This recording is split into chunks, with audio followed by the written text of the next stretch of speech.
speed, your own colors, whatever you can possibly think of. Let's try this. I haven't tried this one before, Dream. Okay, it is like a meteor. Let's try early spring. It takes it a second to change over.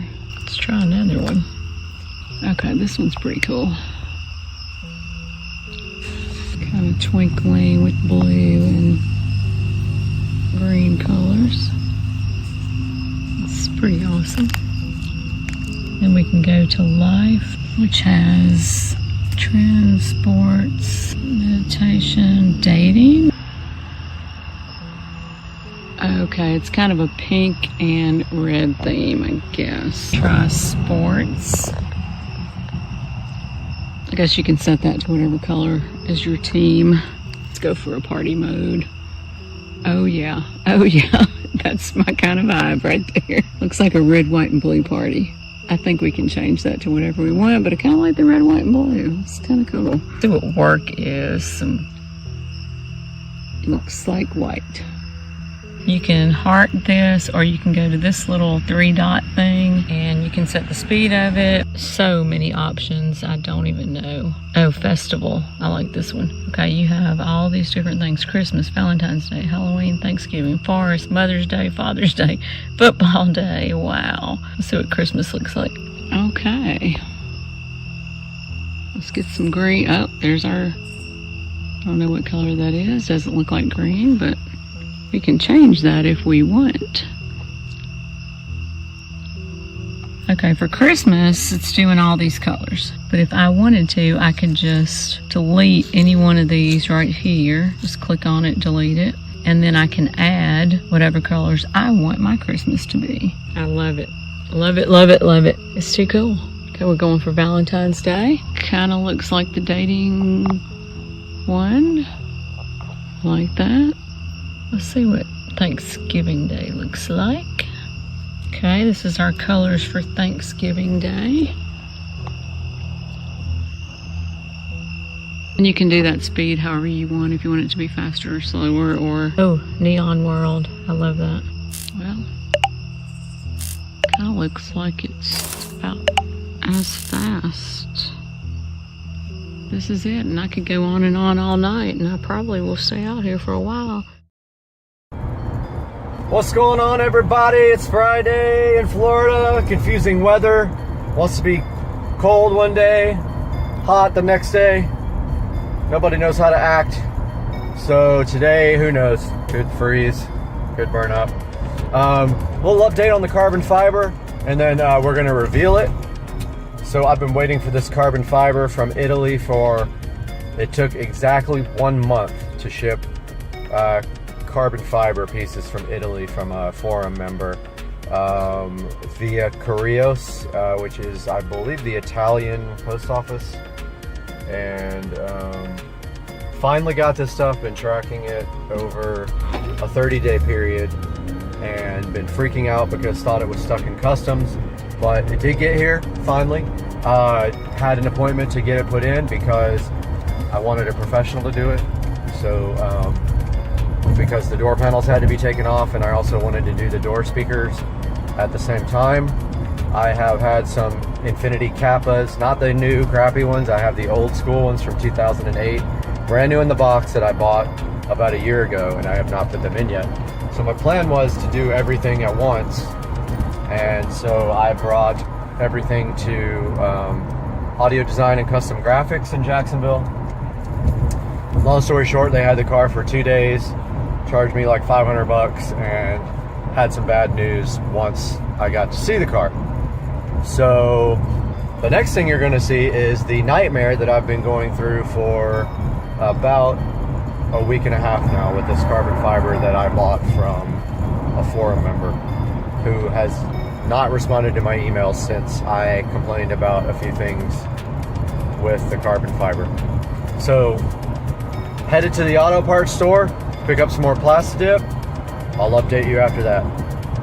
Headed into Advanced Auto Parts to get some Plastidip, and I'm going to show you guys kind of what they have here, what kind of selection here in a second. Taking a look at what they got here cleaning wise. Looking for some engine cleaner and shine. I don't even know if they carry that anymore. Still looking. Where's engine clean?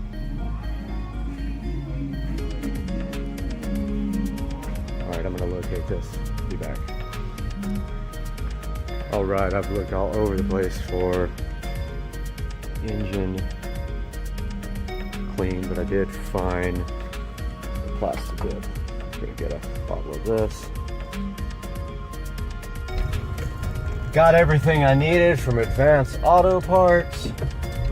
So I'm headed back home. Gonna do the big carbon fiber reveal, except for this line that I don't know if I'm going to be able to get around. So I'm gonna pull a U-turn here, which I'm not supposed to do. Found a bunch of stuff in the auto parts store for a project that is coming up. I've actually got 3 projects in the works, some how-to videos coming up. The first one though for today is the carbon fiber reveal. That's coming up right now. What's going on, everybody, out here in the garage? I'm gonna take a look at the stock parts with you guys first. So these are the stock interior parts. You can see they are made of wood. Those are the door panel pieces there. This is the center console piece here. And whoops, hit me right in the head. This is the factory shifter without keyless go. And that is the factory cup holder, going to be explained, and the ashtray interior, which I'm going to explain in a moment. So let's take a look at this by putting the top down here. And you can't put the top down in the SL65 with the trunk lid open. So phone tried to pair with the Bluetooth on the joying and it stopped my video. But anyway, trickle charger is plugged in, so I can't shut the trunk. Unplug that, close the trunk. And now we should be able to put this down to get some more light. There goes the roof. If anybody's wondering how that roof works, that's it. German engineering. Go figure.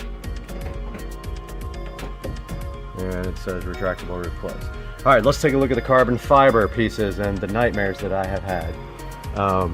First of all, most of the carbon fiber pieces were warped. You can clearly see that right here. It does not fit. It's warped right here. It fits pretty good. You can barely tell, but it bothers me.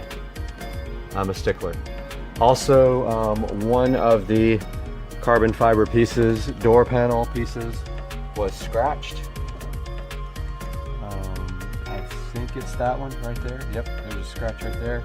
That might be able to be buffed out, high-speed buffed out. Now, here is the biggest issue that I have. Very big issue. This center console does not fit at all whatsoever. Here's the problem. Not only was it warped very badly, it's also cracked right here, right across this, which is hard to see, but it is cracked throughout the clear coat right here. It doesn't push down all the way on this side. It's hardly noticeable, but it is there because the whole entire piece is warped. There are no screws in it because you can't push it down enough to get the screws in the side, and 2 of the bolt screw tabs were broken off from the box, literally out of that packaging that I just showed you. This is the new shift knob. This is the best of everything that came. It is not damaged. It has keyless go on top. However, I do not have keyless go in my car. So basically it is a nice nice looking upgrade, but this button does nothing, as you can see. So there you have it. Center console carbon fiber replacement for the wood. Door panel carbon fiber replacement for the wood. And door panel carbon fiber replacement. Yes, I have contacted the person I bought this from 4 or 5 times and they stopped responding to my emails. I was going to show you guys the biggest issue here, and that was getting this cup holder back in, and it still is not right. It is wanting to I literally had to remove the cup holder completely, that big cup holder unit, take off the front pieces and glue them to this plastic silver piece, which is then glued to this, and I barely got everything back in, and it is kind of janky looking, and that bothers me because my interior is 100%. What I'm gonna have to do, unfortunately, is get a new center console piece at some point. This one just sucks. It's terrible, and I can't get the seller to respond to me. I should have bought it brand new, but I saved $700. The only thing that makes this deal worth it is I got the shifter, which is normally $250. I got everything for $1,000, but it took a month to get here. There was some miscommunications because he doesn't speak English. So that's the story. That's what happened with the carbon fiber. We're gonna see you guys again pretty soon. I've got a nice little project coming up regarding this interior. Hey, what's going on, everybody? It is Friday, and we got a little project going on.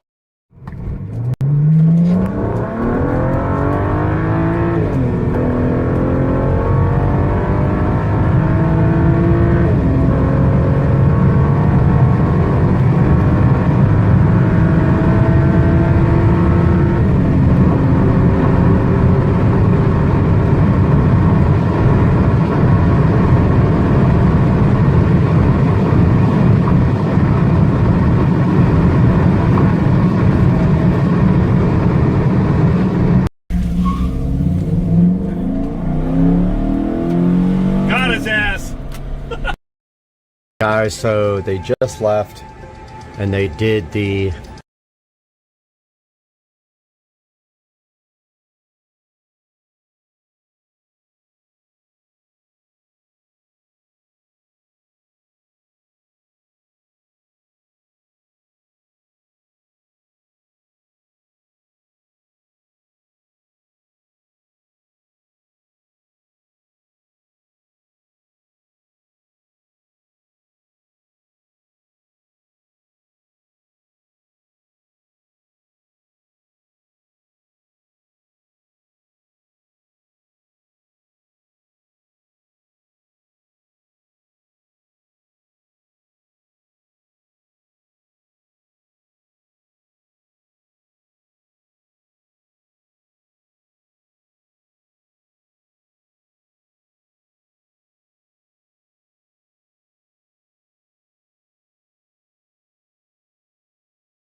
Guys, so check it out. Dude, look at this. So 24 hours. Yeah, 6 o'clock yesterday to today, but I put the second hose in like midday today. So it's like probably 10 minutes away. All right, guys, I hope you enjoyed the video of the acid wash of the pool. Just giving you guys a little outro here because I forgot to record it earlier. But here is the pool all filled up now.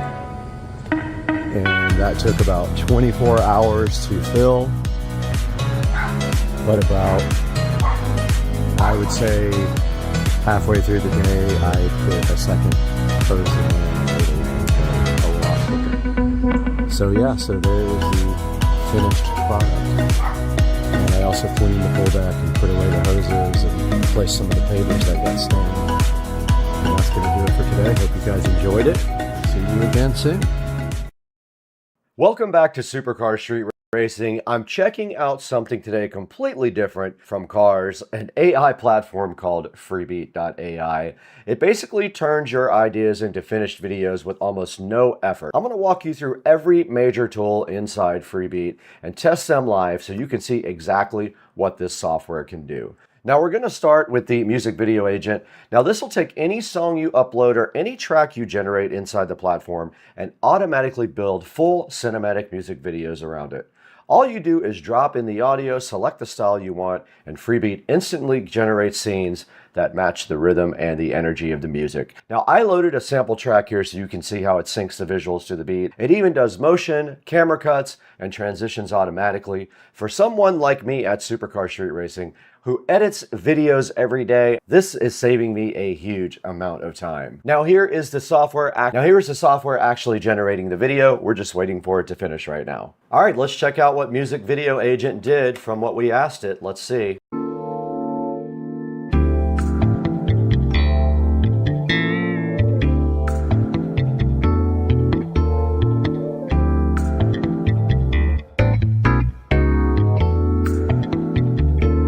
All right, that was pretty cool. Did you see that? I was actually in the video partially. That's pretty cool. I used myself as a reference. It put me directly in the video. That's awesome. I love that. Now I'm going to show you guys a few samples of how this website works.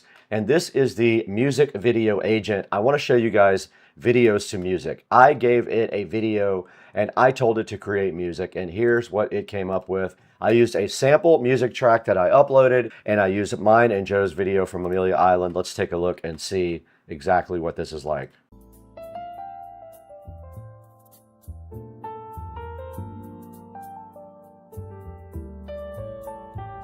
The asphalt unwinds a blue and gray ribbon to the sea.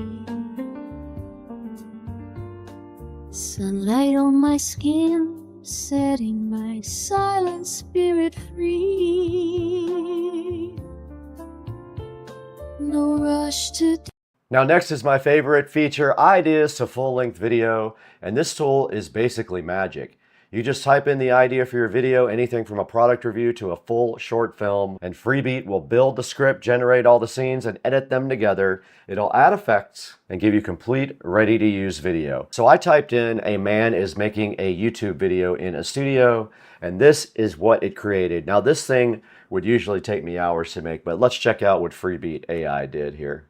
The camera is on. The lights are bright and hot, and honestly, it still feels a little weird talking to a lens instead of a person. But here we are, embracing this modern way of connecting. This is the space where raw ideas and half-formed thoughts hopefully turn into something you'll find interesting or even meaningful.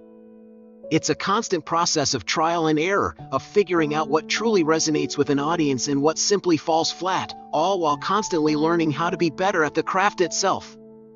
The ultimate goal is always to create something of genuine value, to tell a compelling story or explain a complex concept in a way that's both deeply engaging and easily understandable.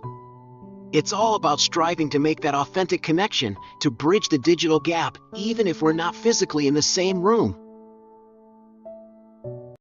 All right, now let's take a look at translate and dub, and this feature is perfect if you want your videos to reach audiences in other countries. You upload your video, you choose a language, and Freebeat automatically translates your script, matches your voice, and dubs it in that new language. I'm going to drop in a short clip here from a previous video and translate it to Spanish so you can hear the voice match. It keeps the tone, pacing, and emotion, which is wild. For people building global channels like Supercar Street Racing, this is huge. Now keep in mind, I only gave this one try. Sometimes you might have to give it multiple tries like other AI programs to let it smooth out a little bit. But it did a really good job on this clip, I think. Translation here. Let's see what it did from English to Spanish. Con los sensores Starvis Wind, y justo enfrente de mí está esta cámara exacta aquí. Está a 139 porque tiene un 46% de descuento en este momento. Así que adelante, compruébalo. Tiene una genial opción de visión nocturna aquí. Como puedes ver aquí. Otras cámaras no se ven así. Now next up is Image Edit. Instead of traditional Photoshop tools, Image Edit uses AI to instantly modify or enhance your photos. You can remove objects, you can add new details, you can change environments, or restyle the whole image with just a sentence. Now I uploaded this photo and told it was a picture of a man in a hotel room, which it was, except it was cut off before because it was in portrait mode. And check out what it made here. It made this cool picture of me in the hotel room, and then you can remix it to a video if you really want to. It completely transforms scenes in just seconds. You can create thumbnails, backgrounds, artwork, anything you want. Go ahead and check that out. Now there's all kinds of other cool tools on freebeat.ai. Check out on the side things like face swap, AI dance generator, character swap, lip sync video, video upscaler, AI image generator, and image upscaler. All tools found on freebeat.ai. Go ahead and try out freebeat.ai for free. There'll be a link in the description. Tell them Supercar Street Racing sent you, but we got to get out of here. It's Sunday night. This is how much rain we got. Check out the pool. It's like to the very top. I've never seen it like that. So I just turned on the drain, and it does drain back into the pond over here. Crazy. I woke up to this.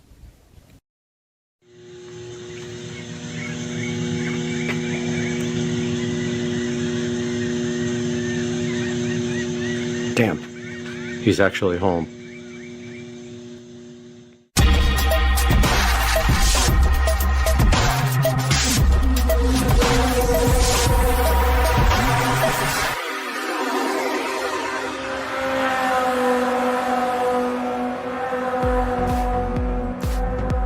Hey guys, welcome back to the channel, and today we have a special treat for you because in the mail today, this beautiful box came in and it had this lovely case that says Tesla, and we're going to look at that right now on Supercar Street Racing. Welcome back to the channel, and today we have this Tesla mobile connector straight from the wonderful company of Tesla to my doorstep, and now it is sitting right here right now on this table ready for us to crack open this beautiful upholstered condom and reveal what is inside. So let's go ahead and do that now.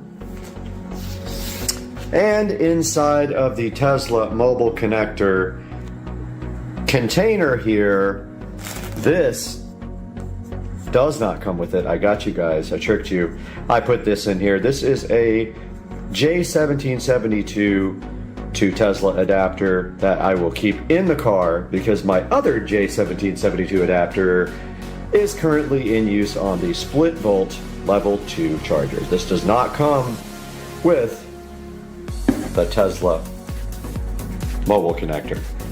Yes, it is called a mobile connector, not a charger. Tesla chose to do that and also to mess with your brain in the process. And inside of the lovely packaging, we have the NEMA 5-15 adapter, which we will open here shortly. And then we also have a NEMA 14-50 adapter here. Let's get those open and take a look at what those are. We have opened the packaging, this plastic condom that was covering the NEMA 5-15 adapter, and here you see it in all of its glory sitting on top of the case here. What is a NEMA 5-15? Well, that is the standard US wall plug right here. And there is how it plugs into the Tesla mobile connector on that side. You just plug that bad boy in, and that gives you the ability to charge with a standard household jack. And if you are not driving very much, if you're driving your car once or twice a week, this is fine for you. It might not get many miles per day, but it will be enough to get you by. Or you go somewhere on vacation that does not have a charger and you need a few extra miles while you're sleeping, this NEMA 5-15 outlet is what you want in your life. And then we have another adapter here. It is a NEMA 14-50 outlet. A lot of people get a 14-50 installed at their house. So should we open this and take a look at what's in this plastic condom? I think we should. Let's do that on the right now. And just like that, we're back with the NEMA 14-50 adapter. And what this allows you to do, if you have 50 amp service on a plug at your house, is charge your vehicle at approximately 50 amps. And I don't know the actual maximum, it's either 40 or 50. But this will get you up there towards 40 to 50 amps, and that will charge your car much faster. And if we see the front of the amazing Tesla mobile connector here, it's very simple, very clean, just the Tesla logo here on the front. And then this is where you actually plug in the adapter for either the 14-50 or the 5-15 plug. Tesla decided not to give you anything else besides these things. I guess they figured if you are smart enough to buy a Tesla, you're smart enough to figure out how to operate this device, which is basically plug it in and start charging. And so let's plug this into the car and see what we get from the standard plug here. I'd be interested to see that, would you? And we hear the mighty hum of the club car charger charging up this beast. However, the batteries are on their last legs. So we are going to have to get this upgraded very soon. Within the next month, we're doing lithium and a AC conversion. And regardless from that, we have to plug this guy into the wall in order to charge. So let's get this guy plugged in. Oh, I don't have any free plugs. I mean, my neighbor's got some outside.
Okay, we got the power connected to the neighbor house. They don't know, and I will be stealing their power, but there's a problem here. This turned red, and this thing says that we can't charge because we are on a schedule. So we got to go into the app and change the charging schedule. Now that we have the schedule disabled, it's still not charging, but now we are at our limit of 90%, so let's raise that a little bit. Even though we raised the limit to 95, it is not charging. I am going to remove the charger from the port here and then put it back in. I didn't even know that button existed to remove it. Oh, and it has said to us, we're closing the door, so let's try to reopen it. Let's see if it'll charge now off the neighbor's power. Ah, it turned blue.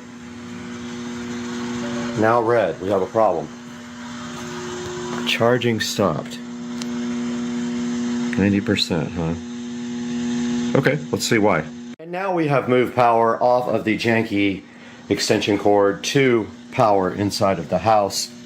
And you can see this green light come on. Is charging now. There's no indicator on the screen. Now it is. And we can probably see what the charging rate is going to be here momentarily. Back in the Tesla app, and we do see now that it will take us 3 hours and 20 minutes to reach the 94% limit from the 90% limit using the 110 volt adapter here at the house on the Tesla mobile connector. We cannot steal neighbor power. It will not let us do it with this extension cord. Alright guys, we are back here with the Tesla mobile connector, and we have proven that it does not like this extension cord for whatever reason. Maybe that there's no ground. It might be that the cord is too small to handle the load. We were not able to steal power from the neighbor, unfortunately, to charge. He's still there too. To charge the car, and we can see that it will take 3 hours and 20 minutes to charge 4% of power. So you're talking about what, I don't know, 4 hours for 4%. So that's quite a bit of time. But if you don't drive the car very much, that's probably fine. You could charge it with a 110 volt outlet all day long and then drive the car once a week. So that's it for today's video. Hope you guys really enjoyed the Tesla mobile connector, and this mosquito's trying to bite me as I'm doing my outro. But we'll see you guys next time on the channel. Hope you enjoyed it. Yo, the moon looks insane this morning. Look at that. So cool. I think it's like 6:30. I don't even know what time it is. That is just the coolest thing ever. Alright, this dude's making gator bites. What's the secret? Don't let the gator eat you first. What, did you actually catch these gators? Yeah. Right in your backyard. Let's go! Hey guys, welcome back to Supercar Street Racing, and today we've got a box here from Wayfair, but weirdly enough, it's empty because it's right here. It is the Wayfair mattress in a box, and we're going to be taking a look at that today on the channel. Stay with us, guys.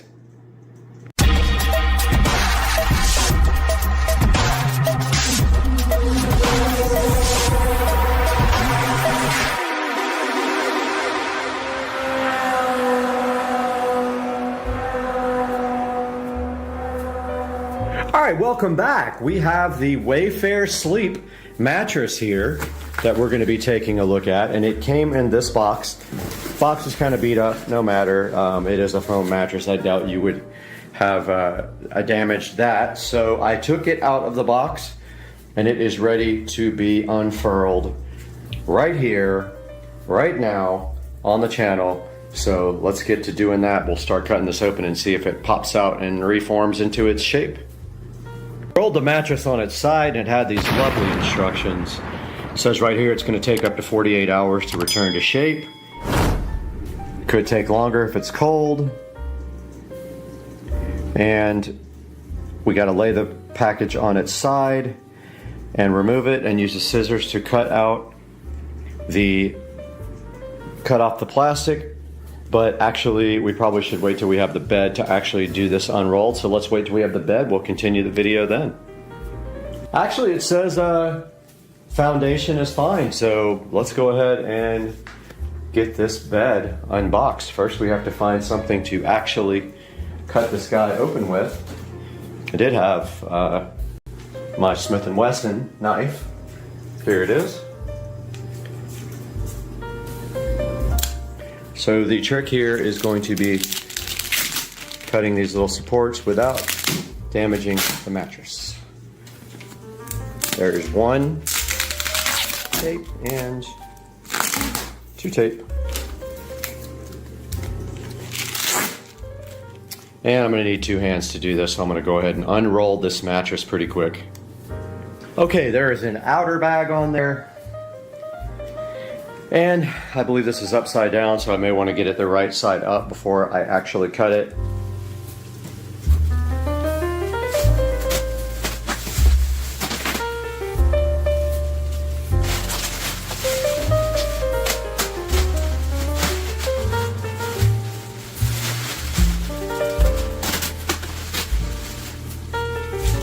There we go. Mattress is officially able to expand now. I'm going to leave the plastic on it to kind of protect it and keep it white. All right, it has been 24 hours almost since I opened this, probably a little bit less than 24 hours since I opened this Mainstays Wayfair, not Mainstays, I call it Mainstays, Wayfair sleep bed, and it has taken shape fully. You can see now that it is full height and full width of California King, and it will be sitting right about there underneath that Red Hot Chili Pepper sign.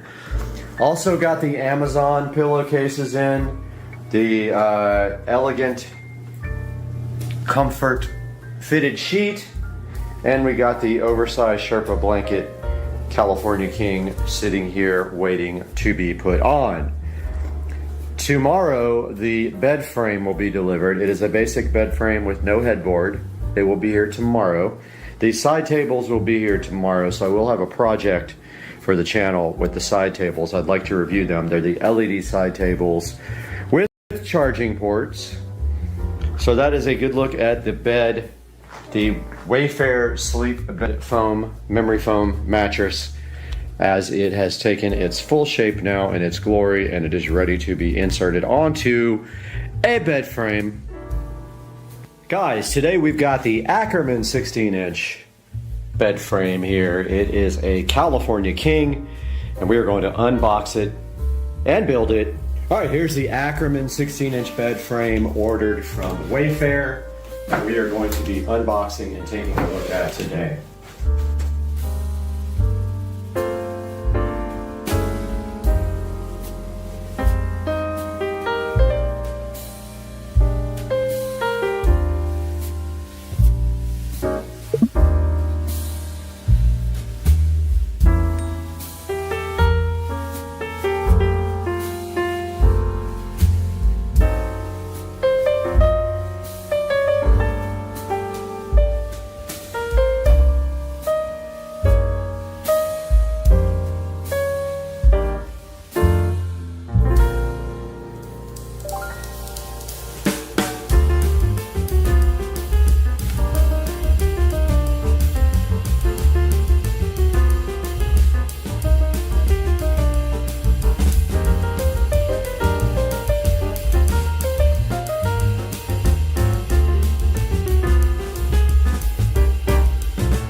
got the bed assembled, took about 30 minutes of time, and yeah,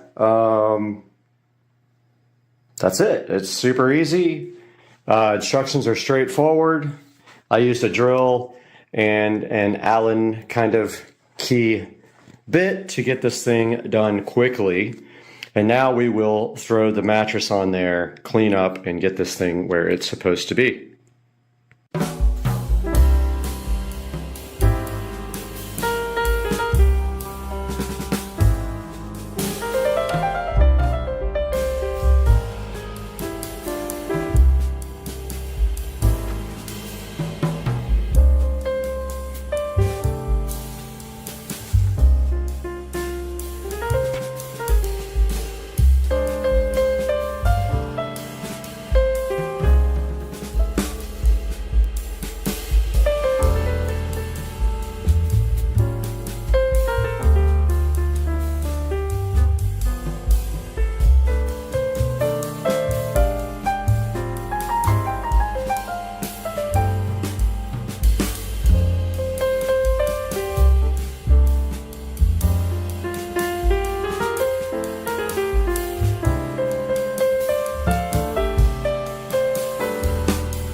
Ladies and gentlemen, here we have the finished product of the bed frame and the Wayfair memory foam mattress all put together in one package. I would like to get some skirts for the side of the bed that hang down. The bed frame actually makes up for having no box spring by being a little bit higher and getting it off the ground. It's a little higher than I normally like, but actually not bad at all. Would be probably the height of a standard bed. And I did sleep on it last night for testing it on the channel, and it is definitely a medium firmness, I feel. I did get hot under this Sherpa blanket, but that's expected. I slept with the door open. We had nice 60-degree temperatures last night. It is 64 right now. And so to summarize, I definitely like the Wayfair mattress. I like the bed frame. The whole combo was under $650, and the whole combo to put together probably took me no more than 30 minutes of time, and that is all on this video. Guys, please like and subscribe and buy products from Amazon through my affiliate links. Even if you're not buying what I have on the link, please click through. It costs you $0, and it helps support the channel so that I can keep buying things to review and to put on the channel and to help the channel grow and to use for the channel production services. And that is all for this video of the bed frame and the Wayfair wonderful foam, memory foam mattress. See you next time on the channel. Why does it take so long to upload videos and I've got the fastest internet ever? Arrgh.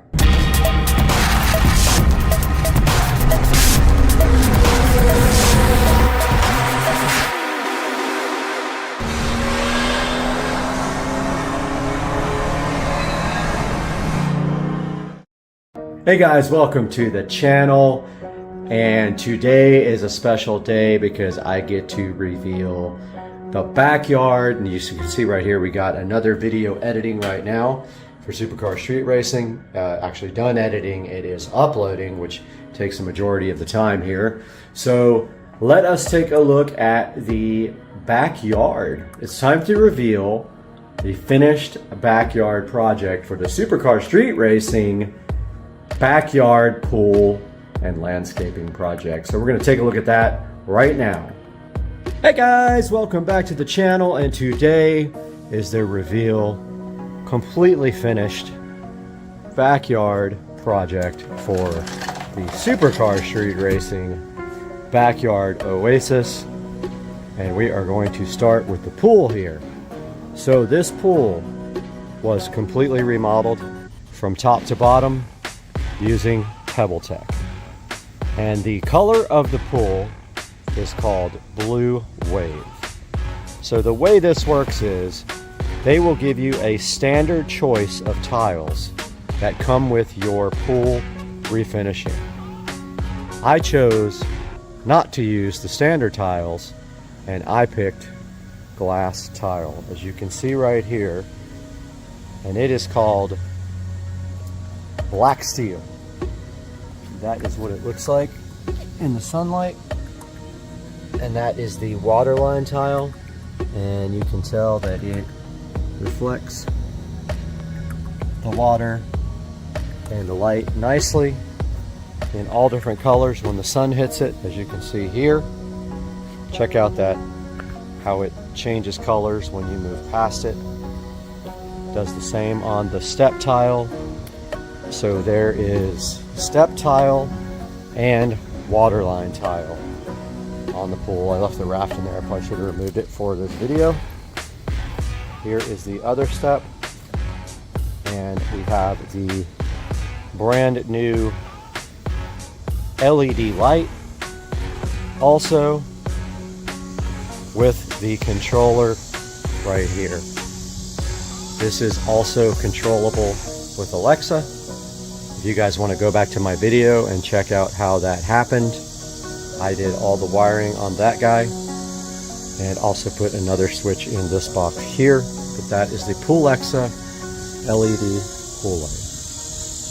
So the cost of this pool alone with the tile was about $15,000, not including the pool deck. The glass tile was around $4,000, the pool was around $10,000 something ish, and that's where we ended up with the pool. The light was separate, that was another $300, and I installed it myself and saved money. There's the Pool Exa pool light. Moving on to the pool deck. The entire pool deck was replaced, actually overlaid, not replaced, with travertine. That includes the patio. Before, it was cool deck with a C, the stuff that stays cool when you walk on it. Now it is travertine. This entire portion here that I'm walking around, including this cantilever edge, was replaced with travertine. That is the most expensive part of this project. That was $18,000 for all of this travertine, and this section was not even here before. That was part of the $18,000. I wanted to add a section to put 2 more chairs, because over here, as you can see, it's 3-ish in the afternoon and this section starts losing sunlight. So I added this to get sunlight until around 5 p.m. at which point the entire pool deck starts getting dark. That's it for the pool and the pool deck. Let's move on to the landscaping. Taking a look at the landscaping, we're not talking about concrete or anything yet. The first thing that happened was the company that does all my mulch and rocks came and did new mulch and new rocks. So all of the yard around the outside is mulched. All the way around to, we will take a walk. All this is remulched. All the way around to the fish pond. The small fish pond. The big fish pond is out there. But all this was remulched. Secondly, the river rocks there and the lava rocks in all my beds were refreshed. All these river rocks, all those lava rocks, those lava rocks, this river rock, all the way around the pool. Those lava rocks, all refreshed with brand new rocks. Thirdly, you'll see the next part of that same project when I show you the concrete. The next part of the backyard remodel was the concrete, which took about 3 months to get done. Now don't forget, none of this was here. None of this was here. This was all yard, rocks, grass, yard, rocks, plants and mulch up there. So my plan was to put a double patio up. So I wanted a step up to the patio. And so we designed this upper level here about 4 inches taller than the lower level. And we added this path. All this was yard. All this was yard. Every bit of this was yard. Rocks here were part of the rock project as well, and rocks around the pool pump. Now while we're over here, actually let's move on and I'll just tell you guys and we'll get to it when we get to the other side. We also did concrete on the other side of the house as well, and you will see that in a moment, but let's talk about the fence. A very large part of this project was replacing my fence. I had an old wooden fence that was short over here on this neighbor's side and falling down partially on the other side, and also this side was starting to fall down.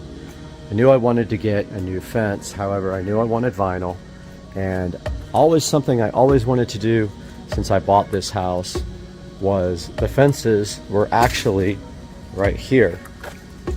They ran straight across here on both sides of the house, so we had just the backyard fenced in, and the entire side of this house would just become you know, overgrown and had to be mulched all the time, and it was costing me money to do that. So what I decided to do was move the fence from here to the front of the house and put a pad, concrete pad, to walk into in the front. So this was added.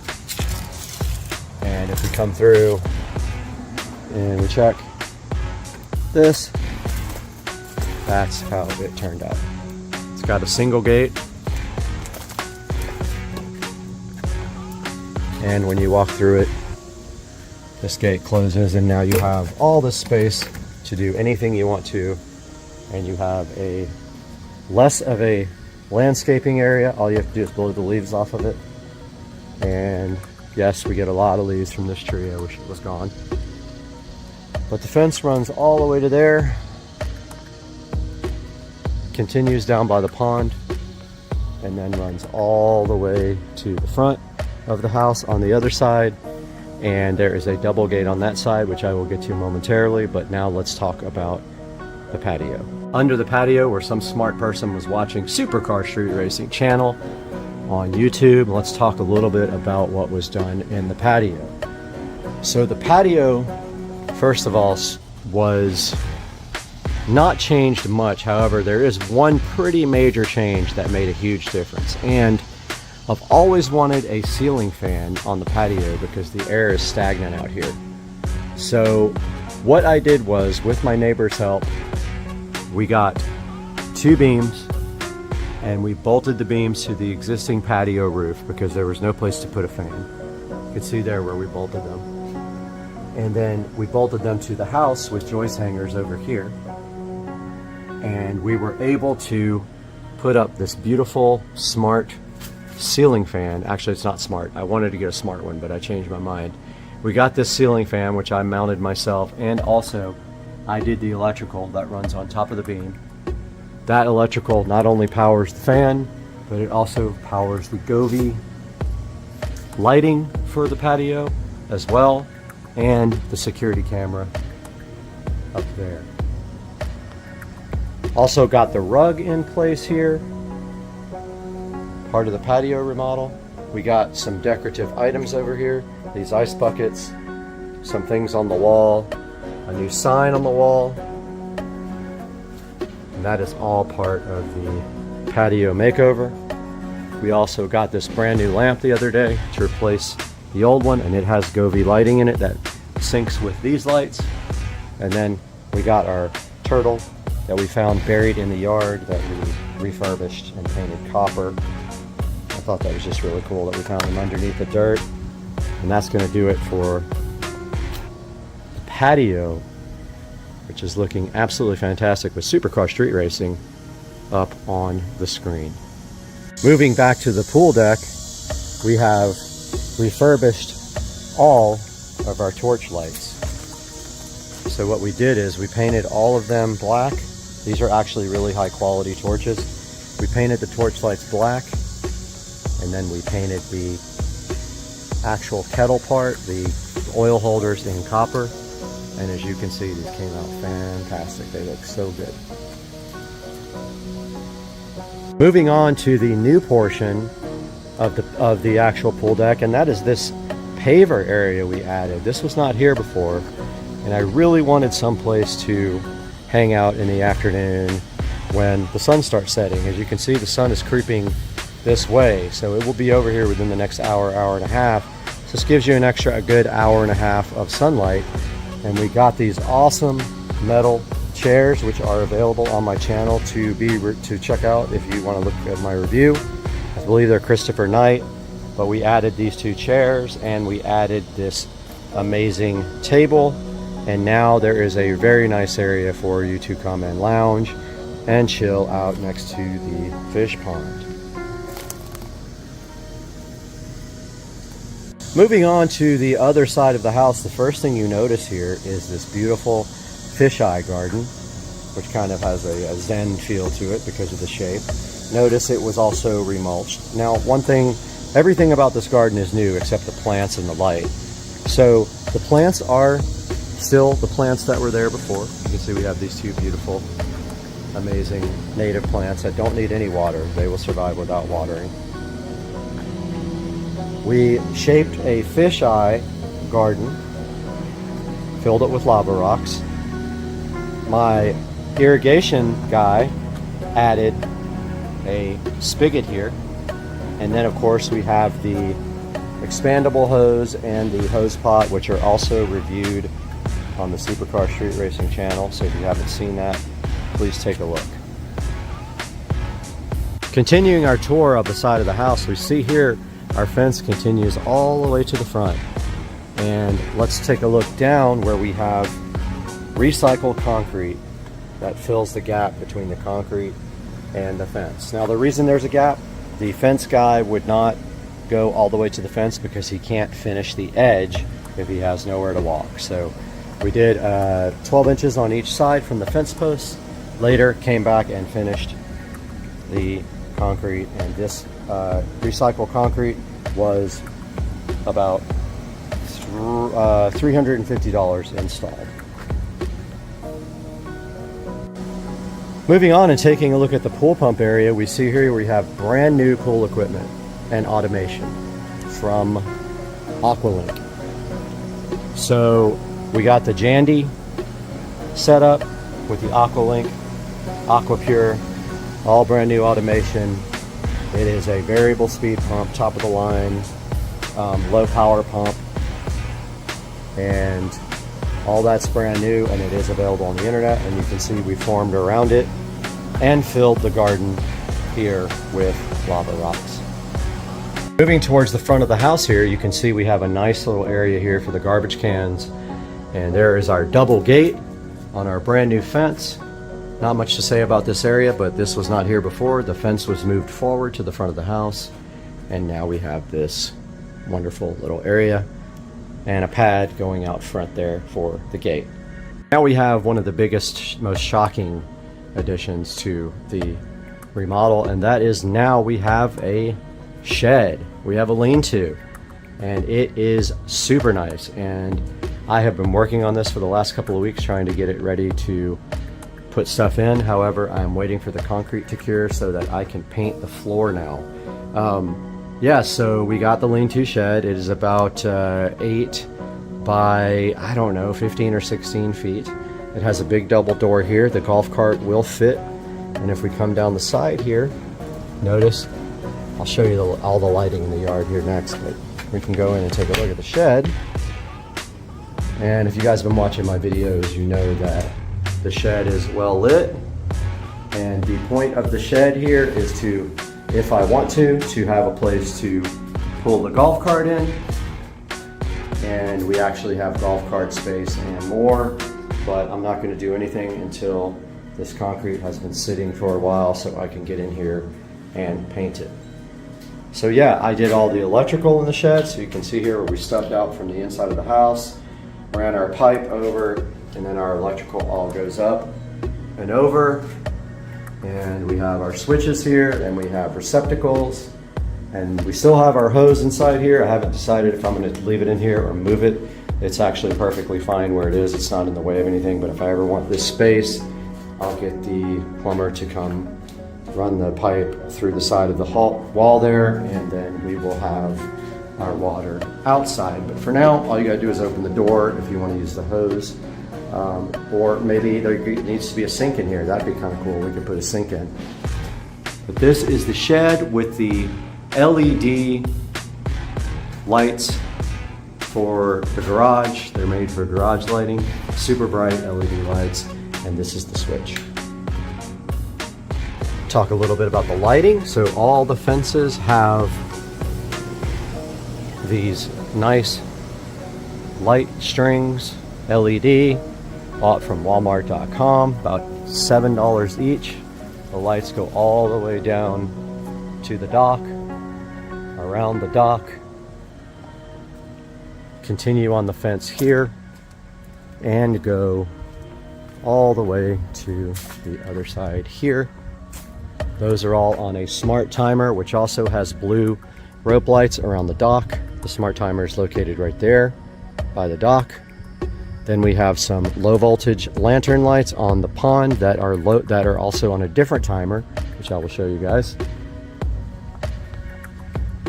And we have lighting here around the house as well, up on top, that goes into the patio, which I will show you guys that on our night shot. So that is a good look at the lights. We also have lights in the yard in several places here. Spotlights there lighting up trees, lighting up the palm trees here. We have spotlights there, which is actually pointed down. It needs to actually be pointed upward to work. So that is a brief look at the lighting, but I will show you guys all of that when it gets dark tonight, because I want to show you a tour of the yard with the lights on. This is a look at my new patio area. So what I did was I took the table from out there where those chairs are, and I moved it up here to our new upper level patio and proceeded to remodel this patio. We have some really nice artificial palm trees from IKEA. We have 2 outdoor weatherproof storage boxes that are hiding some dirty secrets. This one is hiding the air conditioning from the inside of the sunroom. So when you use the AC, you just have to lift this up. But notice how I sealed it off so no critters can get inside. Completely sealed, supposedly. This other box hides an ugly pet door that is no longer in use, but has plenty of storage now. Got the big nice tree from IKEA, and we have the decorative IKEA metal signs up on the wall. Another little plant on the table, and of course 4 brand new lawn chairs here, or dining chairs, or whatever you want to call them, for the table. The table was respray painted black. All my furniture was resprayed black. I do that about once a year to my metal furniture, and that's how we keep it very nice.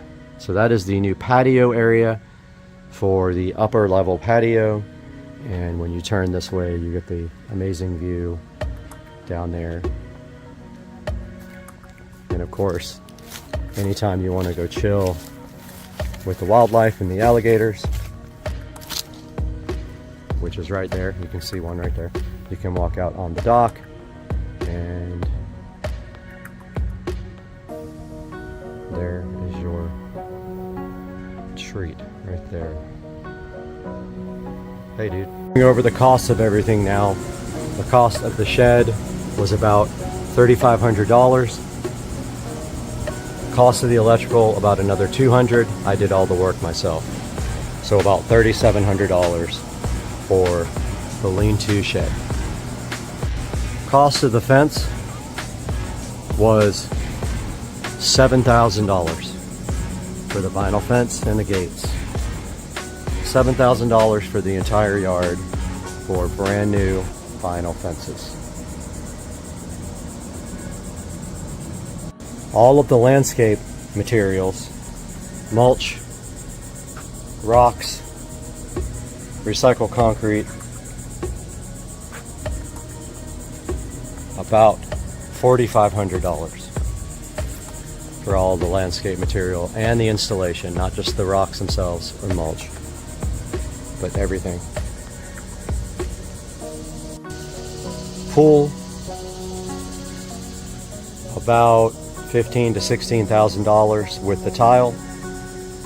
For the pool refinishing in PebbleTech and the glass tile, about $15,000, $15,500. Patio, I'd say maybe $400 total for everything, and I did all the electrical work and all the labor to put the beams in.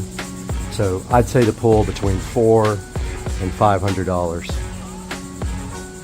Let's make it $500 due to the rug. Same furniture was used before, I just refurbished it. Pool deck is completely travertine there.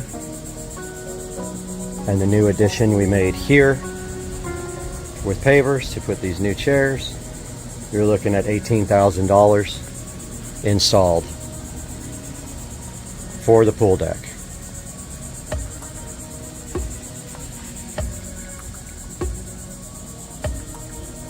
These cushions were around $200. I already had the chairs, so the cushions for the chairs about $200. On the patio out here, I already had the table. I purchased 4 chairs, 2 storage boxes, all the plants, all the decorations. The chairs were $100, the storage boxes were around $50, the plants were $350 with the decorations. So let's say, I don't know, 100, 354, 50, let's say $500 to remodel the patio completely. The big one, the concrete. All this concrete addition with the forming. That's both sides of the house. And on the other side of the house, the concrete is $8,000 for concrete and labor to form all this up. $8K, and it came out pretty good. Well pump refurbish I did on my own for about $15 worth of paint. And there is a video on that if you guys are interested. Came out really good. So about 15 bucks for that, plus my labor. Hoses and hose reels, maybe, I don't know, $80 each. And I have one on the other side, so $160 for new hoses and new hose reels to hold the hose up on the house. Landscape lighting refurbishing. 2 cans of paint at about $8 each, so $16 to refurbish the landscape lighting and these nice torch lamps. Moving on to the chairs and table. The chairs were about $360 and the table was $100. So to furnish this little area here, $460 in furniture is what you're looking at here. Hoses and hose pots here, maybe around $75 to $80 for everything, and I have 3 sets of those, the ones in the front yard, so let's call it $140 for the new hoses and hose pots. Brand new pool automation system, all internet based, around $8,000 worth of equipment here to get a brand new pool system put in with the most modern technology, salt system available, and that's what that costs, around $8 grand. New low voltage landscape timer around $100, 90 to 100 I think, and then the smart timer down by the pond that controls the rest of the AC lights. This is for DC low voltage. The AC timer down by the pool was around $30, so another $130 in timers for the backyard.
Alright guys, taking a look at the total here, we've got our plumbing coming in at 1,000, which I left off of the video, but it was there. The shed at 3,700. Defense at 7,000. The landscape rocks at 4,500. That's with installation. The pool at 15,000 for remodeling the pool and the tile. The patio at 400. The deck at 18,000. The cushions at 200. The upper patio level for 500. The concrete for 8,000. The pump refurb for 15. The hoses for 160. The lights refurbished was $15. Furniture at $460.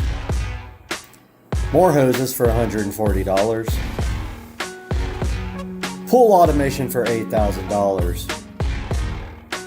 And timers for $130. And our grand total is $67,220 for the backyard pool remodel. And guys, I hope you enjoyed the whole series and this video, and I hope you like and subscribe, and I'll see you guys again really soon. Bye. Welcome back to the channel. Supercar Street Racing here. People going buying golf carts, but today we have the Depot DPAL 24 outlet surge protector plus 6 USB charger to help us with our charging station issues. How many things does this have? A million on Supercar Street Racing.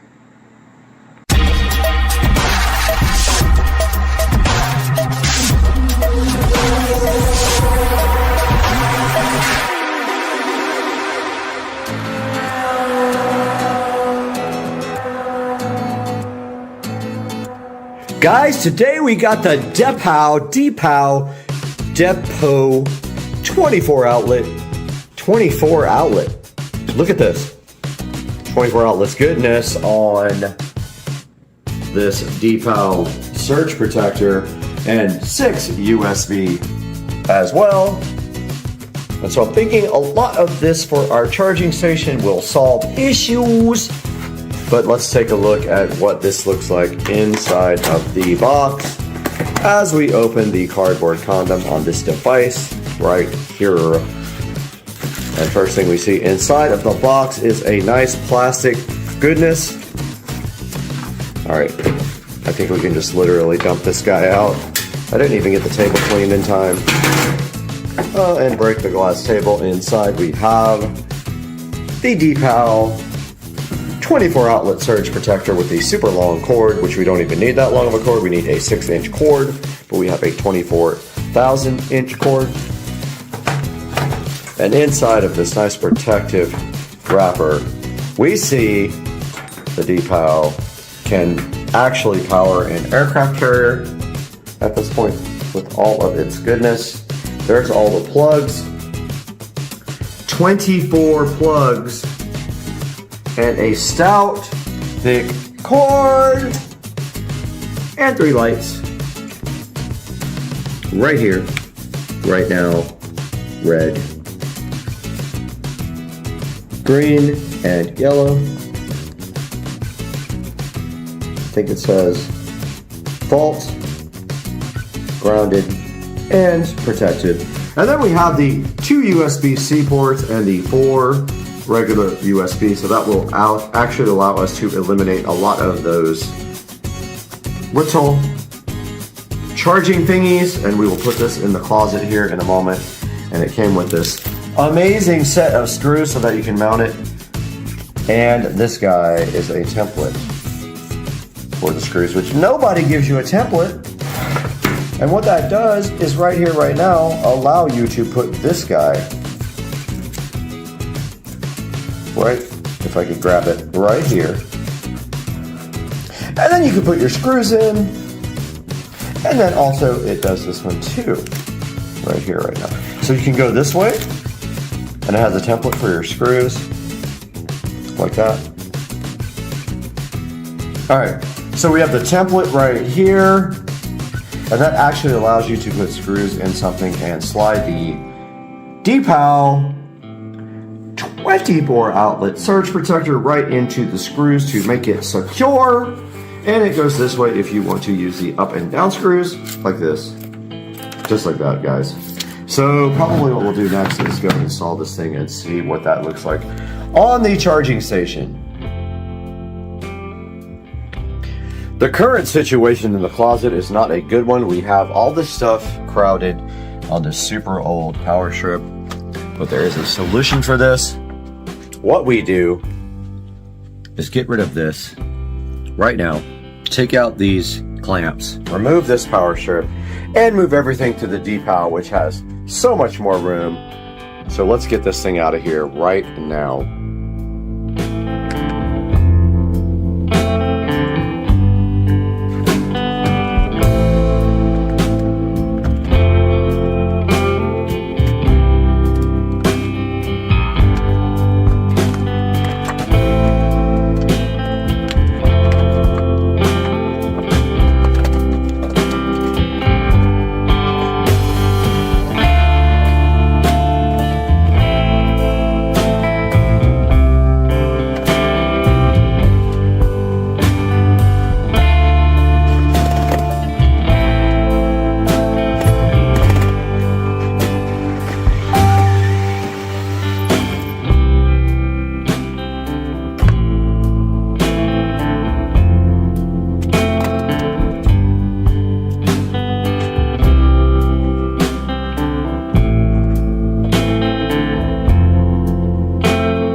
now we have the DPAL surge protector nice and mounted to the table, even though it is crooked-ish.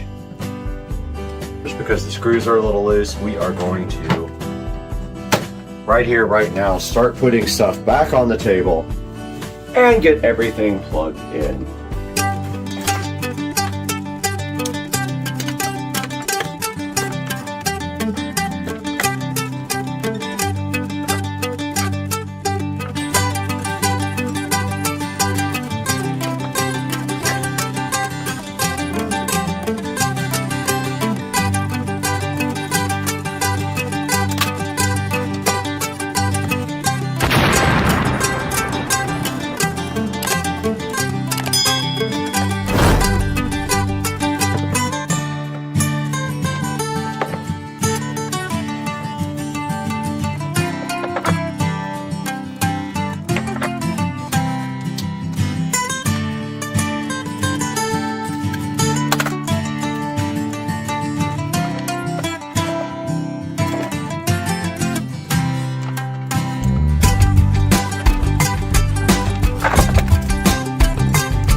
Guys, we plugged everything into our new DPAL power strip, and we still have all of this room left for anything we want.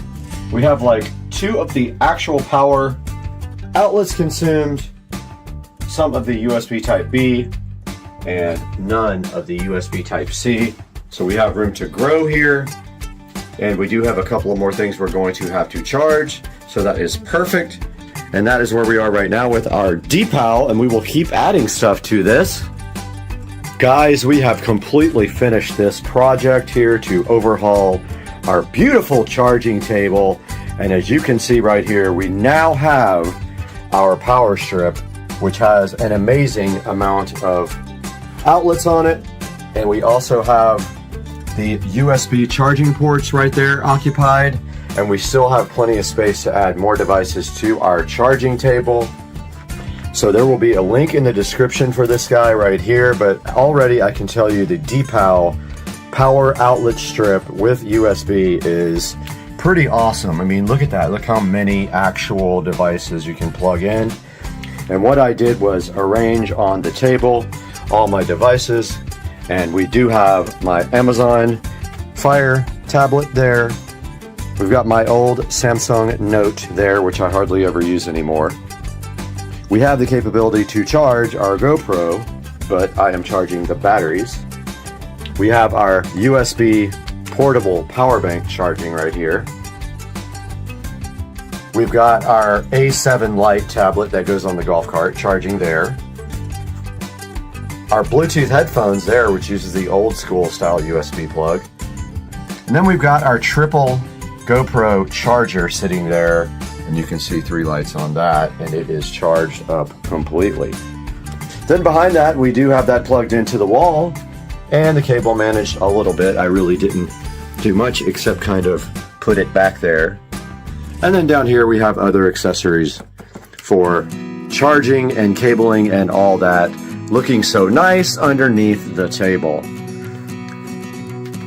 Now let's take a look at this online and a few other options you might have for a power strip. Hey everybody, and we're back in the beautiful Supercar Street Racing 4K production studio here to take a look at some options for a power strip. And what we are looking at first right here, right now, is this first one that I bought for the living room. So this one is $18.99. We can see right here, I purchased it on March the 19th. And it does have 2, 4, 6, 8, 10 regular, we can go ahead and zoom in on here, 10 regular, what do you call them, outlets, and then it has USB Type-C and 3 USB Type-A. This one is $18.99. It has 4.7 stars. And as we look down here, it's compatible with just about everything it says. And I have been using this behind the TV and it works just great. No problems whatsoever.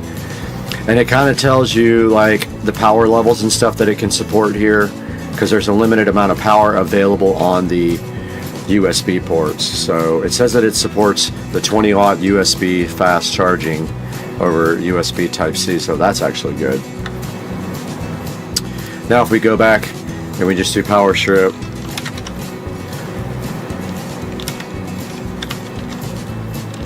with USB,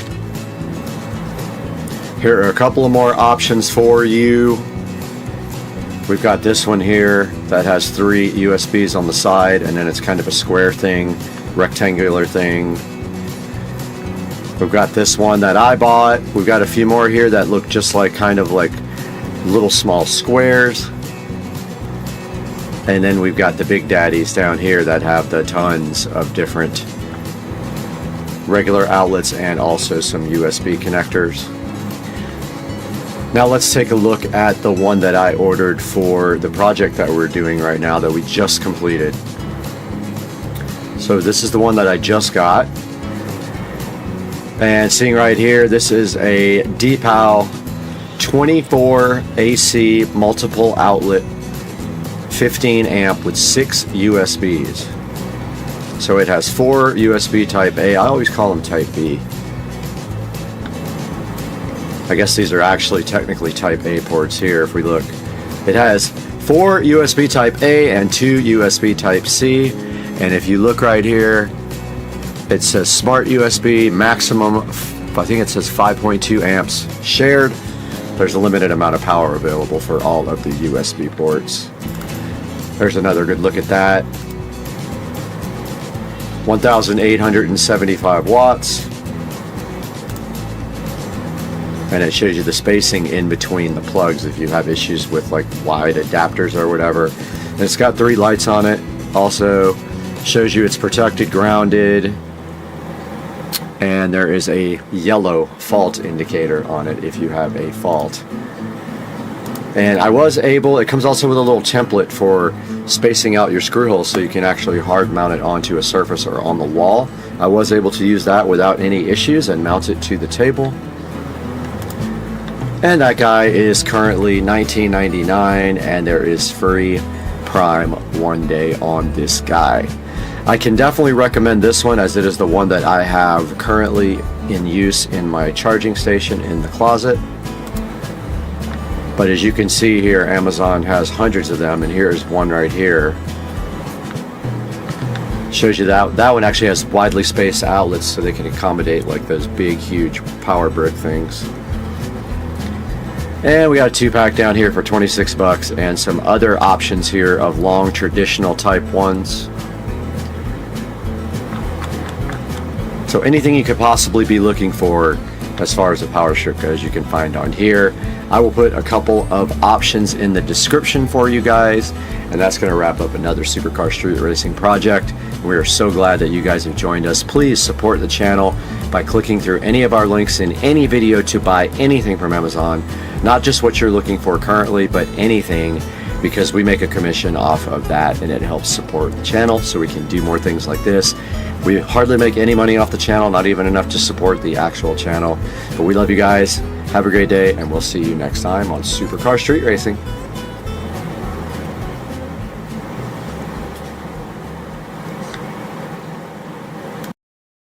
Guys, welcome back to Supercar Street Racing. And today on the channel for that guy right there, there is something sitting on the table, and we're going to open that up right now and take a look.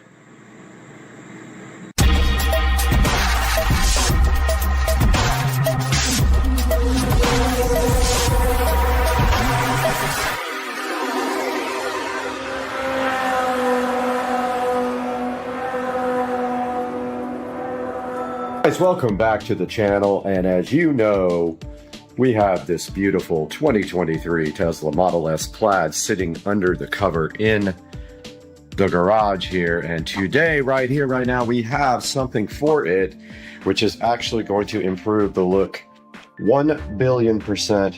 Let's get this open with one hand, and inside we see we have the wheel cap cover kit and some sort of red thing. And this is from a company called Zengu. Now, I really didn't have a clue if these were actually going to match or fit. I took a chance and ordered it since it was Amazon, and I'm guessing that that is a tool to actually remove them if you have to, would be my guess. The center caps are pretty easy. Hopefully they go on and stay on. But let's get this unpackaged and take a look at putting it on the 2023 Tesla Model S Plaid.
Put on.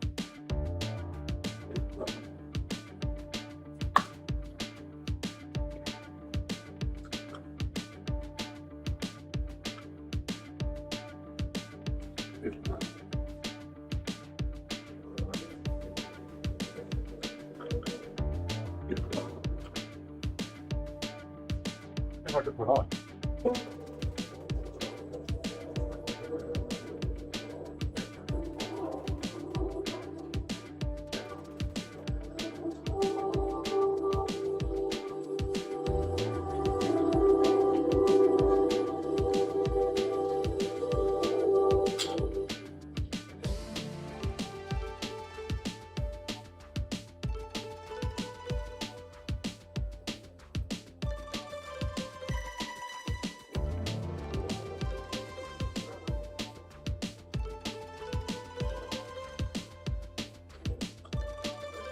That's for sure.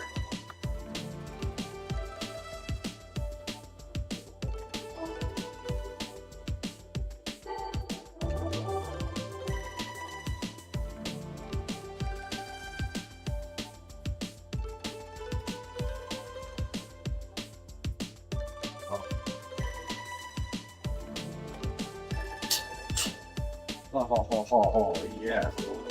Yeah. So good.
Guys, we got done installing the Tesla wheel cap cover for the Model S, and it does fit on all the other vehicles. And there you can see it finishes off the look of the Tempest wheels, but you cannot use the aero covers now with those on, so I will not be using the aero covers anymore. But the look is way better. My only complaint about this package of wheels and tires is they are higher profile tires. So the wheels look a little small on the car. It definitely could use 20s or 21s. And now let's go inside and take a look at these actually online, because there's many choices.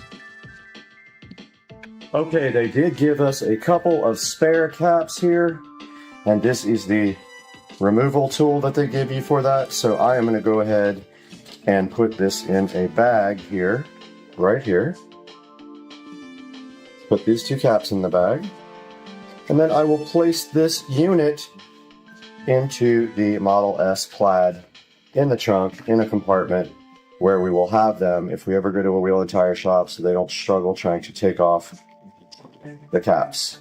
But they do give you two spare caps and a little red removal tool right there, which is pretty cool to get extras. Alright guys, welcome back to Supercar Street Racing. We are live, and you are down there, and we are in the beautiful Supercar Street Racing studio here, and we are going to be showing you now these wheel covers. So let's go, and it's actually called a wheel cap kit for the Model S Plaid. So if we go to Amazon, we go Model S wheel cap kit here, and we will see that there is a number of available options here that you guys can pick from on this wheel cap kit. Now the one that I bought matches the gunmetal almost perfectly. It might be just slightly off, but it actually looks really good on the wheel.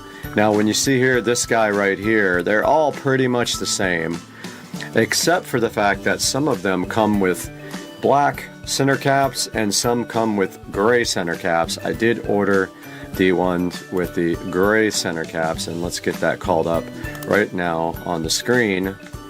So this is the Zongyu, crazy cool name, right? The names on here are hilarious. This is the Zongyu dark gray, and you guys are right there. This is the Zongyu dark gray and silver wheel center hubcap kit, and it says it is compatible with both the Model 3, the Model S, the Model X, and you get 4 center cap hubcaps, and you get 20 lug nut covers. So they give you 2 extra actually, and they are $18, and there is a 5% coupon, and I got them literally in one day, but you can get them here, right now on same day. So make sure you go, please guys, go into any of my videos when you buy something on Amazon and click any of the links. You don't have to click the product that you want that is on my actual link. You just need to click any of my links when you buy anything from Amazon, and it will help me on the channel by generating the tiny bit of revenue, since we don't make hardly anything.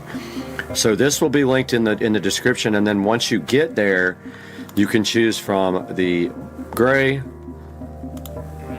This one has red with the red Tesla logo. That's black.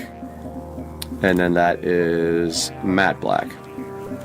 Matte black looks cool on black wheels. My wheels are the 19-inch Tempest, and they are gunmetal. And then the center cap, or the lug caps here, are all black plastic, which looks absolutely great. If you want to go ahead and get black lug nuts, you can do that. You can order black lug nuts for the car if you want to do that, but these look better than the stock lug nuts because the stock ones are keyed and they just don't look that great, and they're silver. There are other options available for this same deal. If we scroll down here, there is a crazy amount of options. This is one option that does not have the lug cover, or the lug nut covers. It just has the center caps. There are 20 or 30 different options here. This one comes with a little box. They all come with this little handy removal tool. Some of them have like chrome Tesla emblems in the middle. You saw my video that these are great. Says they give you customer support as well, so maybe if you need help with this, they will assist you. And that is basically it. There's so many different options that I would go with ones with good reviews, and you will be safe. And you're especially safe if you use the ones I bought because they are great. They went right on with no problem. I did start using some needle nose pliers for it, but actually could have done it without. I just used the needle nose to kind of push the lug nuts in once I had them on the kind of lined up and ready to go. So guys, thanks so much for watching, and thank you for supporting the channel. And always remember that when I edit, I usually am live streaming, so please watch the editing sessions. It's a pretty cool creative process. And we'll see you guys again real soon on Supercar Street Racing.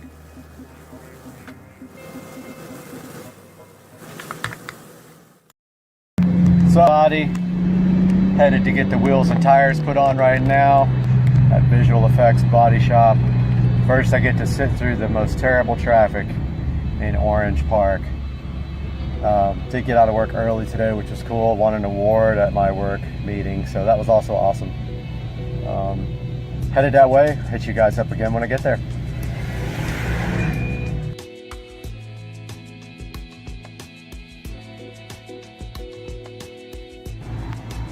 What's going on, guys?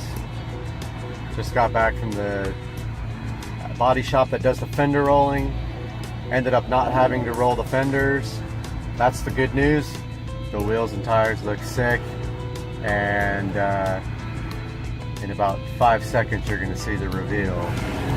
Okay guys, I just got back from the body shop and it's time for the big reveal. What kind of wheels did I get?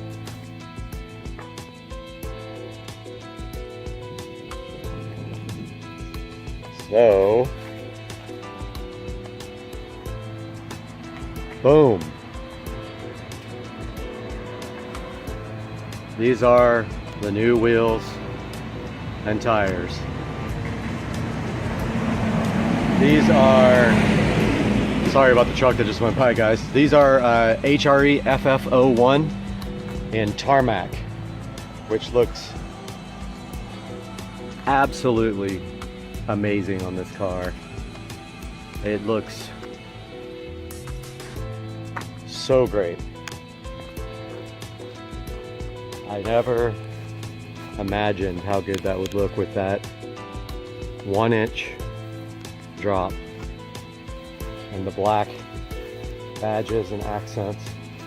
Really came out nice. I mean, I even think the front could maybe be dropped another 1/2 inch or so, but wow, what a difference that makes. Looks great. So these are the HRE FF01 in tarmac black, and they are, 1 second, I'll be right back with all the specs. All right, these are 20/9 in the front with a 25 offset, 20/10.5 in the back with a 35 offset, and the sizes are rear 305,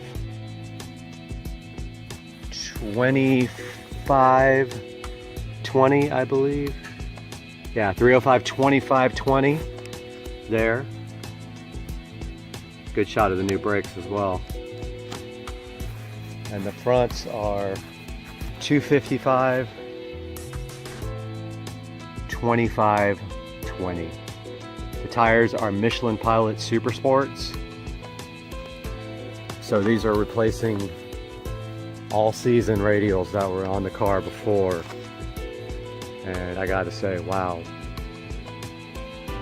What a great looking car that turned out to be with those wheels.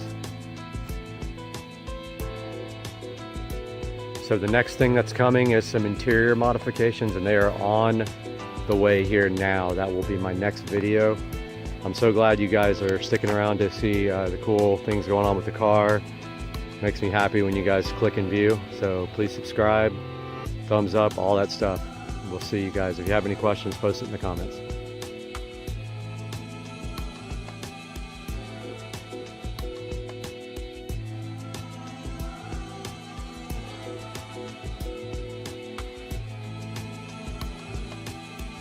Absolutely. That did come out good, man.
Hey guys, welcome back to the channel, and we are in the beautiful Supercar Street Racing headquarters, the 4K editing studio, and today we're going to be reacting to a few of my first videos, and this is all part of a series, so we'll do a few at a time. That's today on Supercar Street Racing.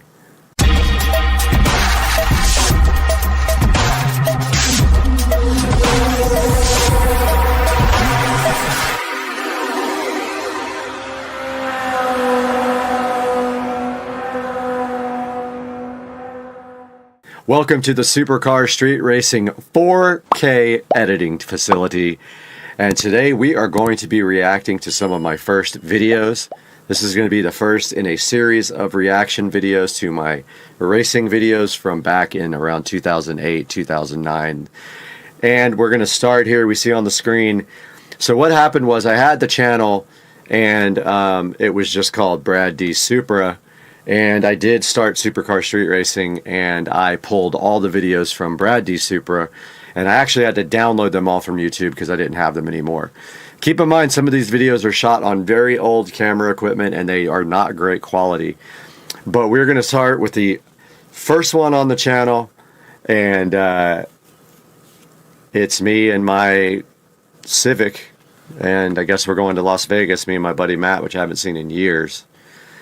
And it just says that I am going top speed in my Civic. And we are here in the first video, and I did start this little portion over because it does have copyright music on it, and I don't want that issue when we publish this. But here is the main part of the video with me in my 97 Civic LX here. So it looks like we're trying to go top speed. Top speed in the Civic. Looks like around 100, 120 miles an hour. Yeah. Oh, we hit the speed limiter. We hit the top. Look at this guy. We hit the top speed limiter at 120 in the Civic. So we topped out the Honda Civic in that video. That's interesting. Some of these other ones might have copyrighted music too, Maybe not. This is my CLK55 AMG that I had. This one has a few hits, 55 to 120. We can check that out. We might get ad playing on it, but we'll see. Yeah, we did. Let's skip.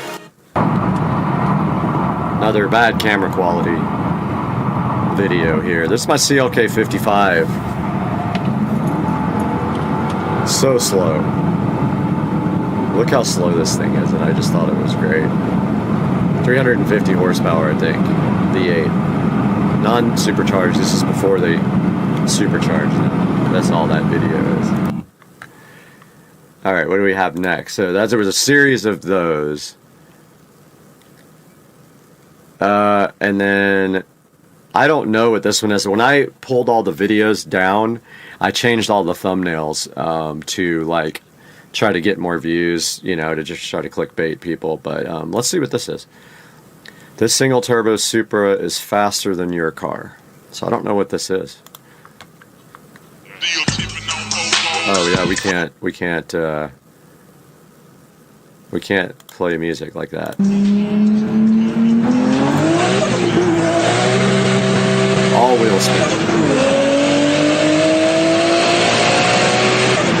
So I don't know what I was doing in this video actually. Can't recall. Jesus Christ! That was awesome! I don't remember who that was either. Oh my god. I don't know who that was riding in the car. Check it all the way to 8 now. Hopefully we don't get a copyright strike on that audio. Second gear was worthless. There's the Supra and me giving someone a ride in it. Might have to mute the audio if it does happen. Alright, so that was just me giving someone a ride, apparently. I don't remember, but that was somewhere back in the 2007 to 2008 range. Let's take a look at the next one.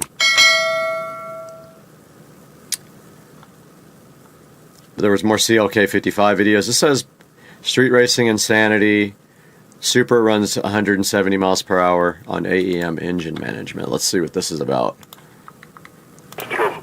Okay, that's got some stuff from... Officer 108. That's from the movie THX 1138. This is back when I used to do like crazy intros and had movie clips and stuff on it. Called it DV 1138. Like THX 1138. So this is 16, looks like 615 rear wheel horsepower setting.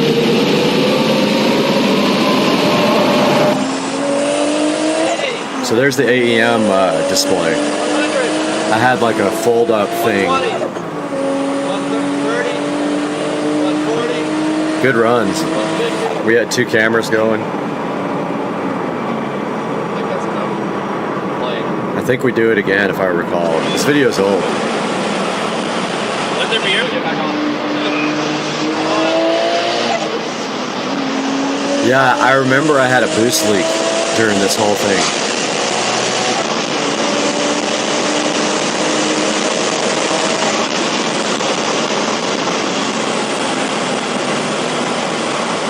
This was cool though that I could actually like display the AEM dashboard.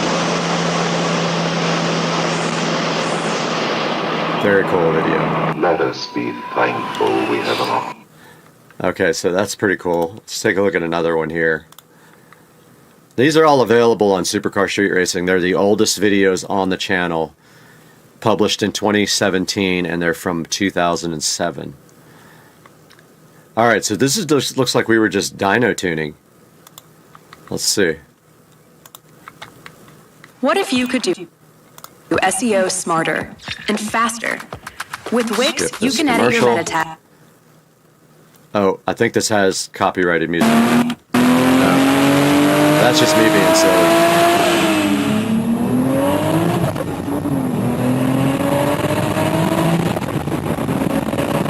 Love the boost gauge there with the blue, blue digital display. There's me going crazy on the freeway. Dyno pull.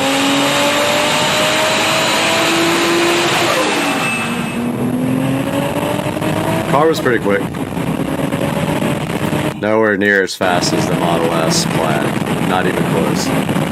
Even on 800 wheel, it wouldn't have even been a contest. There's the dyno sheet. Wow. Okay. And let's take a look at another one here. That's pretty cool. That was a good video. Alright, so this is just I went to a Seafoam party. Let's make sure this doesn't have any music in it. Dude, that is so fucking weak. How am I supposed to get a chick in that? No, don't worry, dude. You couldn't get a chick if you had a $100 bill hanging out of your zipper.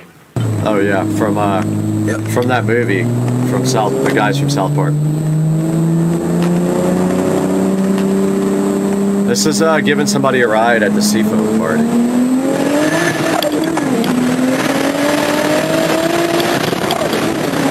Couldn't keep the cameras straight, apparently.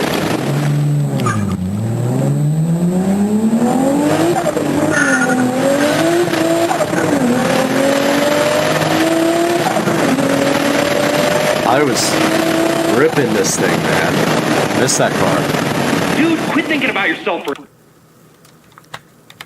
Yeah, that's pretty cool. One more in this part of the series, I believe. We get this over 10 minutes so we can actually make money on it. Let's take a look at some... Oh, this is a kind of a good one. And I think I had to take the music out of this one originally. I want you to go in that bag and find my wallet. Okay, so yeah, this is me racing a bunch of different people. Okay.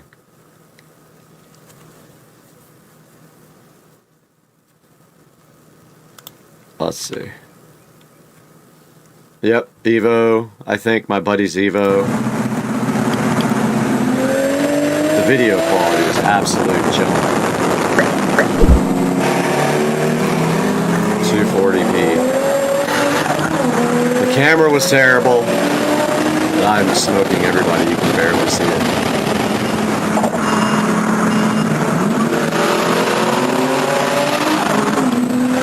Wow.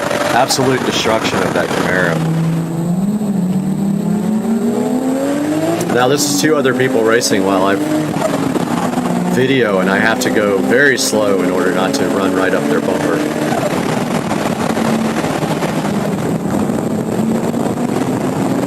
And then these guys are racing and I just like join right when they get next to me.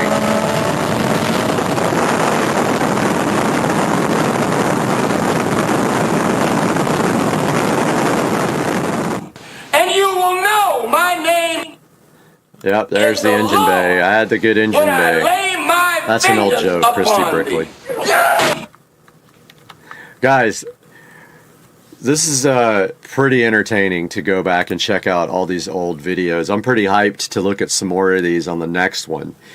This is 15-year-old street racing videos from Supercar Street Racing in my single turbo Supra from way back. Looks like they're not in order, so we're getting them as they were uploaded to the channel. So we might see some stuff out of order. But that's part one of our series. I hope you guys enjoyed it, and we'll see you next time on Supercar Street Racing. Wow, the water looks crazy. It's got like all this steam coming off of it. It's really cold today in Jacksonville. It's 41 degrees. I just drove all the way to the Best Buy out by the airport. It's about the same distance as the other one to get some thermal paste, and of course they didn't have any, even though they said they did online. So now I'm headed all the way to the town center to try to get some thermal paste.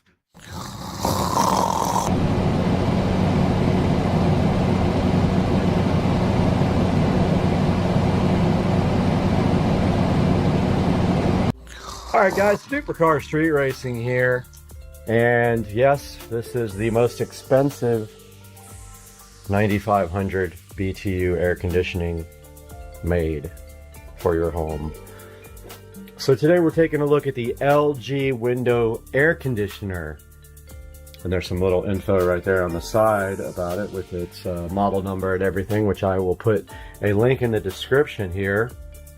And basically why is this air conditioner so expensive? So there's a couple of reasons why.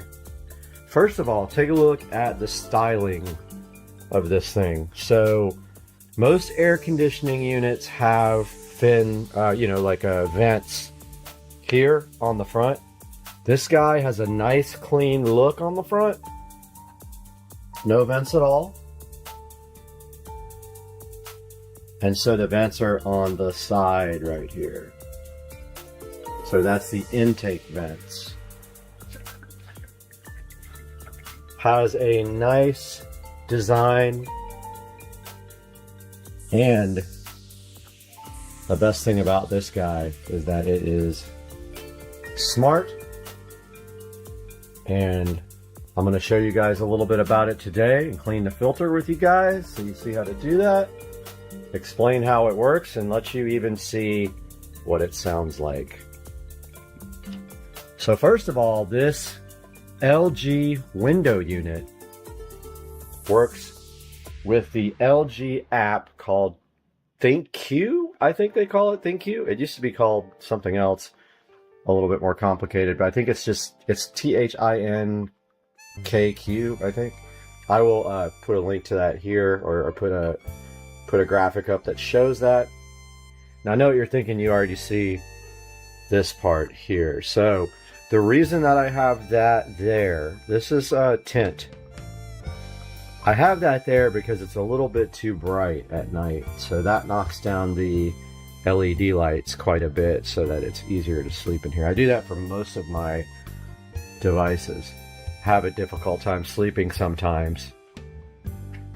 So if we take a look at the front here, we can see that we have cool, energy saver, fan, and dry. So it looks like to me, and I'll have to verify this in the manual, that dry just dehumidifies and doesn't cool. Of course, fan is just fan, which I use that a lot during the winter time. Energy saver is a lower energy usage, and it turns the fan off when it turns the compressor off. Cools your standard cool.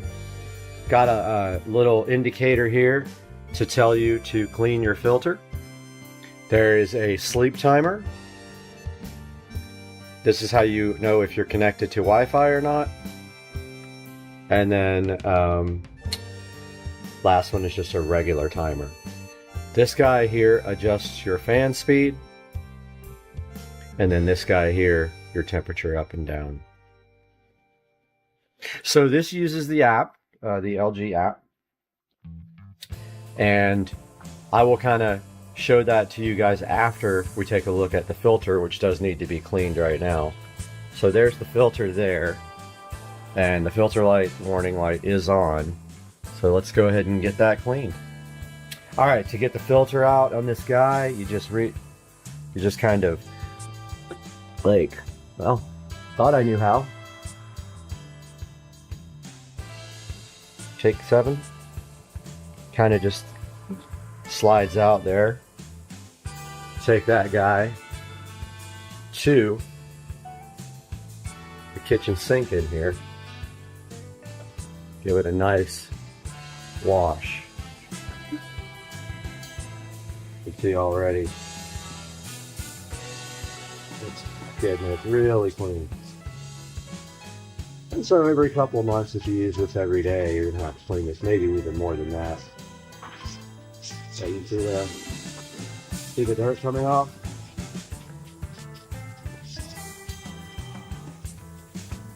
Really easy to clean with the sprayer. I'm gonna go ahead and finish cleaning this and I'll be back. Got the filter nice and clean here. Much, much better. Gonna go ahead and reinstall it. Pretty sure it just slides in, but there must be an easier way than what I did, and I might need 2 hands. So I think it just, yep, I'm gonna need 2 hands for this because I believe I have to get it to slide into that notch right there. Be back. All right, so we got the filter reinstalled. It bends easily, so it's super simple to install. Here you got your vent controls, up and down, left and right. Go ahead and close the unit up. All right, and then I'll show you guys why This is the most expensive AC. But first, a look at the remote control that comes with this guy. You can see you can do everything from your little handheld remote if you want to. It's got a power, temperature, energy saver, the mode, fan speed, timer, sleep, and clear, just like the front. But I want to show you guys what happens. I don't know if the battery is even so good in this, but I'm going to give it a shot. So I'm going to turn on the AC. Yep, battery in the remote is dead. I don't use that remote, so let's do it from the front panel. All right. So I want you guys to notice there's no sound at all. The only sound is coming from my central heater. It is on fan 3. I'm going to go ahead and let you guys hear how the fan ramps up. So it is on now. Still can't hear it. So there, it's coming up a little bit now. So this is awesome. Why? It doesn't knock you out of the bed like at the beginning of my video. It very slowly brings the fan up to speed so that there's never that jolt. Even when the compressor comes on, you hear like a very low-pitched hum. It does not knock you out of your bed. So there's the fan on. Still ramping up.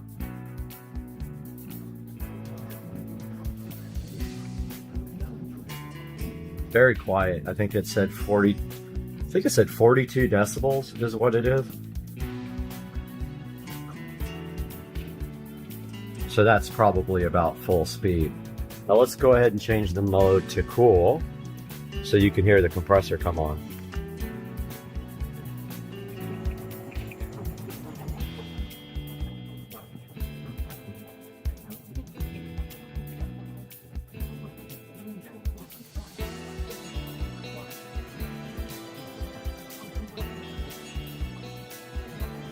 So the compressor just kicked on. I saw the lights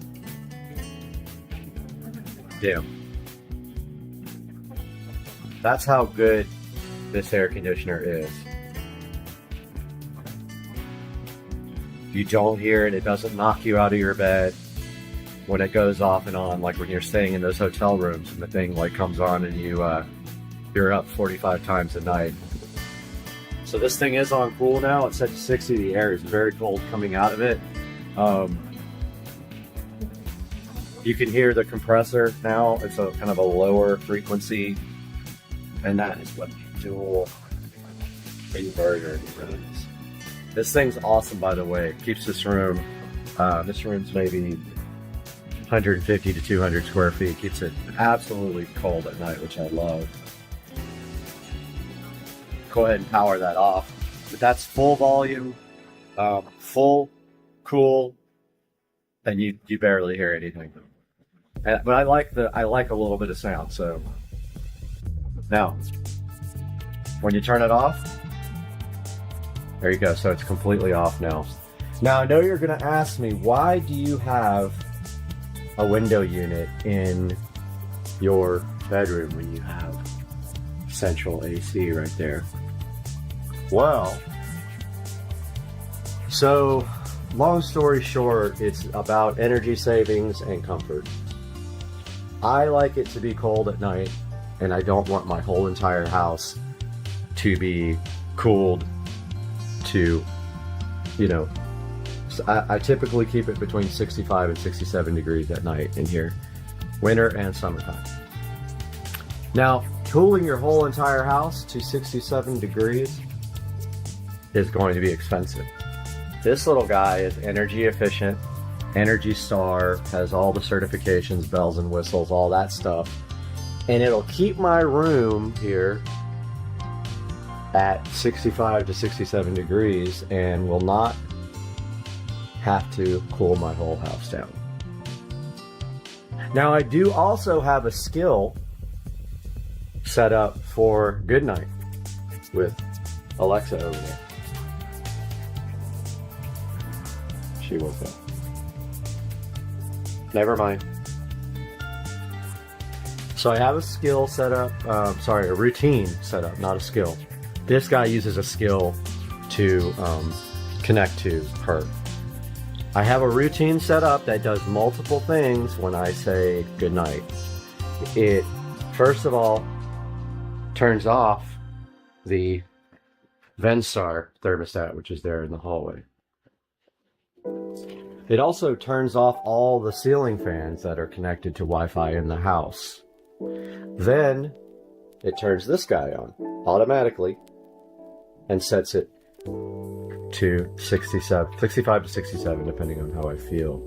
It also turns on this box fan via a smart plug.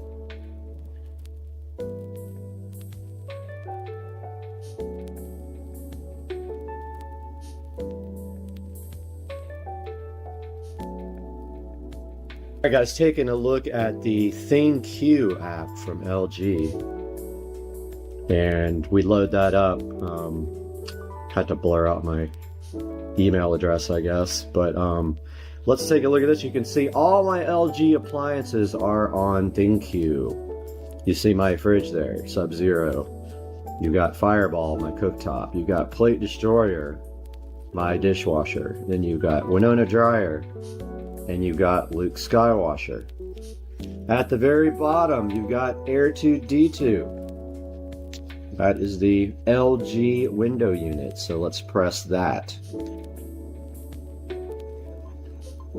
Now we can see here with Air2D2, tells that it's 55 degrees in my room. You can set a schedule here with the app.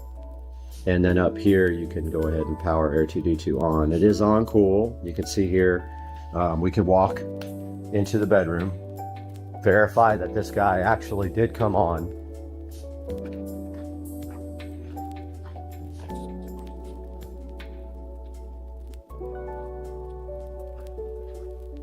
Let's check it out.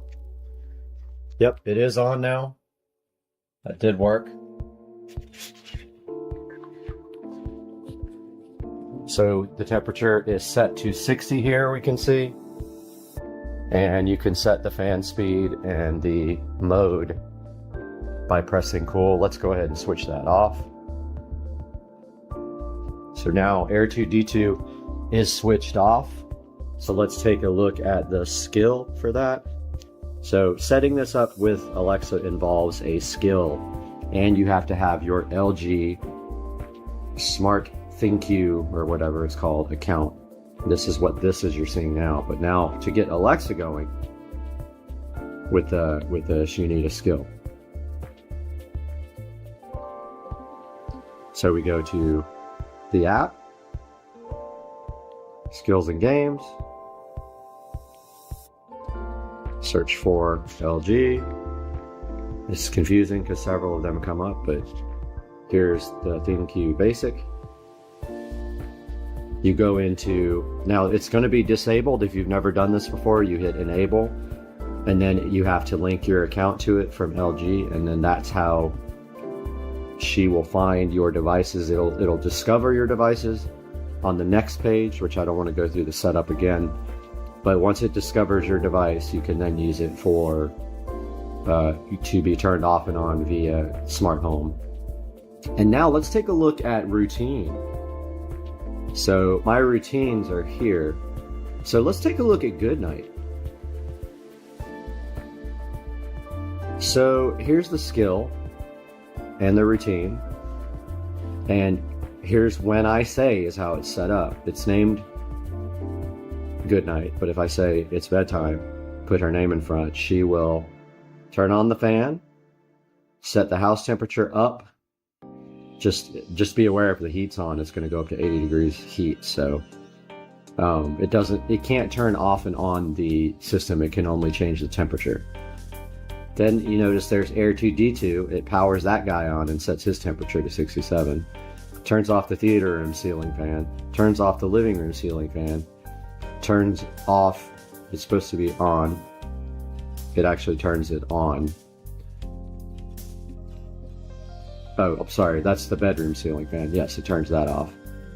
Says goodnight to Susie and myself, and then it turns off its own screen by using the command Alexa turn off the screen.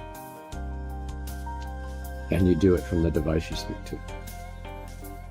So that's a look at the LG air conditioner, dual inverter air conditioner, which is probably the most expensive at that BTU that you can purchase.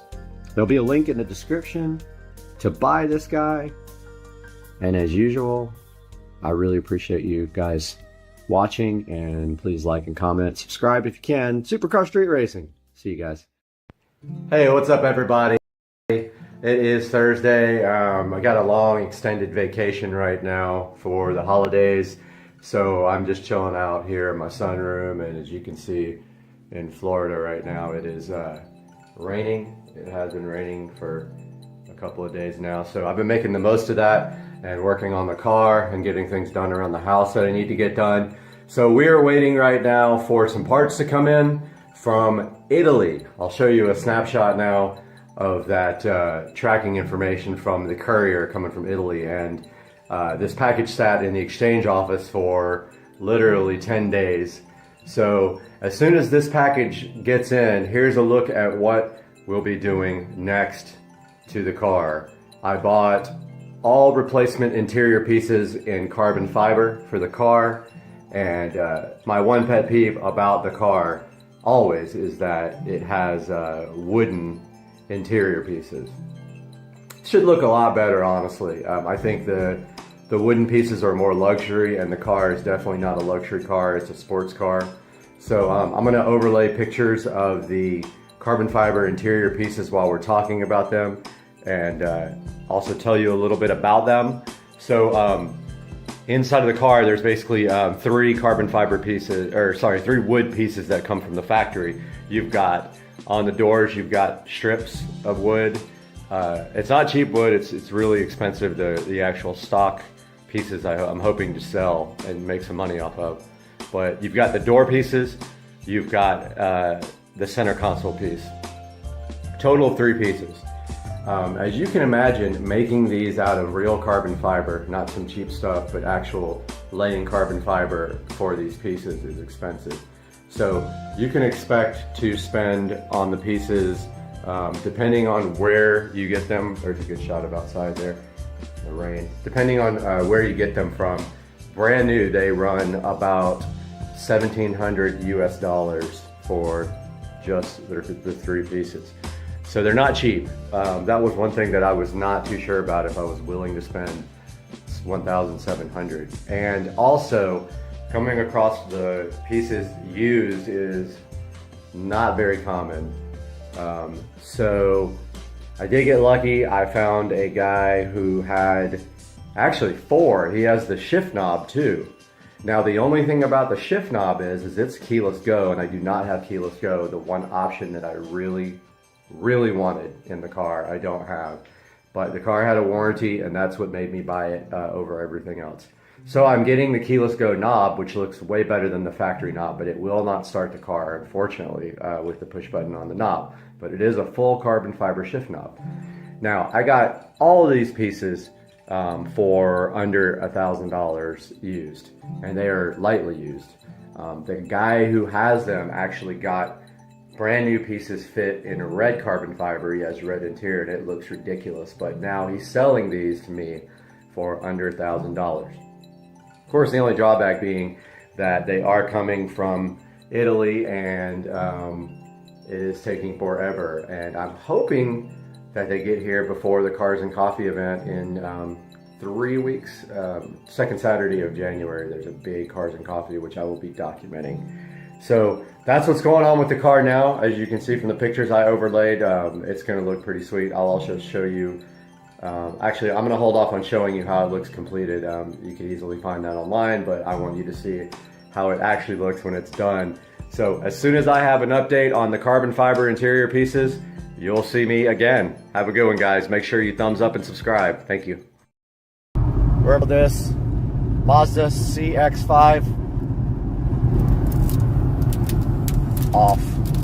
Ah, oh my God. She's having anxiety about it though. Oh Lord. No. All right, guys, Supercar Street Racing here. This is going to be a banger.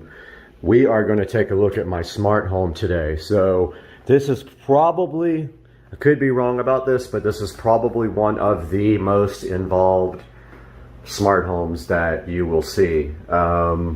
Pretty much every device in my house is a smart home device.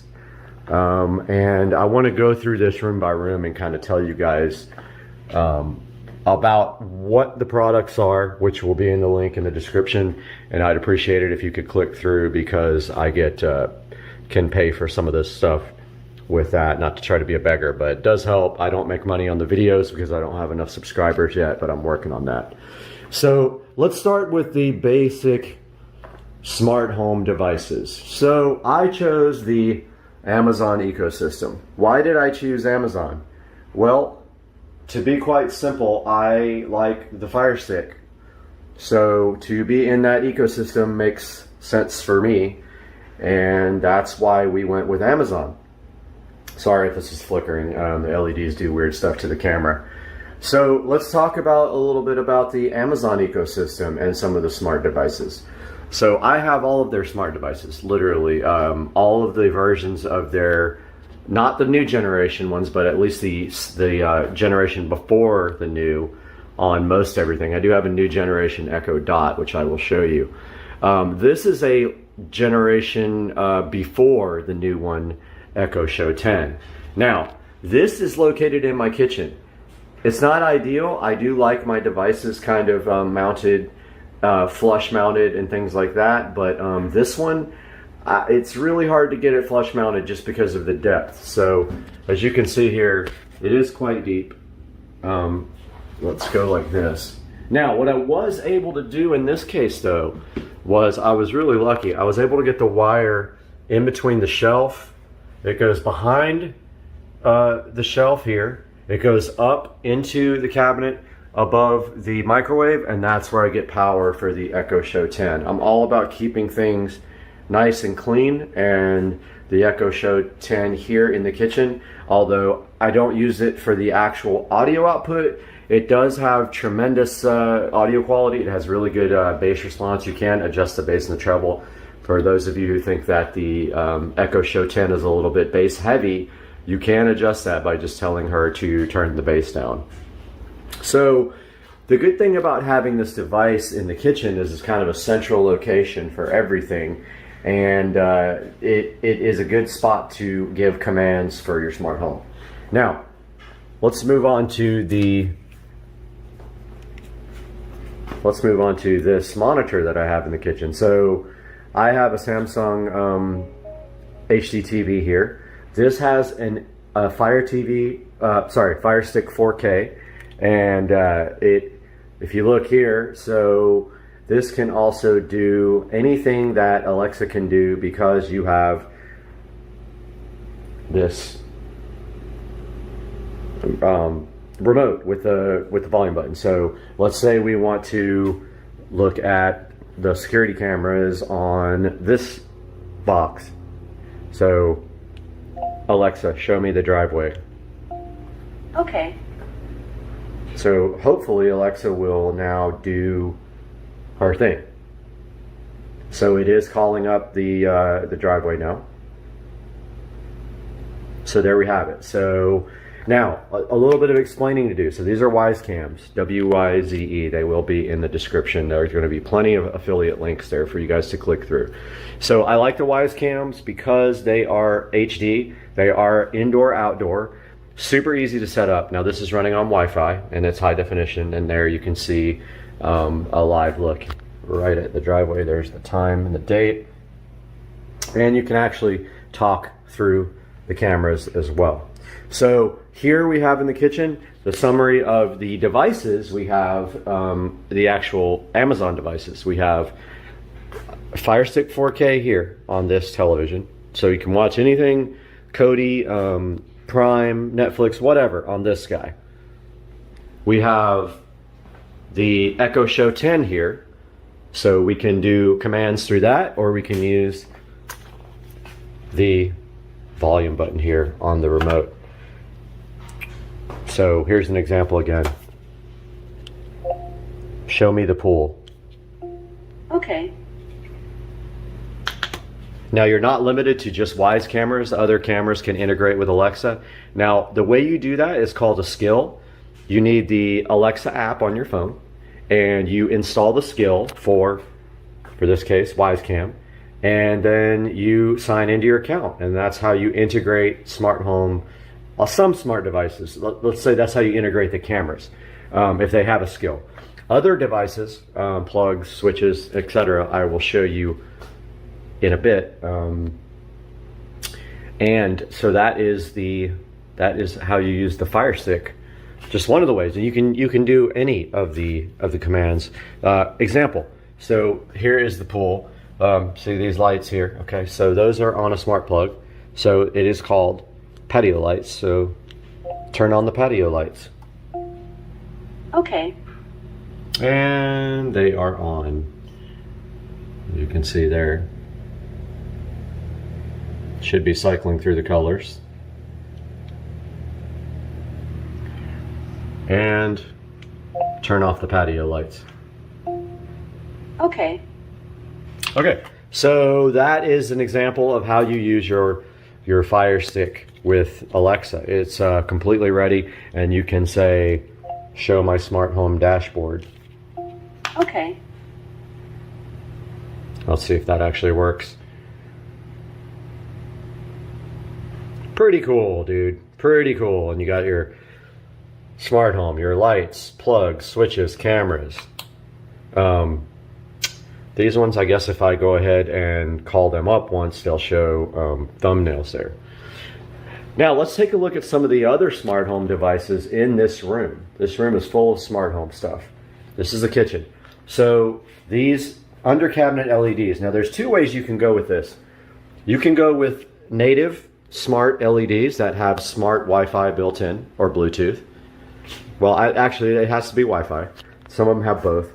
Or you can have your lights on a plug, and that plug can be controlled. So, however, on a plug you cannot dim them. So these are actually on plugs, and so those are on smart plugs that are various places.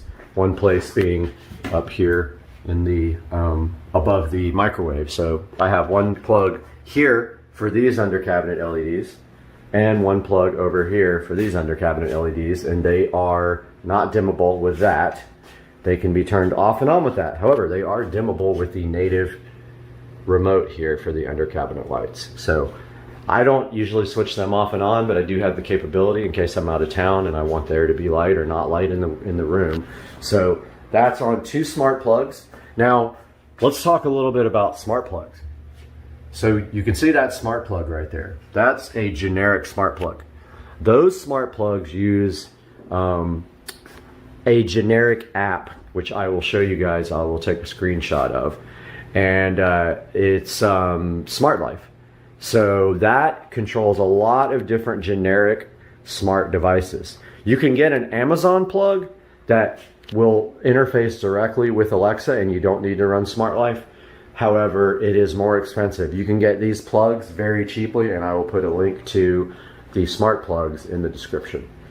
Okay, so we got the smart plugs on the under cabinet LED lights, and please don't pay attention to this. We don't promote flavored water on this channel. Okay, now let's take a look at a smart switch. There's a bunch of different kinds. I have experimented with some. I wanted to try all different kinds. So these are the Lutron smart switches. This is actually just a remote control for the other switch. The actual switch is right here. So the pros, there's not many. I thought this might be better for flickering. It actually wasn't any better. And this also needs a hub. The hub is located by my cable modem and my switch down there. So this is a smart switch, so it is kitchen lights. Alexa, turn off the kitchen lights. Okay. Alexa, turn on the kitchen lights. Okay. Alexa, set the kitchen lights to 20%. Okay. Okay, so that is a Lutron. I think it's called a Casita. I will link that in the description. So that is the actual switch. There, that's the actual switch. This guy over here, since it was a 3-way switch, this is just a remote. You can purchase like the remote separately. So really it acts like a 3-way switch. So we have that. Now, we'll get to the living room when we get to the living room, but it actually is running the same set of light. Now, there's another reason why I use this one, and I will get to that in a bit. But yeah, so the kitchen is on Lutron Casita, I believe is the brand, the type switch. Now, this guy here is not on a smart switch. Just a regular old dimmer because it's just above the table. Now, I'm going to eventually switch that out because almost everything here is on smart devices. All right, what else do we have in the kitchen? Well, believe it or not, we have the LG appliances are smart devices. You can see right there. Now, there's an issue with the LG skill. I have never been able to get the skill to work. So, I don't know. Actually, this guy, oh, yep, see, it is on Wi-Fi. Okay, so this works with an app called ThinQ. And that's how they interface with smart. However, like I said, mine doesn't work. The microwave is not smart. This stove is, the dishwasher is, and the fridge is. So in total, in the kitchen, we have 1, 2, 3, 4, 5, 6, 7, 8 smart devices in the kitchen. That's just the kitchen alone. Let's move to the garage. All right, welcome to the garage. Let's turn the lights on in here. Okay, let's take a look at the garage and what's on smarts in here. Now, there's a smart device in here that I was disappointed with. It's actually not compatible with Alexa, and that is my Chamberlain garage door opener. I'm super disappointed because I used to have a regular garage door opener with a smart interface for it. It's just like a generic smart sensor, and it could open and close the garage remotely. My new Chamberlain, you have to use the app. You can't use Alexa. There's ways around it, but bottom line is they're too cheap to give Alexa, to give Amazon money so they can integrate directly. But it is Wi-Fi. See, it says it right there. And there is an app called MyQ. So the garage door opener is smart, but it's not integrated with Alexa, unfortunately. Washer dryer. Well, yes, they are. You can see right here. So the washer and dryer are connected to Wi-Fi, so which is super helpful. So these guys right here are the top of the line. They are the LG Signature washer and dryer. They cost about as much as you could probably get this car for now. They are Wi-Fi enabled. Again, all my appliances are LG because I like to have them all in one place, and they're all on ThinQ. And so these guys will alert me when they're done with a laundry load, which is very cool. Now, let's talk about what needs to happen. So I don't have a smart sprinkler yet. I have this old school thing, but I have a gift card, so I'm thinking about just going ahead and getting that done because I want that to be a smart device and not just a old school analog one. Echo Dot. This is the newer Echo Dot. I believe they upgraded the speaker. They had to go with a bigger form factor here because they upgraded the speaker. But this is the Dot, and it is helpful out here because I can do commands if I need to. I mean, you can always use your phone and you can use the Alexa app, but you've got this guy out here which is just commanded. And by the way, you can change the wake word so that all your devices don't think that they need to wake up when you say the same word, but there's only like 4 choices. This guy is called Amazon. Let's see, it woke up. Amazon. Never mind. Amazon. Turn off the garage lights. Okay. Now this guy right here is automatic. This has a sensor. When I walk in the garage it'll come on, but the other ones, Amazon. Turn on the garage lights. Okay. All right, let's talk about how that happens. So Notice here I spent quite a bit of time doing recessed lighting in my garage because I just like the look of it, and they are all LED lights. And then of course we have this guy here, which that was a standard light fixture, so I used it to light up the washer dryer. Okay, that was on an LED, on a smart plug, but it actually doesn't ever need to turn off. It's been on since I've installed it, so it doesn't need a smart plug anymore. These guys up here are on the coolest switches ever. They are on these RGB smart switch, which at the time, this is not lit up, but I'll show you one in another room. You can actually change the color and the pattern on the switch itself. But yeah, so these are smart switches and they use Smart Life, and that's how you link them to Wi-Fi and then into Alexa with Smart Life. You're gonna like the ones when I show you. So that's gonna do it. That is the garage and everything in here that's integrated. Let's take a walk to the living room. Living room has a few smart devices. Let's take a look around and see what's in here. First of all, we've got this television, and if we look behind it, yep, it has a Fire Stick 4K, which actually just plugs directly into your HDMI port, and then the power cable goes down, and it is connected with Wi-Fi to the router. Down here, we have a switch. We have a network hard drive, and then back here we have our Nighthawk cable modem. So that's what's providing Wi-Fi. Let's take a look around here. So the dining room light is not smart. It hardly ever gets turned on. That's why. These guys are. So this guy right here is an Echo Show 5. His name is Computer. Turn off the living room lights. Okay. Computer, turn on the living room lights. Okay. All right, let's talk a little bit about the LED smart switch now. Now here's another Lutron Casita.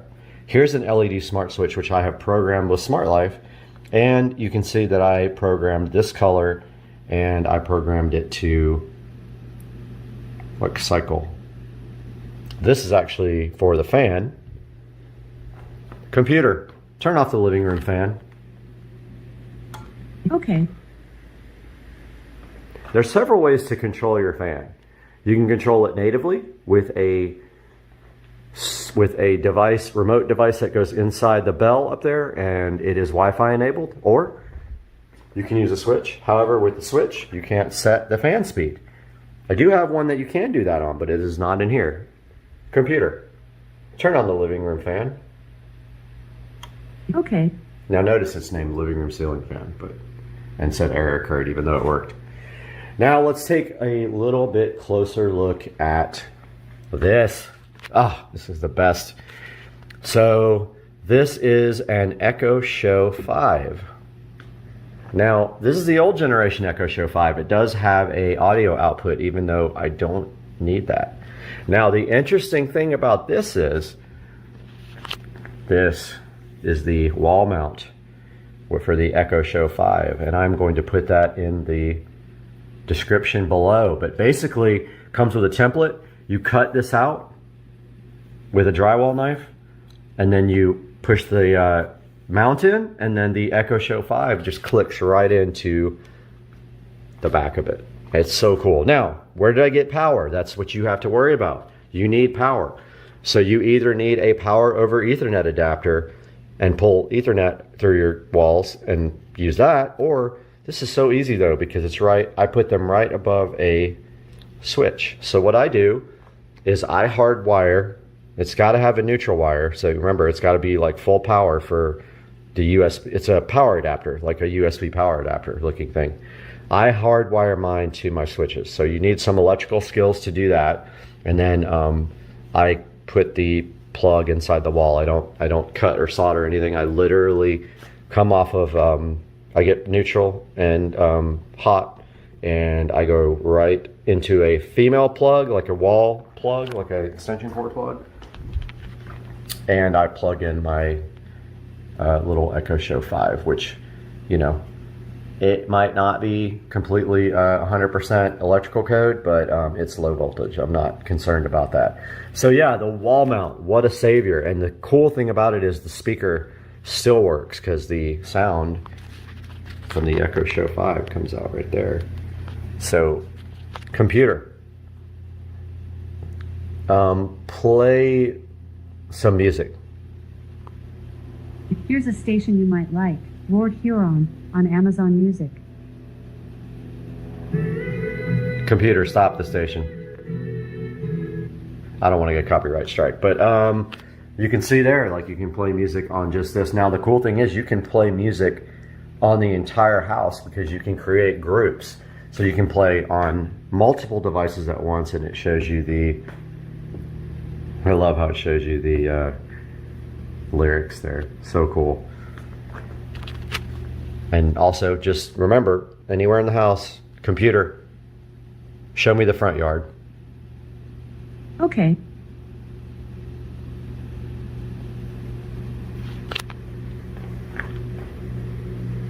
And this is the Y skill. There you go. All right, so there's that. There's the, showed you the RGB smart switch for that. I showed you the Lutron Casita. Now over here at the front door, we have a variety of devices. We have smart switches for this light here and for the patio light. And my jacket just fell on the ground. So there's those two, and notice they're programmed with different colors. So those are all from Smart Life. Now here's what's cool. We have a smart door lock, a UFI smart door lock. Well, this guy's awesome. It does integrate with Alexa. It does both, so it's biometrics. So it does both the fingerprint and a passcode or a key, which is underneath this guy here. You just move it aside and there's a keyhole there. The good thing about this is you can unlock it and lock it remotely or with Alexa, and it locks itself after a certain amount of time if you want it to. So you can physically not get locked out of your house anymore. It's just not possible unless the battery just died on this guy, but then you go in through your garage. What I don't have a smart doorbell yet with a camera. I kind of want to do that, but I also already have cameras up there in the corner outside. And I guess we can show you that now. This is actually a Wisecam V2. It's not the outdoor camera, but it doesn't get wet out here, right, Mr. Binks? Mr. Binks, I think, heard the door open and wants to come. You want to come inside? Come on. You come in? He's probably going to get, he's really a independent soul. Probably get bored. So that's a summary of the devices besides this camera up there, the Wisecam up in the corner, which is pointed at my door. We've got, yeah, that's it for that room. Moving on to the theater room.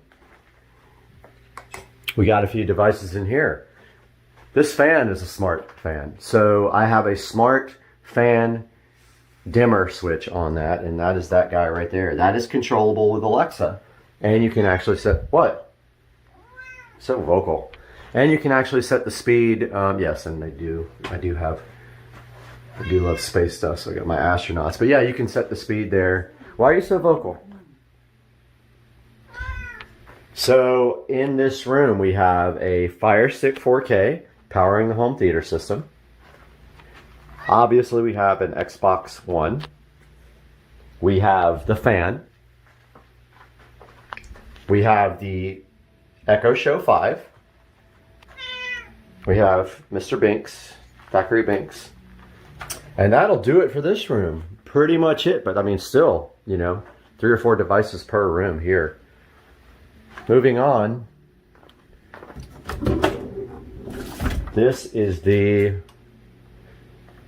computer. Turn on the audio closet light.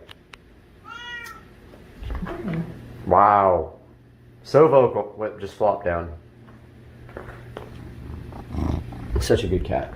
Not mine, but good cat. So we have the whole house audio closet, which I showed in another video.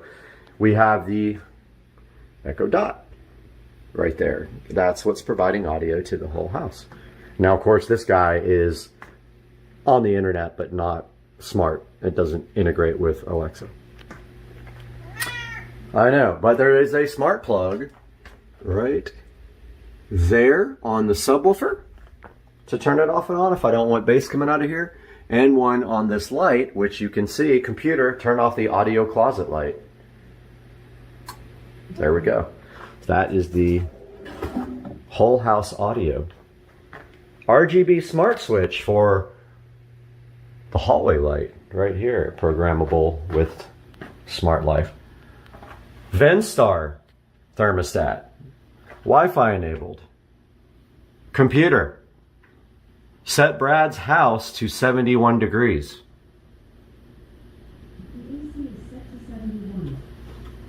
Boom, cool to 71.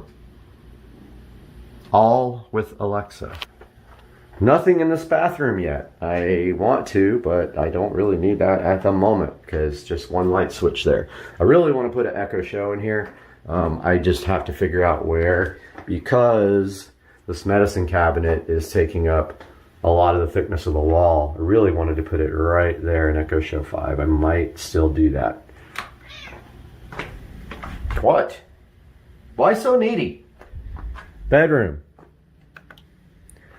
So now we're taking a look at some dimmable smart switches. This is a dimmable smart switch, which I will put in the description. This is what is connected to these overhead lights. Now these overhead lights are LED, however they have a really bad problem with flickering, and I've seen people complain about it. But yes, this is available on Alexa, and you can dim these lights via this beautiful Echo Show 8. Again, want to get this wall mounted somehow, but the depth is pretty good on it. And where are you going in the closet? Crazy cat. So that's an Echo Show 8, the previous generation. So it does have the audio output on the back. Hopefully I didn't just bust it. It does have an audio output, so if you need to feed a home theater or a whole house audio with that, you can. This fan is on a RGB LED smart switch, but I have it off obviously because it's really bright at night, and it will only turn the fan off or on because it's not one of the built-in dimmer, it's not one of the built-in ones where it's up in the bell there like in my theater room. This is for future home theater. In here will be 5.1 audio. I don't have the in-ceiling speakers yet, and in the TV we have Fire Stick 4K. That will do it for the smart devices in the bedroom. Are you ready to go to the other room, Mr. Banks? Such a good kitty. So needy. Alright, so next room we have is the office. So in the office, we have a variety of smart devices. We have a PC, obviously, which can run the Alexa app, so you can do everything you need from the Alexa app there. We have a monitor, actually a television, with, this is the only one left in the house, but this is the old school Fire TV that does the same thing. Get some lights going in here. That's the old school Fire TV that does the same thing as the Fire Stick. That's I believe the second generation model. So we can do, obviously we can do Prime Video and Netflix and everything from that TV. We have the Echo Show 5 here, just like in every other room, mounted above a dimmer, smart dimmer. Again, interfaces with Smart Life for the in-ceiling light. That bulb I have out because it drives me crazy with that fan. The fan is not a smart device. It has a regular remote. You cannot control it with Alexa. And she's going to hear me in every room and wonder what I'm saying. So no smart on that fan. We have smart bulbs in standard lamps. Let's try it. Echo, turn on the office lamps. Okay. Now these guys are cool because they use Smart Life as well, and the bulbs are RGB. You can control the color of the bulbs. I have this one on white right now because in the morning, I like just to use this light to work by. So we have 1, 2, 3, 4, 5, 6 smart devices in here. I haven't even showed you the bathroom yet. So this is the same type of dimmer for the bathroom. So it's a smart dimmer, and it is on these 2 bulbs up here and these LED in ceiling bulbs. Okay, now we have a variety of smart devices here controlled in different ways. So these mirrors did not come with these LED strips behind them from the factory. They came with this guy, just white. Okay, that's how they look. Let's turn the LED smart strips off. Alexa, turn off the mirrors. Okay. So notice the blue went off. Now, these guys are natively white, but I added LED smart strips to the back. Check out the mirrors. So they are Wi-Fi connected. And I know. Wow, so vocal. They show the time, temperature, weather, all that stuff. So yes, they are backlit with a white LED strip from the factory. So that's what that looks like. Looks pretty cool. But I have some Govee LED smart strips. Alexa, turn on the mirrors. Okay. All right, those guys are configurable through Alexa, and they have a app to do the patterns and the colors and all that. This guy right here is just a normal LED RGB strip that I can power off and on without, I cannot power it off and on with smart home. These guys I can. Pretty cool. And then in the bathroom, we have 3 RGB smart switches, 4 lights, fan, and shower stall, all controllable with Alexa and all configurable with the colors that I want. So that's what they look like in the dark. Closet. We have RGB smart switch for the recessed lighting. Here, again, set up with Smart Life, configurable to whatever color I want. Let's move to the sunroom.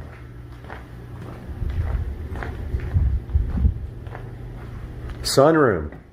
We have a variety of devices, but we start out here. LED RGB smart switch for the outdoor light in the yard. Dimmer, smart dimmer for the sunroom lights, the in-ceiling. Remote for the smart switch for the pool light. The actual switch is outside. And in the home theater room, we have a Wisecam. We have a monitor with a Fire Stick 4K. So when I'm huffing it out on my treadmill here, I can watch television. The fan is not on a smart switch. It has a standard remote control, speed control, light control. Right, Mr. Binks? And then outdoors, we have a Fire Stick 4K on this TV. And we have a smart switch on the pool light. And there goes a beautiful big bird flying away from the, I don't know. Do you want to go outside? Come on. Maybe not.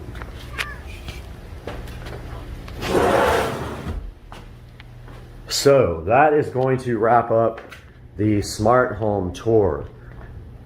I am going to put all the links in the description. You can do so much with smart home, and I'm sure I haven't touched the surface.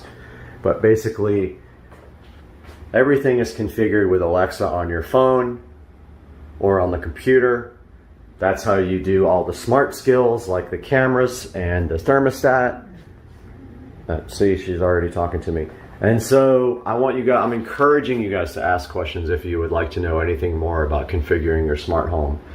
There's so much you can do with this. And I didn't even talk about the things like routines. So when you go to bed at night, you give the command and she does 10 different things at once, turns off all the lights or turns on a fan, or, you know, does 18 things at once. Like, for instance, my patio lights come on at dusk based on Jacksonville, Florida dusk time. They go off at dawn based on the dawn time, the sunrise time, sunset, sunrise. Things like that you can do with routines. So please, if you have any questions, let me know, and I hope you guys enjoyed this video. I enjoyed making it, and I love showing you guys this smart home. We are in the Supercar Street Racing living room, and I'm Brad, and welcome to Supercar Street Racing. If you're new here, we're so happy to have you with us. If you're not new, welcome back to the channel. And today we have a partnership with Wow Lights, and right behind me here sitting on the table, we're gonna get these Wow Lights 100-foot outdoor permanent lights unboxed, see what's inside, and figure out a plan on where we are going to install these.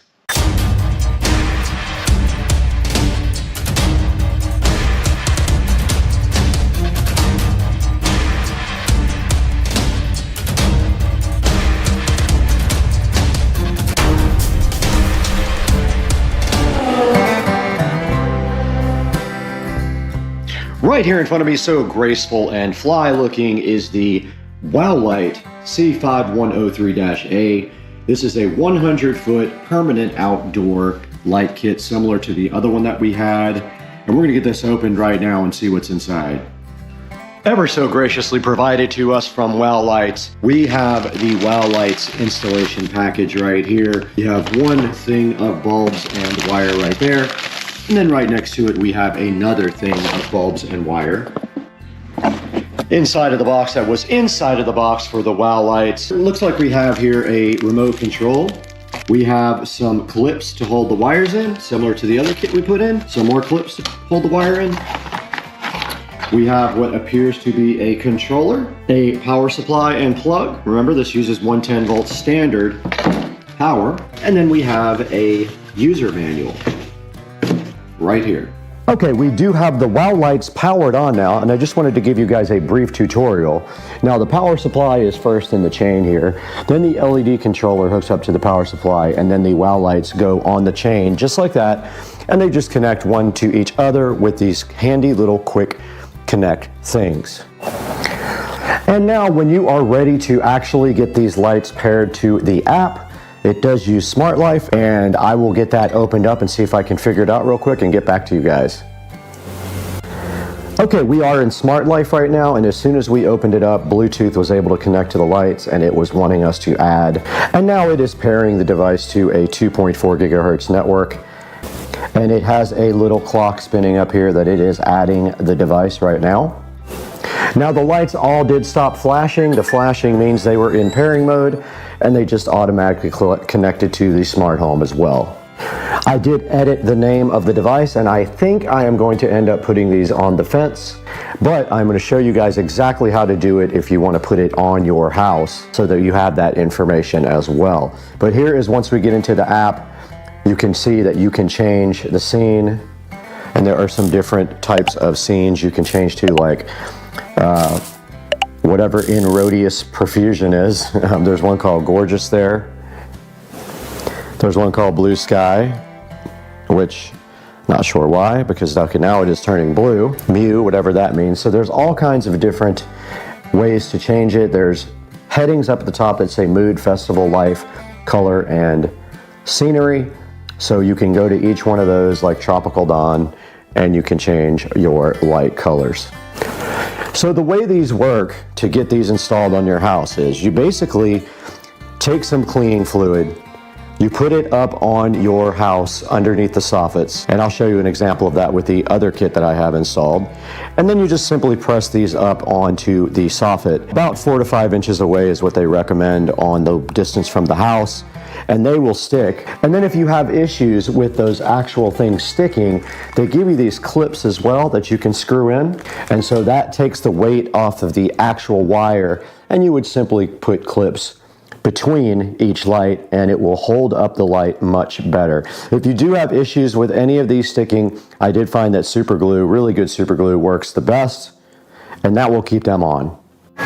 So right up here we have a different brand, the brand I'm not going to speak about right at this moment, but you can see that they are just spaced out a certain amount, and then I put the clips right between each one to go ahead and hold up the lights. Now I did have one fall there, which I went ahead and super glued back up, and I've had no problems, and I've only ever had one light ever fall off. But this is kind of the spacing and the distance from the house that you want, 4 or 5 inches away to do these lights. Okay, I'm doing a little experiment out here on whether I can actually mount these to the fence, and my idea is pretty simple. I think I could just zip tie these on and they will continue to point down. The problem being there's nothing to stick them to on the fence. So once they're pointed down, I'm going to try to see if they will stay. If they won't, this will not work. But I have them draped over the regular lights, and they honestly don't look that great with 2 light strands here, so this may not work either. Just because of that reason, it would be cool if it did look good. So let's try the experiment.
All right, we've already got power run out here, so I'm just going to tie into that real quick.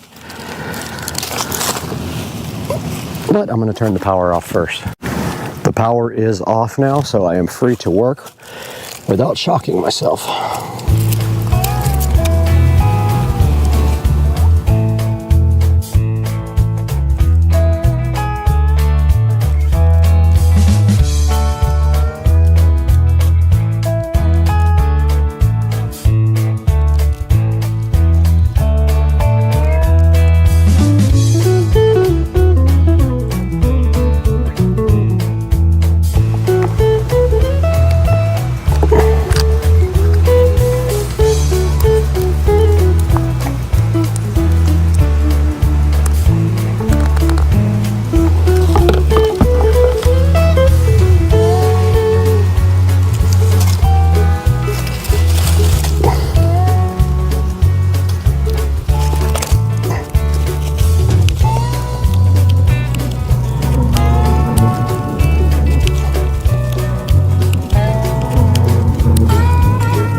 I am all done with this part of the project. I have not decided yet if I am going to keep this or not. I want to see it at night. It needs all the zip ties cut off and just to be kind of adjusted here and there, but I think it's going to look cool at night. I just want to see if it looks weird and I probably need to put more zip ties on it so that there's not loose wires in different places. But for now, that's all we're going to be doing until it gets dark. All right, we are now recording on the phone to go check out the WOW lights for the first time at night, but we will have to pause down to turn on the lights. But let's get out here and check it out. And here is a view of the WOW lights installed on the fence, and they are absolutely cool. Didn't know if I was gonna like them, but I actually absolutely do love them. Check this out. Yeah, they look crazy good. So yeah, I think I'm gonna keep that and go ahead and add the second set over here. So this down this fence here and go all the way to the water right there. But I mean, this is crazy looking cool. And of course we can change the colors and the scenes and all that. Let's try that and we'll come back. Ah, here it is. So here are the different effects.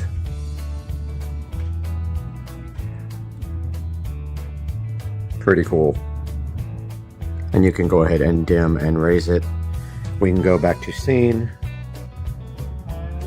Here is one called Mew and one called Mediterranean. As far as I know, when you go back to dimmer, it's just a straight color. Here's Sunflower.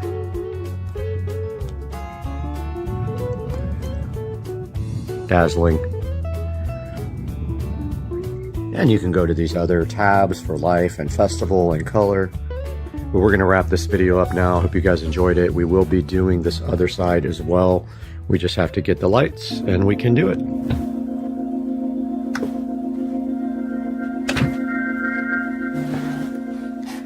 We are out here in the 4K production studio once again, taking a look at WOW Light. Now, the company WOW Light was gracious enough to send us these outdoor lights. It is a 100-foot set of outdoor lights similar to other brands. However, this one actually uses Smart Life for its app, unlike some of the other devices that use their own custom-made app. And you can see right here on the screen, we have the 50-foot version right there and the 100-foot version right here. The 100-foot version is $263 with a $60 coupon added to it to get yourself a little discount. And I can tell you this, the way these work. So the way that you put them up, and we just went over that in the video, is they have 3M tape on the back. You just take that and you peel it off and you stick it right up to your soffits. Ideally, you want to be about 3 to 4 inches away from the house for maximum effect. Some people aren't able to do that, like I wasn't able to do that with my set, but you might be able to. Now, I took mine to a different level by putting it on my fence. I just thought it would be cool. Now, it is expensive. However, I've been having issues with my lights on the fence burning out after about 2 or 3 times of being in the rain. So these will probably last way longer. Now, looking at the reviews, they do have a 4.3 star review out of 25 ratings. And if we look through the picture here, you can see that they do show the app here, and it does use Smart Life, and it has a Bluetooth enabled discovery on the actual thing. So when you actually start it up, it finds it via Bluetooth and then it adds it to Smart Life via Bluetooth. And looking right here, you can see that they are IPS65 waterproof, and they are good for up to 100 degrees Fahrenheit, which is also good because most of the time these are going to be out in the rain, and you can control them with smart home devices.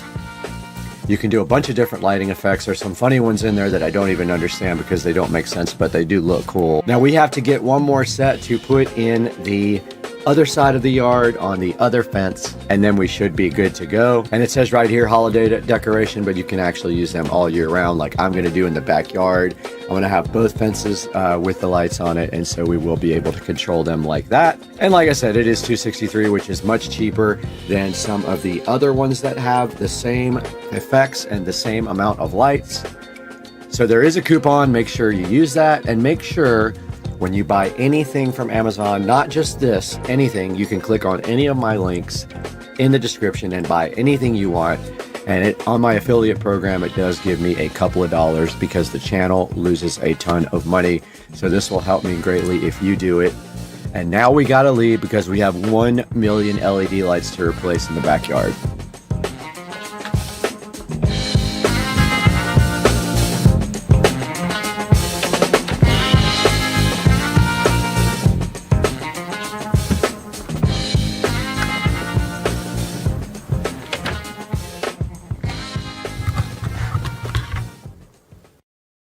Hey everybody, quick update on the studio. This entire wall is tiled, as you can see. Let me turn some lights on here. This entire wall is tiled. I still have tiles falling off, so I am re-gluing them as they fall off. And I can see some right here that aren't exactly straight, but that's okay. You'll never get this stuff perfect. But this whole wall is done. There's me. Check it out, guys. All done. That's done. Completely done. I got the speaker wires pulled through for the surround sound. And then I got the second television mounted right there. Looks great. And so now I just have to do above that door, continue to this side, and then I got to do the ceiling and that back wall. So I have probably a day's worth of work ahead of me. Actually, this half of the wall, the most difficult part was cutting around all these fixtures and stuff. Yeah, so everything's painted now. I just got to do this front wall, which is where the 250-inch screens are going, and I need to get all the acoustic tile up. And that's going to do it for today. I'll update you guys again tomorrow. Video mode. Recording started. Wi-Fi is on.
Video mode.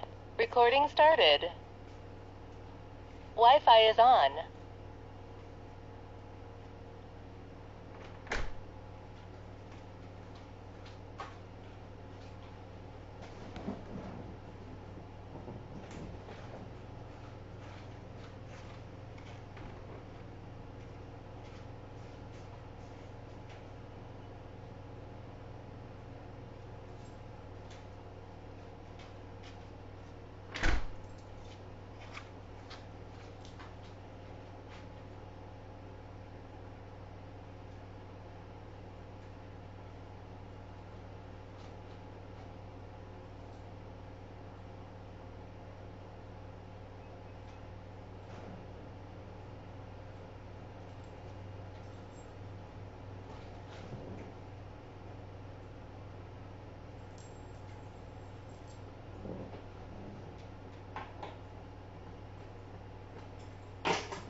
Dude, that is so fucking weak.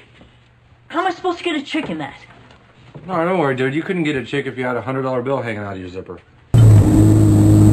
Yep.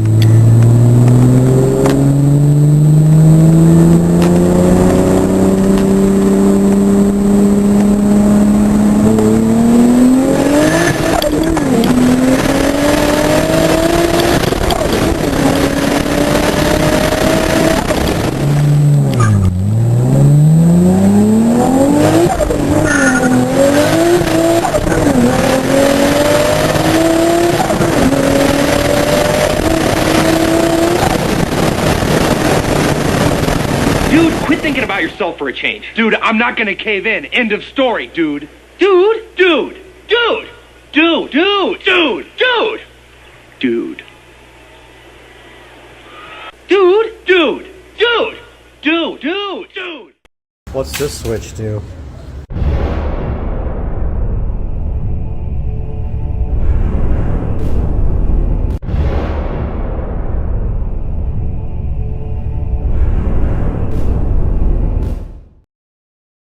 Is go ahead and bend them whichever direction you want. So if you want them to be shaped a certain way, you just grab the root here and you just kind of look at the base of the stock and you just kind of bend it and it should stay. And then you can bend these to whatever shape you like.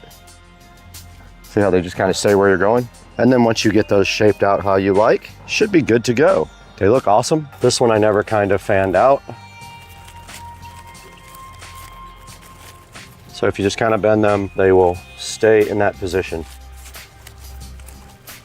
And if you don't know how, get somebody who does to help you out. Just like that. And we do have 2 plants ready to rock.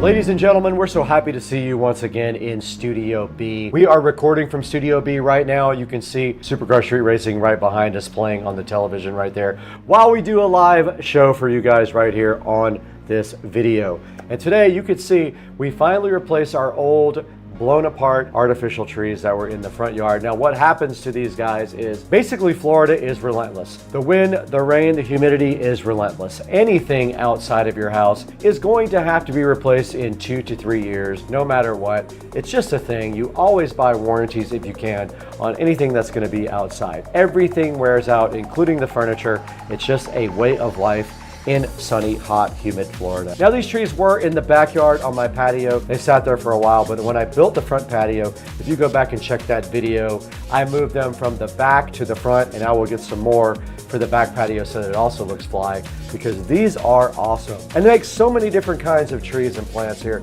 I want to show you a few of them. Now these are the 5-foot artificial palms right here. They are $118. They also have this bird of paradise right here. They have the cedar topiary in both 3 and 4-foot versions. They also have these 5-foot cedar topiaries, and they are quite expensive, $269 for 2. Make sure that's what you want. I think I might buy those for the garage, right on each side when you come up into the driveway, right against the garage. Now this is a artificial Dracania. Looks pretty cool. It is 4 feet tall. It's $64. And right here, a cool artificial eucalyptus tree. I think that might look cool somewhere in the back around the pool area. Here is a 6-foot ficus for $114 also. Here's a Monstera deliciosa plant, 4.5 feet tall, faux Swiss cheese floor plant. Here's an artificial olive tree for only $79. And there's the 5-foot artificial palm trees back again. Now these guys are sitting at a solid 4.5 star reviews. I love the way the palm trees came out. You do have to go ahead and shape them the way you like them. When you get them, you'll take them and actually bend the bottom so that you get a nice natural looking plant wherever you want it. Now I'm gonna go ahead and order a bunch. It does have a belt loop thing on it right here. And if you press the control again, it does go off. Guys, please support Supercar Street Racing and our sponsors. Check out the 2-inch cool emergency flashlight in the description of the video. Now let's get back to the video right now.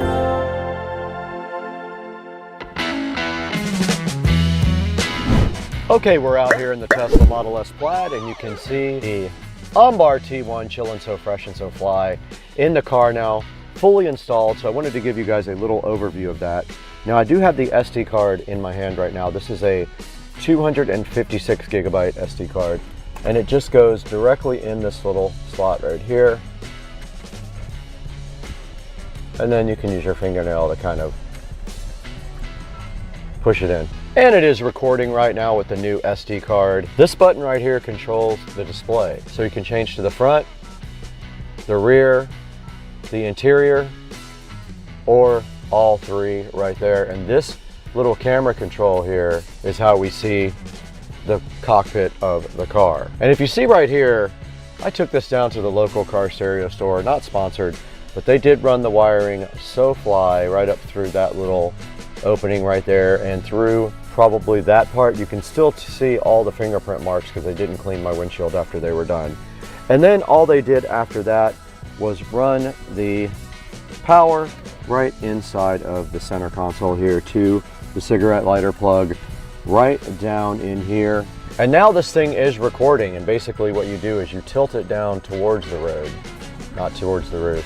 And so that is how the camera looks installed right there. And then we will be showing you guys the app next, but that is the camera part inside the car. Let's show you guys the back of the car for the backup camera. Now in the back of the Tesla, there is a backup camera that was installed right here. We can go ahead and check that out.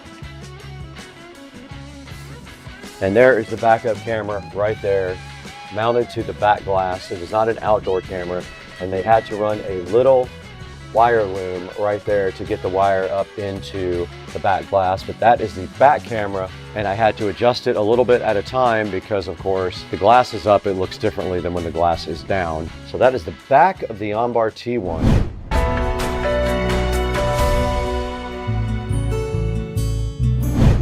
You guys just saw us install the OnBar dash cam directly in the Tesla Model S Plaid outside. That thing is pretty cool. We're gonna have to show you guys some actual video footage now from the OnBar T1. Let's go ahead and check that out now. Let's throw it to some actual recordings from both the front, rear, and the inside view from the OnBar T1 dash cam.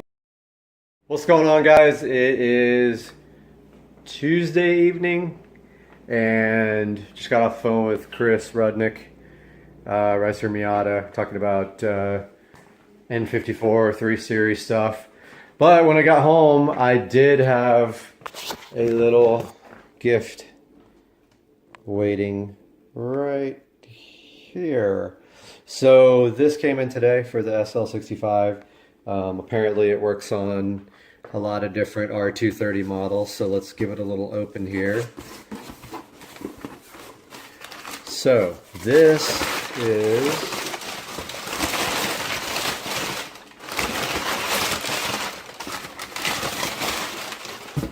whatever comes out of the box correctly.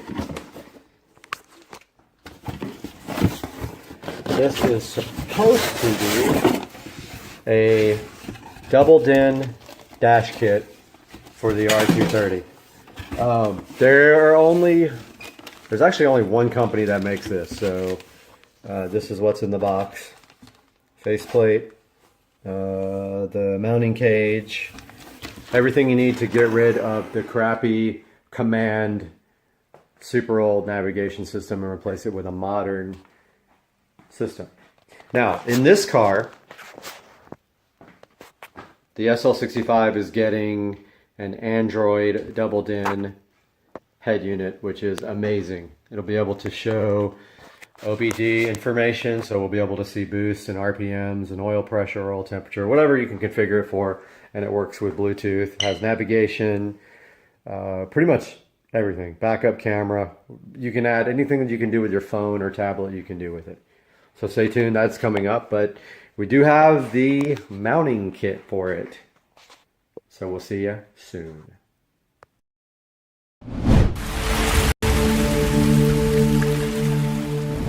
Guys, we're in the Supercar Street Racing Studio A today for something special. I've got a product right next to me here that's going to enhance the studio. I just have to figure out how I'm going to install it. It's sitting right here next to me, ready to be unboxed. We're going to get to that all today and a lot more because we're about to have 200,000 subscribers on the channel, and today we're celebrating that as well. Let's get this product looked at and unboxed today on Supercar Street Racing.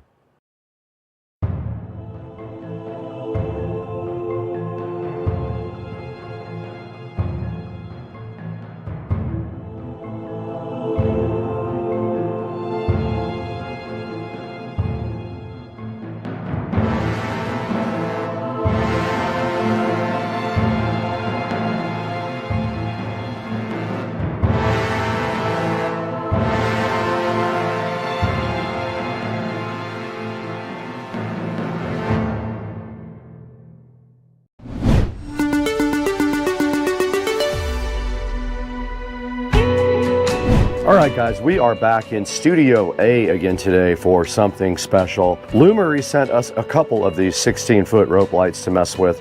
One of them I'm putting out in the studio here. The other one will go inside of the house on a new project I'll be working on soon in there. But for right now, my plan is to put this over here on this wall, and just to give that wall some light. There is no light over there whatsoever, and when I shoot this way, there's not really anything interesting. So I'm trying to figure out like a pattern or something to do with these, but I think I am just going to make like a just up and down pattern until I run out, and I don't know how long that is. It's 16 feet, so these are a foot each. So what we want to do is probably do 4 and 4 and 4 and 4 to do 16. So let's try that. Now directly inside the box you can see everything that came with the Lumery Smart Neon Rope Light Kit. It did come with a remote control right here, so I can add another to the 1000 that I already have. It came with these cool 3M sticky tape things, so you don't have to use the screws, and I can't use the screws on my wall because it is made of styrofoam over there behind the sound deadening material. They give you these little mounting things, so what they want you to do with these is stick these on with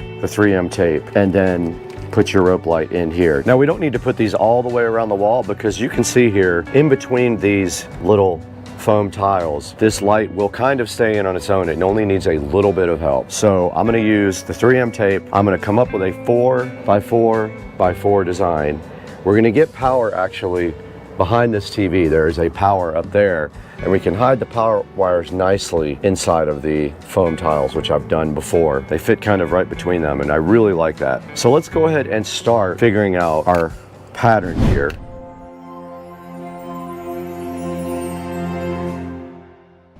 So I have the 3M sticky tape things, and I have our little holders here. Here's our actual neon rope light, and we do have a power adapter and a controller. If we did these 4 and started right here, I think that might be the ticket. So you just peel off these little sticky backs, and then you put them directly on the back of these little U-shaped holders. And I'm gonna put one right on the end of this. I'm just putting a little pressure on it to keep it in there. And now here's the end of the strip where I'm gonna put it in here. It went right in the clamp. I'm gonna do that again in the center, which I should have had these ready ahead of time. Yeah, I should have done this ahead of time. Not very smart planning. And it's gotta make a turn. 1, 2, 3. 1, 2, 3, 4.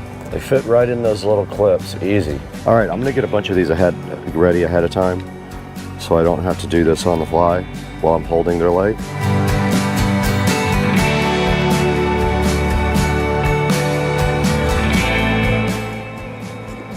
And I didn't do what I thought I was going to do.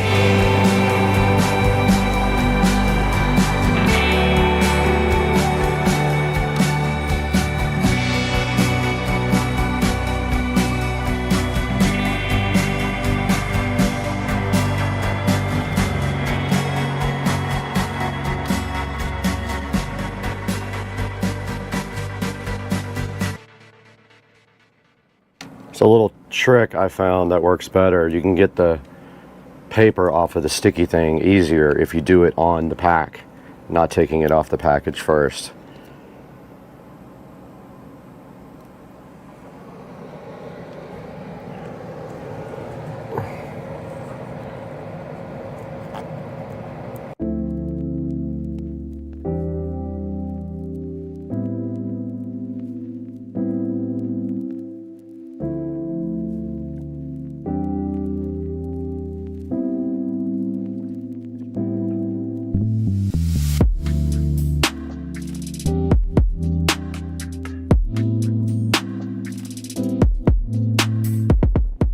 So we are completely done with mounting this rope light. All we have to do now is do power for it. This is our power brick, and I'm gonna put the power brick behind the TV. I have plenty of power up here like this, right here behind the television.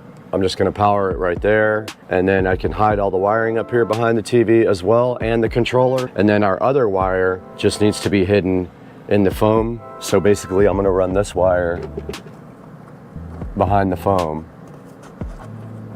up and around to the controller.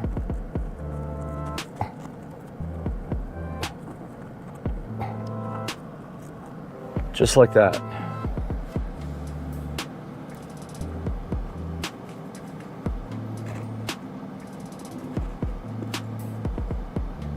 and it is hidden. After all that, all we have to do is tie our wires up behind here really nice, up behind the TV there, but we can go ahead and connect it and see what it looks like.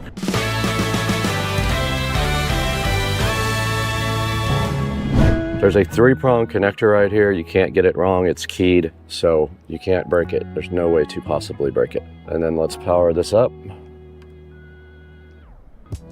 Man, that's cool looking. Okay, wow, that really adds a lot to the side of the room. That's pretty cool. So let me grab all the stuff to do the wire tying and we'll start from there.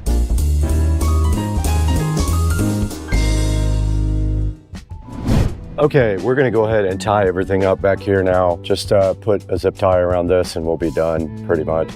There's not a whole lot really to do to tie this up. Our controller is also gonna be back here and you can stick it to anything pretty much.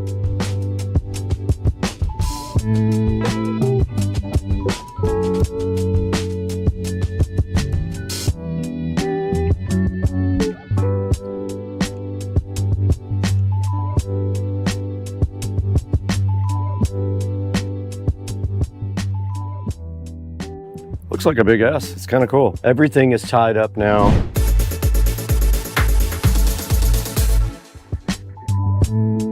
Okay, we're recording on both the phone and the GoPro now. We opened up the Lumery app here. I have to sign in. You guys can't see this part. And here are all smart devices. We're gonna add a new device. It says it's being added. It says it's done. I'm gonna edit the name, Studio A S Lite. And there we are, we're done with it. Now, here's where you can tell it to either be color or white. You can just do a color. We did just switch it to red. I'll let you guys get a view of the light. Now you can do segments or you can turn off segments. Let's look at a scene that's just kind of breathing. That's called Island Blue. This is Glacier Express. I use this behind my fridge all the time. Hut in the Snow, Firefly Night, Northland, Grasslands. That's very cool, man. Dream Meteor. All right, guys, let's take a look at the remote now.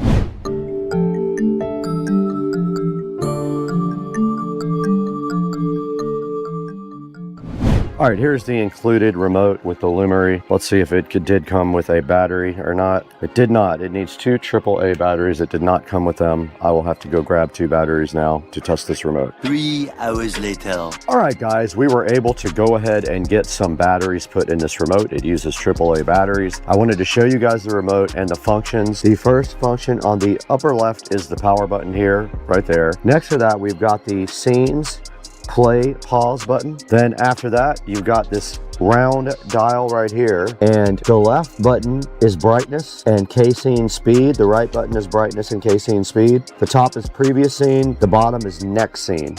So mode is next scene, mode up is previous scene. Down at the bottom, you've got R, G, and B light, warm white, and cool light lights. And then you've got this auto button. Auto button means auto scene cycle. So that's what it is set to now. And it's doing this really cool, just fading off and on with a multicolored on the entire LED. So that's the remote, guys. It's handy, I guess, to turn it off and on if you don't want to use the smart features of the device. But if we hit this next scene button right here, see how it went to the next available scene every time I hit the bottom button? Pretty cool. This is gonna look good in the background when we shoot videos. So I'm just cycling through the scenes now so you guys get a good idea. And I put it back in auto just now. So that's a look at this device and the remote control, how to mount it and all that. Let's take a look at this on Amazon real quick now, right here on this PC.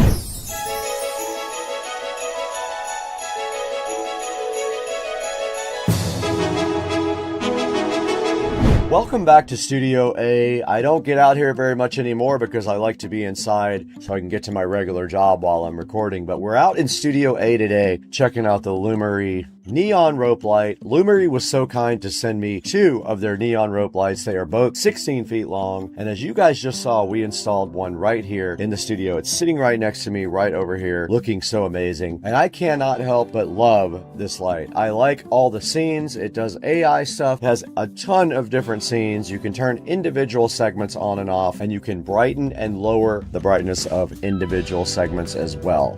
We installed one directly right over here in the Supercar Street Racing Studio A that we are sitting in right now. and it looks amazing, and I'm going to shoot a lot of video with that as the backdrop. So I'm trying to get more lights for that way, so when the camera's looking back that way, there's something in the background that looks really cool. Now this thing's awesome. It does come with a remote control. I've got it sitting right here, and I showed you guys this and how to use it on the video. It also does come with mounting hardware. You guys saw what I used. I mostly did not have to use a lot of these because of the way the mounting is, but it does come with these cool little U-shaped clamps that you take, and you can either screw them in something or you can use their included 3M tape. It comes with a whole thing of 3M tape right here that you guys can use to stick these U-shaped clamps on anything you need them to. Now, Lumery also recommends that you build like cool designs and stuff out of it. You can actually make this into cool. If you can come up with artwork, I'm sure you can ask AI or ask online how to come up with some artwork that is in one straight line. Like this eagle is one line. So you can do this with just one set or two sets of LED rope lights right here, this cool eagle. There's actually a cool and warm white setting on it too. If you just want regular white light, it does cool and warm white lighting. It has 4.4 stars of review. It has 100 LEDs per meter, I think that is. It does music sync, and it is 16.4 feet long. Mostly good reviews. This guy had a bad set of lights. I don't really count that as that's a one-off.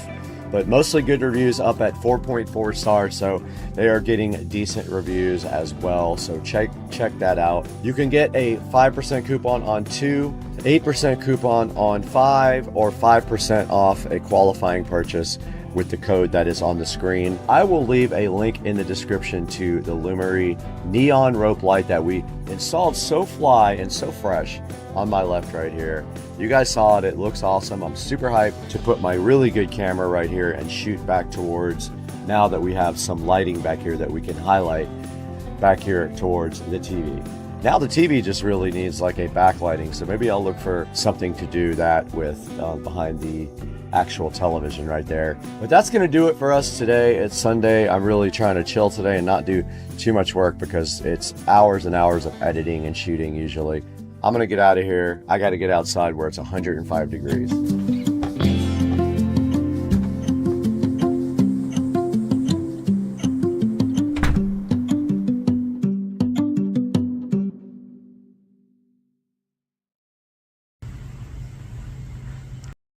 Dude, I can see your wrinkles.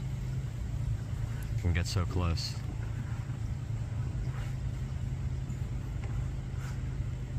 And he failed. Charging the RGB light up right there. It's pretty cool. Now it has something called a unique low current mode also, and this guy is 100% airline safe. And you can see right here, I've got it sitting directly on the wireless part of my phone, and it is charging right there. You can see the RGB right there as it's going. Very cool. You just sit it on top of your phone and it starts wirelessly charging it. Very neat device. Go ahead and check out the Ice Mag 2 in the description. Buy from our sponsors and tell them Supercar Street Racing sent you so they come back to us.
We're here once again in the Supercar Street Racing office preparing for the hurricane. You can see I brought everything in. It may not be necessary, but it took about 10 minutes to bring all the furniture up.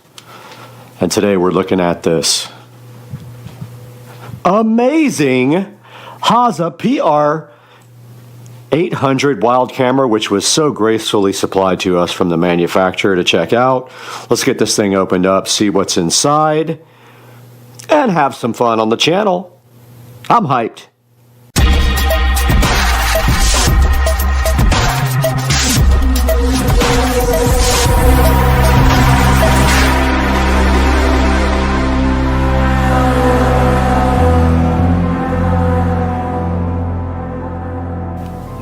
We are back in hurricane prep mode now at Supercar Street Racing, and we got a hurricane coming tomorrow, and we're hoping we don't get too much of it. There's a little bit of wind out there right now, but nothing major. Today we get to open up the VESA PR 800 Wildcam, which was so gracefully provided to us from the manufacturer to check out. And right here, right now, we are going to open this thing, and then we're going to test it out and see what it's all about. And unboxing this, already like the packaging a lot. And let's see what's inside this guy right here. And immediately opening it up, we can see that it is looking all camouflaged and nice. So definitely will be camouflaged on the trail. And then taking a look further inside, looks like there is a couple of peel satisfactions here on the camera with the peel sat, which I know you guys love that. Except I failed on that one. The other one just fell off.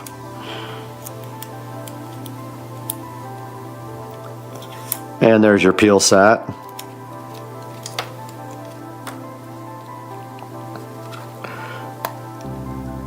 And this one is going to be a royal pain for me to peel, ruining everything.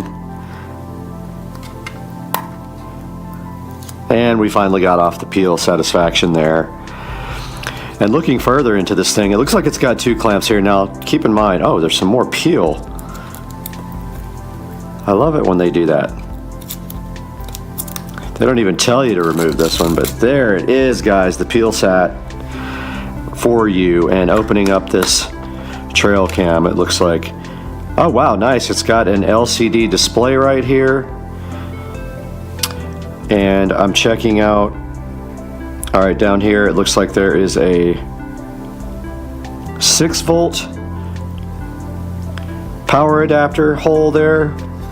Very nice. It's got a little LCD screen with some peel sat. That peel sat, oh, I messed it all up for you guys. That peel sat is so good. All right, we got everything peeled on this guy, and you can see right here, right now, it closes like that and clamps shut, weatherproof, just like that. Looking further into the package as we dig deeper into the trail cam, the PR 800, looks like we have some kind of strap right there. Maybe it's to carry it around your neck, I'm not sure. Be pretty cool. And then digging deeper here, we have a USB, and I forgot what type of USB that's called. It's not USB-C. It's like micro USB or something like that. And even further here, it looks like we might have a charger right here for a USB. And inside here is the hunting and trail manual with kind of an overview of everything. And it says use the 6-volt power cable in the camera. Since there's no built-in battery, the camera will power off when unplugged. Okay, so it looks like here it has to be powered all the time. Ah, or it has batteries, I see. So it looks like maybe we could use a battery bank on this, or we can just throw batteries into it and use it that way. And I guess it opens up in order for you to install the batteries. right here. Looks like. And there is the 8 AA battery slot there. I'm more interested in trying a battery bank. And the batteries will not charge on this, so don't think this is chargeable. What you're doing here is just powering it with batteries, or you're powering it with 6 volts through this port. And that leads me to go grab my battery bank and see if we can figure out how to use that. And we have returned with my generic battery bank here, and I'm really curious to see if this guy, oh, that's looking neat in the display. I'm curious to see if this guy will power via the power plug here, the battery bank. So let's get that power wire undone here. And you can see it has that little round type so you don't mistake it for anything else. And somewhere on here there's a USB port. Haven't found it yet. And that must be for getting, there it is. So it's for getting the stuff off of there, I'm assuming. Right here, right now, let's go ahead and plug in this power to our power brick and see what happens.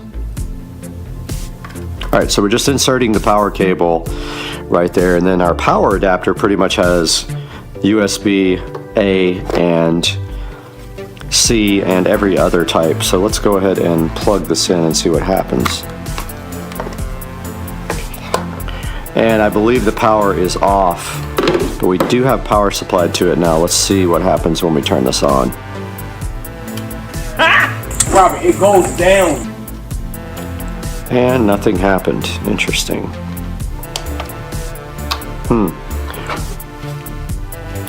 Curious if I have to power my power bank on. That says power. Alright, I'm going to see if I can figure this out and get back to you guys.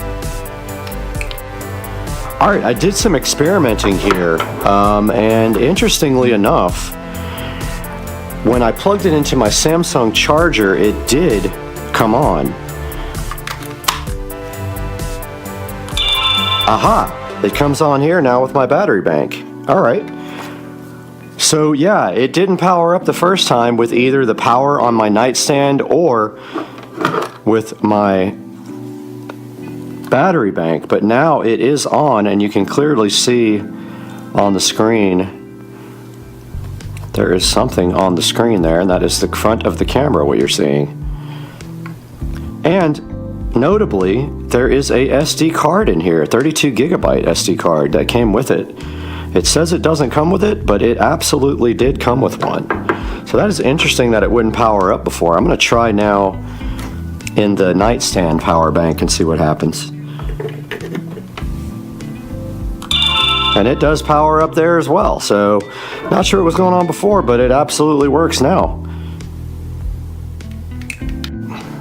So digging a little bit, it just gave a low battery indicator as if the cable came disconnected, so I'm wondering if there is a short in this cable somewhere. But this does not charge. There are no batteries in here from what I can tell. So we're just running off the cable right now. But we are going to set this up with the battery pack outside and go ahead and play with it and see what it will do. And then we'll go from there, because this does not charge, and I'm not going to load it up with AA batteries at this point. Now just quickly going through the menu here on the PR800 Wild camera, we can see here that we can set up things like the mode, which you can switch between photo, video, and video. Photo pixel, so you can change the resolution. I'm going to go ahead and put it on the highest resolution, 42 megapixels. You can put on continuous shooting, and you can make it shoot 1, 2, 3, 4, or 5 photos. Video length, you can put it 5, 10, 20, 30, or 1 minute. Let's go ahead and put it on 30. Resolution, you can change from VGA to 720p to 1080p to 2K or 2.7K. I'm going to go ahead and go to 2.7K. Low, medium, high, PIR sensitivity, whatever that means. EIR interval. Whoops, I went back out. Not sure what that is. There's a timer. There's a time-lapse mode here. There's an auto power off, which is not on right now. And here's where you set your date and time. Record audio, yes or no. Device sound, you can turn the sound effect off and on for this guy. Timestamp on. Format. That format's the SD card. And there's the software version. Let's go ahead and set the date and time if it's not set already. So it's set to 1/1/2023, when in fact it is August 29th, 2023.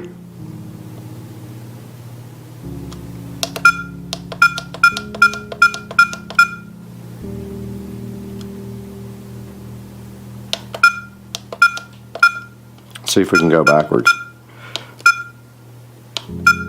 There we go. It thinks it is 8:36. Well, that's not good. How do I get to the time?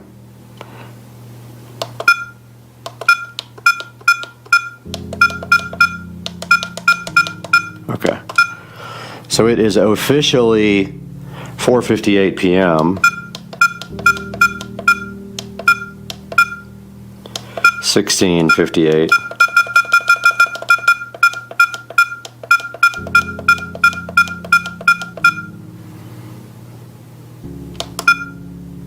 Let's see if it saved that. Yep, it did. Okay, cool. So that's a little look at the menu here on the trail cam. Let's see if we can figure out now how to set it up.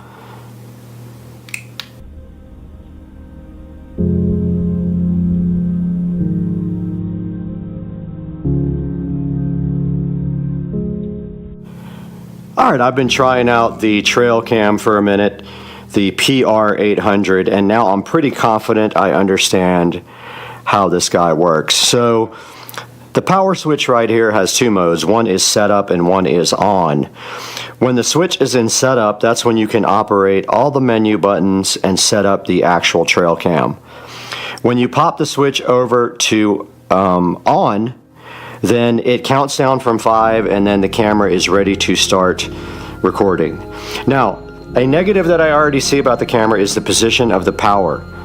When this power is connected all the time, you can't sit the camera on the actual bottom. It would have to be put on a mount. Now on the rear, it does have provisions for a mount of some kind, or on the bottom actually, right there. It has a screw mount where you could put like a stake or something and drive it into the ground. Or you could just zip tie it to a tree or whatever. But I did do some sample videos here for you guys, and when you go back into the setup mode and then you go into the replay mode, you can actually see here that I recorded some videos in the dark, some in the light, and some outside. And we will give you guys an actual video sample here coming up, and we will do that in a few minutes. I wanted you guys to see how the setup versus the on switch works here. So the replay button puts you in replay mode to watch videos. The mode button switches between photo and video mode right there.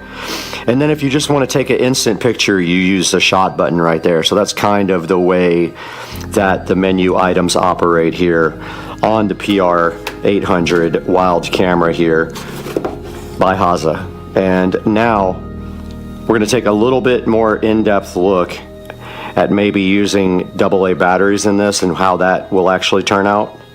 Let's check it out. Alright, so I have removed the little safety cover there on the PR800, and to load the batteries you simply put 1, 2, 3, 4, 5, 6, 7, 8 AA batteries in this thing to use those. I'm not going to load it.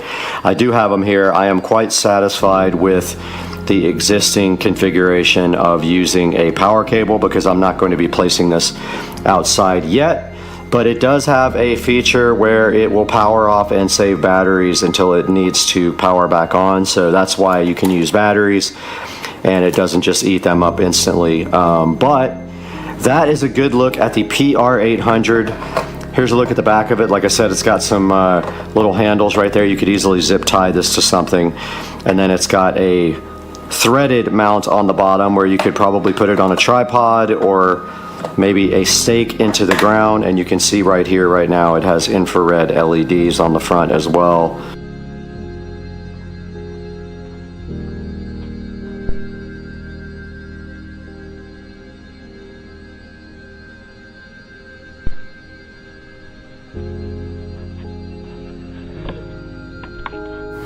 Alright, so I have been playing with the trail cam for a few minutes now, and I actually left it out here to play with the wildlife. It's been running for about 6 or 7 minutes, so I'll show you guys how I set it up. So there we see we have an alligator right there, actually. Alligator, turtles, all kinds of wildlife chilling. And the camera is set up right here, and it should have gotten some shots. And I have the battery bank set up right here. And if we come back to this guy and we go back to setup, it's kind of hard to get the switch in the right position because you tend to like turn it off, but it doesn't always come on when I put it in setup, which is interesting. Kind of the problem I had with it in the very beginning. Yeah, there it goes, finally. Now, it's starting to rain, so we're going to take this whole thing inside now. There comes the hurricane.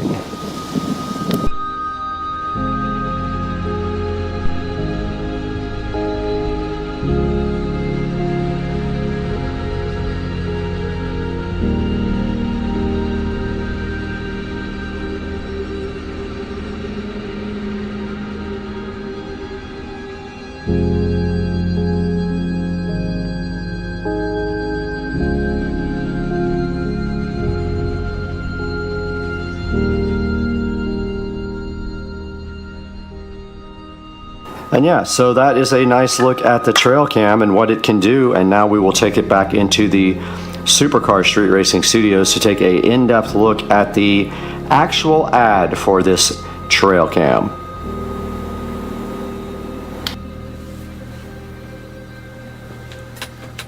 Welcome back to the beautiful Supercar Street Racing Studios. We produce high quality 4K video right here in front of your eyes, and we try to do it live every time for you guys. It's good to see you again.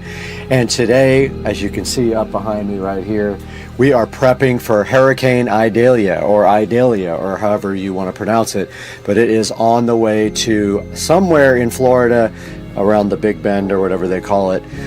Looks like we won't get a whole lot in Jacksonville. I'm hoping it's going to swing up and around, but we are prepping for that right now. But we are here not to talk about weather. We're here to talk about the Haza trail camera, and we just showed you that in the wild and how it operates and some actual footage of it. Now right here it says it's a 58 megapixel screen, a 2-inch, I don't know about huge screen, it is a screen. But yeah, so it's a game hunting camera with night vision, and we went through the whole setup and everything on it.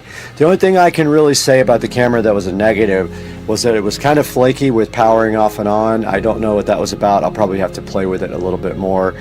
The night vision works really well, and the detection settings work really well, so I was pleased with that.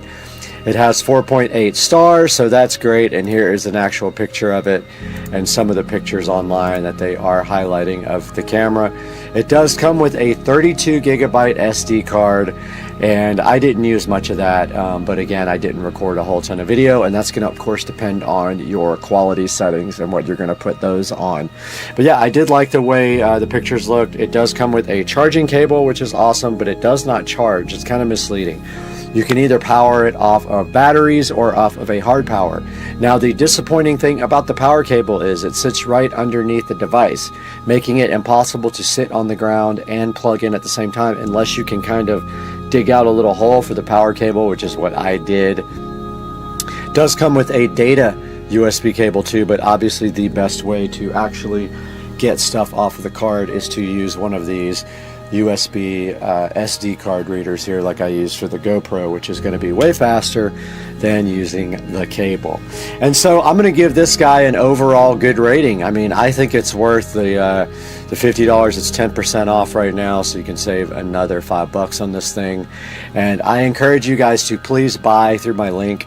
I'll have a link for this guy right in the description down here.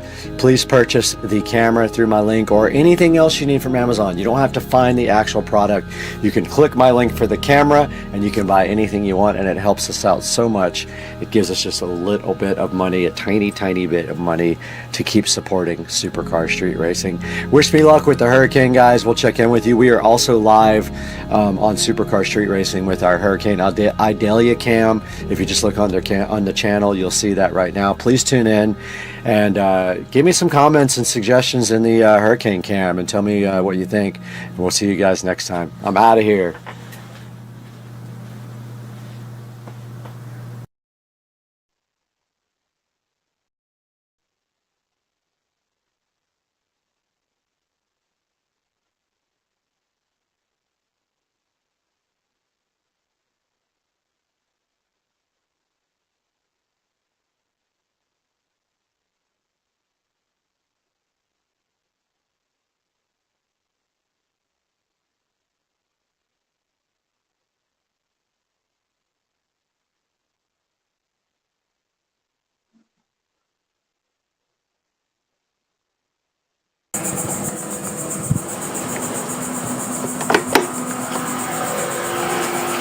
Oh, hey guys. I didn't even see you there. This is pretty cool, huh? Check out this brand new gate and this brand new fence that we just got installed here. Pretty awesome. I'm going to show you guys and take you along for the ride. Let's go.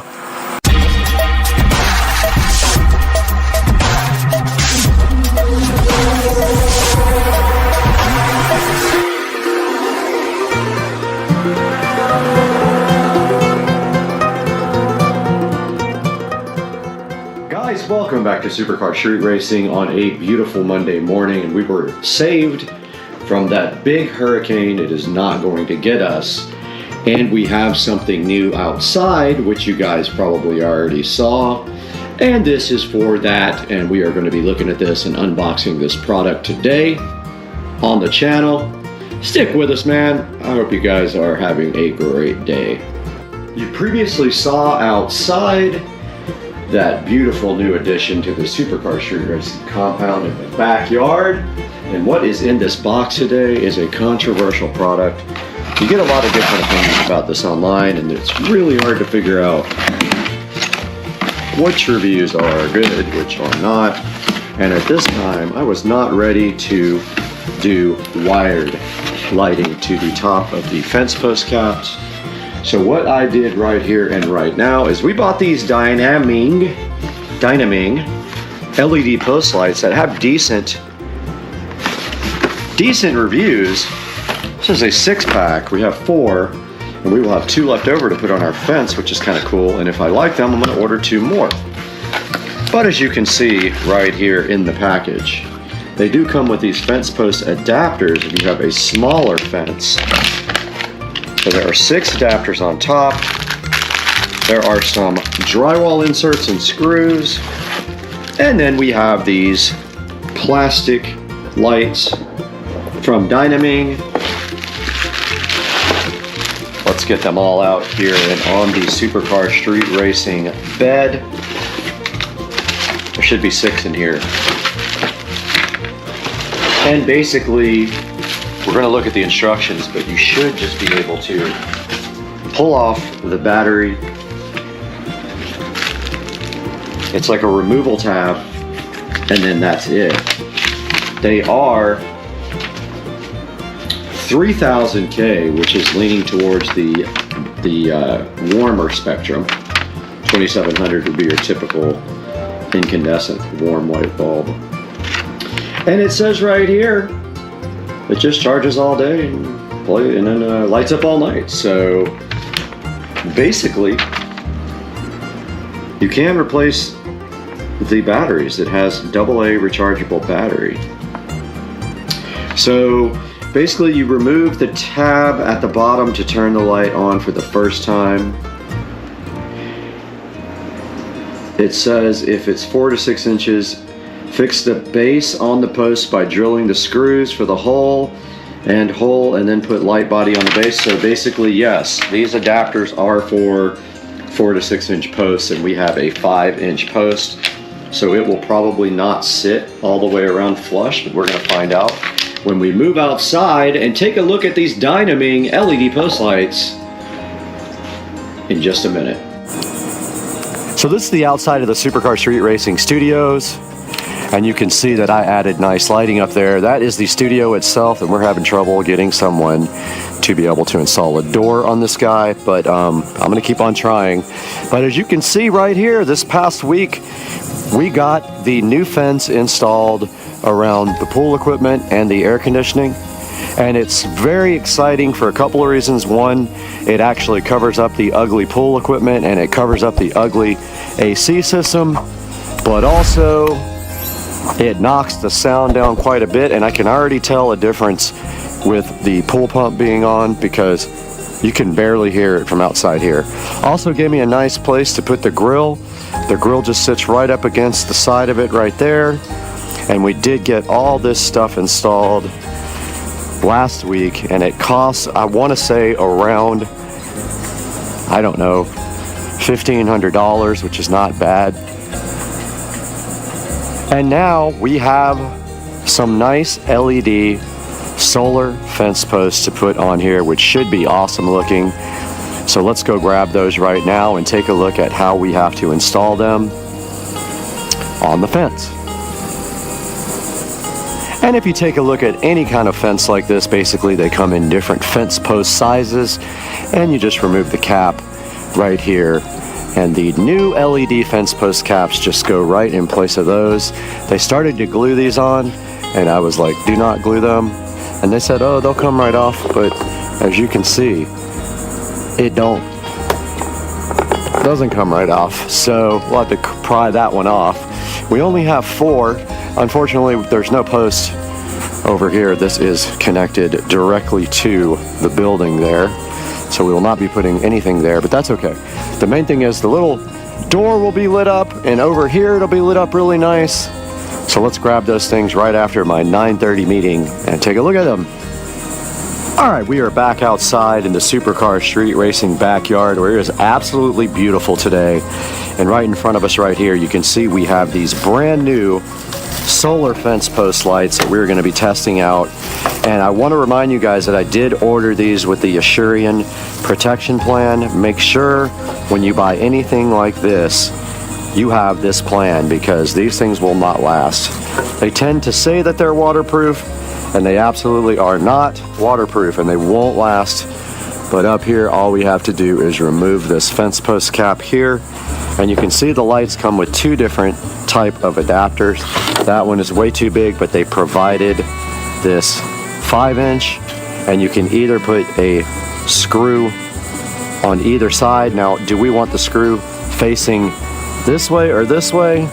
It really doesn't matter. You're going to see it either way, but I think that way you won't see it when you're at the pool. And then you simply just take this light and you pull this tab out, just like this.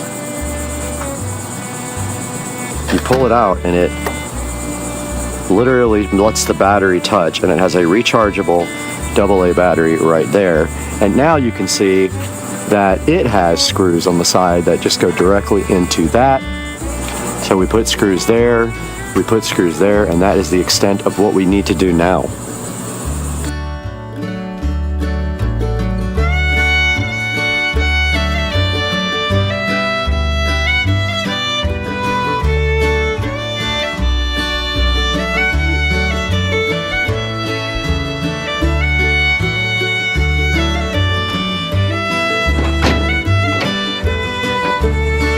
Okay, we are back up on the ladder here at the Supercar Street Racing compound.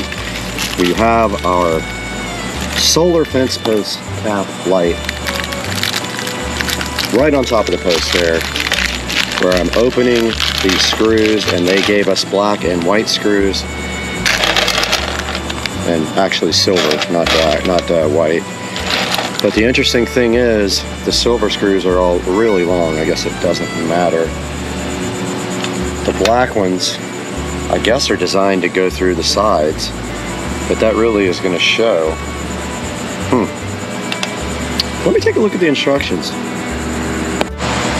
Always fighting the batteries and GoPros that don't last, but we did go get some silver screws for the sides because I think that will blend in better than the black ones. There's nothing black on the entire fence, so I don't really understand the use of black screws instead of silver, and they don't give you any short silver screws. So I got something similar to mount both the light to the adapter. So I'm gonna go ahead and put first the screw there.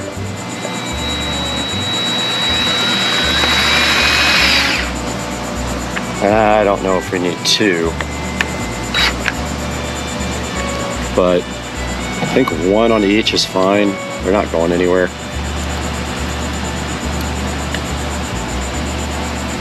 So I'm gonna go ahead and put the side one in. This is actually what holds it to the fence post.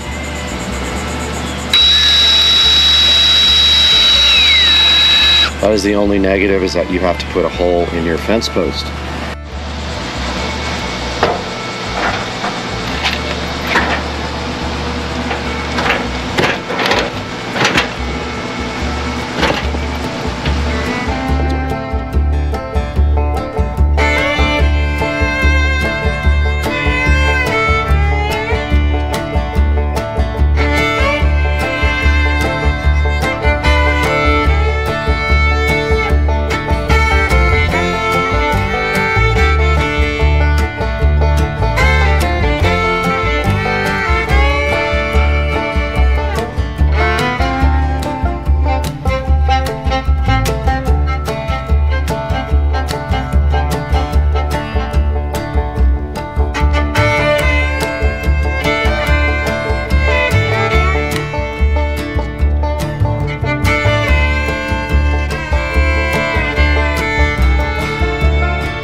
Ouch.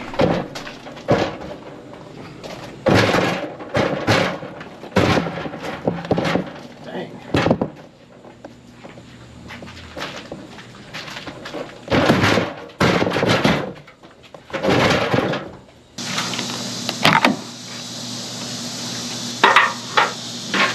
Okay, these posts don't have the... Damn it. Well, I dropped the light. Maybe don't work anymore. But this is going to be very difficult to get in. I may not be able to get this.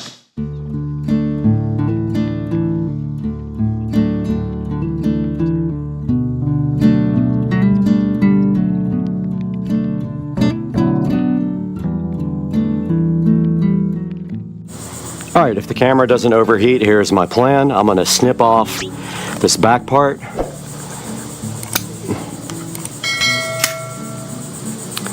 if I can without breaking everything. Of course I broke it. I broke that part, so that's gonna have to go to the back now. It keeps cracking. I don't know if this is gonna work.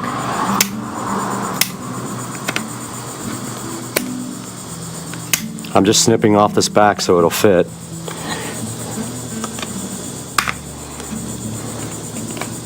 I don't know how long this is gonna last. The camera keeps overheating, but I put some white silicone sealer there. And it still doesn't go all the way, and I cracked this side.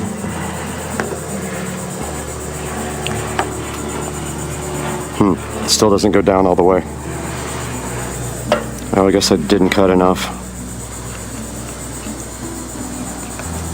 Alright, whatever GoPros are almost unusual, they overheat no matter what. I did take that to the grinder and got it knocked down. And now I'm going to put a screw in it. But my camera's going to overheat again, just FYI, so you guys are probably not going to see any of this by the time I get the screw in. That's for the base, and of course. Alright, I got the camera in the shade. I'm just trying to record. I don't know if it's actually going to work or not. But we have our last one here to replace. Let's go ahead and get that done.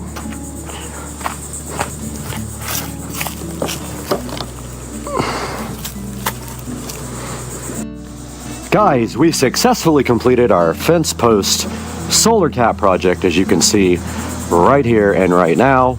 And there are the new fence post caps all installed. We got 4 installed right here, which you saw most of that. And then if we walk right down here to our other fence posts, which is the gate, we got 1 installed there and 1 installed right there. We had to do some work on this cap. We had to trim the back of it because it's right up against the house. I did seal that up with silicone sealer though. And now I am in the cleanup process, and so I will be picking up all the tools and the ladder and moving the ladder to the back for a different project.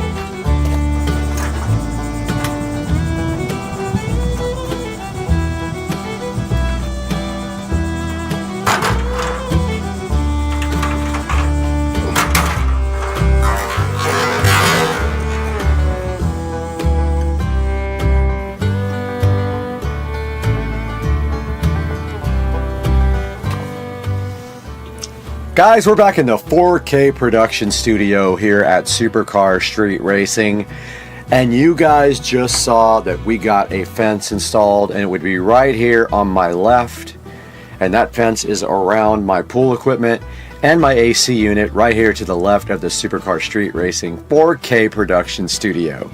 And now we're taking a look at what we did on top of this fence, and the fence already cost about $1,500. We wanted to top it off with some nice solar LED fence posts. I did look pretty tough and pretty hard for some that had decent reviews, were actually warm white in color, and also that maybe would last. Now, a lot of these don't last at all, so you're pretty much going to need to buy an Asurion protection plan with it when you buy these lights. They are going to fail eventually. They last anywhere from 4 to 6 months to a year. These ones actually had decent reviews and said that they will stay lit up all night long. We're going to see that. It doesn't actually matter if it does. As long as they light till at least midnight or 1 a.m., I'm totally fine with that. So this is 6 solar post cap lights, and they are $49. And there is also a promotion if you buy something else. It says, let's see, it says save up to 3% on Dynaming solar lights. So this company is Dynaming is the name of it, or Dynaming, however you want to call it. As you can see here, It has a 4.4 star review on Amazon. Not bad. All the solar lights go from anywhere from like 4.4 down to 3 point something. Now you could go ahead and get low voltage 12 volt powered lights for your fence post caps. In that case, you probably would have had to run wire underneath, and I did not do that. You might still be able to add it and hide the wire, but at this point I'm going to go ahead and go with the solar because I've got a bunch of wired lights in the backyard already. So that is a look at the Sreaming 6-pack of solar fence post lights. And after this, when it gets dark outside, we're going to go take a look at these in the dark and see how it came out, and we'll let you guys know that in just a second.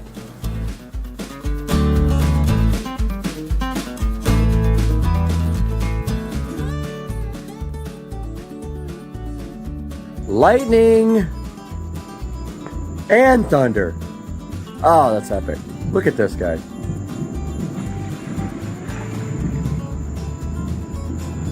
And tonight we are checking out the fence post lighting on the supercar street racing fence, and look at this.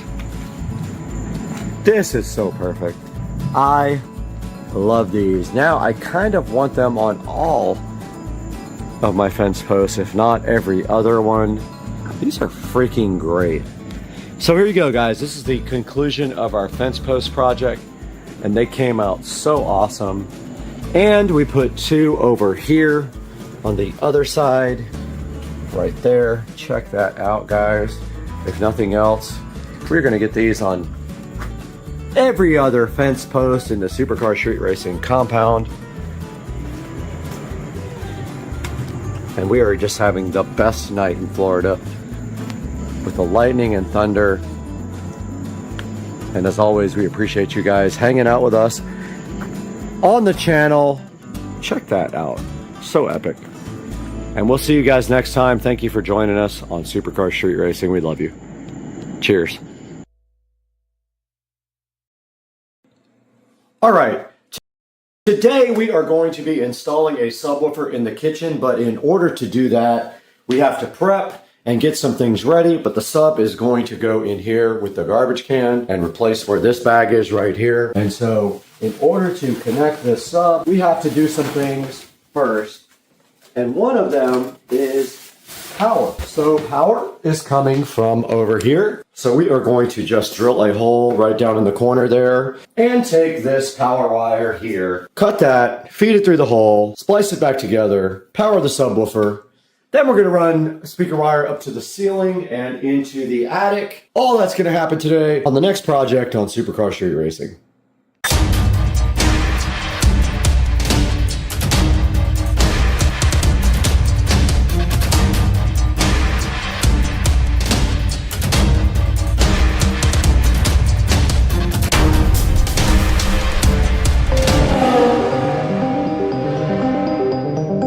Today on Supercar Street Racing, we are putting a subwoofer in here, a powered sub in the kitchen.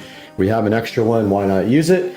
And in order to do that, we have to get a audio supply cable to it. So basically we're doing speaker, high level in, and we also have to get a power wire to it.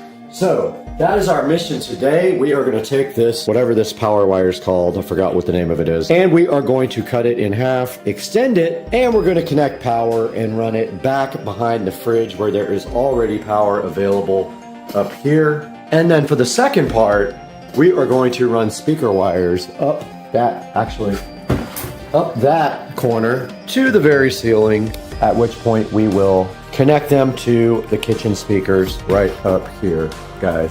So we'll do speaker level input, we'll run speaker wire down here to our new sub, which will be happy and fun, and that's it. In order to get this project done, we are going to have to put a hole in the ceiling up there next to where this cabinet is. You guys can see right here, inside here, that we have a cabinet that goes to the ceiling right there. We will run right up to the side of that and stick a screwdriver through there and put a hole into the ceiling, run some speaker wires up there, then drill through each one of these shelves right here.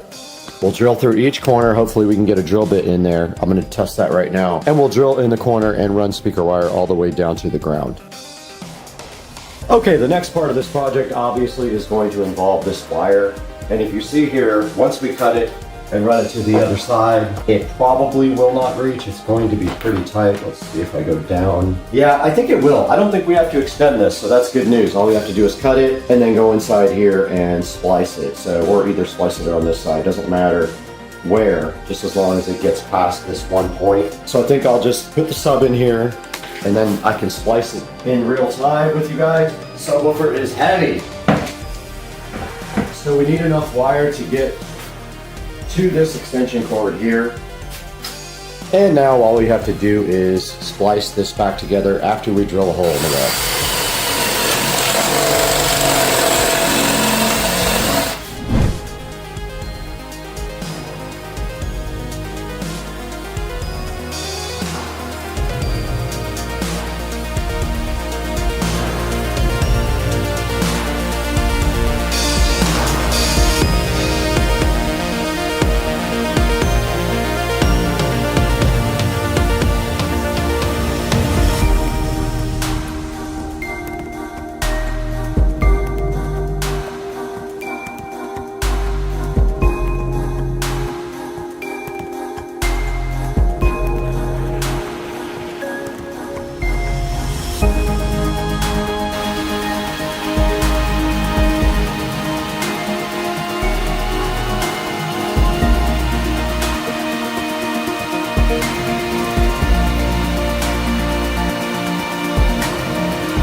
Got him! Got him!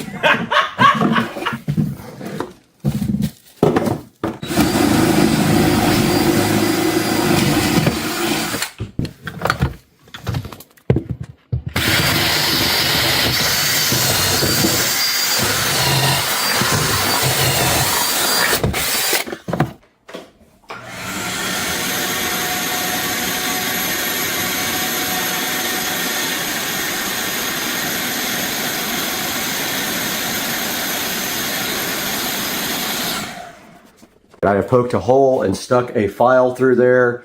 My next step is super easy. I am going to be rolling off some wire, and I do have some 14 gauge speaker wire right here. I'm going to roll off about 2 20-foot sets, and we're going to go up to the attic and tie into these two up and down in the attic as fast as possible because it's really hot today. But yeah, this is brand new speaker wire I just got, and all we need is enough to get right down to the subwoofer.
hot up there. I got up in the attic and did tie into the existing speakers and taped the wires to my file here. All we should have to do is pull this down and hopefully we don't disconnect the wires. Put a good amount of tape on it, but who knows? The last couple of days have not been the best. Let's see if we can get this through.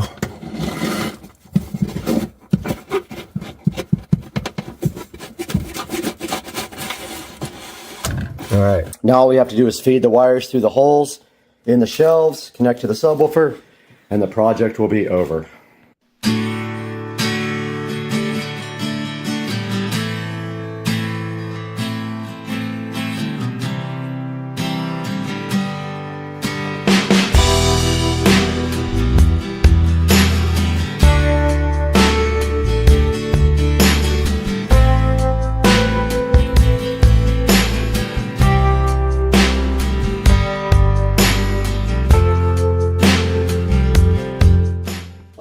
Guys, this is going to wrap up the project for the subwoofer for the kitchen. All I have to do is zip tie these wires up and make them really nice, and that is it. And maybe fasten them to the wall. You can see right here and right now they just go through the back right there and all the way down. And I hope you guys enjoyed this. I love doing projects with you guys, and I love it when you tune in and comment and like and subscribe. So we'll see you guys on the next video. Please leave a comment, please like and subscribe, please buy a subwoofer through the link in the description or any of the products through the links in my description. We'll see you guys next time. All right, this is day 39 of the weigh-in. Let's see what's up with the weight.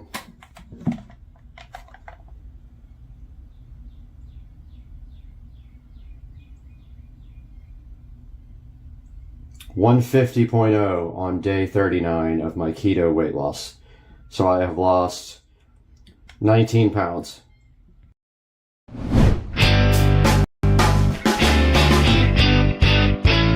Hey, what's up guys? Welcome back to the channel. This is Supercar Street Racing.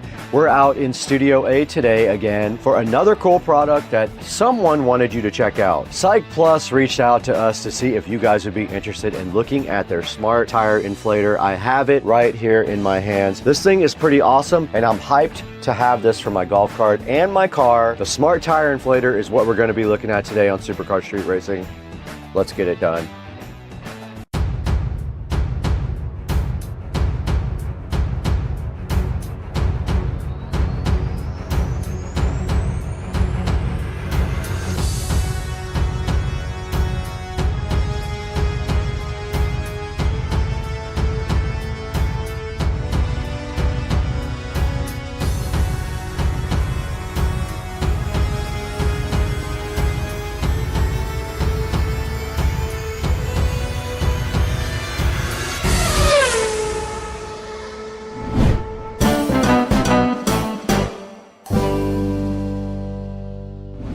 Welcome back guys, you're on Supercar Street Racing. You are checking out our channel today and I'm so happy to have you guys here. And today, Psych Plus reached out to us to see if we would be interested in taking a look at their AL7. And you can see it on the screen right here. It has some very cool features. It does some very cool things and I think you guys are gonna love it. Now it's $79.95 right now. It's about 27% off.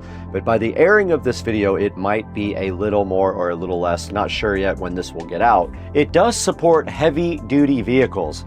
It can actually do pickup trucks and off-road vehicles and other big vehicles like that. And of course, it also can do floats and air mattresses and all the other little things. It's very light. It only weighs 2.8 pounds. This guy is so powerful, it can refill a 17-inch tire in only 2 minutes. It also has a 15,600 milliamp lithium-ion battery. It recharges in 150 minutes with its USB-C port. Now it does have advanced cooling for the motor, so it can work up to 35 minutes without any issues of overheating. A lot of those small little pumps that you get at like Walmart, they'll overheat like almost immediately and they're not even designed to work for over a few minutes. It does have a cool LED screen also that shows you tire pressures and targets. You can see by the graphic right up here, it can do a 15-inch tire in 45 seconds, a 17-inch tire in about 95 seconds. There's a look at the battery. It's a 5200 milliamp hour battery with 11.1 volts. Then down below that, it shows you everything it can do with that battery.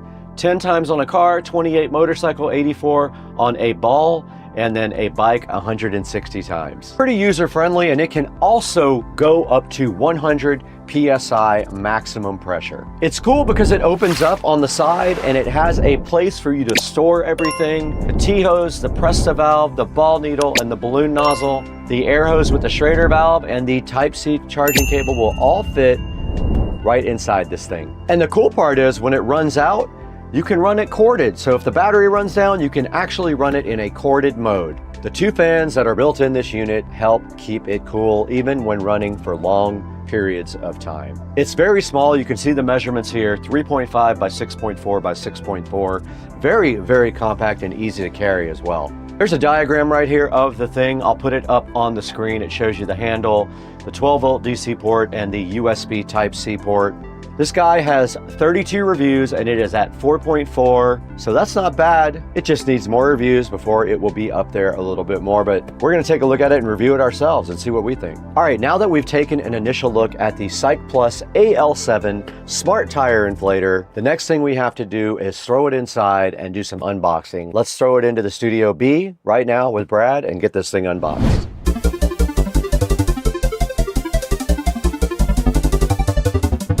We have the Cycplus AL7 Smart Tire Inflator directly in front of me right now. And Cycplus was so hyped for you guys to get a look at this. And I am hyped because I will actually be able to use this on my golf cart. I have one tire that is very slowly leaking. So this will be great for that.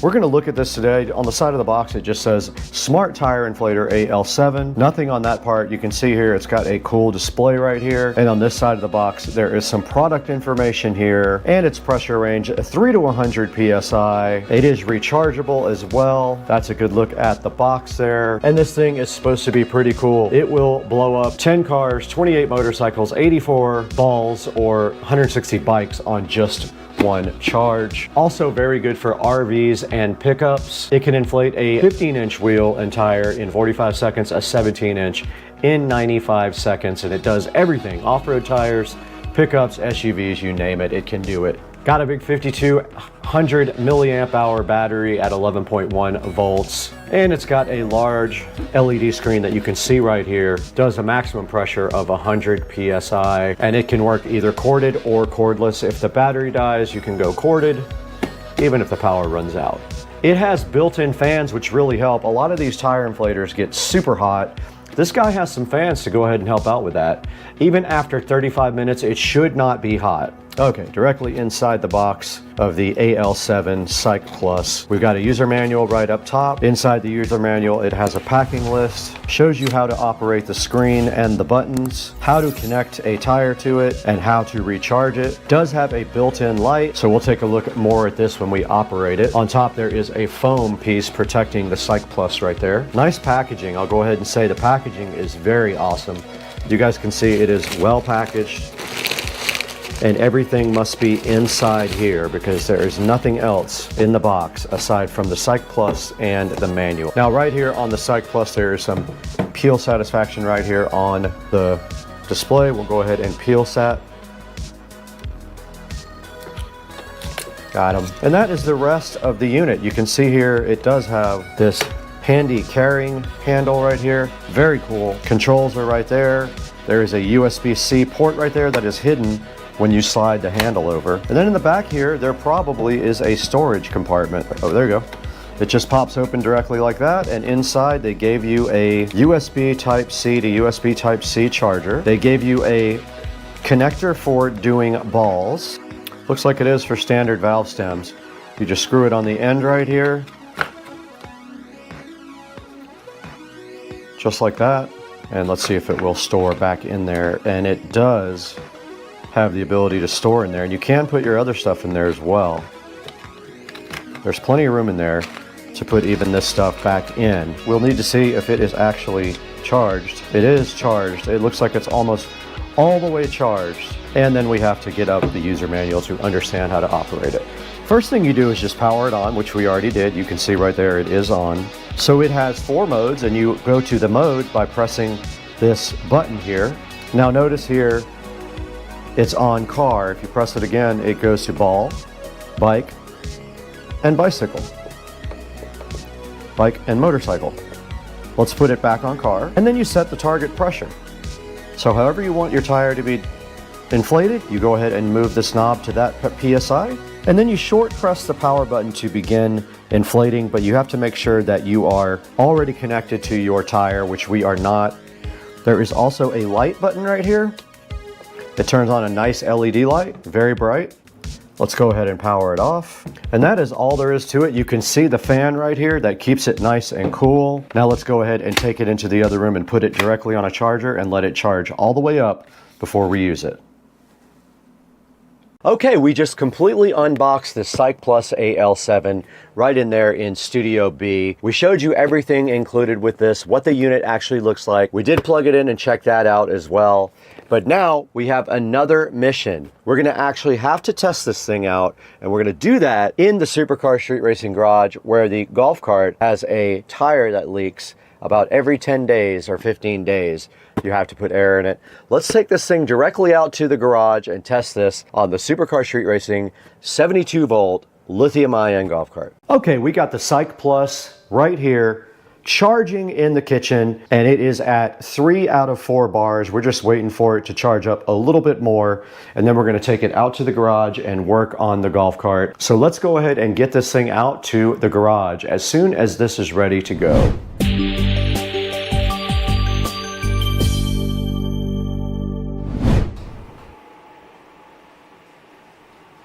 And you can clearly see out here in the garage, this tire is low. We have our Psych Plus AL7 here. This is a perfect way to use the Psych Plus. Let's go ahead and get out what we need from the little compartment in the side. It just flips open like that.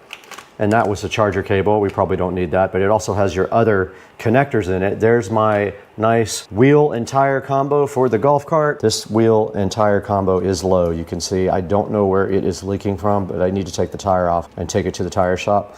But for now, we get a chance to use our Psych Plus. And look, it has a place for your attachments right there. But to put this on, you simply put it on the wheel, the valve stem, and then you close this little latch, and this thing is ready to go. You can then shut the door here if you want to. There's the light. If you want to try the light, we can do that now as well. Let's just hold down the light button. And look how much that lights up our area here. It's very convenient. And this tire wants to be 25 PSI. So we hold down the power button, but we want to move it's almost like a volume control, but it's for PSI. We want to move that down to 25 PSI. To start it, you're supposed to just hit the power button briefly. There it goes. Dancing. Look how fast.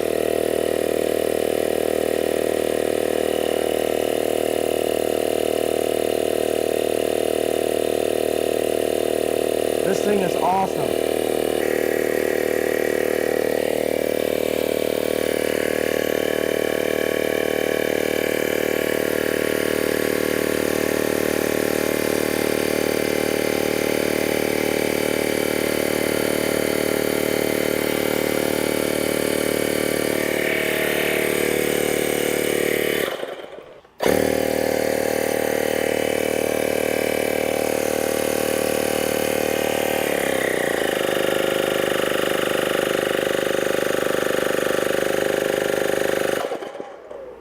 There you see it, it did inflate my tire to 25 PSI. Perfectly with no issues whatsoever. And I do love the light, it's awesome. We'll check this top right front tire, it looks fine. Oh, it's at 14.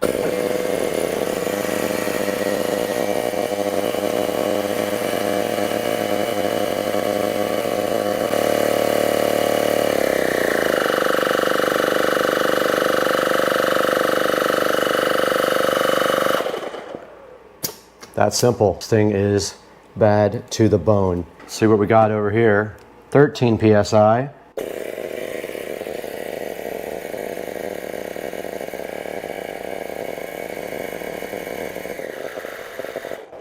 Nice. Still have not moved on battery. It is still at 3 batteries, and that's where I brought it outside. I brought it out here at 3. I'm gonna go ahead and leave that amount in the tire, that's fine. And you can see right here, this could be used to blow up rafts. You just stick it into a raft, screw it on the end of this, and this is used for blowing up rafts the same exact way. We got a raft right here, and you can see it is completely limp right there. We have our thing there. You just push this into the valve. That should be good. I'm not 100% sure, but on the Psych Plus, we need to change the mode. So we have to push this down. Let's try this. There it goes. I'm gonna get ready to turn it off.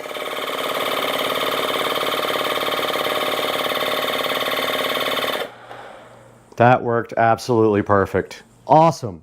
Love this thing. Now we just got to take this out and plug the hole.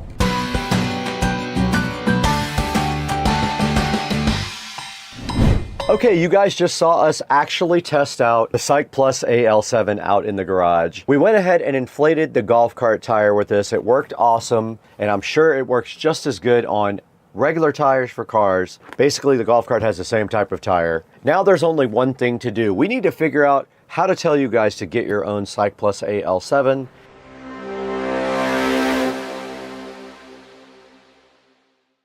Hey guys, welcome back to Supercar Street Racing. We are out here in Studio A for a first time in a long time, and that is because we had massive power problems out here that we just got fixed. We got a new electrical panel, we got new service, and the studio now has its own dedicated circuit instead of just pumping off of the house and just breaking all the breakers every day. We're out here again finally, and I'm so hyped to show you guys the Psych Plus AL7. Now, Psych Plus did get in touch with Supercar Street Racing and wanted you guys to check this out. It's sitting right here on the screen, looking so fly and fresh, and you saw on the video what we did there. We went ahead and unboxed that thing and went right out into the garage and pumped up that tire directly, and it worked absolutely perfectly. I encourage you guys to get this. It's very cool. It has a very long-lasting battery. It can handle heavy-duty loads as well. It has attachments for both rafts and also balls, so you can inflate any of those things with the Psych Plus, and it lasts forever and has a very cool light on it and built-in storage. So go ahead and check out Psych Plus, the AL7 tire inflator, and let me know what you think about this thing. I absolutely loved it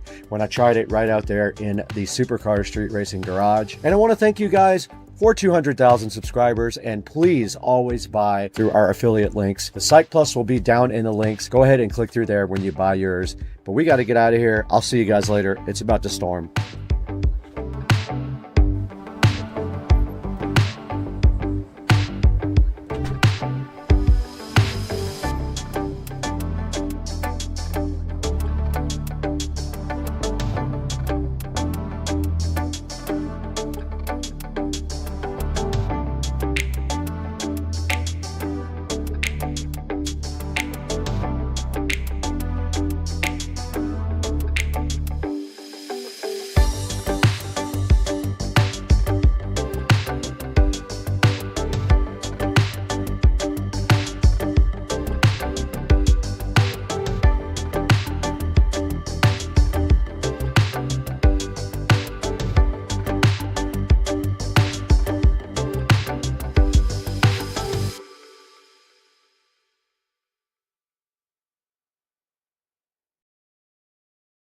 Got my multi-tool.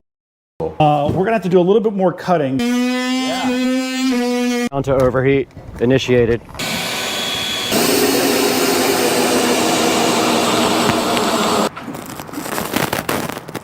Those things are beasts. Okay, we're here with Tricia, and she wants to slap me in the face with a tortilla. Go. Yes. Oh my God, why do you use your fist, dog? Twice though. The best sunsets come after the storm. Look at that right there. Look at that beautiful sunset over Florida. Goodbye, Hurricane Debbie. Hey guys, Supercar Street Racing, early in the morning. It's cold, freezing, and here is the club car precedent. Can't talk this morning, still half asleep. But we are actually going to be plastic dipping this guy today, and that's going to take some prep first. And I haven't decided whether I'm going to spray the trim while it's on the cart.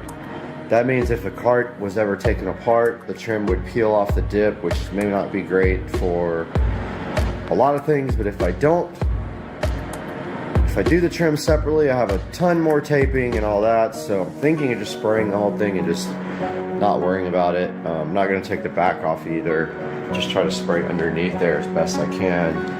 But I do have some taping off to do on the taillights, or either remove them, one or the other. So probably removing them is the best bet. It only looks like there's a couple of screws there. Looks like they're actually held in with like wood screws, but yeah, I'm gonna get busy on that and prepping right now, and that's what's happening on the channel today.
All right, guys, welcome back. As you can see, we got the badge removed, we got the tail light removed, and now we're going to be deglossing the cart with this. This helps the paint stick. Let's do this.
Okay, we got the entire body deglossed and prepped.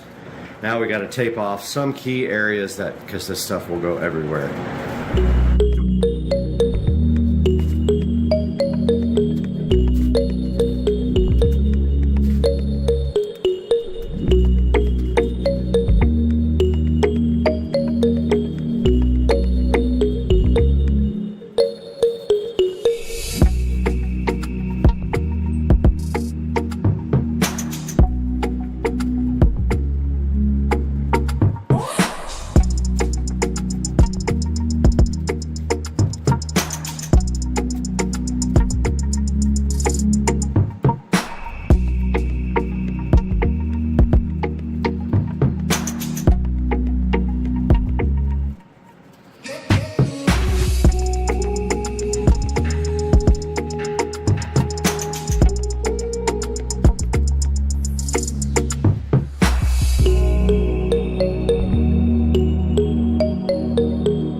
All right, we are back inside, and always remember to warm up your Plastidip cans. We are actually going to be using Rust-Oleum peel coat, which is more or less the same thing.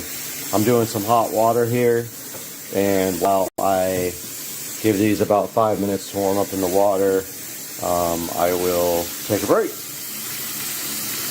All right, guys, we are out here, and we have our Rust-Oleum peel coat ready to go here. We're going to start putting on the first coat, and yes, we have warmed up our cans because it is probably, if I could guess in the garage, it's probably in the 60s, maybe upper 50s at the coldest, but I've had the heat on in here for about 3 hours, and I've got a fan blowing on the garage from the inside the house, and the heat is on in the house. So I brought the temperature up quite a bit in here to try to get this golf cart warmer. This stuff doesn't like cold or humidity, so this is perfect because there's no humidity. Remember, when you start spraying, always spray off to the side to clear the nozzle, and every time you spray, turn the can upside down and spray once every time you take a break, or the nozzle will get clogged and you'll get like a splurt will come out and it'll mess up your job. So remember, first coat is always light.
Okay, we're gonna go ahead and black out these taillights with Plastidip.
Welcome back, guys, and it is time for the last coat. And remember, your last coat is when you peel your tape.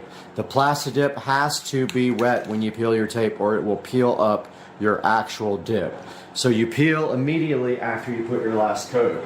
We do have a few issues here where the Plastidip didn't stick, and I see a hair in it, which is driving me crazy, but I can't get it out of there now without peeling up the dip. So here I go. I'm going to put the last coat on and peel the tape at the same time.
All right, guys, welcome back, and I have totally finished the murdered out Plastidip golf cart, and it is about a 7 on a scale of 10. I do see some striping in the Plastidip.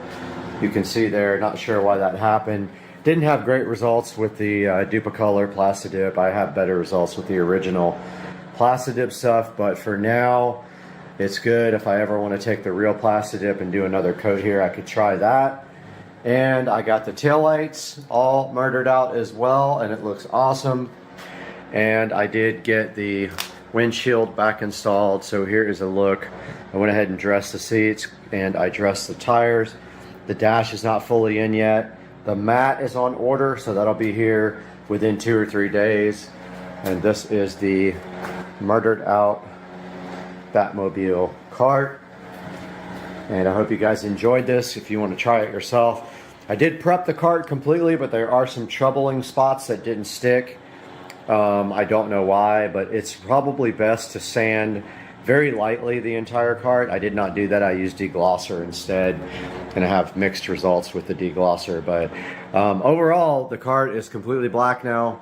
There's no white anything. There's no brown anything. And wow, what a transformation. I hope you guys enjoyed this, and I will see you guys soon. Okay, me and Patricia absolutely hate onions, so we're going to see if this alligator will eat them. Get it. Oh, here we go. Here we go. Here we go. Nope. Very dirty.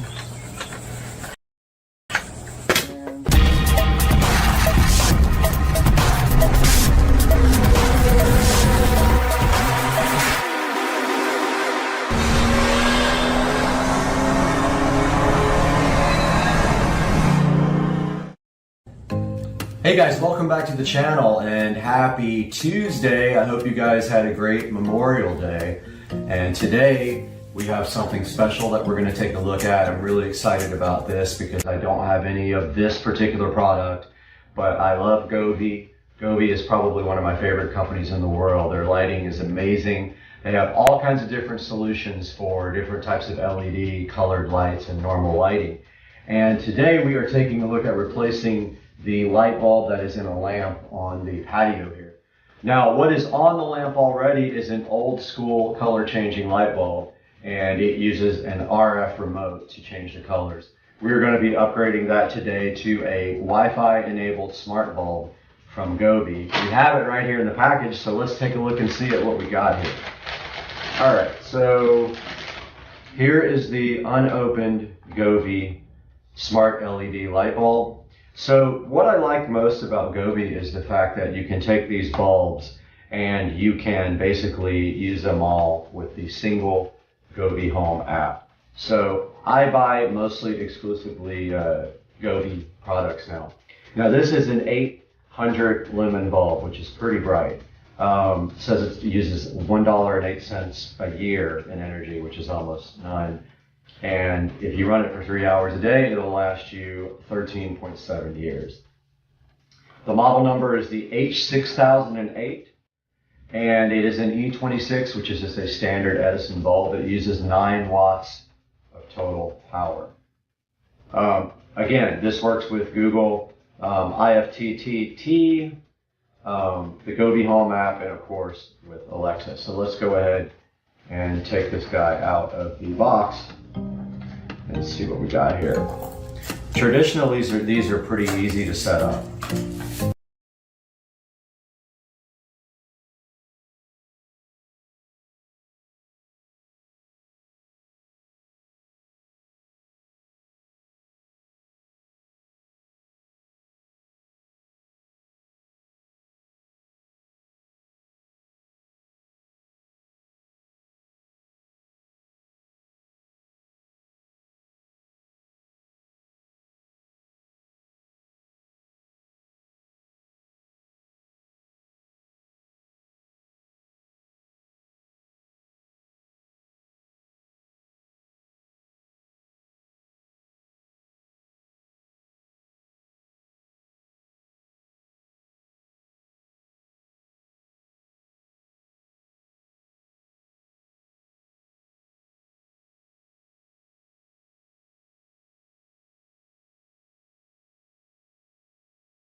Here we are on the tablet recording now.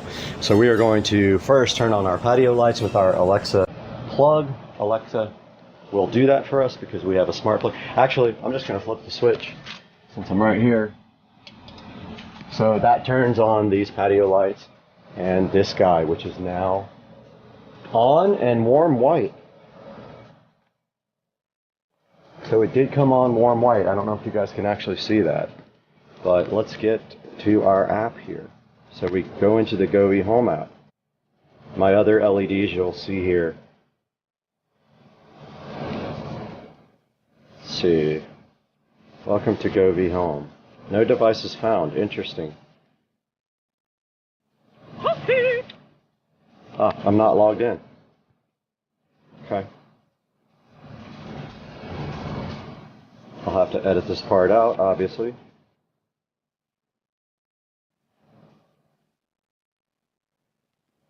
Alright, so here we are logged into the Govee Home app. And you can see here my devices. Bluetooth is off, so let's turn Bluetooth on my tablet. We are on now. To add a device, you click the plus, so I'm clicking it now. And then you have to know which light you are adding. So let's see, indoor lighting. So we have the H6008, so we pick that on the tablet. It's one without the bulb. It doesn't have a bulb symbol, it just has a G. So it's found the bulb. Here it is, H6008. So we click on it. It's connecting via Bluetooth.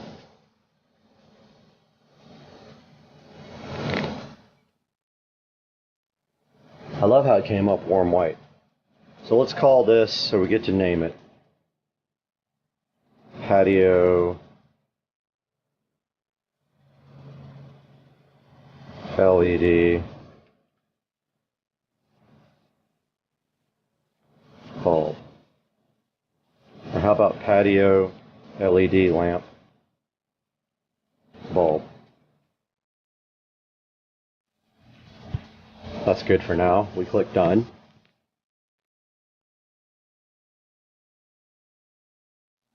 Now it's looking for Wi-Fi. Now don't forget I have multiple Wi-Fi, so I'm going to join one that is closer. That's interesting. It doesn't see all my Wi-Fi. Oh, okay, there it is. So we're going to join this 2.4E. There we go. Bulb seems to be connecting to Wi-Fi now. Said the signal was strong, even though that's in the front of the house. That's interesting. And let's see if we have the ability to upgrade the firmware. There's usually a firmware light. Let's see, firmware version 1. Yeah, there's no place to... There must not need a firmware update. Usually it shows the firmware update right here next to the little bulb. But as you guys can see up here, it is white. And you can do scenes and color wheel. So if we go to scene, we can do the same ones that we have on our bulbs for our smart mirrors. And there we go. You can't see it, but it is running colors now. So that is basically it. You can also sync up multiple devices. Like you can have, that's a different color there. You guys can't see it, but it's a bluish color now. I don't know how much of that you guys can actually see. But yes, I can change it here in the app, and you're seeing that live as I do it. So then if you have like devices, you can actually pair them all. And you can make them do the same exact colors. So that is the, I thought that was falling. That is the Govee Smart Bulb.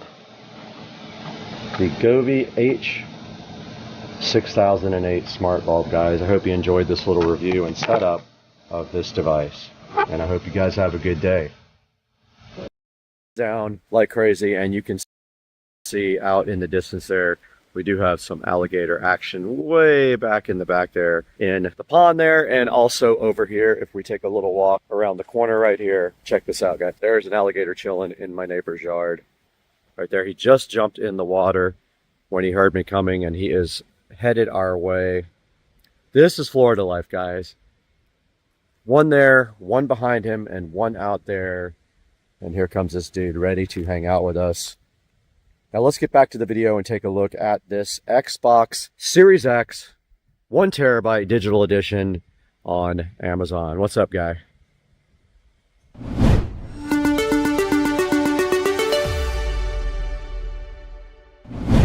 Guys, we're back inside Supercar Street Racing Studio B trying to wrap up this video, but I did want to get in here and show you guys the Xbox Series X 1 terabyte digital edition here. This is actually the same amount that you will pay from Walmart. I paid about exactly the same. With tax, it was around $450, $455. You can see right here, it's $427, and it also is 1 day shipping, but you are gonna have to pay tax. And I did get it with a controller, so it's the same here. You can get it with a blue controller, and it is unavailable at this time. So go ahead and pick up your Xbox Series X digital edition from Amazon.com, but there is also another big available option here that I will show you right now. Okay, we're on Walmart.com. You can see right here, it is $498 right now if you go ahead and buy it off Walmart.com. You can go ahead and pick it up from your local store. There is no shipping available. I'll throw a screenshot up of that as well right now. And you can see right here and right now, if we did pick up, we could get it from our local store, the Jacksonville Supercenter, and probably by like 2 or 3 o'clock today, it would be ready to roll up and go ahead and pick up. When Joe and I did go to the Walmart near my house, they went ahead and brought it out to the car and stuck it directly in the car, and we went away with our brand new Xbox Series X and went ahead and downloaded Golf. We did download the PGA 2K25 New Edition Golf. We got all of the available options with it, and it was $119. And we want you guys to go ahead and use our Amazon link if possible, because we do get a little bit of money out of that when you use our Amazon official affiliate links. Now we're on the Supercar Street Racing front page here. You can see we don't make that much money. You know how much we make now, $169 so far this month. Not enough to actually pay for the channel or even some of the subscriptions that we use to create the content. And you can see right here, we have 5,052. We've had 13,209 in the last 28 days. A huge, huge pick me up for the channel. And the last videos that are doing the best are the Rove 4K front and rear raw. Hey guys, welcome back to Supercar Street Racing, and on my lap today we have the Invertech power inverter. This is a 500 watt power inverter, and we're going to be taking a look at this today, all the features, what you can do with this, how much it costs, everything today on Supercar Street Racing.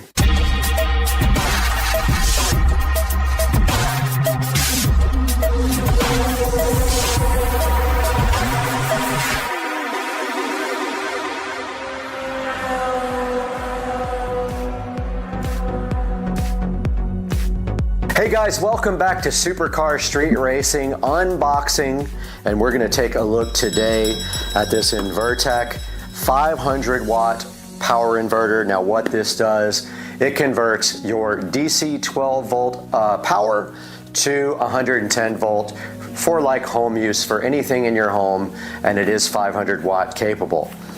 Now on the ad here for the power inverter on Amazon, we can see here that it has a nominal input voltage of 12.8 to 13.2 volts, and its output frequency is 60 hertz, and it has a continuous power output up to 500 watts.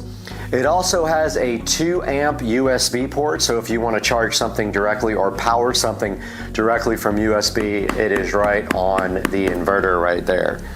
So what's in the package with it? Supposedly from the ad, it has a 500 watt power inverter inside here, a cigar lighter plug that you can connect to the terminals, a battery clip terminal, and 4 fuses and 1 user manual. Now let's take a look at some of the features of the power inverter. And it comes with these features. It has up to 1,000 watts of peak power, and it comes with battery clamps and a cigarette lighter adapter. It says it's small yet powerful, that it has dual 110 volt AC outlets and USB charging ports, ideal for charging tablets, game players, Kindles, digital cameras, TV, cell phone lights, power tools, or any other household applications. It also includes two options for actually powering it. You can actually use the cigarette lighter plug, or you can use a clamp as to clamp it onto your positive and negative terminals in your battery, on your car battery. It says that it's a user-friendly design. It's aluminum, and that's supposed to protect it from any drops and bumps. And it has a smart cooling fan, which hopefully only comes on when it gets under load. And it can increase, I think, in fan speed as well. So yeah, that's everything that comes inside of the power inverter here, the Invertech. Now this thing weighs about 1.5 pounds, so it's not that heavy, and it has 4.3 stars out of 5 on Amazon reviews. Now let's take a look at what's actually inside the Invertech power inverter box here. So taking a look at the packaging, it is a very generic type of packaging here. It's literally just a brown package with a 35 by 35 on the box. I assume that means the size of the packaging. It has a model number on the side that says MA500-11. Not sure what the 11 is, but it is made in China. You can see right here on the packaging. It has a couple of warning labels as well. It says cancer and reproductive harm on the front right here on the box. And it's got your barcode label here with the model number on it. And that is all that is on the generic packaging of the Invertech MA500-11 power inverter. So what does a power inverter do, and what can I use one for? A power inverter changes DC power from a battery into conventional AC power that you can use to operate all kinds of devices. Electric lights, kitchen appliances, microwaves, power tools, TVs, radios, computers, just to name a few. You can connect the inverter to a battery and plug your AC devices into the inverter, and you've got portable power whenever and wherever you need it. An inverter draws its power from a 12-volt battery, preferably a deep cycle, but any battery will work, or several batteries wired in parallel. The battery will need to be recharged as the power is drawn out by the inverter. The battery can be recharged by running the automobile motor or a gas generator, solar panels, or wind. You can then use your battery charger plugged into an AC outlet to recharge the battery. Now we can open up the box and take a look at what's inside the MA500-11 500 watt power inverter box. So let's take a look. All right, so the first thing we see inside the box here is the power inverter here, and it is black, looks like black anodized aluminum here. And on the front, it does say input 12 volts, DC 52 amps, output 100 volts AC, 60 hertz, which is normal.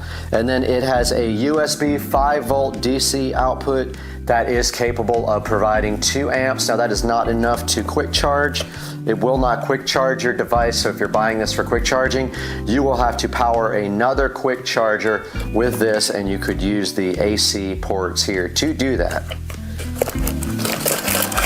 What else is in the box here? Well, we have 2 things of cables here, which I have not opened. So let's take a look at what's inside these cables. It's actually one single thing of cabling here. Let's put the box aside for now and take a look inside of this. All right, so inside the cabling, we have, first of all, a cigarette lighter plug here. Let's go ahead and unzip tie or unbread tie this guy. And we do have a cigarette lighter adapter one end, and we have a little ring terminals on the other end. And if we take a look at the side of the power inverter, this would be where you would connect the actual ring terminals for the box. So that is the first wiring we have with the inverter. Now let's take a look at the second thing we have here with the power inverter. So the second thing we have here is a connector for a battery. So this connector here is made so that you can power your inverter directly off of a battery.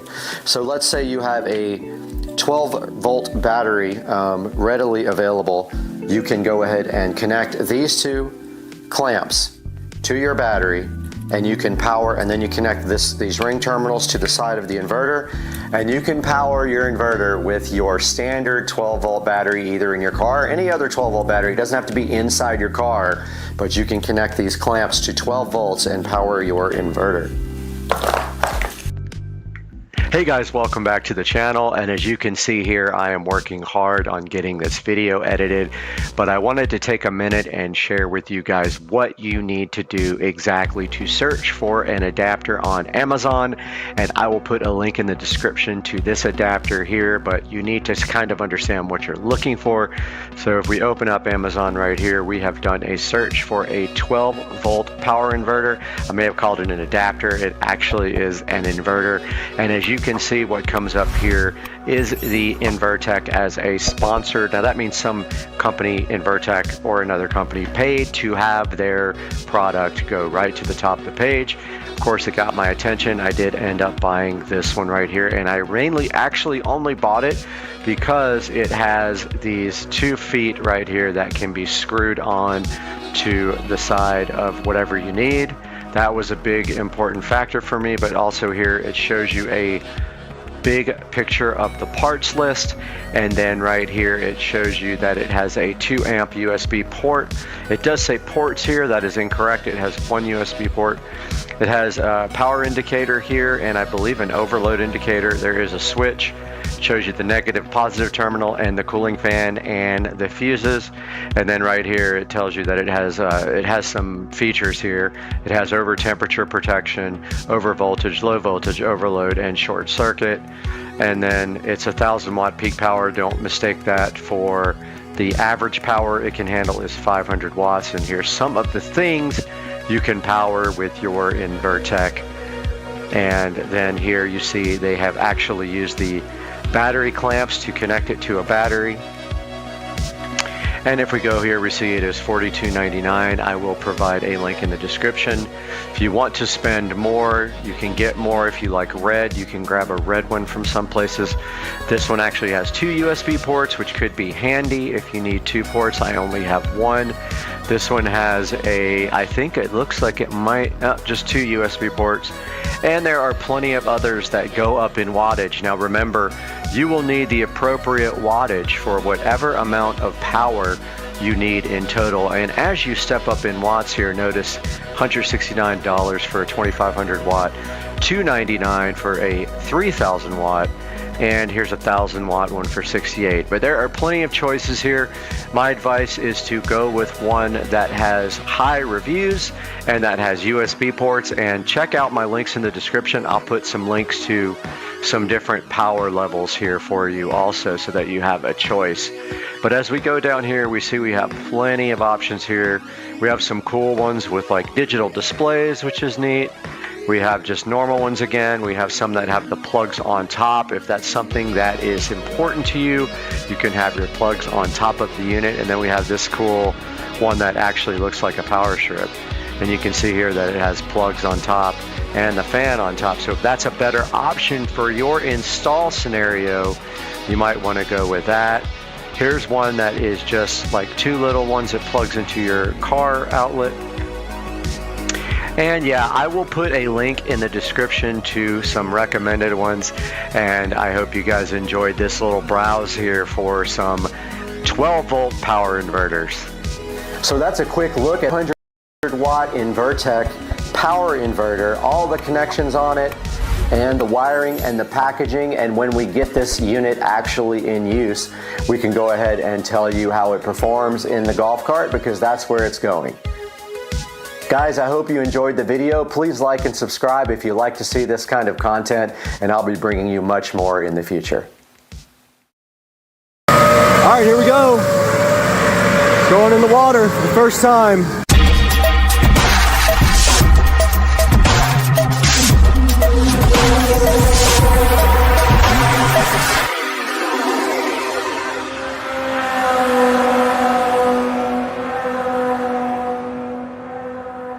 All right, we're out here at Palm Cove Marina, and we were with Joe here, Dukes of Duval. And he's loaded, and we're coming here to pick up his new boat. It's one of these boats up here somewhere, and we're gonna do some things to this thing once we get it. How's it going, guys? Good, how are you? Good, good. Palm Cove Marina. All right, so we're looking for the boat right now. Okay. Right there. Hydrosports boat. 20-foot bay boat. That's it right there. It is on the second level here. 2004 has never left this dry storage. 270 hours, which is very low. Got some pretty good stuff on it. Trolling motor. Got the power pole on there. So that pole, see that thing is like hydraulic. So when you turn it on, it comes out and like jabs the ground and locks you in, which is nice. Boat's been fully gone through. The motor has. It's gonna be a little dirty because it's been sitting here without somebody using it for probably 6 months. So we gotta. It looks a lot better in person than in the pictures. I'll be honest. It looked faded in the pictures, but it's not. That's just the paint. Yeah. That's sick. Yeah, the pictures are really deceiving. Like when you pull it down and you see it, it's in phenomenal shape. Really Let's get this thing down and get a look at this thing. We're just gonna grab it down. How long ago did you work here? Almost 20 years ago. All right. Used to be a boat jockey, run these lifts, man. Look at this thing coming down.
All right, there it is. Joe's new boat.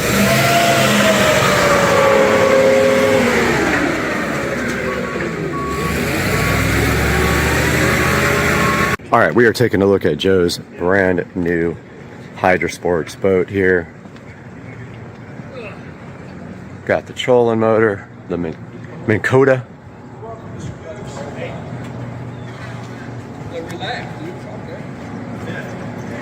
And then here comes Joe to climb in his boat.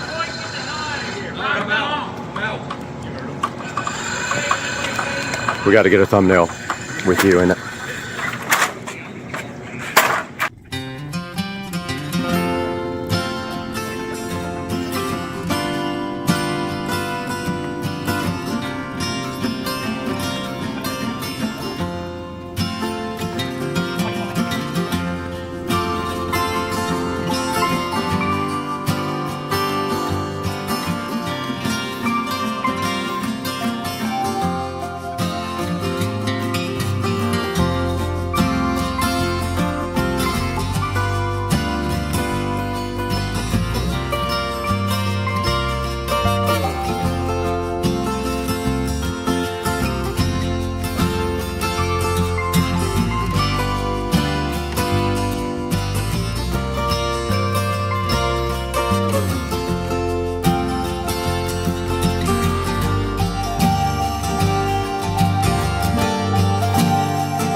Alright guys, welcome back, and we are here with Dukes of Duval. And you guys just saw on this video a few minutes ago, you saw his brand new boat. And we have the kids back here in the back chilling. It's Audrey! That's Audrey back there. Carter. And Carter right there. We're headed to Publix to grab a few things first, and then we're gonna head on over to Palm Coast Marina. Cove. Palm Cove Marina. Video of the goat one. Yeah, that one? That we're about to film. Yeah. No, Carter. Heading to Palm Cove Marina. Correct, yep. Grab the boat out of, it's probably back up in the slot. So they're putting on a rack. All right, so they get it ready for us. We're gonna wash it down real quick and then go on out and have some fun and go to lunch. And watch that video. Watch her video, hit her up. What do you say, Audrey? Like and subscribe? Like and subscribe. Thanks, guys. Okay, here's Audrey at the new boat. Audrey, what do you think about the new boat? Carter, what do you think about the new boat? I love it. Dad, I'm the first one to Are we gonna go for a ride? Be careful on that ladder.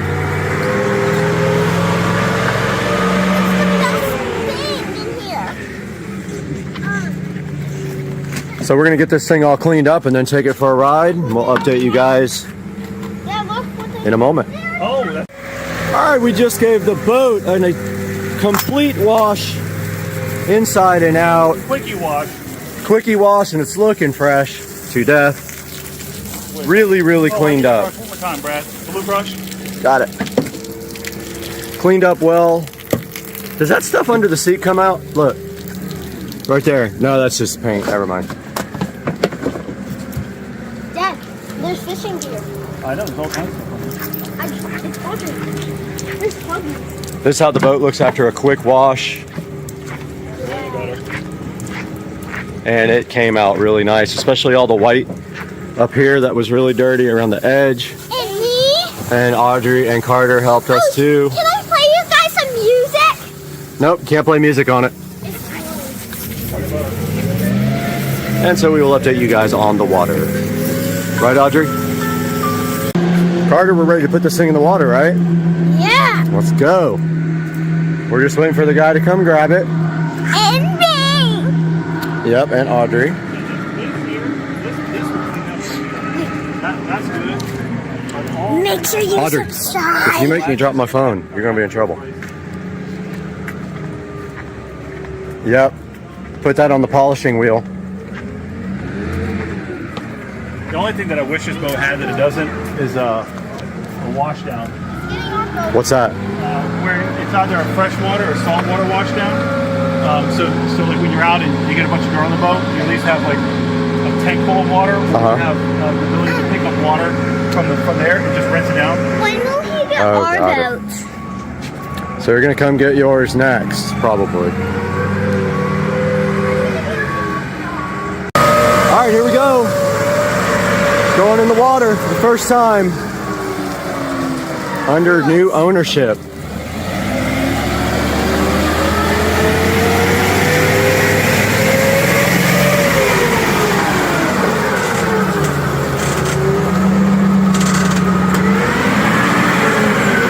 And down it goes. First time. Hey, what channel do you guys stay on? 16. Oh, always 16 now? No, I work for channel 69. That's right. 16. I called the Coast Guard first. Not you, right? All right, grab the line. Oh, man. He's going to dump it. Grab that line. You never see trout enough. What's that? So you're just going to hold the boat while he gets from out from under it. I don't see it. And then you're going to pull it down. We cranked it up. Worst case scenario, Rich will come get you. Yeah, you don't mind, do you, Rick? I didn't know the boat was for sale. Now I'm offended. I won't tell you what I paid for. Oh, I paid $7,000 for that thing. $7,000, Rich. You're not supposed to tell that, sweetheart. Dad. What's your name? That's Audrey. Hey, Audrey, I'm Rich. Nice to meet you. So keep it off the. Hey, push it off. Ah. When you're car. All right, here we go. So we got everything set up and we're headed out. And we just got the bumpers? Can you get that back bumper when you can? What back bumper? Can you get it, Carter? Carter, untie the bumper. All right, here we go. That other boat stopped the one. Just put it right here, bud. Okay, I will. A notification. Okay, I will. I have to say that. Oh, down. Mr. Red, I have to say that. Mr. Parent. What do you think so far, man? Love it, man. New boat. Horn Thing's don't work. sick. Gotta get that horn to work. But that's the only thing so far that I've found that doesn't work on here. What's this one for? Motor trim? That's for the power pole. And there's your trim tab. Oh, that's the power pole. Yep, those are trim tabs. Okay. That'll level the boat out. What about the motor trim? Oh, right here. Okay. Down here. Got it. Actually, you know what?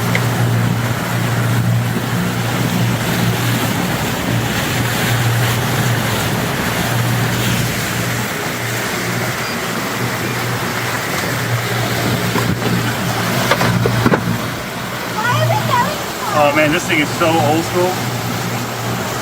Does it work at all? Yeah, it does. It's just a bottom finder, so there's no GPS. Hey guys. Oh, we do have our phones. But if I take this radio out, Brad, dude, I got plenty of room. Let's force mount the good one.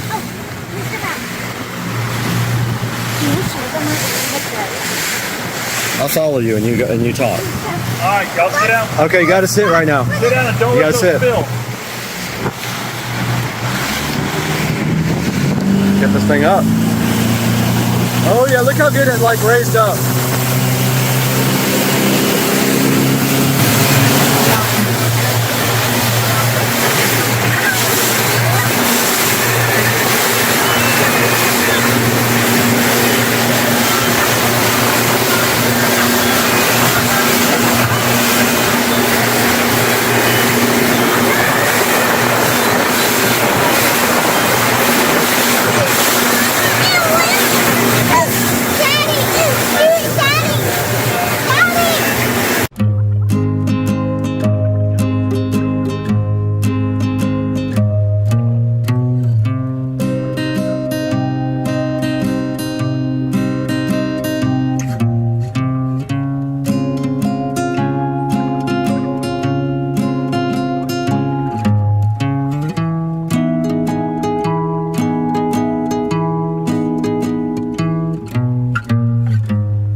Alright, hey guys, we're out here at the Palms having some lunch, and Audrey is our camera person. She's doing a great job. And we're just waiting for our server to come, and we're gonna get some delicious food, right? We're gonna get some lemonade, some waters, and some Diet Coke. I'm gonna have a lemonade. Audrey's gonna have a lemon. Am I in the frame? Make sure it's on me. Yesterday was my birthday. It's Audrey's birthday and it's Father's Day, so we gotta text my dad and say Happy Father's Day. So I'm gonna take a picture of myself and Audrey and send it to my dad and say Happy Father's Day.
What's this called?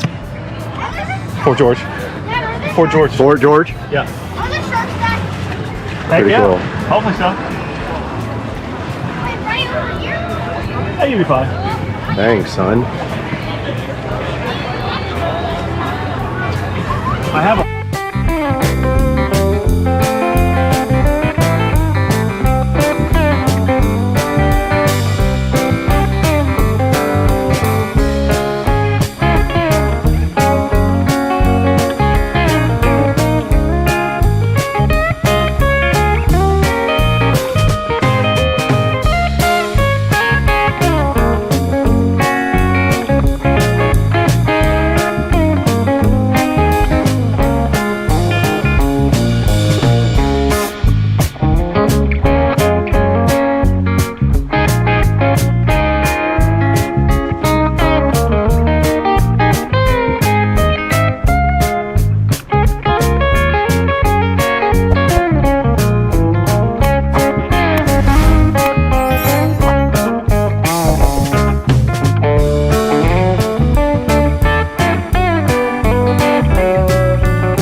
We're out here at Kennedy Space Center. All right, we're at the Rocket Garden now. This is the gateway. Artemis going to the moon.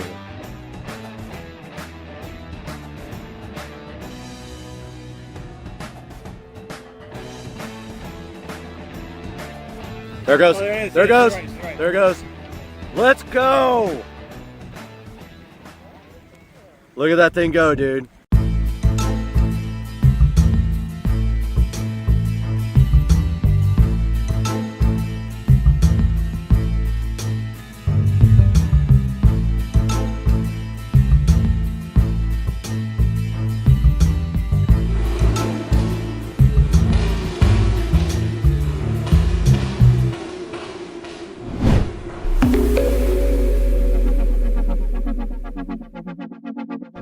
This is going to be all wind, but we're out here at Kennedy Space Center. We're about to go to the Rocket Garden right in front of us here. These guys, crazy people.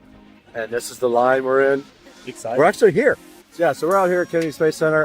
We're doing Explore Tour on the bus at 1:30. We got time to walk around. We got plenty of things to see here. All kinds of adventures and rides to go on with these two rugrats. We're going inside now. All right, we're at the Rocket Garden now at Kennedy Space Center. But look at this. So cool, man. So cool.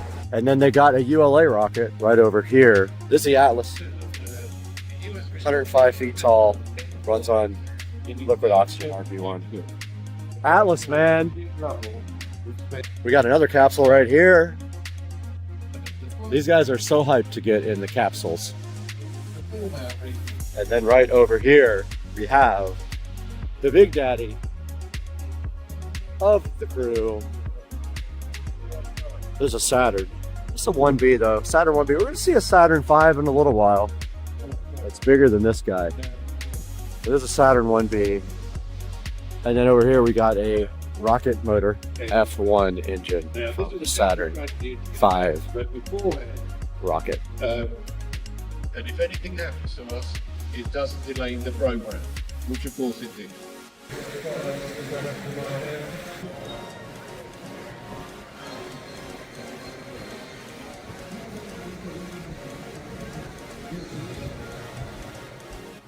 You see your hand, it crushed these leaves. Because right now, they're mostly water, 89% water. And like I said, water freezes at 32 degrees Fahrenheit. After a few seconds, you all can feel the leaves. My friend Audrey, go ahead. Oh! Oh, wow. Now, if you want to feel the leaves, you are welcome to. They warm up almost immediately in the air around. They are cold. We're putting them around for anything. How cool is that? This is the gateway. The gateway building at Kennedy Space Center. Yo! Right above your head, that's a Falcon. This one is? Yeah, it's a Falcon. Look at the grid pins.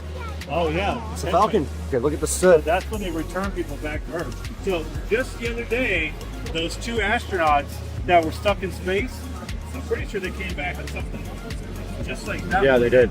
Look at this though. Proof that thing in space. You see the soot? That's been flown. That came back in space. And it landed right over here. All right, so we are in front of the SpaceX new spacesuit. It's got Isaacman, the dude, you know, the private guy who went up to space and paid for it. It's got his name on the sleeve. Yeah.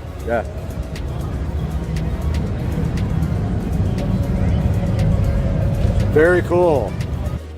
That guy's gonna go to the moon one day.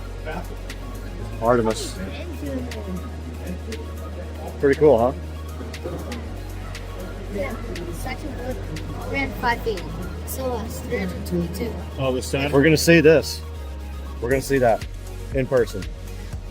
What's this? All right, we're going into this IMAX thingy now. There's a bunch of people already here. We are going straight in, guys. If you're too cool to sit with us, I understand.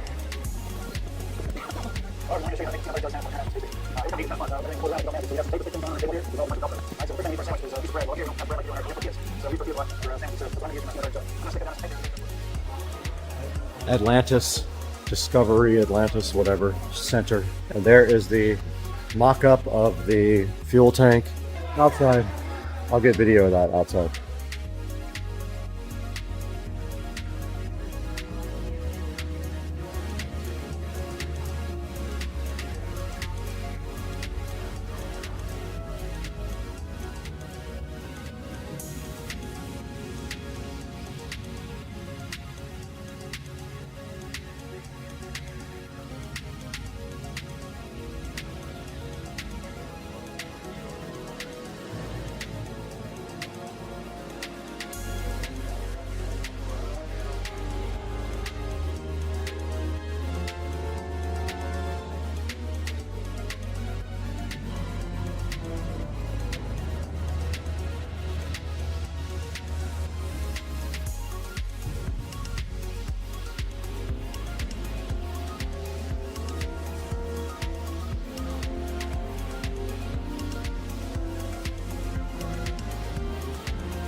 So cool. That thing, look at the payload bay. This was a snake shot. This is what? That's the Trident.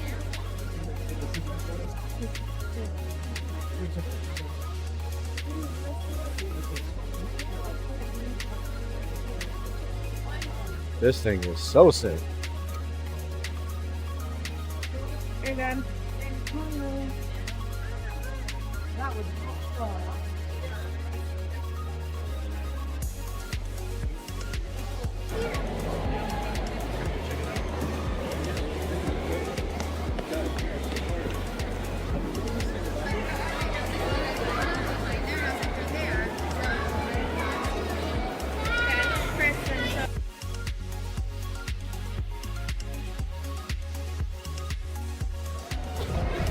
Audrey, you got to go back in your shoes. You crazy? You can't let them go.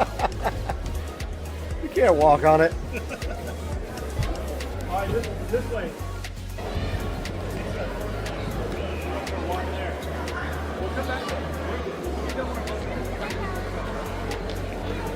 That is insane.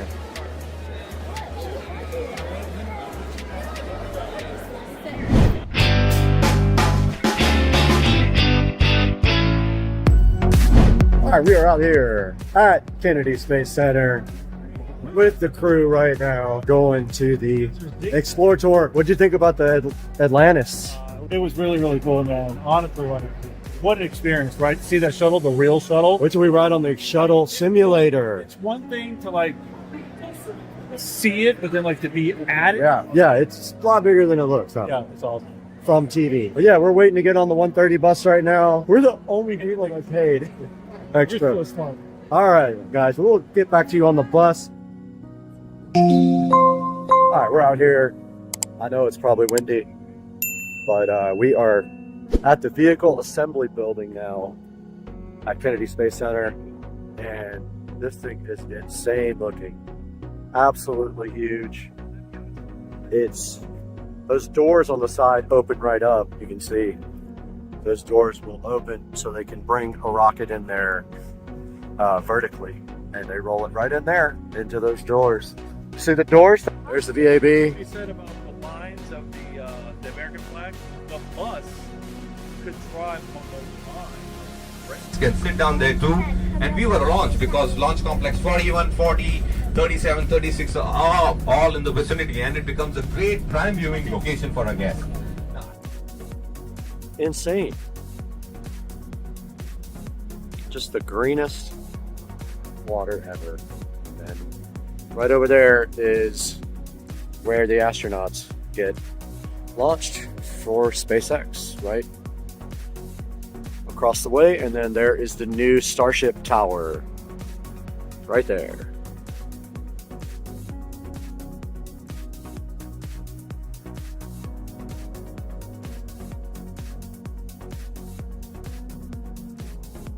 Our new moon rocket is going to be powered by 4 of them.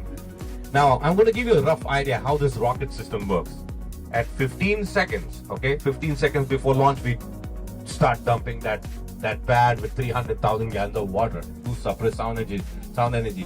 5 seconds before the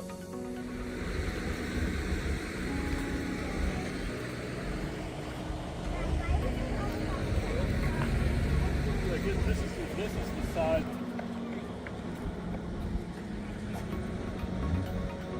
It's where the astronauts would walk out to get into the rocket.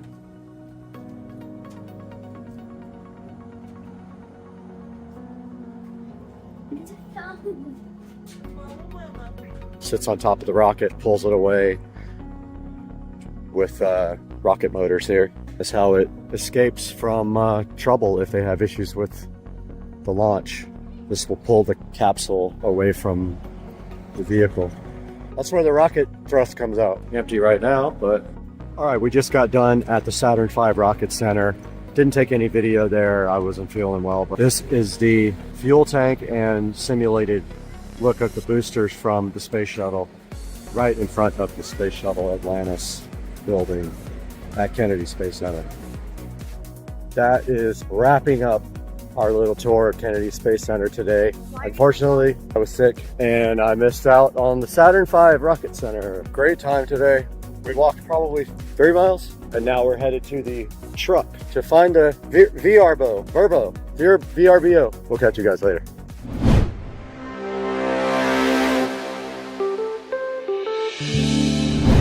Today we are right in front of the Beard Club PT145 trimmer. The Beard Club is so kind to have sent this new trimmer to us at Supercar Street Racing. We have worked with them in the past. They asked if we could work together one more time, and they are a proud sponsor of this visit to Kennedy Space Center for myself and Joe and his 2 kids. And right here, the PT145 is still in the box, and I just wanted to tell you a few things about this guy before we go ahead and unbox it. This PT145 has 8 color-coded guides for 45 unique trimming lengths. This guy has extra sharp mowing blades. It gives you a quality cut just like at the barber shop for both your facial hair and your body hair.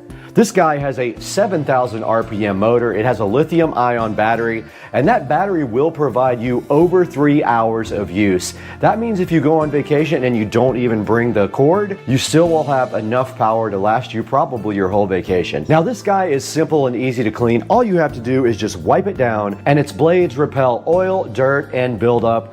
That makes it great for you when you need to clean it because you don't have to go through a lot of trouble. It just cleans right up. This guy comes with a 1-year limited warranty. It also comes with built-in travel locks, which makes it both completely portable and convenient. Now, this is a great gift for anyone. This makes for a great Valentine's Day gift, birthday gift, or Christmas gift. Someone would really enjoy getting one of these guys for a present for themselves. And it's sitting at a strong 4.5-star review. Now here is the trimmer itself sitting right here, and also inside the box will be a cord, and this is the rechargeable base. This did come with a charge already on it, so when I go ahead and push the power, it lights up, and it is at 61% power left. It's pretty strong. You can actually feel how strong it is when you're holding it right in your hand right here. And to charge it, you simply turn it back off and stick it right in the base right there, and it will just start charging right up for your trips or just your overnight stays at your house. Opening up the box here, we do see the included length guards right here that come with the PT145. There is also a cleaning kit in here and a nice power cable for you as well. There will be a link in the description to the PT145 beard trimmer from the Beard Club. We encourage you to use our affiliate links and go ahead and pick up a PT145 beard trimmer from the Beard Club. Now back to the video.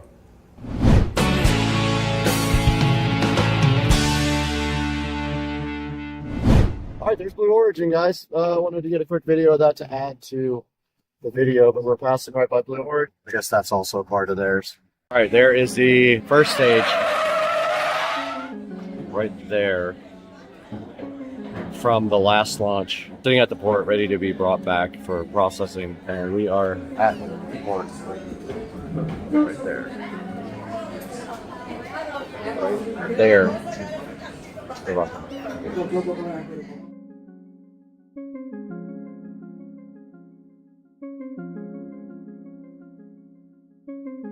Should be a minute away, less. There it goes. Oh, there it is. There it Yeah, goes. he's right, he's right. There it goes. Let's go. Look at that thing go, dude. Oh my God, that's the coolest thing ever. Look at that thing go, man. Oh my God. We're gonna hear it and feel it. Here it comes. Look at it go through the clouds, dude. That's sick. Look how bright.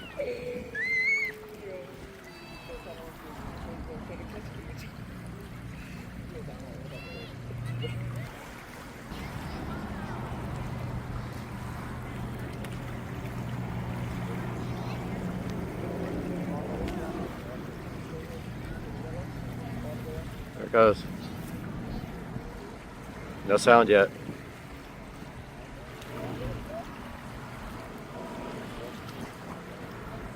There it goes, man. You're gonna see it stage in a second. You're gonna see it break apart.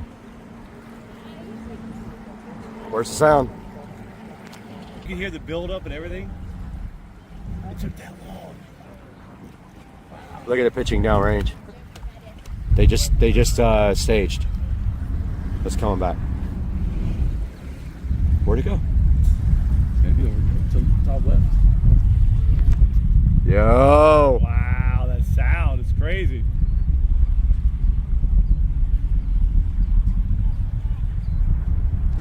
There it goes. Right over there.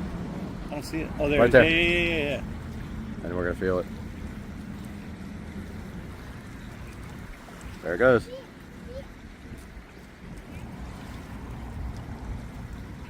We're gonna get that sonic boom. Land, baby, land. That looks good. Yeah! Oh! Oh, yes! Yes! Let's go! There it goes. Oh, there it is. There it Yes, goes. right, right. There it goes.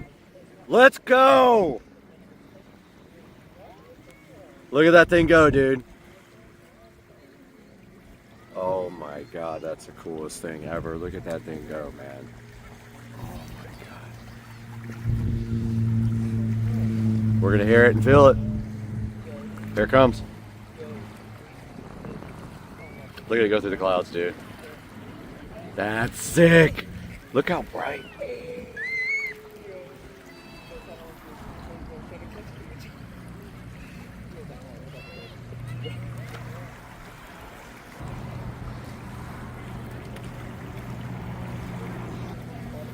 There it goes. No sound yet.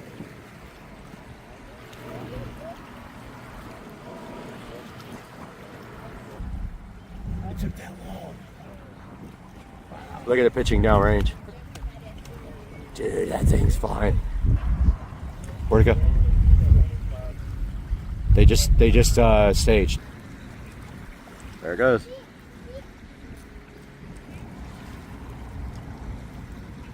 We're gonna get that sonic boom. Land, baby, land. That looks good. Yeah! It's good. Woo! Where's the sonic boom?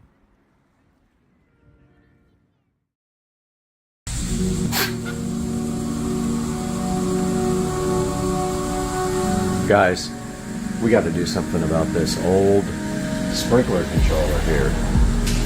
Check this thing out, the old technology, the Rainbird.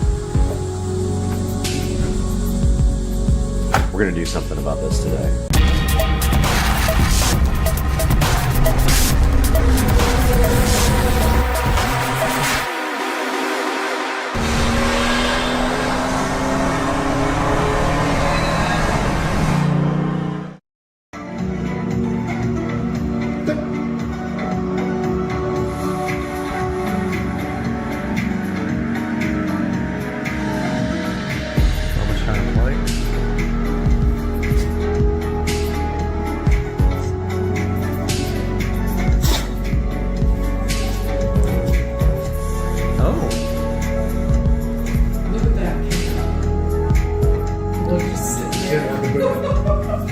Drove him away.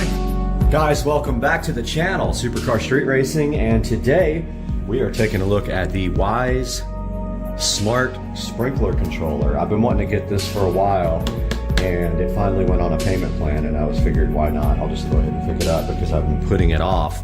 So this guy right here comes, I think, with a year of free like Wise service so that it actually works with the forecast and all that. I'm not too concerned about having it know when it rains and that kind of stuff because I have a well, so it's not like I'm wasting city water. But let's get this thing opened up and see what's actually inside. And here's a good look at the box. So that's the front of the box. Shows you kind of the zone layout here. Shows you the app here. So this uses the regular Wise app, which I have a lot of the Wise cameras. Water anywhere from the Wise app, edit schedules from the Wise app, DIY, which we're going to go through that as well. Sunrise, sunset settings, offline schedules, and customizable zone details. Good look at the back with the terminals here that we're going to be checking out. Look at where the apps are for both Apple and Android. And yeah, that's about it. We're going to go ahead and open this guy up now. See what's inside. Get both of these sides opened up. It looks like it slides out from the center of the box here.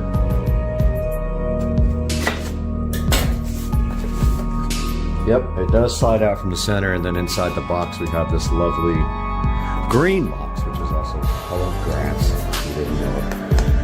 Take a look at the green box.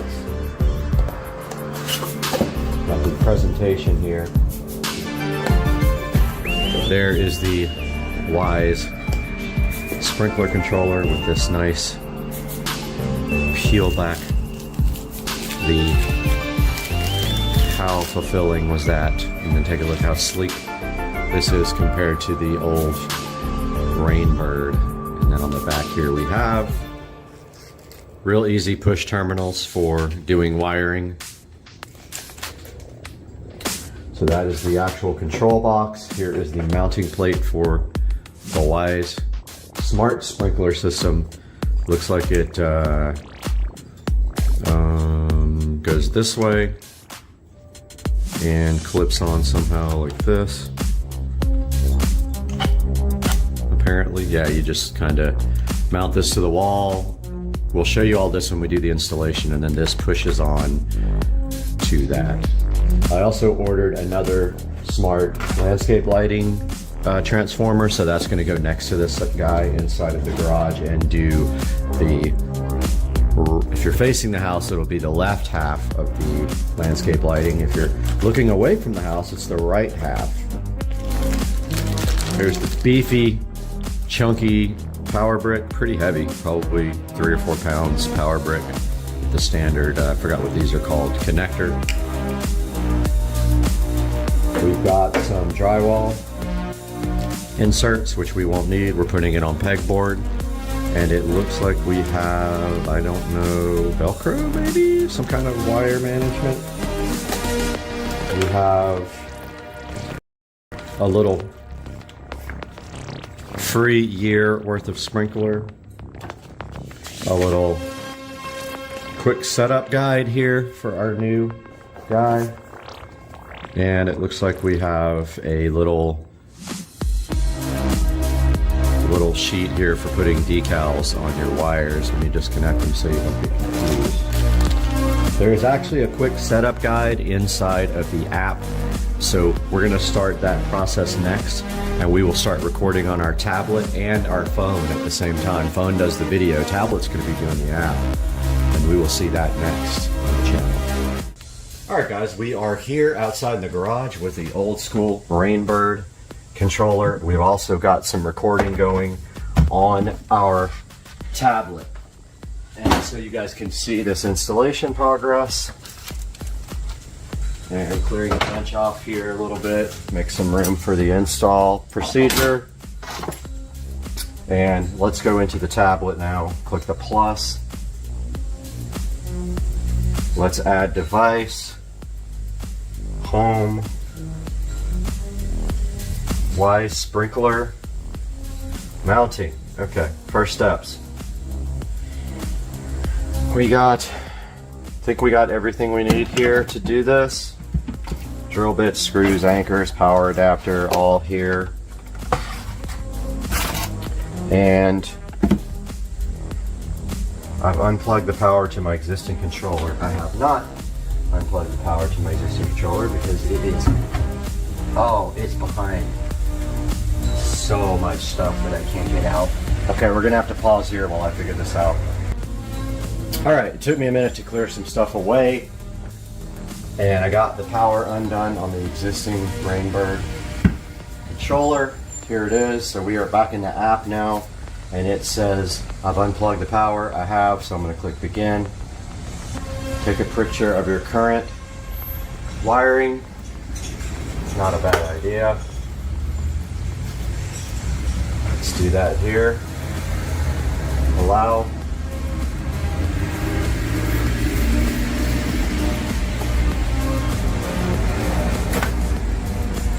Allow.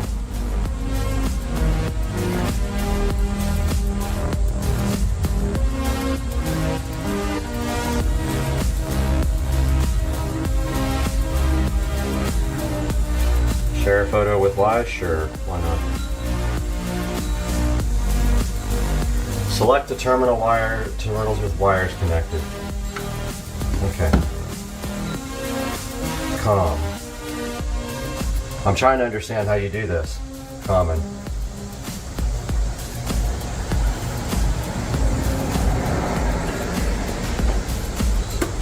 My eyesight is so bad, I need to get my flashlight.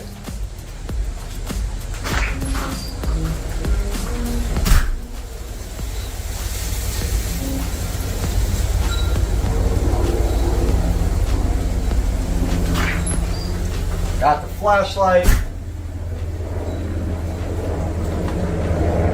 Okay, it looks like we have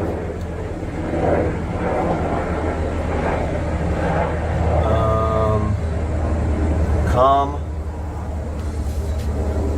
and 1, 2, and 3, and we have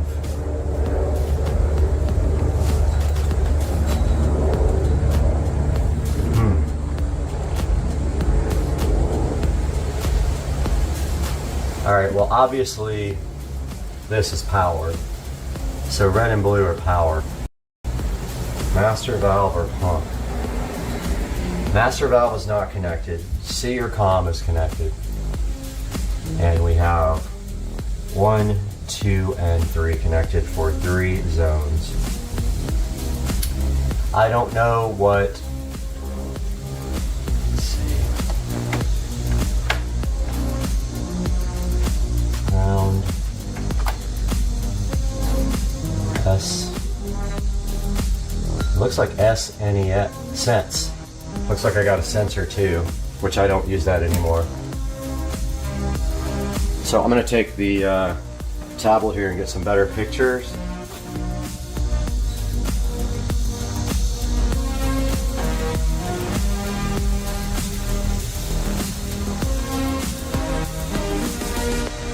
No, I don't want. Tablet's trying to do video.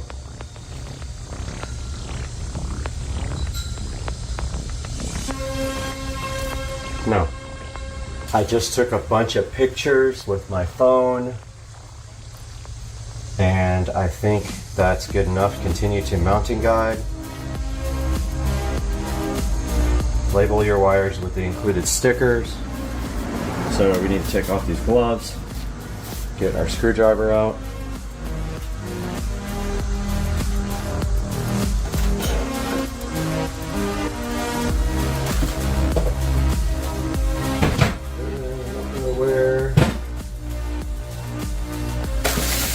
Don't know where the screwdriver adapter is. Guys, I'm sorry that I am not prepared here. I don't know where the screwdriver end is.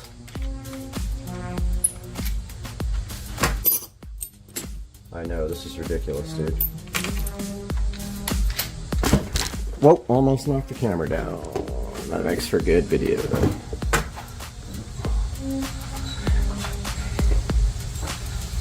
Okay, so we got one is yellow.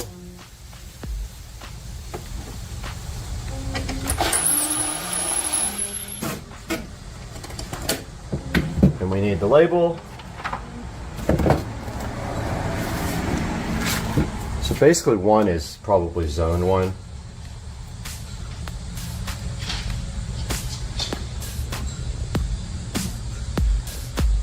There's 1 label.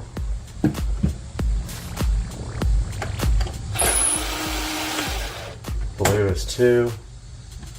These are the zones, so these are the valves.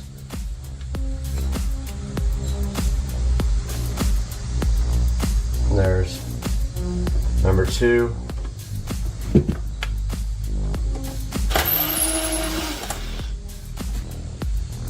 These are all the positives for the valves, and then the white is the common, which would be the negative ground, common ground. There's 1, 2, 3, and white is C.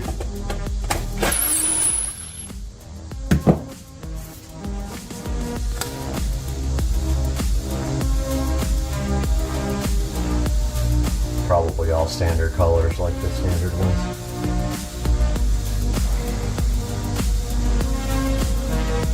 And the rest is just, this is the sensor, the rain sensor, which we're not using anymore. And then this stuff is power.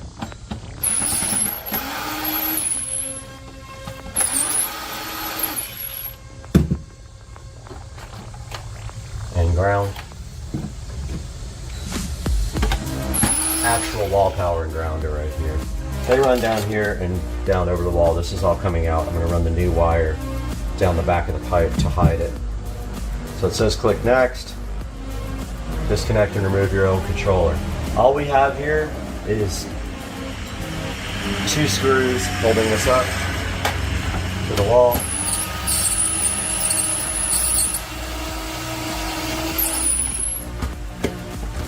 And the pipe goes through the bottom. That one is in a stud.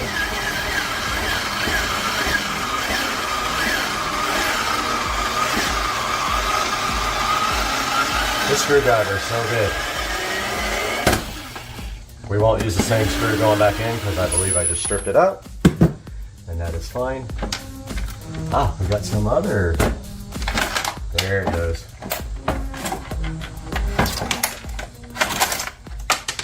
That is that, my friends. The old controller is removed. New controller. Next thing in the instructions says, hold the mounting plate to the wall and mount the hole. So I'm lining it up with, I'm going to line it up with these existing holes. So that's how I'm going to get it straight, and then I'll use the level. So it looks like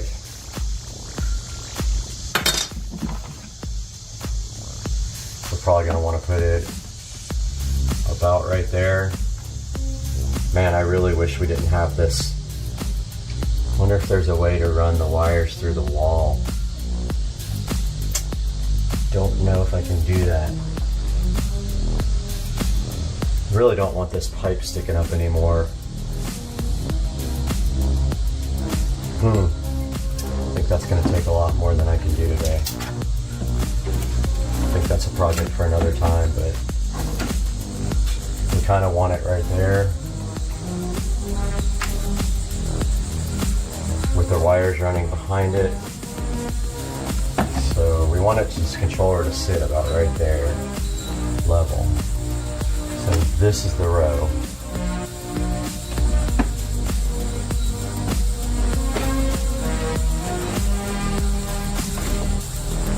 Let's see what that looks like. Here's the mounting plate.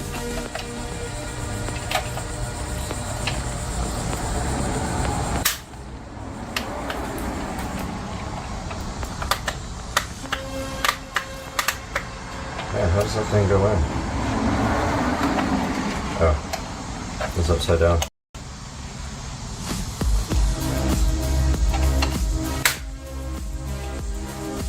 Need it. Sit about right there.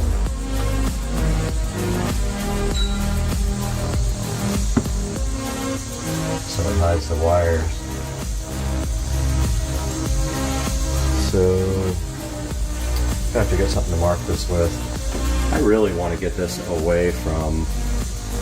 I want to get this. I have to disassemble that whole pipe if I'm going to get rid of that thing. It's just not for today. It's not for today. It's for another day. I really want it to go inside, but the wires are outside. Okay.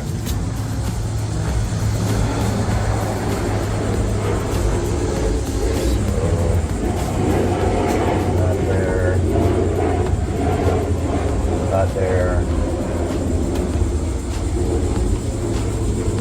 Puts it about midway there.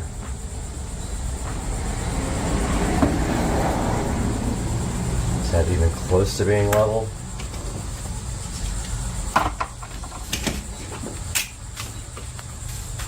Level is right there. Level's right there.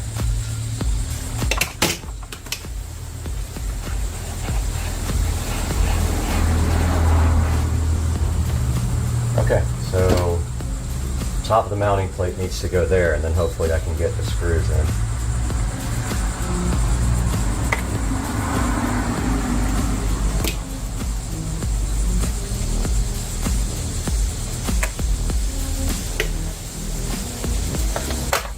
Okay.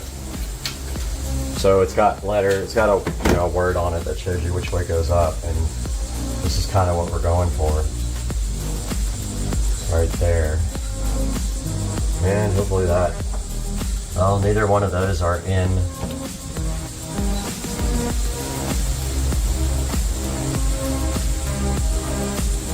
I didn't mark the center either.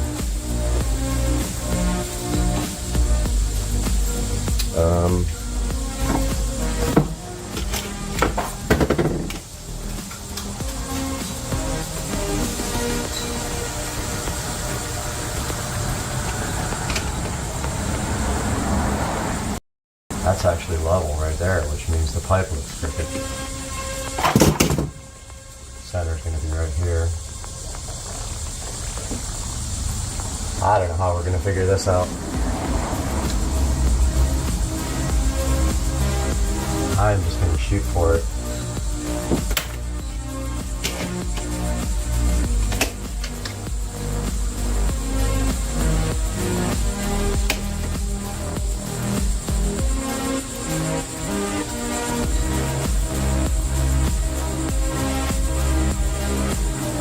I'm leveling it out right now, and then I'm going to put a screw. Right there. Oh, it went right in the hole. Such a bummer. I really don't want to use this pipe. I mean,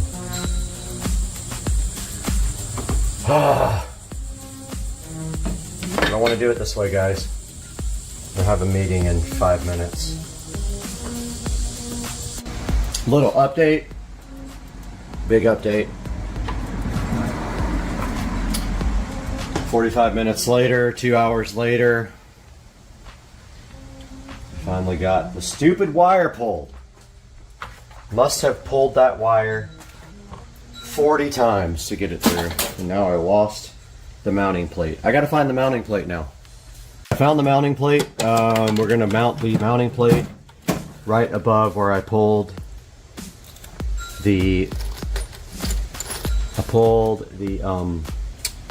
power wire up through with these guys, and so this should be it, and then these three should be not used,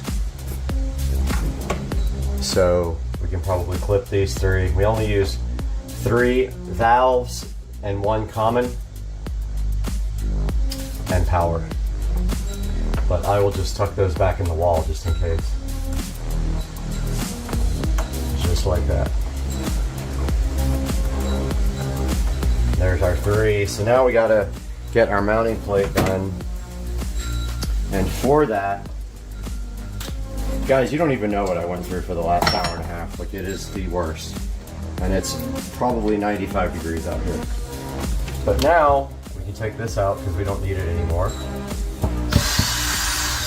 And we need to mount our mounting plate in such a place where our wires can go up through it and connect. And if we lose this, it's going to fall on the wall and I'm going to be super mad. But I think right there is good. And so we will get one done and then level it with the other one. And we are going to do this the best we can, people. Hopefully that screw will work. Not the one that came with it, but whatever, dude.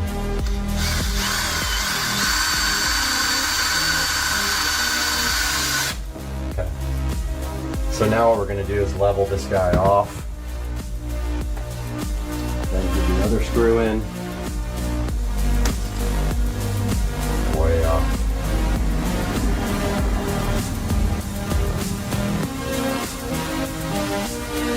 That's level.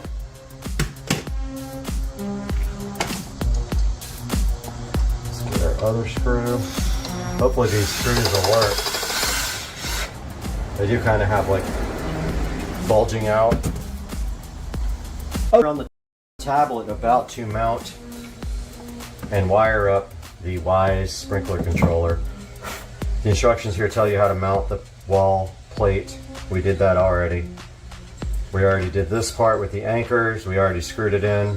Now we have to connect the wires. And they're push buttons. So there's two C terminals here, which I see one. Get it? C? Okay. So basically the white is the C. So we just, either one of these, we just push back. And then clearly marked 1, 2, 3. 1 is yellow. You push the little retainer black clip back. 2 is blue. Push it back. All the way. Oh, wrong one. Too much vodka. And 3. And then the last thing is the power wire.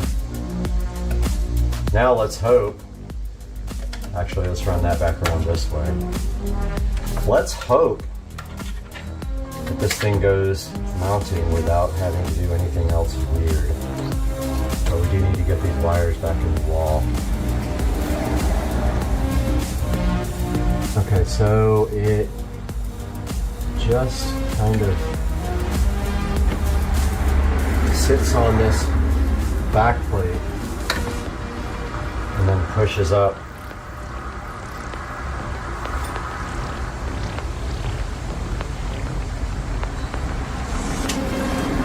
Tucking the power cable under.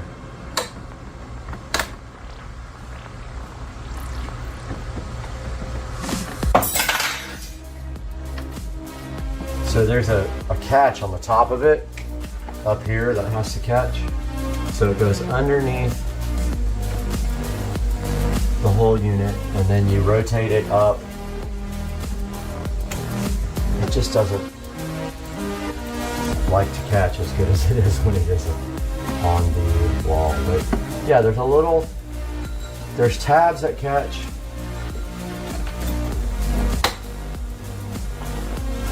And then you're just supposed to literally like,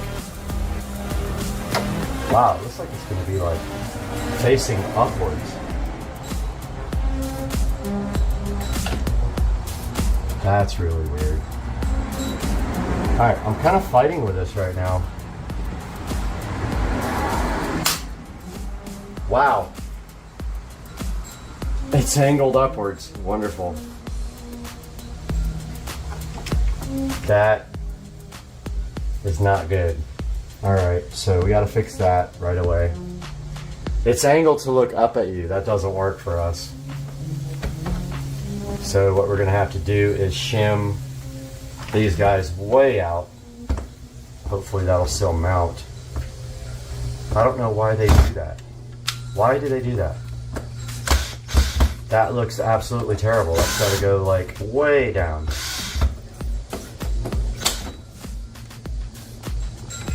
Why on earth do they have it facing upwards like that? That just makes no sense at all.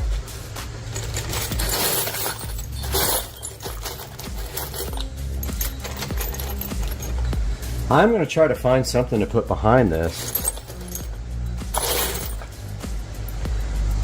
What's happening is the plate. We really need to, well, no, that won't work either. But we need this plate to be way out here like this in order for it to mount correctly and display correctly. And I honestly don't know how we're going to do that. But there's a washer there.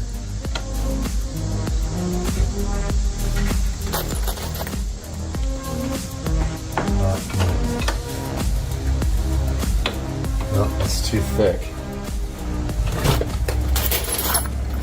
That is just insane, guys. That's not a great way to mount this thing.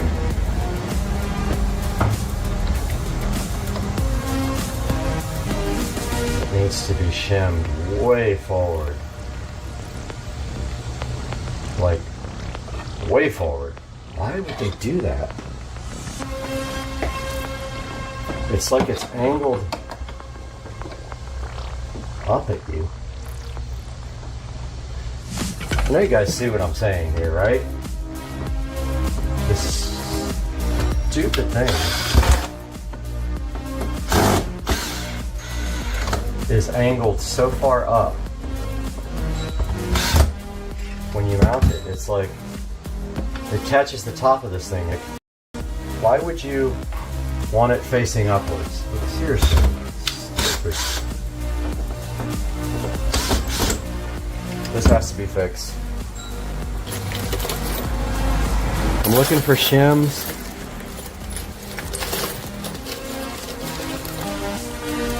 I found like 2 or 3 washers that I can use.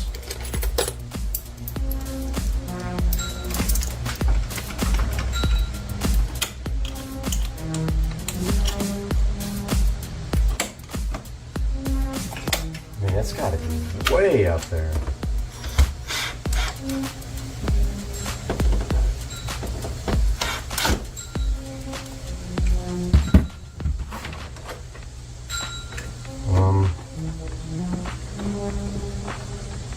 Let's see what that does. Why would they want it like so? And the display already looks scratched and I didn't touch anything. I have not touched this display whatsoever.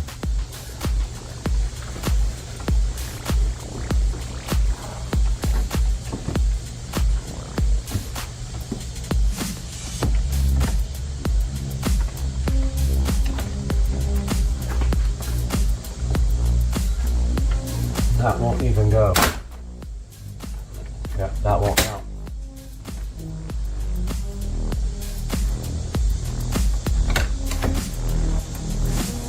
It doesn't like the angle. What is the deal with this mounting plate, man? Alright guys, I settled for it facing the ceiling because fuck it. At this point I'm fed up with this crap and I don't want to mess with it anymore. And I have a scratched display and I just don't care. And I've shimmed it and shimmed it and shimmed it and it is not going to get any better. It faces upwards. If you guys buy this, no, you better mount it down here, which I would have. Now I got a hole in my pegboard. So here we are on the tablet. I've connected everything. I plugged the sprinkler in. Now we have to provide power for it. I'm doing that now. Here comes power. And as you can see, it lit up. It's blinking. It's on the mounting plate. It's in pairing mode, as the app says. It wants us to begin and turn on location. It is on. It is on.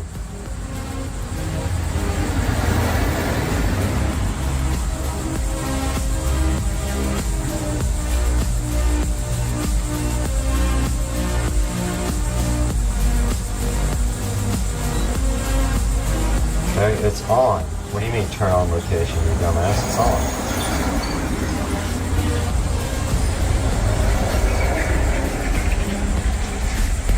Do we have to have Bluetooth? I think we do.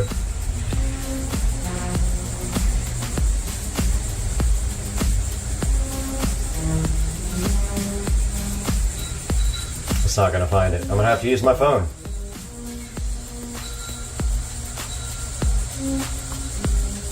Dude, this is stupid. Alright, still struggling with this thing. It just says place at the bottom of the device. It does say in the video it's supposed to be angled up, but I think that that's stupid. I don't understand why the hell they would do that.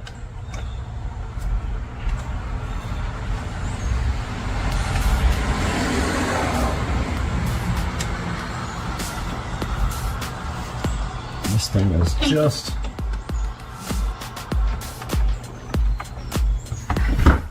Ooh.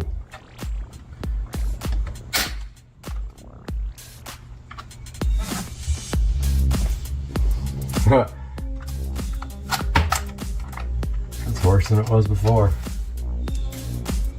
It's not going to get any better. Well, I'm disappointed in that design. I'm not understanding unless it's supposed to be way down here, which I would have mounted it lower. Yeah. It sticks out, man. It sticks out. All you can do is like put some stuff behind there to keep it from flexing back, but that's the way it's gonna be, guys. It's angled upward. All right, guys, taking a look at the Wise sprinkler app now. While this other footage copies over to the computer for editing, we can see here we got our sprinkler at the top. We can hit that guy.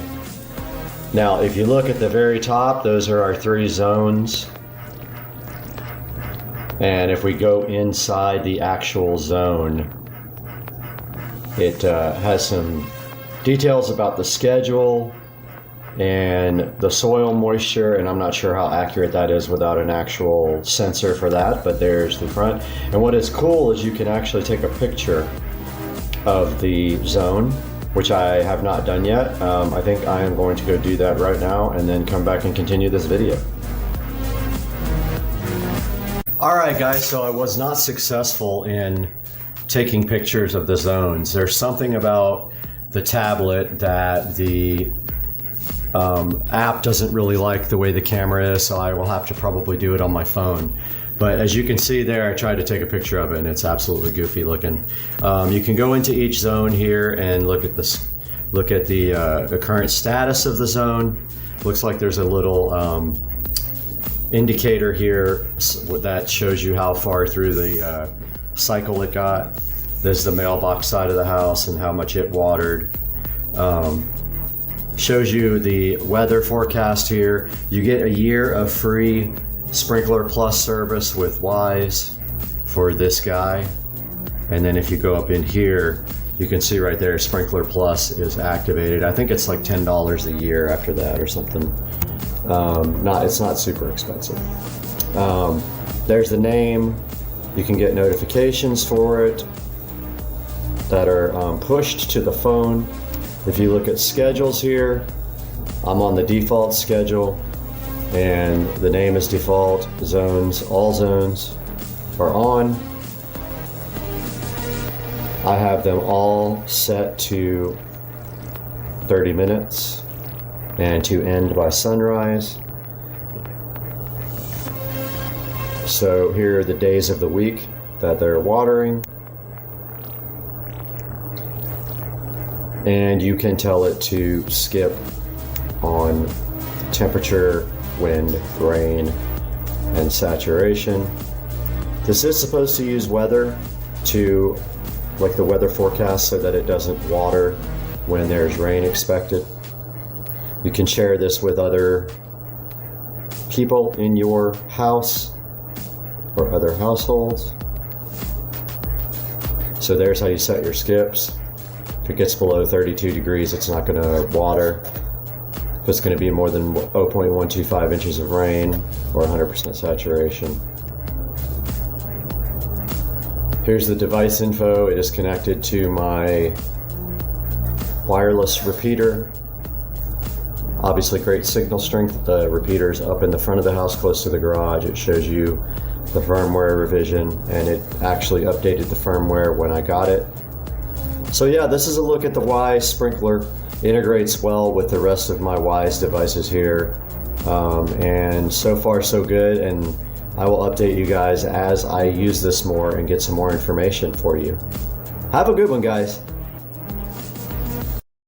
Guys, we are back with another instructional video for the Club Car Precedent, and today we have this Club Car Precedent throttle, pedal, brake, whatever assembly you want to call it. Got this right off of Amazon, so we will hook you guys up with the link for that. But today we're going to be showing you how to install this on Supercar Street Racing.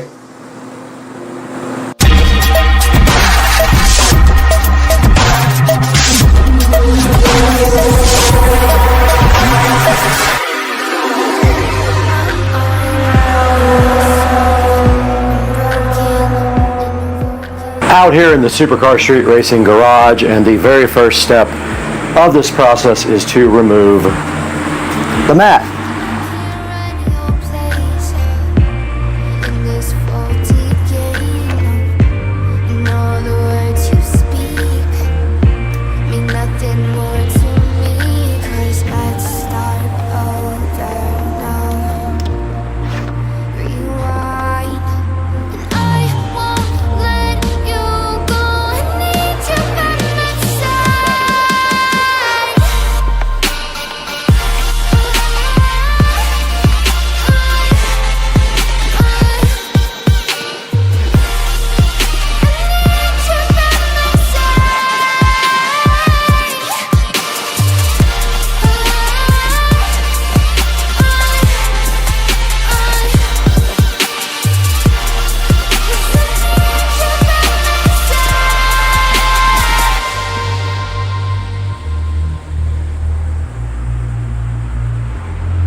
Okay, for the next step here, mine is a little bit strange because I have this brake pedal switch right here that connects. But the next step is to pull out this little area here, and it has one of those little Christmas tree things on it. Set that to the side, and you can see here the brake assembly that we're going to have to disconnect here in a little bit. But on my cart, we also have to remove this extra brake switch.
All right, so we just have 2 crescent wrenches here.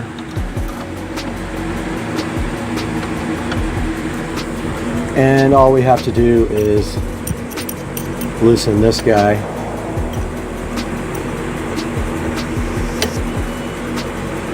And I think it's going to be this way.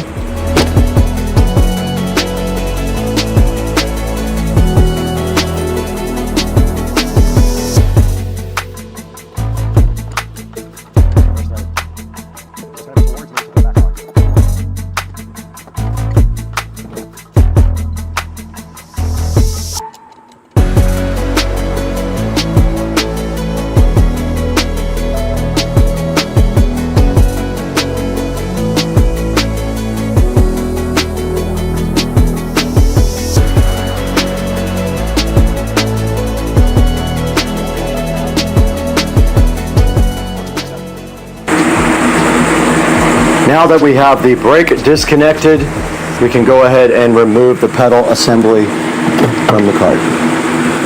And that is that. It is out. On to the next step.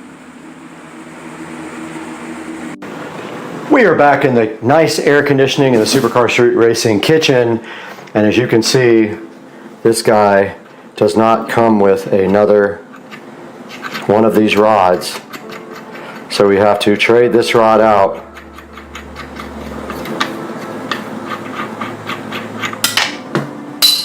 And we don't want to lose that, but I saw where it fell.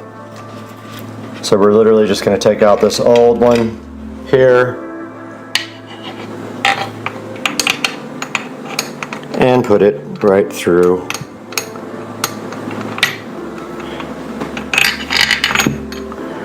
Yeah, easier said than done because I dropped the nut.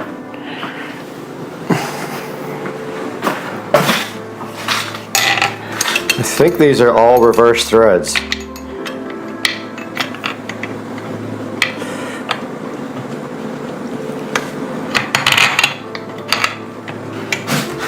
So that would usually be tight. It is reverse threaded.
And we do have a problem right here, and that is that a bunch of these screws have broken off.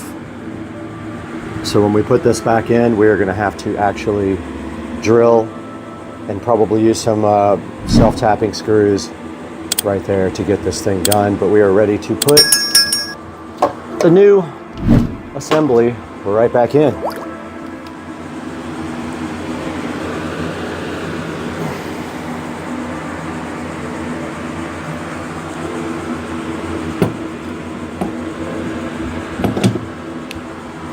Need a towel to kneel on.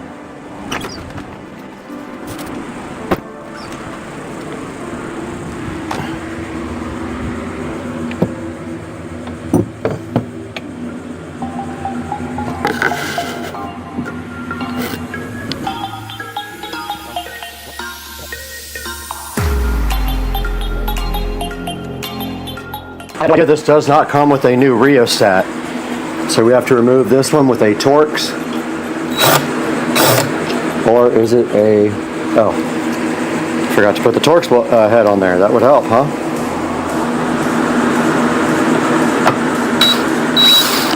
Simple as that. It should come right off. but I don't want to take it off until I have the other one right next to it so I know how it goes back on. I don't know if there's another connection to something here,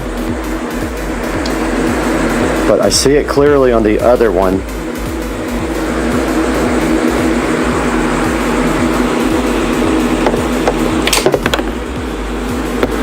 Oh, I just lost the only Torx bolt I have left.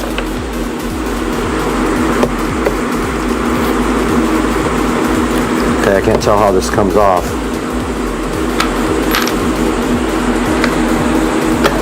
Okay, it just literally slides right out. Pretty dirty. I'm gonna go ahead and wash this all up and degrease it. It just slides right out, literally. There's no way to get it wrong. Got the old rheostat cleaned up. Get that out of the way. Got the new part, just like the old part was oriented.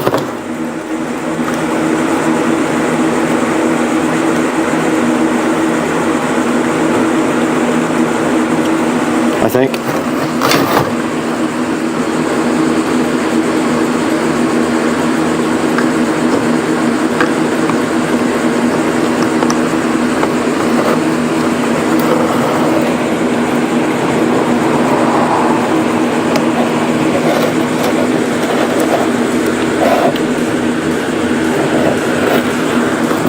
Okay, this is harder than I thought to get back on.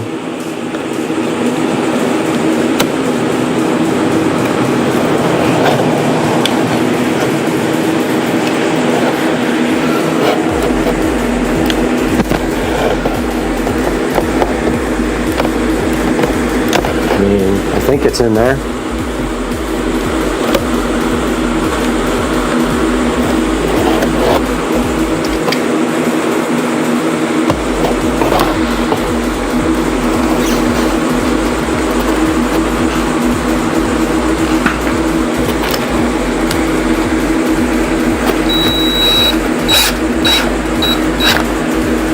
Looks right.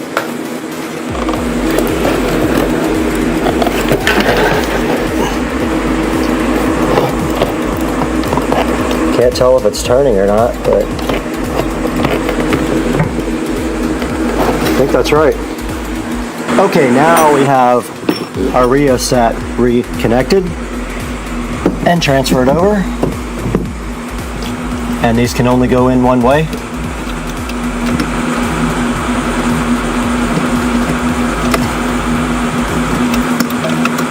So you can't mess them up. And they have those anti-water dealies.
Just ran down to Ace Hardware and picked up some self-tapping screws to finish off the pedal assembly.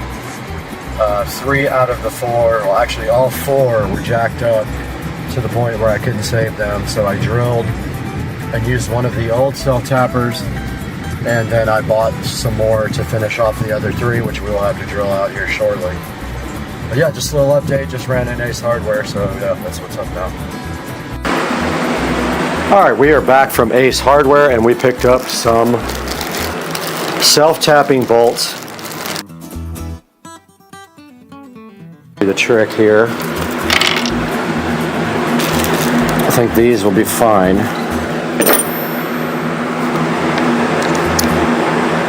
They have the same head as the other ones. Let's see if those will go in.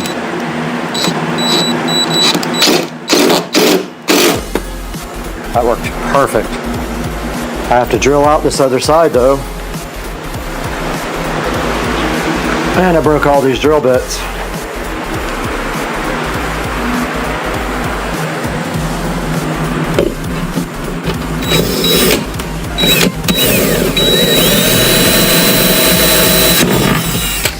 Ah, it's just plastic. It's just plastic, or either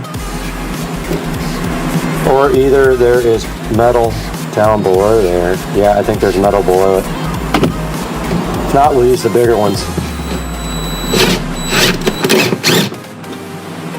Yeah, didn't do anything. That one won't either. We might have to use the big ones on this. Oh. They sold me one of the wrong one.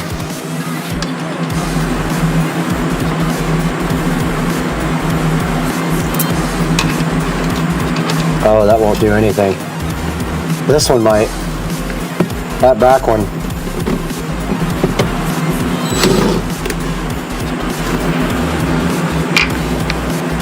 This one might go in. That back one is not going in. It's a way bigger hole.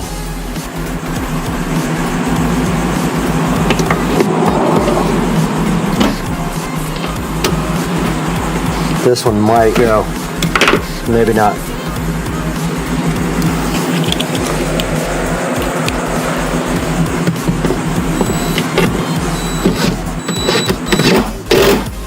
That one went. That back one's not going in. It's way too stripped out. But that's not going anywhere.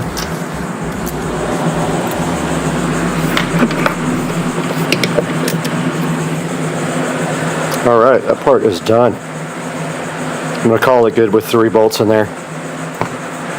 Guys, we got our new brake pedal in, and it fits right over the old one after I was so dumb and couldn't figure out that you have to take the old plastic thing off. But I don't like the way the wire is going to be showing here.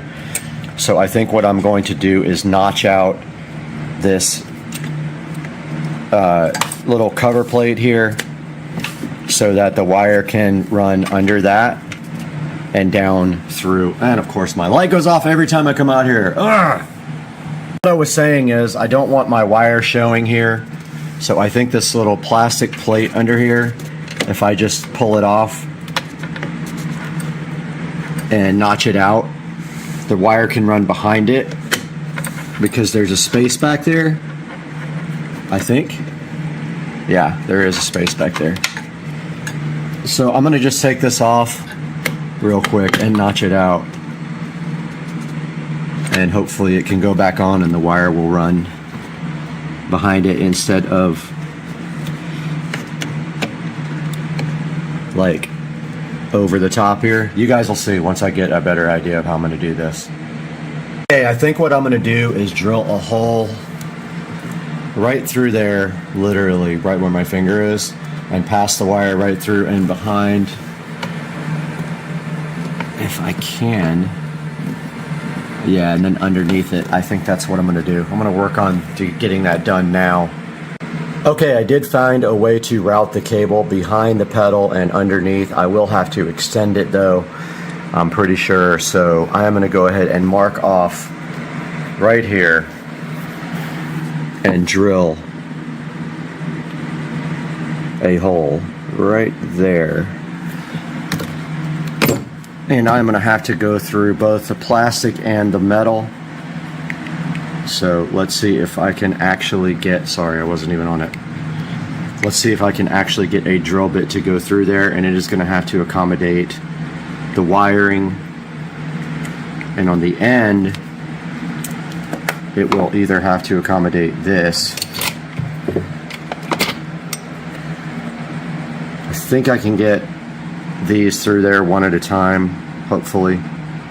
Yeah, it looks like I can. So it's got to be at least that wide to get through there. So let's grab a drill bit and get to drilling.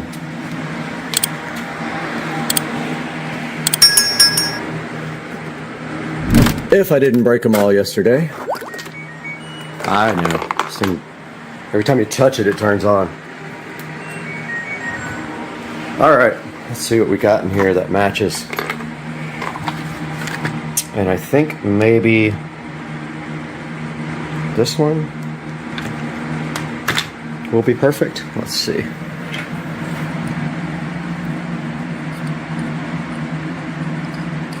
Either that or we just cut the wire and put new ends on it. Probably the best thing to do is just cut it and re-solder and heat shrink ends on it afterwards. Like go ahead and extend it right now. Probably the best thing to do. And then we don't have to really put a super thick wire through the hole. We can drill it out smaller. So let me see what I got for wiring. All right, my plan right here and right now is to just cut off the ends of this and then extend it with this cheap little speaker wire that I have. The problem being the speaker wire is very thin, so I'm going to probably have to double up the ends in order to get our T-Con shrink wrap, not shrink wrap, solder connectors on it. I brought everything I need in here to do this connection. So what I'm going to do from the very beginning is cut off these worthless. You don't need bullet connectors. You're not going to be taking off your brake pedal. I don't know why they do it like that. I guess if you ever have to service it, I don't know.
I'm going to drill through this brake pedal. See that wires are back? Okay, oh, we can do that. Nope. That's right, it's plastic. Okay, that's not gonna work. Don't think that's gonna work. That's any brake, somewhere back there. Yeah, no. Shoot, it's right on the edge of it. That sucks.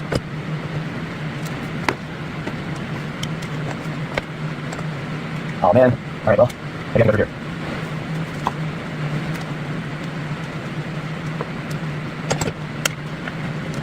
Break this thing.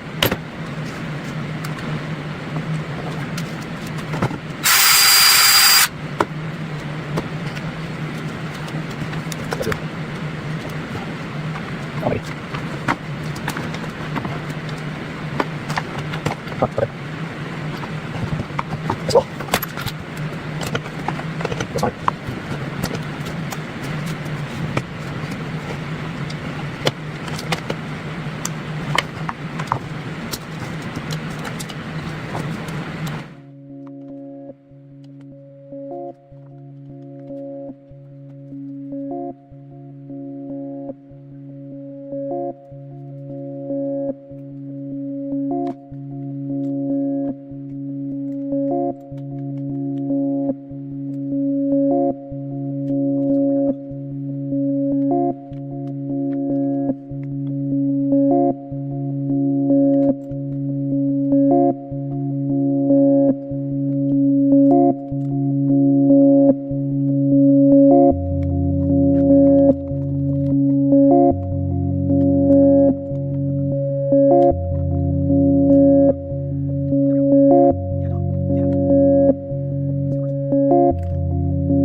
Update from the garage here. I did get the wiring run behind there. I need to tuck this in a little bit better, but yeah, the wire is run nice underneath the pedal right there. It goes behind the pedal and then underneath like that.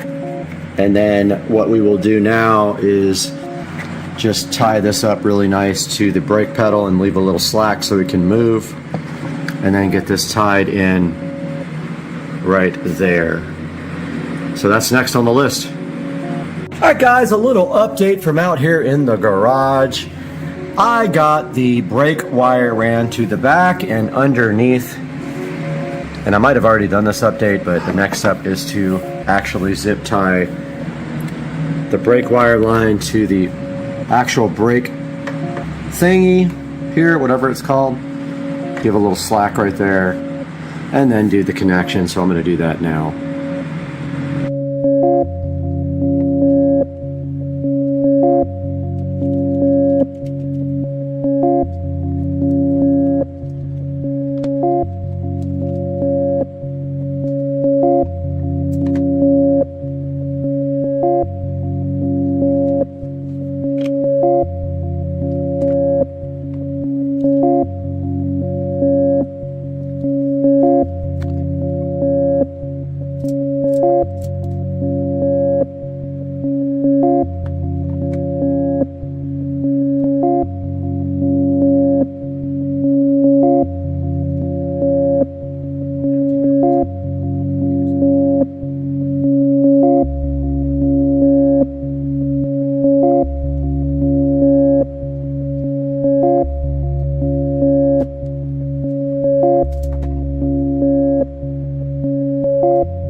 This project is completely done. We have replaced the brake and accelerator pedal assembly on the 2014 Club Car Precedent.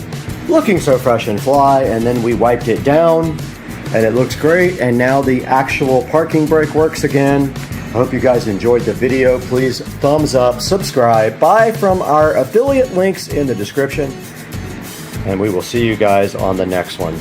Peace out.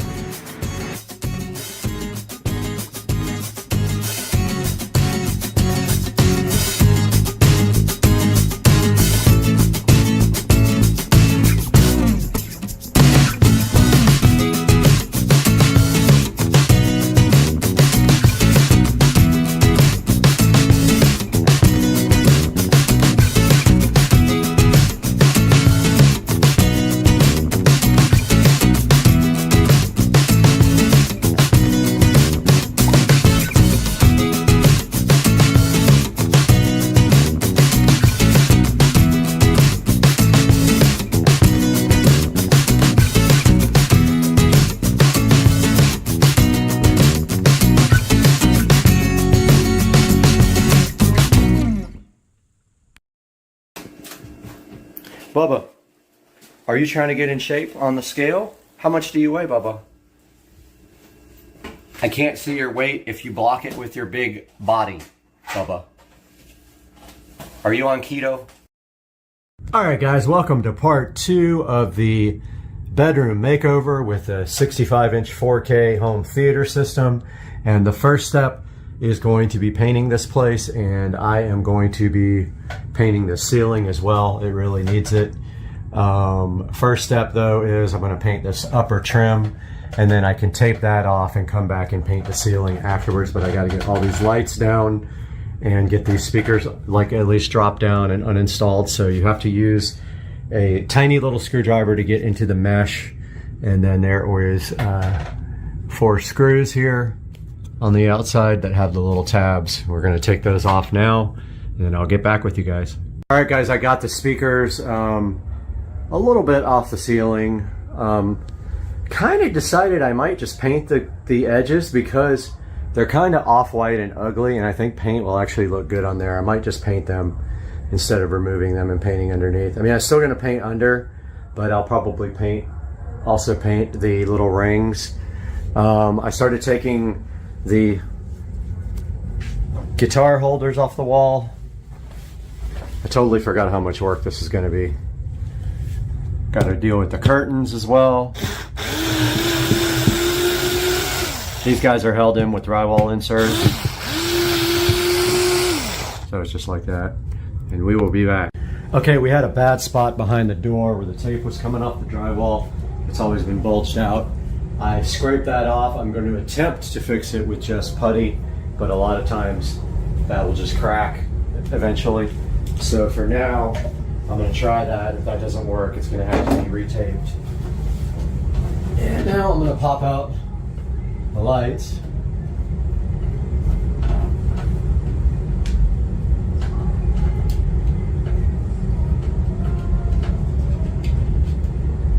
And that's enough, just down enough to paint around so they can be popped right back in. Boy, it's blinding staring into those things. So I've always had an issue with these lights since I got them. They flicker pretty bad when you turn down the brightness. So I'll get a small brush and work inside of these so I don't have to pop them all the way off. They're out enough now where I can get to them. Other thing about this ceiling is, this was from when they scraped the popcorn ceiling, and this ceiling scratches very easily. Just a fingerprint on it will scratch it. And I don't have the paint, so I've been using a much better paint. It is a Valspar Ultra White flat paint. And I didn't use the ceiling paint on purpose because one day I'll discontinue that and I won't be able to get it. So I'm using just regular paint for the ceiling. So I got all the wall plates out except for behind the bed. That's a whole separate painting project. Still got to take off the curtains, but I'm not ready to paint the walls yet. Walls will be after I get the TV mount done because I've got to put a hole right there. Now, technically I could cut my speaker holes now because I have a template for it that I created and saved. Actually don't know what I did with that when I came out of the attic. Hopefully it's around, but I do have a template that I made out of cardboard. But that's the issue where the drywall was coming up, and it's slightly coming up there, but I don't know if I'm going to scrape that and try to mud it because it always cracks afterwards.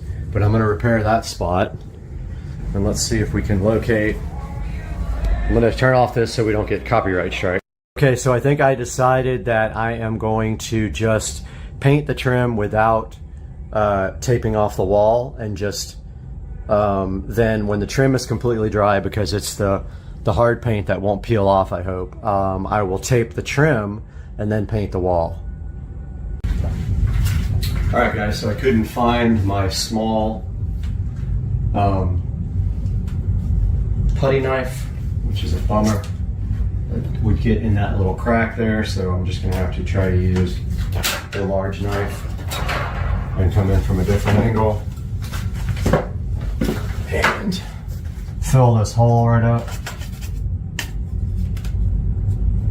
I hate using this big knife for this. I just don't have any.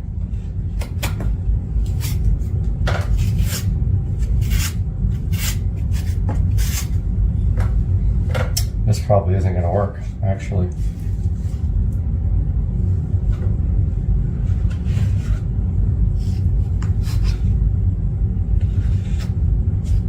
Maybe.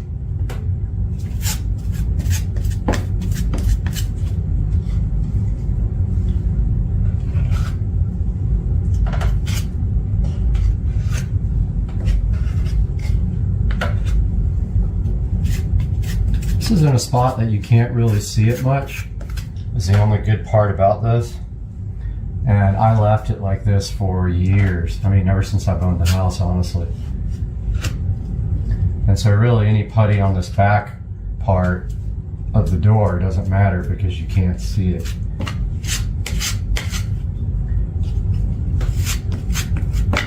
You kind of see like where the tape is on the wall as well. So I'll try to fix that if I can.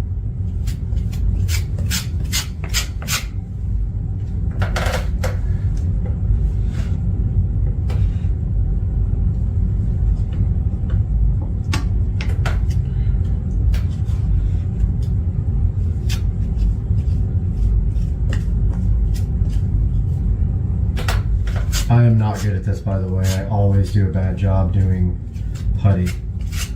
It never looks right. So, doing the best I can with my limited skills here. I'm making a complete mess in the process. Already, this does not look good.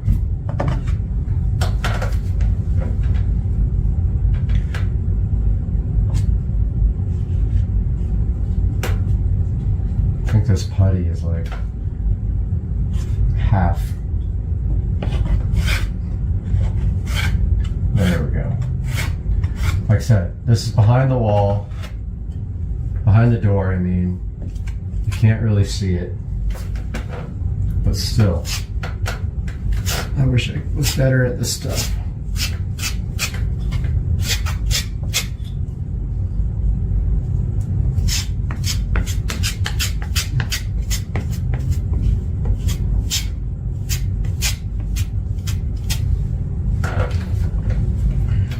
Still an area back there that doesn't look good.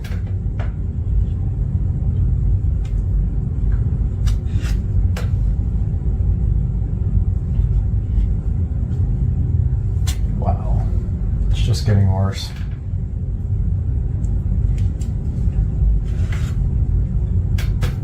Can't even tell which side is of the knife is for smoothing.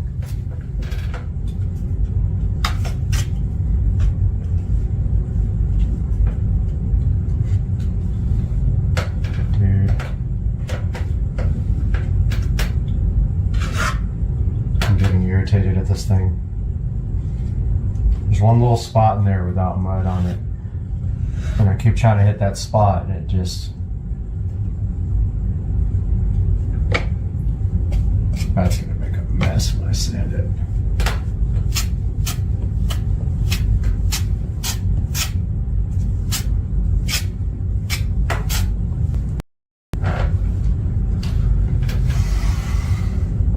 Still one little spot there.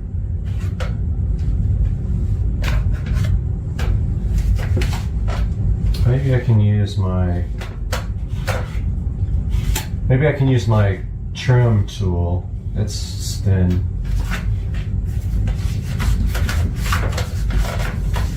And it is right here.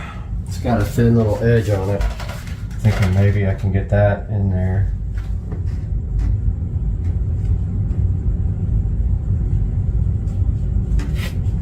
Worked pretty good.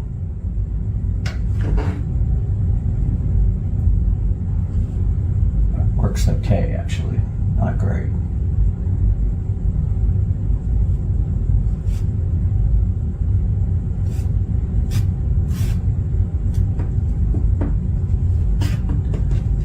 It's good for getting in that little area, but there's still this part at the bottom that just does not want to fill up very well.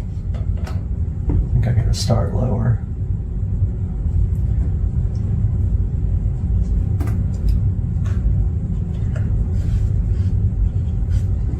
Man.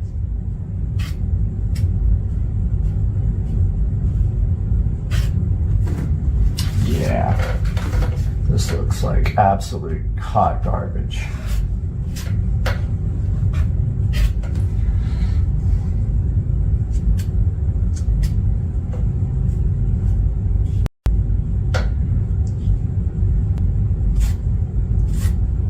So much mud on this wall.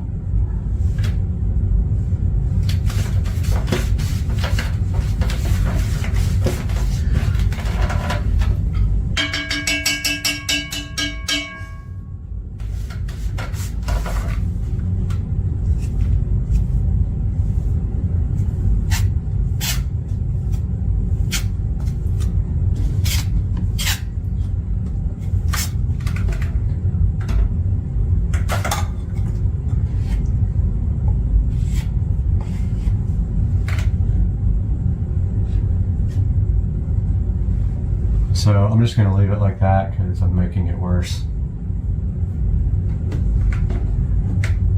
And then I'll just try to sand it down, and maybe it needs another coat. Maybe not. Not sure. Looks like crap though. I'm not proud of myself. Okay guys. Thought I was ready, but I can't find my saw. But I'm gonna go ahead and mark. I did some measurements over there, and I'm trying to match this side with that side. Hopefully this template works, or I am in big trouble.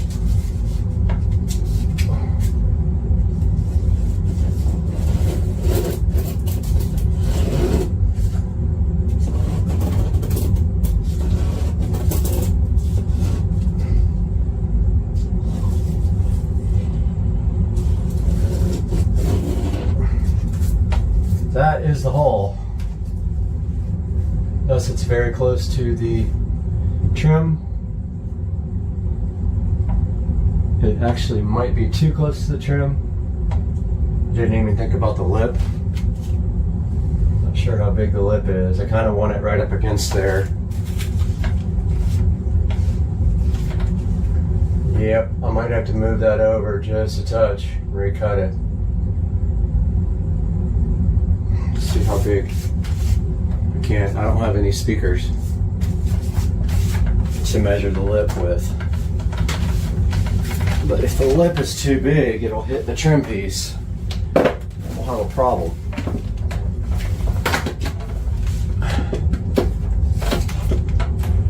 That one's not out far enough. Well, I was going to measure on this guy, but it's not down enough. Oh, that's going to be close. That is going to be real close.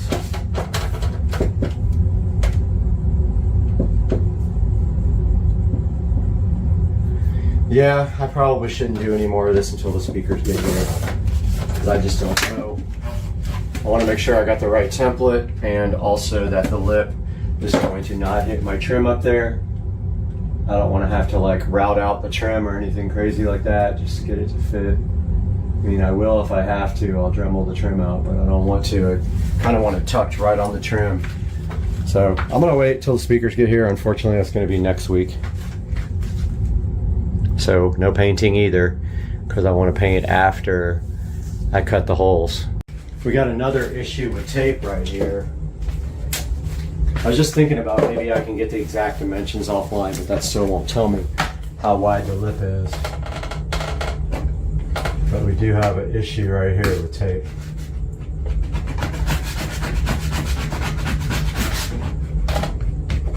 Or it's actually just paint.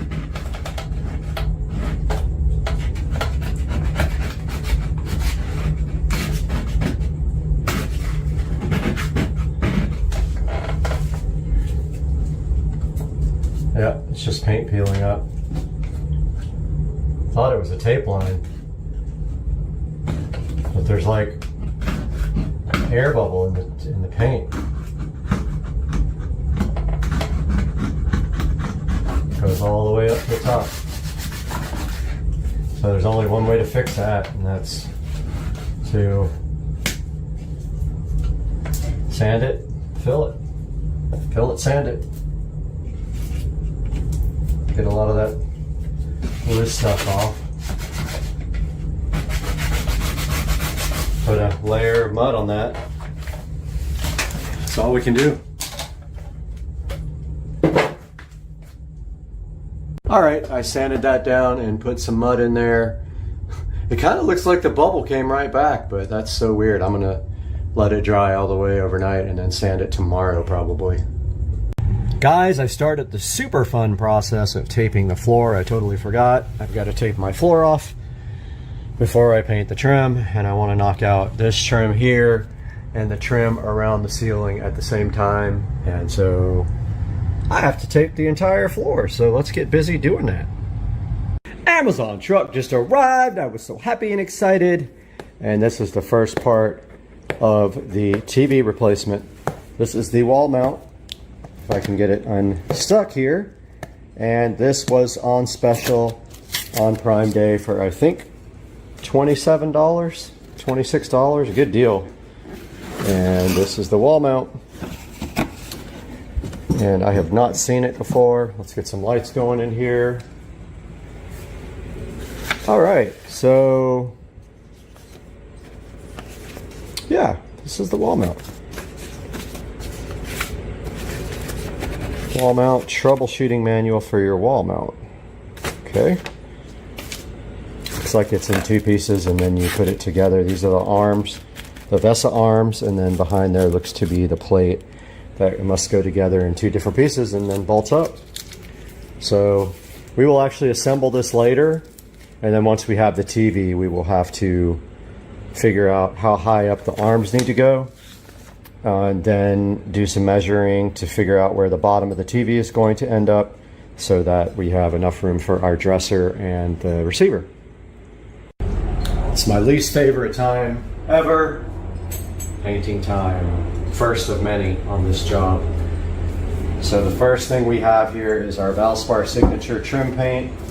It is pure ultra white semi-gloss. And I've already shaken it a bunch of times. Just remember, when you do this paint for the first time, have some paper towels so after you pour it, you can wipe the paint off of the rim here. The more paint that gets on the rim, the harder it's going to be to open and close your work can in the future. So as soon as you pour, have your paper towels ready and a trash can nearby, and just go ahead and wipe the rim off. I got paint on me already, so I wore my paint clothes. So I need to pour enough in here to do the door and all the trim, and that includes around the window. So I'm going to pour towards the back so I don't get paint all over the front of this. Oh, that's not looking good. It's coming out in clumps.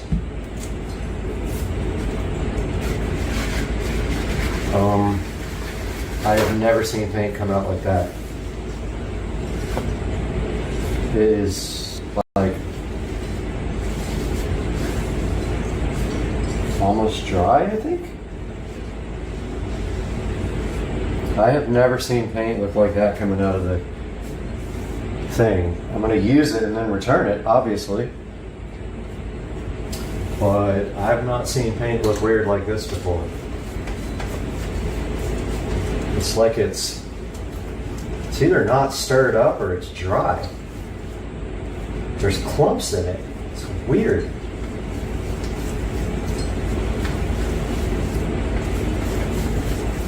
Really strange. But I am like mixing it up inside this. I don't think I have a paint stirrer either. It's got these big clumps in it. So strange. See how it comes out on the walls, but it's got chunks in it.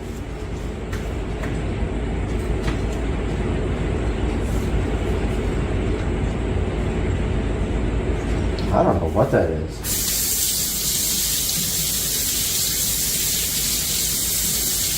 Shaken and stirred a bunch, but wow, it looks terrible. I gotta find something to serve this with, I guess. I don't know.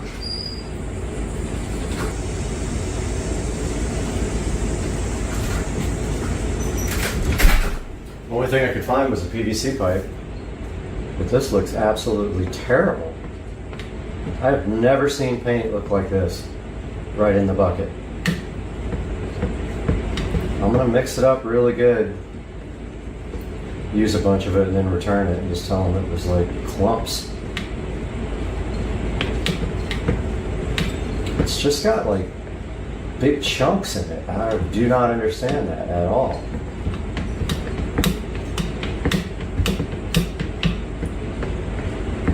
Not really mixing out of it.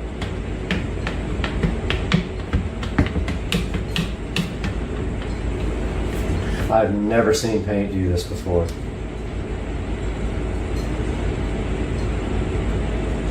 I mean, maybe it'll just paint right out of it. I'm not sure.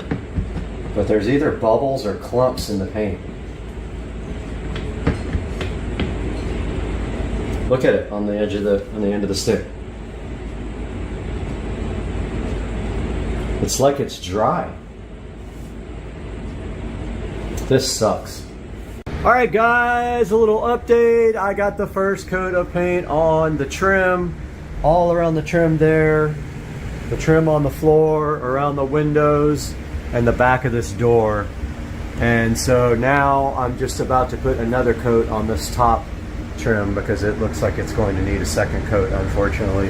So I'm gonna work my way around and do that now, guys. Looking good. All right, guys, got the vent removed from the ceiling. And I'm cleaning it now so that we can paint it white. Got a nice coat of paint on this guy. It's gonna look good once it gets back on the ceiling. One coat is all that guy needs. But yeah, that's all done. All right, guys, another room update for you here. Today, I actually painted this shiplap wall, which I created myself years ago. I repainted that today, and I decided that I was going to move to gloss instead, semi-gloss instead of matte, because it gets marked up because the bed goes right up against the wall with no headboard. So it kind of makes sense for that guy to be gloss instead of satin or matte, and it actually looks pretty good in gloss. Matches the trim now. And also I put a third coat around the trim up top because you could still kind of see through it, which is amazing. That's 3 coats of gloss white that's on there now. So almost 4 actually in some places. But yeah, so that's a little update here. Holding off on the ceiling because I am going to wait until I cut the holes for the speakers up front and in the rear. And I don't want to cut those until I have the speaker so I can measure the lip, because my hole here is pretty dang close to the trim there. So I just want to make double sure I don't have to move over just a tiny bit. I don't want to get caught with having to extend the hole and have some showing. So that's an update here. I also laid out the TV. Now I have to let this paint over here dry completely all day. Push the bed up against the wall and see if I can actually see over the dresser and the amplifier when the dresser is all the way up against the wall and the bed is all the way up against that wall. If I can't, then the TV's got to go up more. So that's a good clue that we're going to have to raise it up. And I'm still worried about this whole hanging the TV situation, but we'll get through it, man. We'll get through it. All right, guys, welcome back. Guess what just happened? I was on Facebook Marketplace for the last couple of days, and I scored the subwoofer for the bedroom right here. Hopefully it fits. I didn't even check, but this is my third PSW10 Polk Audio sub. Now I have 3 of them, and it blew my mind. I went to this dude's house and he had like stacks and stacks of equipment. He probably had 20 subwoofers. He had literally shelves full of equipment. I could have gotten any subwoofer I wanted. I love the PSW10. It's like my favorite subwoofer. It hits low, hits hard for the price. I paid 60 bucks for this. Look how good that thing is, man. It's in good condition. So this is actually the best condition one that I have. The other ones are kind of iffy here and there, like the grill rattles and things like that. So PSW10 scored for the bedroom surround sound system. We got something in the mail today. Whoop, whoop, whoop, whoop. Air horns. Wah, wah, wah, wah. Okay, I don't know what this is, so let's just try to open it with one hand. I got so super excited I stopped the video, but let's see what's in here. Oh yeah! Oh, I'm so stoked! So stoked! So hyped. Wah, wah, wah. Look at this goodness. Ah, this is the best ever. Look at this goodness. This is so cool. This bad boy is a triple gang home theater plate. Guys, look at it. So sick. So I'm supposed to get the actual other, supposed to get the triple gang low voltage. Let me see if that got delivered. Guys, I went to the mailbox. Look at all this good. 3 packages. So exciting. Okay, let's see what's in here. Where is my, I already lost My scissors are gone.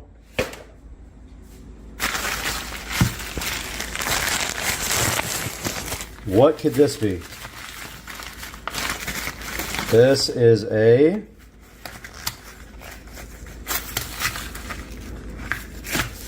this is a replacement battery for my Eufy door lock. My battery would not charge all the way. So this is a brand new battery too, like the one that wouldn't charge. So they sent me this one. Let's get this one on the charger. See if it'll charge. All right. It's red, so it's charging. The other one would go green and then it just wouldn't be charged. All right, we got 2 more to open, guys. Let me put you down for a second. Okay, what's in this box? What's in this package? Aha! Dude! Everything's got a freaking... okay, there's my knife. Everything's got so much packaging. I've got one hand to do this with. Just don't want to go get my tripod. Aha! Triple gang, low voltage wall plate for this guy. That's exactly what it's going to do. This goes into the wall. These 3 guys go into this. And then this plate goes on top. It's going to be so sick. Look at that, guys. Triple gang home theater. What's in here, though? Yes. Wiring nuts. I've been needing these wiring nuts. Got all kinds of wiring nuts. Yeah, so we got all the goodness today. We got 2 more hoses, 1 for each side of the house. And we have 2 hose reels coming that go mount to the house. And I'll show you guys those when they get here. But yeah, I already have 2 of these and I really like them, so I bought 2 more. And man, what a day. We got so much stuff. Feels like Christmas in here. Okay, so I didn't record the work because it's boring. But all I did was put that plate up against the wall, make sure it was level, and then I traced it and cut it with my drywall saw. It's pretty flexible, so you can bend it a little bit to get it in. Now that it's in, these tabs just catch the drywall from the back, and that's it. The thing is mounted. So not going to do anything with it yet until the wires are pulled down through the wall. But that is a go now, so that I can go ahead and I don't want to wire my receptacle up yet because I got to drop the wire from the TV. And if I put the box in, I won't be able to grab that wire right here. So HDMI and power got to go from this box up to the TV, and I don't know where the TV is going to mount yet. So this part is pretty good. It looks pretty level. This might be, you know, a little bit lower, but it doesn't really matter. It's behind a dresser, and it's pretty close. And once the plates get over the top, you never even know. But man, this came out so good. All right, so there is a stud right there, and we need to get a subwoofer cable through there. So I got my amazing bit right here, went in this hole, and hopefully it didn't go through the drywall on the other side. I guess I better go check that. But that's where we're feeding the subwoofer cable through, and we might have to fish it, but we're going just about, I don't know, just right on the other side of that before the next stud. So before 24 inches, we'll pull the subwoofer cable through and put a wall plate there for that. Let's go see if we destroyed the drywall. We may have went through the other side. That'd be a bummer. Kind of felt it when it... Aha! No holes. We did good, guys. We are ready to feed our subwoofer cable through there and then cut our box. So I have this subwoofer cable laying around from a car audio project. It's plenty long enough. Actually, it's way too long. Let me see if I can find one. All right, I found this stereo pair here, and I pulled it apart, and that is going to be what's going through the wall for the sub cable. So now I am going to get my template for my box, but first I got to find where the stud is. We don't want to go 24 inches past that, or we'll hit a stud again. So we're gonna go right on this side of the stud. So let me grab my stud finder and we'll go from there. All right, so I measured halfway up of that box, got my halfway point here, got my template.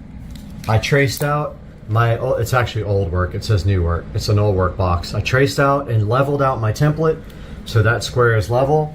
Now I'm going to cut my box and actually have a spare old work box here. So I'm going to use that instead of a low voltage one. It's fine. I'll put the subwoofer cable through that. I'm going to go ahead and cut this and I'll get back to you guys. Got my box cut. Now we just got to see how good it fits. My template's pretty dang good.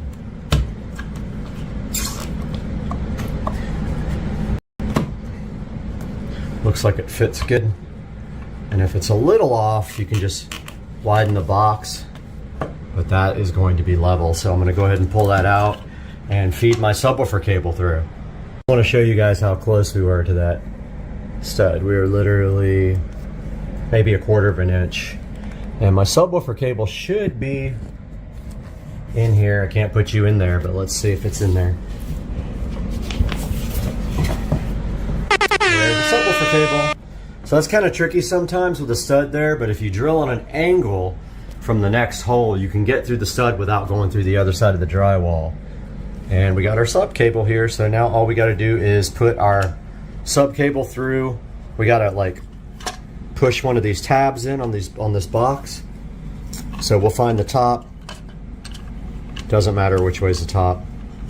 Actually, we can come through the bottom. It really doesn't matter. And you just kind of like, hard to do with one hand. It's impossible to do with one hand. Just end up stabbing myself. Yeah, let me get this punched out. There we have it. We have our subwoofer cable ran.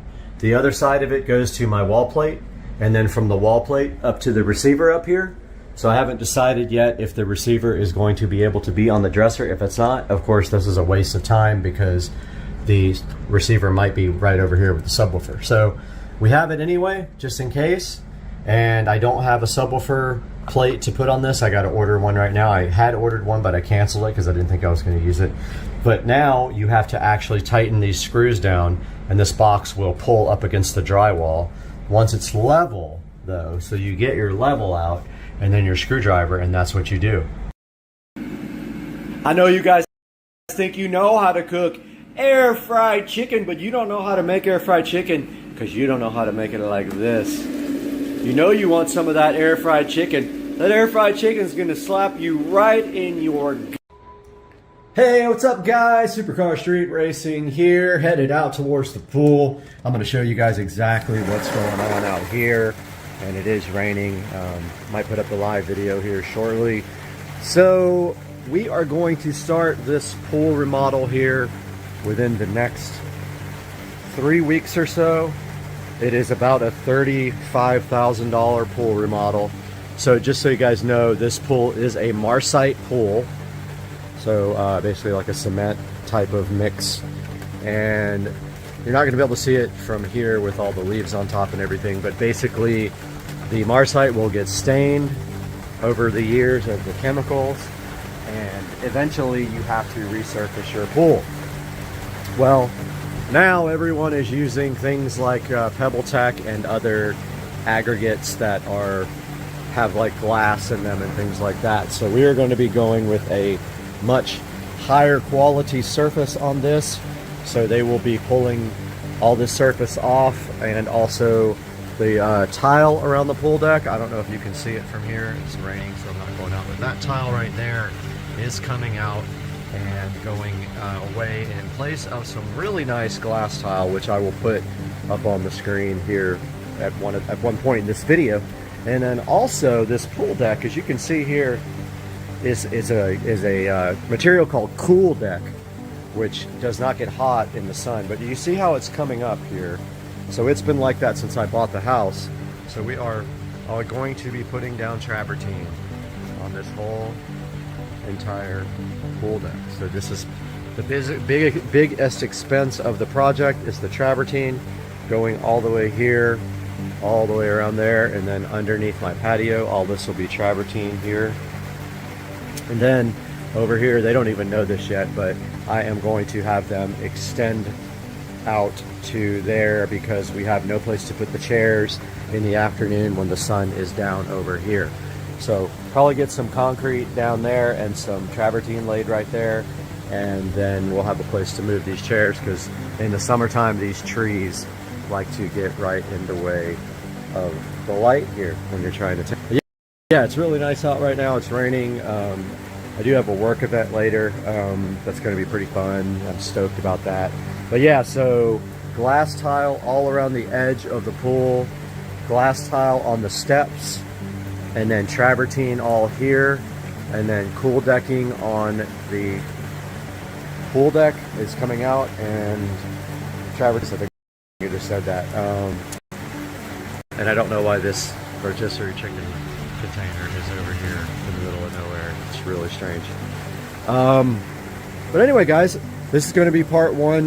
Part two will be shot tomorrow when the pavers guy comes and looks at everything. I will give you guys an update on how we're going to do all this after we figure it out ourselves. But the plan is that travertine will be laid on top of all of this stuff. And then when that's done, I think right here I'm going to do a built-in bar with a nice little fridge and a barbecue grill and all that in that little space right there, and ditch this standalone grill over here. But yeah, guys, so just wanted to give a quick little update, and I hope you guys enjoyed it, and we will talk to you guys tomorrow after we get the guys out here to look at everything again.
Okay, so I have never seen anything like this in my life.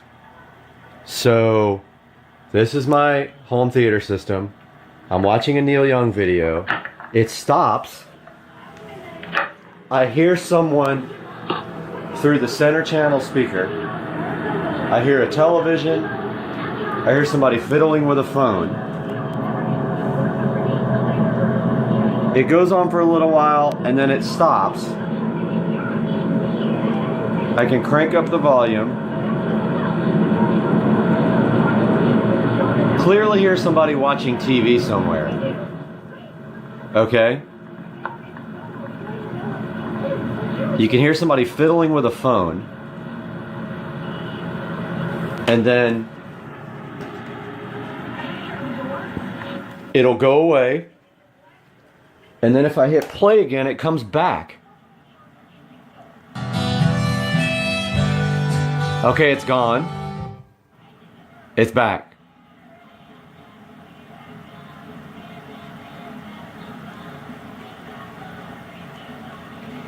It's still there. Listen to this.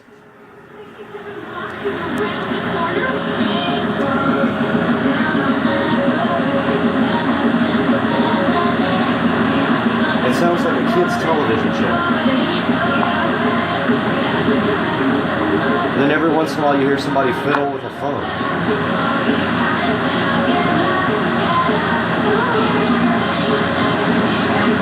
This is so weird.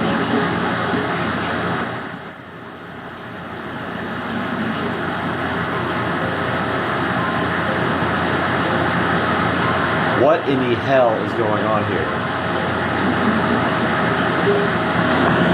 Listen to this.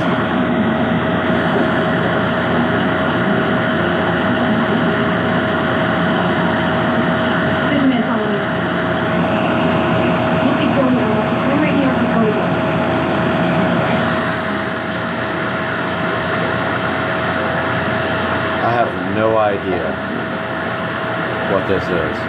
I can only...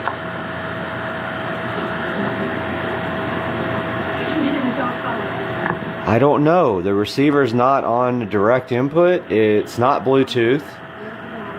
This receiver doesn't even do Bluetooth. Wow. This is very strange. Okay. So this just went away. Listen. There's nothing there. Now. Watch this. I'm going to turn the volume down so it doesn't blast me. I'm going to play this video. Don't look now. Chuck Norris is right behind you. Pirates of the Heroes read Chuck Norris comics. I heard it. So I'm playing the video. I'm going to pause it. Listen. It's back again.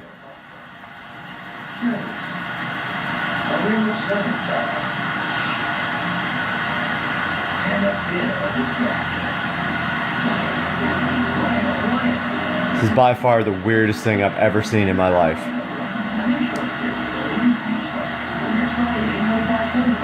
I wish I knew what show that was playing in the background.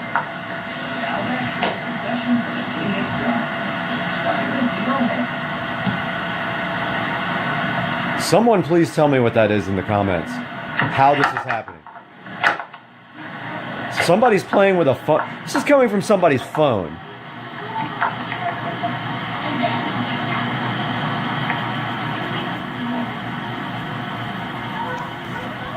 Weird. Okay, let's repeat this weird experiment again.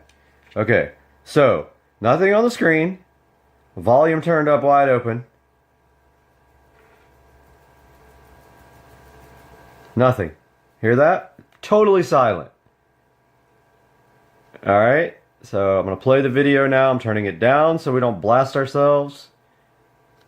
Here we go, watch this. It pauses by itself.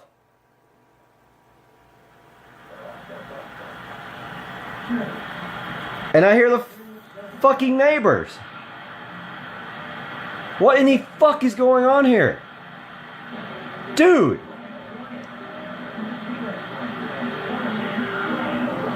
My house is haunted. I don't get it. Someone help me.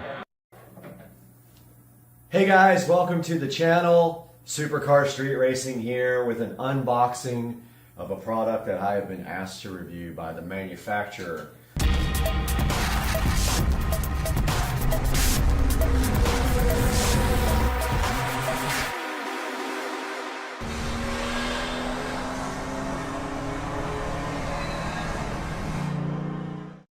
So this is the first time I've ever been asked to review something and been sent a product for free. So I just want to get that out of the way.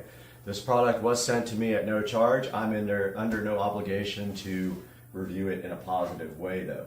And what we're looking at today is a tripod. So here is the packaging here. I'm going to go ahead and get this opened up and take a look. See what we got. And then I'll give you all the information about the seller in the description here.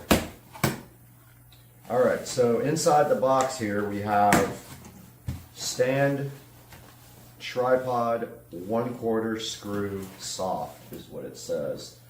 Let's get the tablet out, get a little video of this guy here, still in the box. There's a good look at the label here. Stand tripod 1/4 screw soft X0035E2511, whatever that is. And so now let's go ahead and take this out of the box completely. All right, so it's packaged nicely. There it is. And we've got a cell phone tripod video stand, height adjustable, 360-degree ball head, gooseneck, phone floor holder for live video, is what it says on that. And then let's take a look at this inside of the packaging and see what we have here and see how well it does. We'll have to switch to the tablet at that point because the phone will be on, hopefully on the new tripod. Alright, so first thing I can say is wow, it feels very heavy, so that's a good thing. It feels very capable. Go ahead and packaged very nicely, by the way. Got a little white box here with something in it. Let's see what's in there. So it looks like inside the box we have like a swivel mount, I think it is.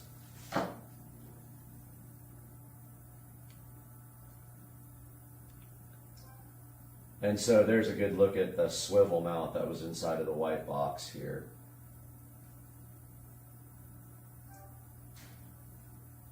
And then let's go ahead and open the actual packaging.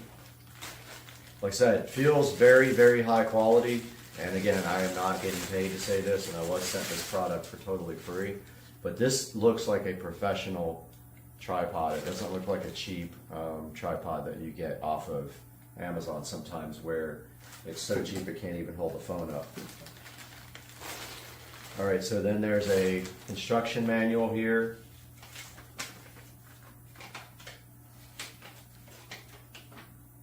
Kind of tells you how to set it up.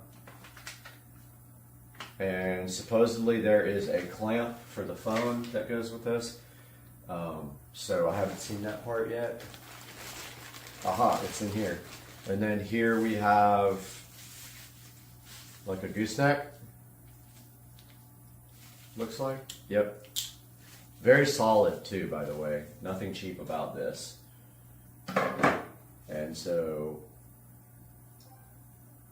here's a good look at the gooseneck up close. And the adjustable thing there for the top. And inside the bag is the very last piece of the puzzle here. And this is the phone connector. Phone holder, so to speak, right here. See on the back it's threaded. And then it looks like it's adjustable here, so it's not a spring type like the other ones are, like the one I have now.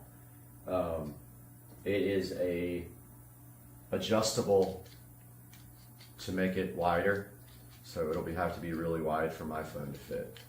We'll see if that works out. So let's go through these instructions now and see how you set this up. So it tells you to open up the legs to make it extended. So I'm sure they're talking about this. There is an adjustment here to loosen it up.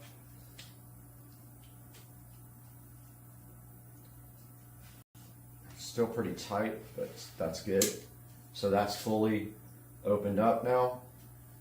It says, okay, first step was open the leg and make it extended. So it is right here. Oops, something fell. Step 2. Install the tube on the tripod and use the knob to lock it. So it wants to put the gooseneck on top, I believe. Let's see. Tripod head and then tube. So it does want us to put this on there. I think. Well, okay, so there's an adjustment you have to turn. And of course, I dropped it. Okay, guys, I found the screw underneath the desk, of course, and so now we have to take this tripod head here, and the screw is kind of like a, it prevents it from coming out, it looks like. Yeah, it's interesting because this has a screw on top, but you don't really use that part. You just put the tripod head there and tighten this. It also shows it like extended like this. I guess it doesn't matter, but it shows in the picture that it's extended. It has like 3 or 4 ways to extend here. You guys can see that. So then we have it here like this, and we tighten up the set screw like that. 3, install the ball head on the tube. So the ball head goes on top here. By the way, guys, this is really, really high quality. I wouldn't just say that for, you know, to get a free product, but man, this thing's pretty solid. This is probably going to be my new tripod. Hopefully you're still in the shop there. Let's see. Yep, okay, cool. Just wanted to make 100% sure, so get the tablet out. So far, this is what we've got. So we've got on step 3, install the ball head on the tube, which is right there. For whatever reason, the video turned off. But I've got my old Galaxy Note here. We're going to try that guy. It's pretty wide, so let's see if this thing can open up enough. It looks like they thought of everything.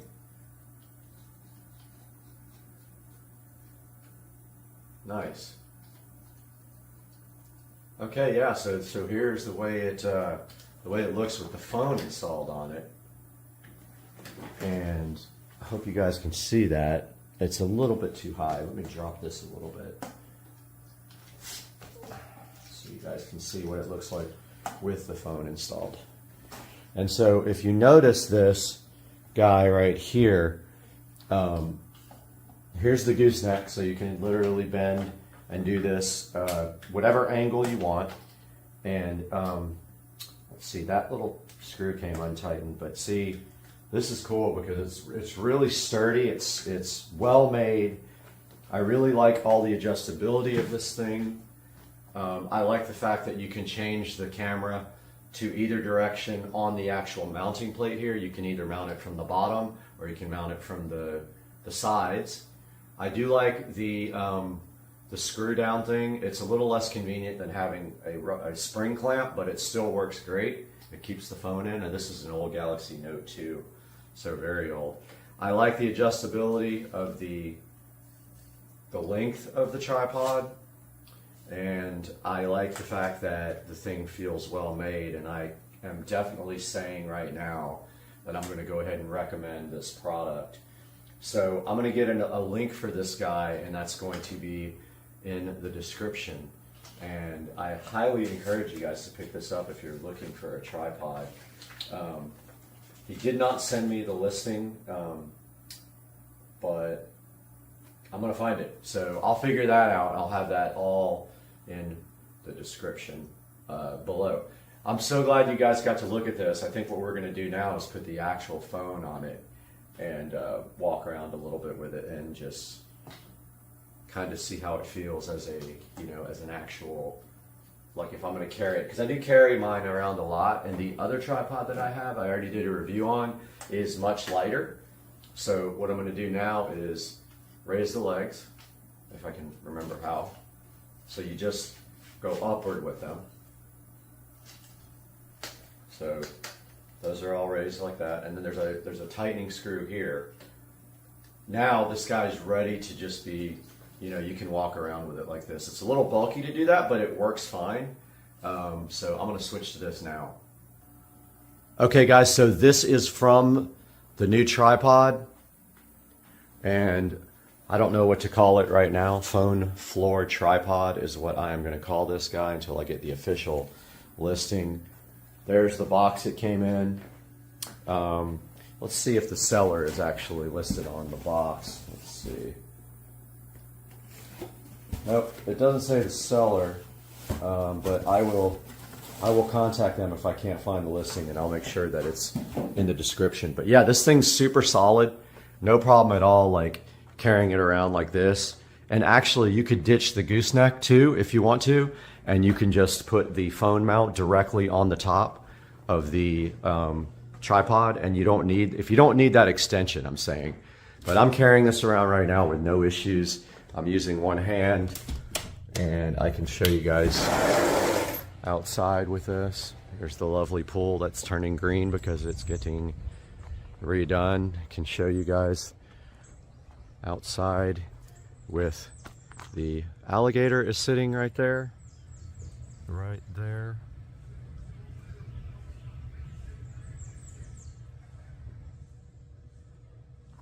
And yeah, so very, very easy to carry around. I am having no issues right now with just one hand.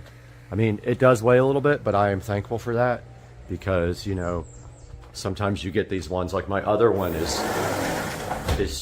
a lot less high quality, even though it gets the job done. Oh, my yard guy came back.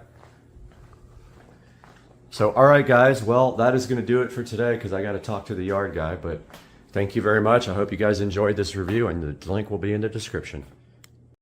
Hey guys, welcome back to Supercar Street Racing, and this is part 5 of me reacting to my 15-year-old racing videos on the Supercar Street Racing channel. I'm so glad you joined me today, and I can't wait to check out the last videos that I have of me racing on Supercar Street Racing.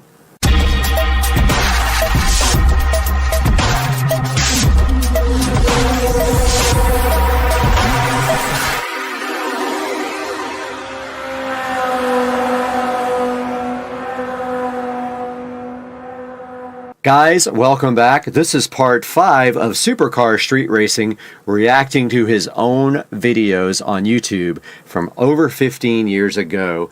And today we have the last installment. This is all I have left. There may be some videos out there somewhere, but a lot of the sites that had my videos hosted are no longer available. So let's start taking a look at these now. This first one says single turbo 750 horsepower Supra versus the slowest Mustang in the world. So I don't know what this is. I do not remember this at all. Let's see what it says. No audio here.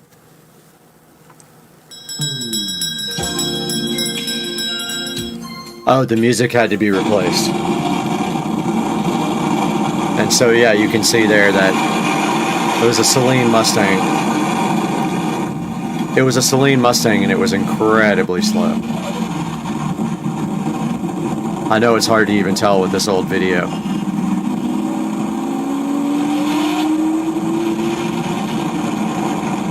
This camera was absolutely terrible. I don't know why I never bought a real camera. I let him get the hit this time.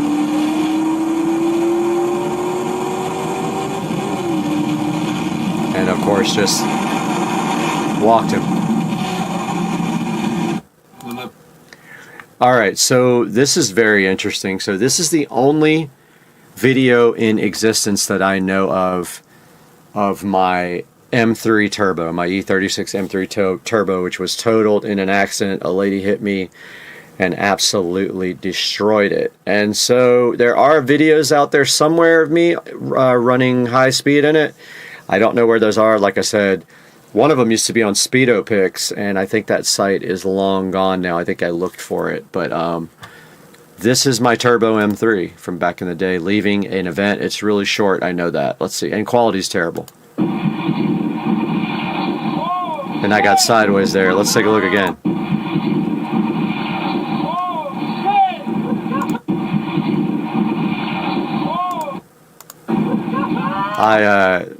Nice wheels, huh? These are Denon wheels, or Dynon, or whatever you want to call them. I don't care what you call it, but I think it's Dynon. I don't know. So that was my E36 M3 Turbo from back in the day. This is an old video. Let's go ahead and like it. And this one is from this event called, it was some kind of toy thing where you would go to a car show and you brought a toy to enter. So on the way there, obviously we must have had a little bit of fun, but I don't remember anything about this. Let's see. Okay, so let's pause it right there. So this was actually called Motor for Toys. That's a Ferrari F40, I think, right there. I actually raced one of those on video one time. I don't know what happened to the video. But yeah, 3rd annual Motor for Toys. You bring a toy. 2006, so almost 2007, and you are able to enter, and it was in Agora, Westlake Village, which is north of Los Angeles. So let's see what this is. We decided it was street racing for toys. Okay, so this is my buddy's brother, and he had a fake M3 CSL. So it's not a real M3 CSL. It had M3 CSL parts on it. So it says M3 CSL. It's really not. Let's go back.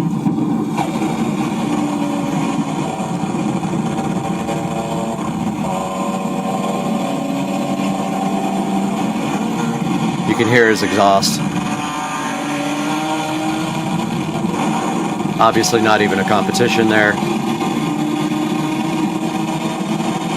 Pretty crowded streets, you know. I was kind of an idiot back then.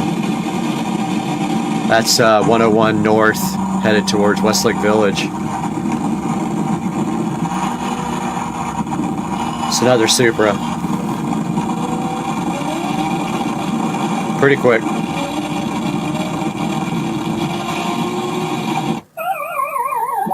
I was worried about my face being shown for whatever reason.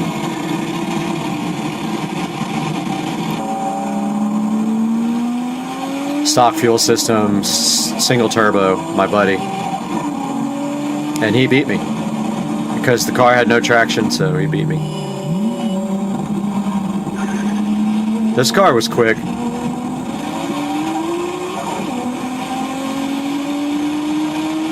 Really close race there. Here's the M3 CSL again. Oh, from another camera view.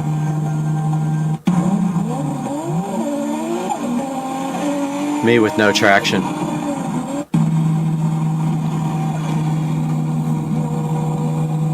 This is a good video, man. I forgot all about this one. And here's a view from the other car looking at me. And then I just waved goodbye like an idiot. As I spun.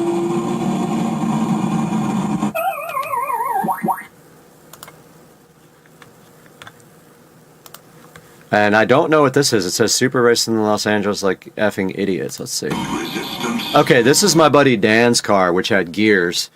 So he had a different rear end, so he had some good acceleration compared to me. And of course it had this stuff in front because I thought that was cool. This is a cool car, actually. So this is my buddy Dan, and he is in my other video with the R6. I hate this. It is revolting. More? I remember this. Please. Alright, so there's me. I'm in the... That's me in my Supra.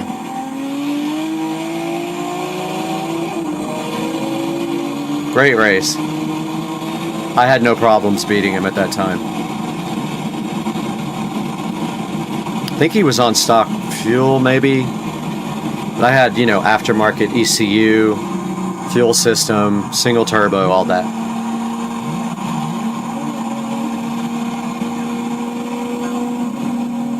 And then we had some traffic. I think we had to slow down there.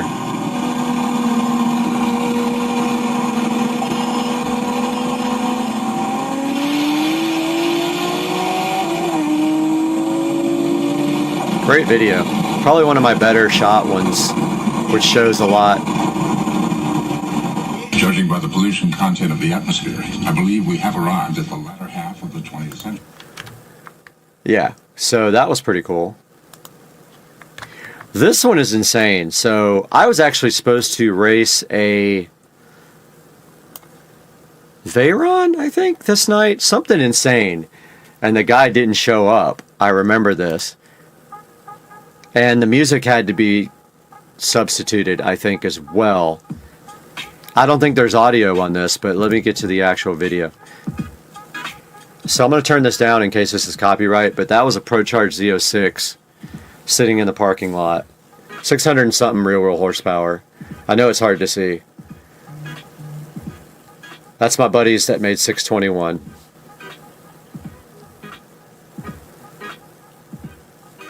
Supra. Hot girl. I don't know. Pretty childish, but she was hot though.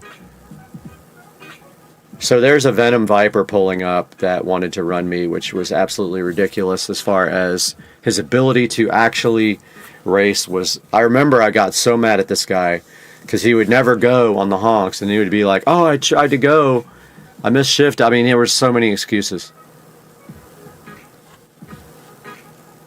It was a sick car, but like the guy just kept on messing around, and I could tell he wasn't trying to race at all. That was a dog in a black Supra, I think. I don't know. So this is my buddy Dan against the ProCharge Z06.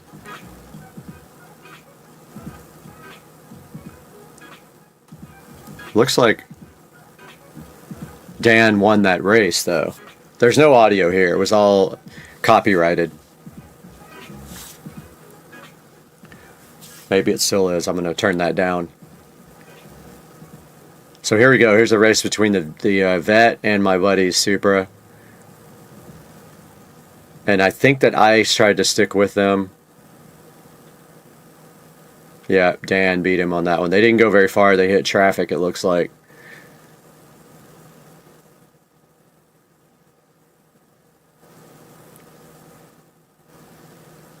Now here's me versus the Vet versus Dan. And I spun most of the time. It looks like Dan... Oh, okay. I think they let off right there.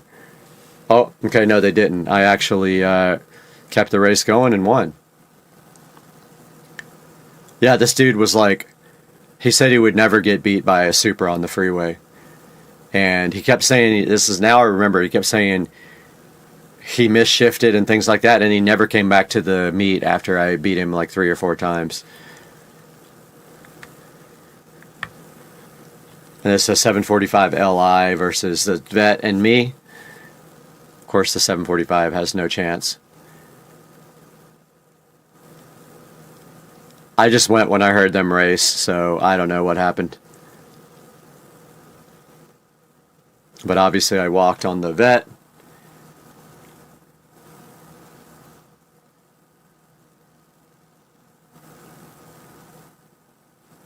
Pretty interesting video back in the day. And then I don't know what this is.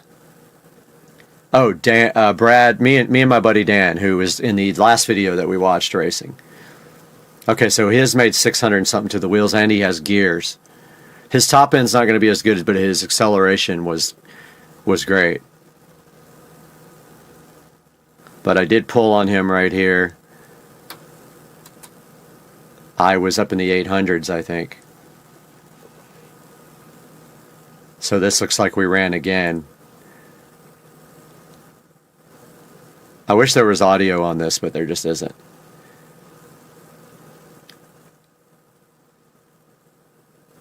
Dan was a cool guy, man. He helped me out a lot with Supras, and really nice car. And absolutely terrible camera work here. These videos are so bad compared to what we have now. And I think this is just me playing around on the freeway, looks like. Yeah. There's no audio on this.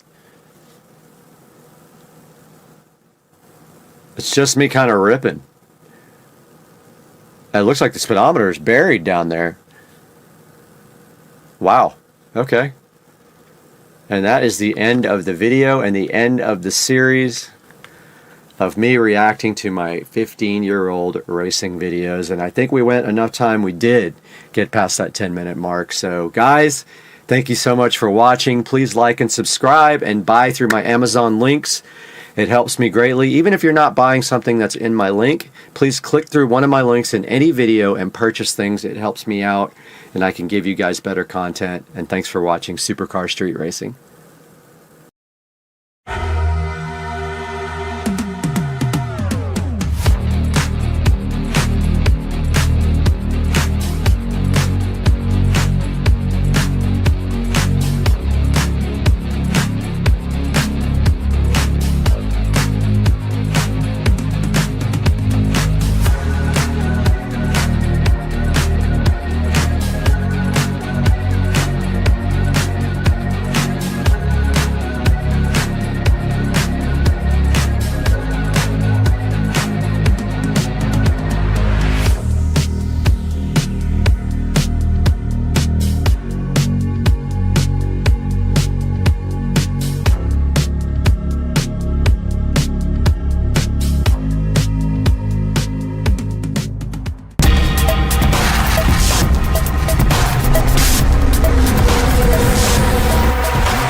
Hey, welcome back everybody. Supercar Street Racing here with another review.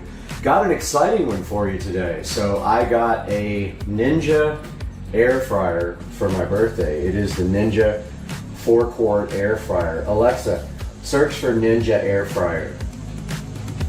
One moment. So while Alexa For Ninja air fryer. While Alexa calls this up, I will show you guys here some information about it. So it is a 4-quart, and Amazon has it. Amazon has it for $89 right now. Try saying add to cart. And then here's a few pictures of it. So some of the things it does is air fry, air roast, reheat, and dehydrate. And it does come with a little nice cookbook quick start guide. So it has some recipes in here, like fries, beef jerky, jalapeno poppers, loaded baked potatoes. There's lemon and herb crusted panko. And another thing I really liked about it is it also comes with a chart here, and there's probably millions of these available online. But it shows you air frying tips and tricks, like it wants you to shake your food several times when you're cooking, so that way it promotes more crispiness, because the burner is actually up on the top, and I'll show you guys that when we look at it a little bit closer. You can definitely go online and just search for air frying recipes, and I'm sure there's millions. It says it's dishwasher safe, but I heard do not. It says dishwasher safe, but I thought it said somewhere in here not to ever put it in the dishwasher, but I'll look further for that and let you guys know. So for example, today we're going to be doing hot dogs in it. I'm going to show you guys how that works. And the closest thing to that in the actual recipe, without going onto the internet and looking, is sausages. And it says 4 sausages here are 8 to 10 minutes at 390.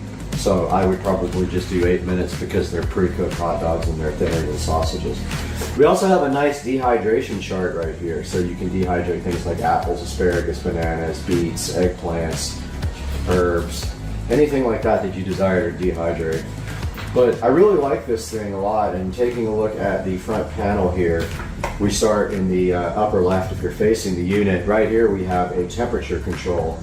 So basically when you turn the unit on, it always comes on with the temperature. If you put it on air fry, it comes up with a temperature on 390, but you can then adjust it like this. And then the time will always come up on 20, and you can adjust it up or down with this guy. So like I said, moving from left to right, we've got the temperature, then we've got the time adjustment here, and then right below that we've got the functions. So if you notice right here, we are on air fry, but we also have a preheat here, where we can preheat the unit before we, reheat, my mistake, where we can reheat things before. The preheating is actually done when you actually hit start. You'll want to add a couple of minutes to preheat, especially if your recipe says that you need to preheat the device. But yeah, we've got preheat here, we've got dehydrate here, we've got our power button here, and we've got start and pause there. Now notice on the side here, we've got a little quick decal, which I didn't remove yet because I wanted you guys to check it out. We have a little chart here. So it shows for chicken, you go 350 for 22 to 25 minutes. Fries, you go, if they're cold or frozen, you go 350, 20, 25 minutes. And then it shows you fries if they're not frozen. And then steak, cupcakes, or I guess cake, and then it shows you fish there.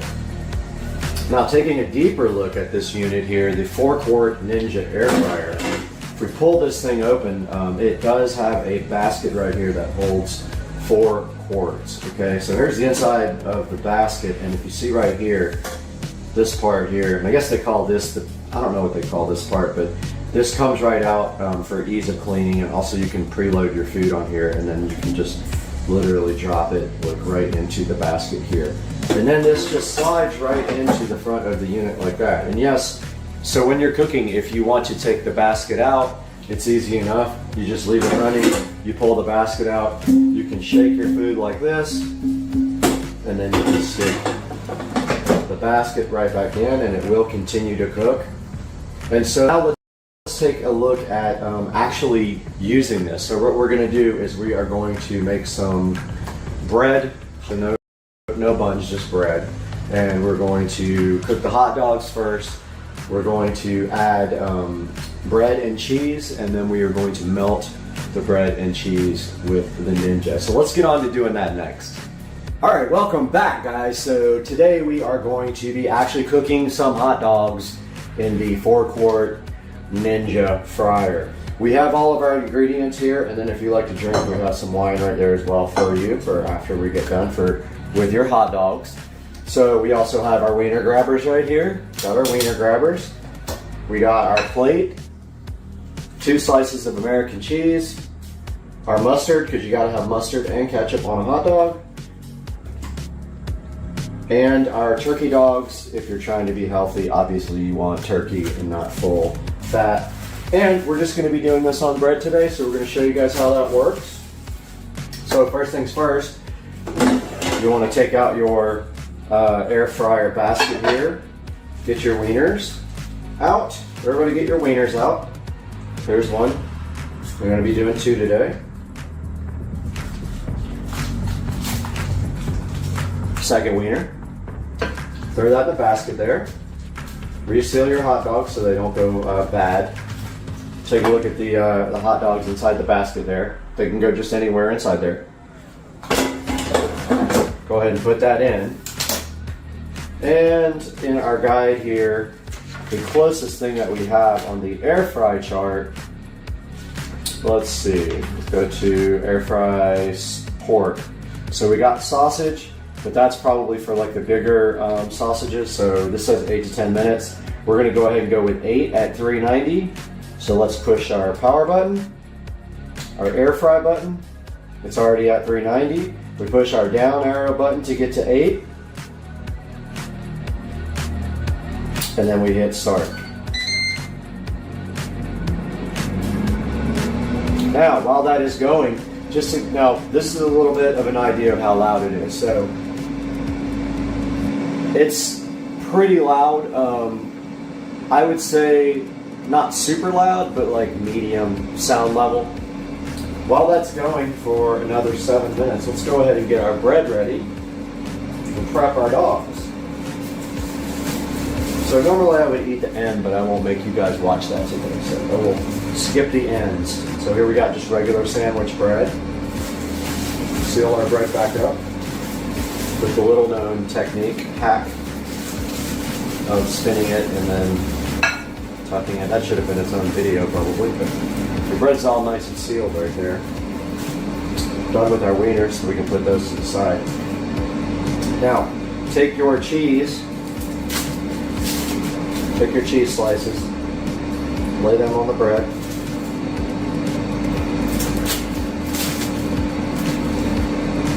Just like that.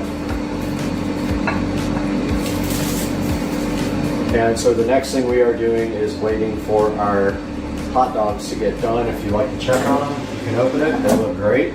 You can open this device when it is running and don't feel bad or that you're going to hurt it. It is designed for that because they actually want you to take it out and we're going to roll them around so they cook better and throw those back in. When they're done, make sure you have wiener grabbers because they're going to be hot little wieners. So have something to grip those with when you take them out.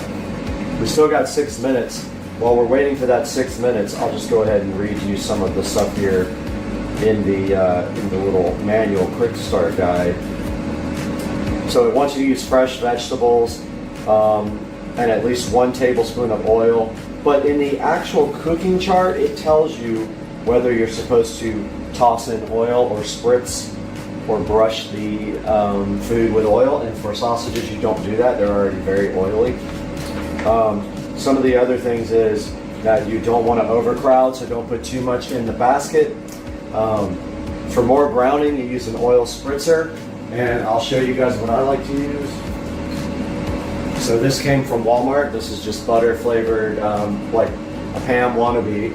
So I spray that on things if I want extra brown. It also says, like, don't overlap food. So you try to lay things out and that's don't overcrowd. It says to trim off all the fat before you start doing the cooking. And let's see, so it says to keep light foods from being blown around by the fan, secure them with toothpicks. And I did notice that the bread will actually blow up from the wind inside of the device. Like if you have the bread on top, like on a sandwich, it'll fly up. So these actually will be underneath the dogs, so I'm not too concerned about that. But one of the biggest things is you need to shake, shake, shake. So it says check food and shake basket frequently for even browning. So let's do that again. So I could tell that they're almost done actually. So here at about 2 minutes, I think we're going to hit the stop button. It says if you're cooking less food than the recipe calls for, remember to reduce the cook time. Well, that makes sense because you don't need that much cook time. So that's why we're about to check this one more time. Yep, these are done. Let's hit power. Let's give you a good idea of what these came out like. I don't know if you guys can actually see them right there, but here's what they look like after they came out. Very nicely done here. Let's take them and put them on top of our bread and push down a little bit so they don't roll away.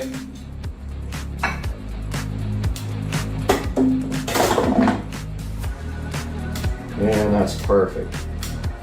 So like I said, I will do the mustard and mayo after we toast the bread. So now to get this bread nice and toasty, we're just gonna go in there for like 1 minute. Now this part here can be a little bit weird because this thing's already hot, so be careful. So I'm gonna do one at a time for probably 30 seconds to a minute. I'm just gonna push it on, air fry, and start. So what we're doing now is melting the cheese and toasting our bread just a little bit.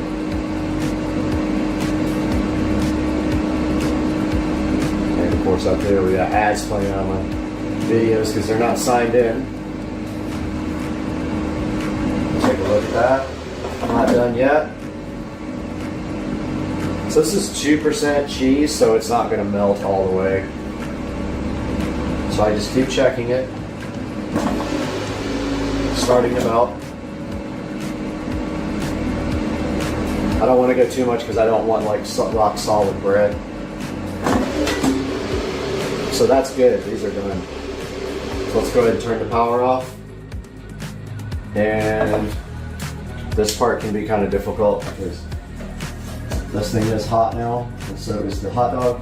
But there is the, you know, as you notice, American cheese doesn't melt very well, so that's about as good as it's going to get. But what you can't see is that the bread is nice and toasty. So let's get this guy in there, hit start, air fry, and go. Now what we can do is just put it on a minute like that if you want to. Oops, I think I did it wrong. Yeah, here, so if you just go like this before you hit air fry, then it'll just count down from 1 minute. Now while that's going, let's take our mustard here. I know you guys know how to make a hot dog, but this is the way I like. I just put a little mustard on that side, and a little, just a little ketchup everywhere, a little ketchup on this side, and this hot dogage is done. And we check the other one. Not quite there, so we're gonna let that go to 20. And that's gonna be that.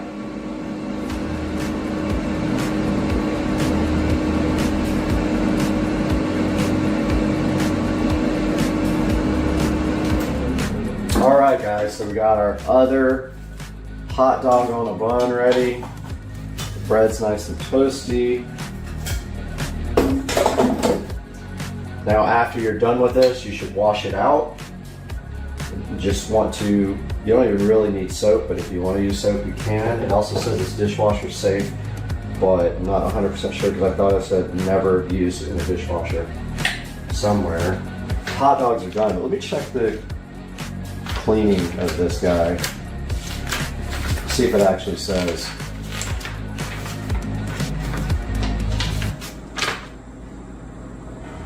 No, it doesn't say in that manual about dishwasher, but it says it's dishwasher safe. But I read somewhere, do not cleaning your air fryer. No, okay, so you can definitely wash the basket in the dishwasher. It says never put the main unit in a dishwasher, obviously.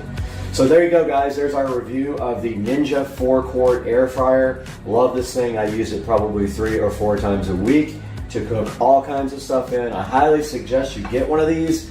I hope you guys enjoyed this review. Check out the link in the description. Please support the channel by subscribing and clicking the thumbs up, and buy the products through the link in the description. It helps me earn a few dollars here and there. Have a good day.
Got my hair cut off for the channel.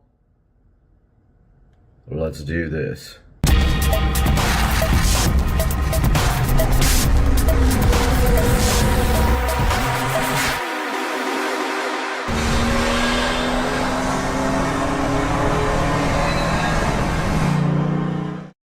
Hey guys, and welcome back to the channel. Supercar Street Racing is the channel name, at least for now. We are contemplating a name change, but at this point, you are watching Supercar Street Racing, another unboxing, and we have the DWIN Wills low voltage transformer, the SKU number HOSL04C2, and what we have here is a 200 watt power supply for landscape lighting or anything else that you might need that needs to use 12 volts on the output side. Now this guy does have an app, although it's rudimentary and looks like it was designed by a 2-year-old and has not improved very much. It does have an app that works with Android and also Apple, as you can see here, and you can scan to get this app. You can scan this code, this whatever it is, QR code. And let's take a look at what's inside the box here, freshly opened. We have a owner's manual here, and inside of this owner's manual, it explains to you how to get the app up and going, and it explains the setup. We've already gone through this on another device, but we likely will do it today again. And this is just basically how it works to do the timer, the setup, and get the app going. So we'll put a link in the description to this smart Wi-Fi landscape timer, but let's break this guy open and see what we have in the box. So it's packaged very nicely, very secure. Got the styrofoam packing in it. Make sure you don't break your glass table like I almost did here. And then inside here we have our landscape timer. Let's get this guy unboxed.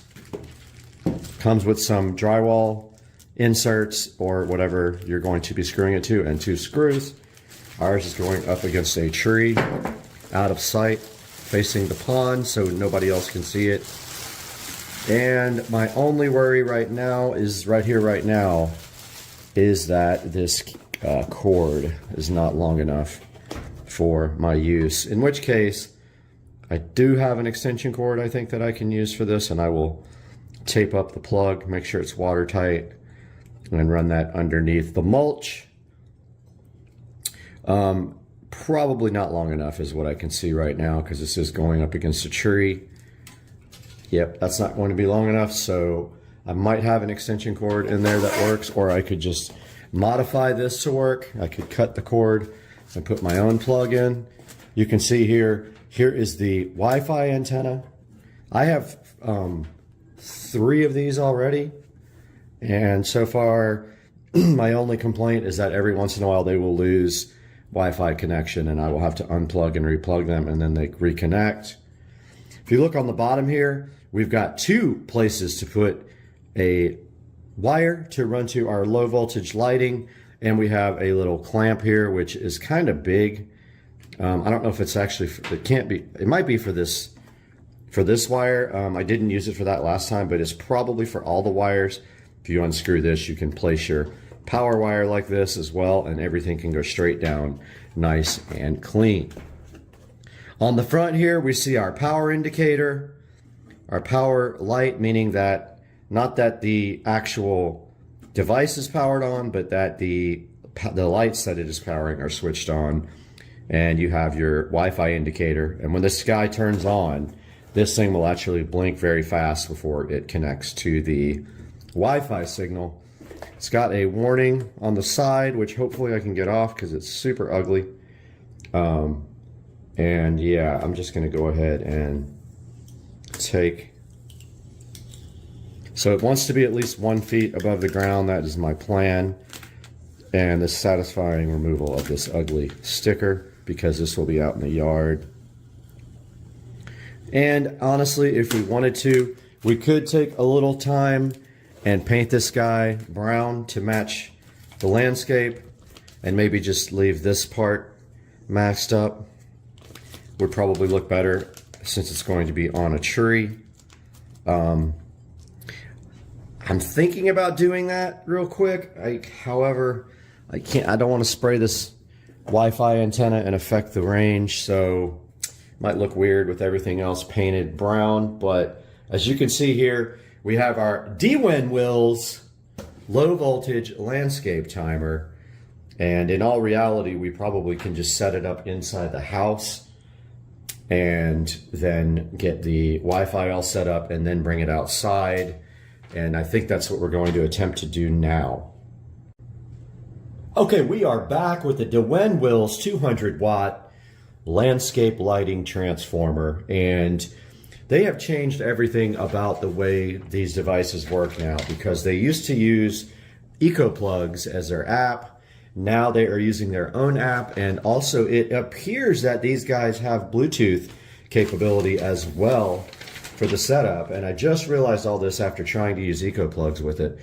So what we are doing now is we have the new app here, DWin Wills, as you can see here.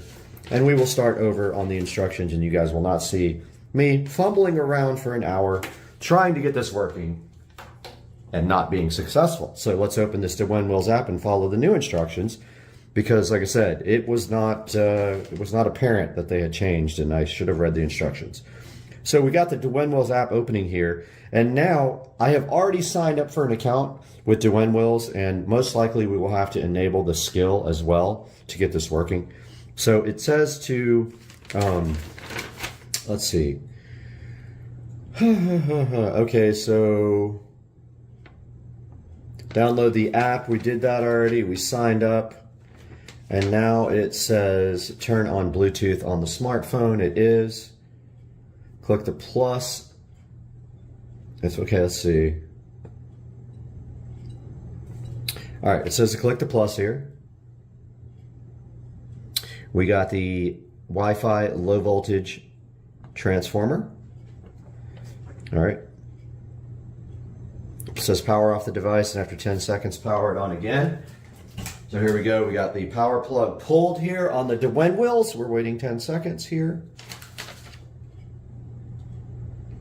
And then it's going to want us to hold the reset button down for 5 seconds. Now I have a pen, but to protect the button from getting ink on it, 1, 2, 3, 4, 5. Solid light. It is blinking rapidly. We're going to the next step. Hold the reset button again until it's blinking slowly. It says 5 seconds. Now it's blinking slowly. Yep. You can see you have to press confirm here. Next. And it says to enter a password for my 2.5 gigahertz network, which we will likely have to blur that out. It says allow location access to search for nearby Wi-Fi. So let's see what it is already on, so we can go back.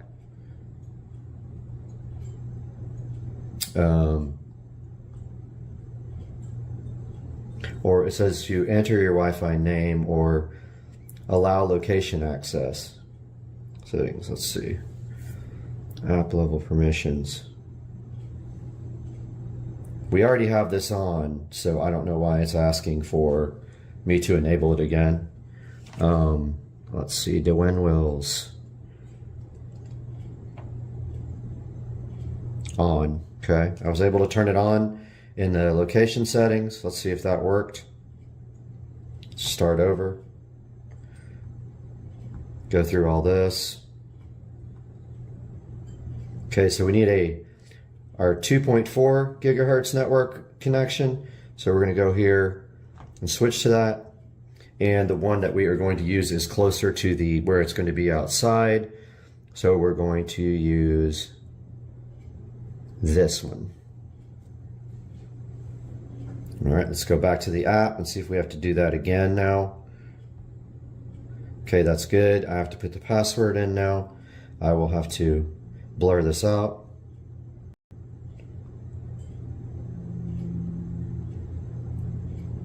Okay, password is in.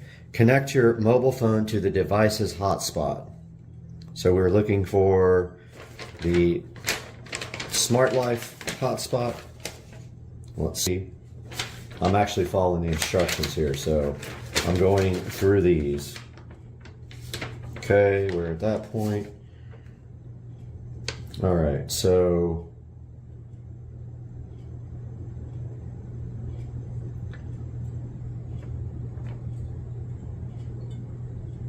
yeah, it didn't. It doesn't talk about this part in the instructions, but we're supposed to connect to the Smart Life. I guess the Smart Life hotspot here. Let's see there if this is it. It says Smart Life 8E-D1 is the only Smart Life I see. So let's try that one. It says it's adding device. This is all new for me, so I'm doing this with you guys. Now I'm guessing I have to keep the old devices on the Eco plugs. So yet another app that I have to manage in my arsenal of apps for everything. And it says adding, let's see if that is the case. The light did go off here. And I don't have the skill enabled yet. And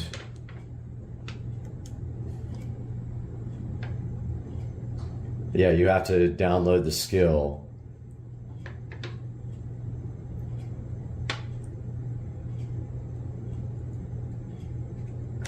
So it still says it's adding. Let's see if this is actually going to work.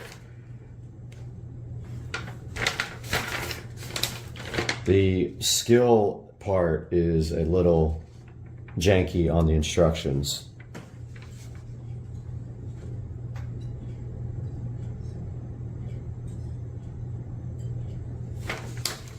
Still says it's adding. That's interesting.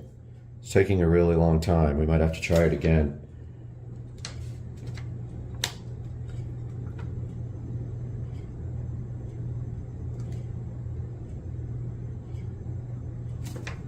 It says it's got 30 seconds left on adding. If this doesn't work, I might have to try it on the phone.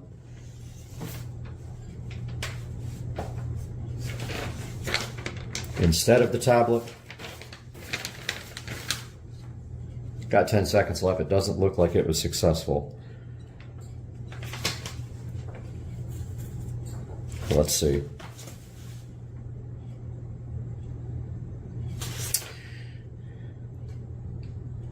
Check your demerit points. Okay, guys, so that did not work. I am going to go through the process again using my phone, and I'll be back. Okay, guys, I went through the whole procedure again on the Dwayne app on the phone, and basically here is how you do it. You will go through the instructions on the actual app to add the. It will flash rapidly when you hold down reset, then it will flash slowly. Once that is able to be flashing slowly, then you connect to the hotspot on this device, which says Smart Life. After you do that, you put in your Wi-Fi password name and make sure you're on a 2.4 gigahertz network. And then here you can see we have added it. Now, it does not really explain adding the skill, but there is a skill in Alexa called Dwayne Wills. And the actual instructions here make no sense. It says, let's see, work with Alexa. Option 1, app to app. OEM app redirects to Alexa to bind. Discover the corresponding app OEM Alexa skills directly in your OEM app and easily complete the skill. So it says find me on the home page. So here we go to me. It says tap Alexa. And then it says sign in with Amazon. So I guess that's how you do it. I'm going to go ahead and attempt that now since I can't put that on camera due to passwords. Okay, it looks like we are just have to hit link here. Let's see if we do have to put in a username and password. Okay, already linked with Alexa. Okay, so I just got a notification from Alexa on my phone that this is already linked. So now we should be able to control the devices from Alexa and from, yeah, I woke up everything in the world. But here's a good look at the actual device. And I don't know if we have to upgrade the firmware or not on it. We can try that. Let's see if it actually loads here. Okay, it did load. Doesn't really have any, let's see, device update, automatic updates. I turned on automatic updates in the device. Doesn't look like there are any. Now the rest of this configuration, see, here's the name of the actual device. We can probably take a picture of it. Let's see, device information there with the MAC address and everything, and the icon. Yeah, you can take a photo, so I'll do that once I get everything outside and ready to get hooked up. So yeah, that is the first initial setup of the DeWinWills low voltage landscape timer. Totally different from the other ones in that it doesn't use the EcoPlug app, it uses its own app now. So now we're going to take this outside and actually install it. All right guys, we're out here in the garage now, and what we're going to do is prep this timer for installation outside by getting the wiring ready. And here is our low voltage landscape wiring. It's pretty heavy gauge. It's designed for outdoor use. Nothing will last in the Florida outdoor. However, this stuff might. Now, what we are going to be doing out here is we are going to be putting these spade connectors on the end.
Okay, after further review, my plan will no longer work because the tree is not flat and also it's not going to look that great. So I have a different plan that moves the whole thing kind of away from the tree now. So what I'm doing is right here, right now, I am building a base to lay on the ground.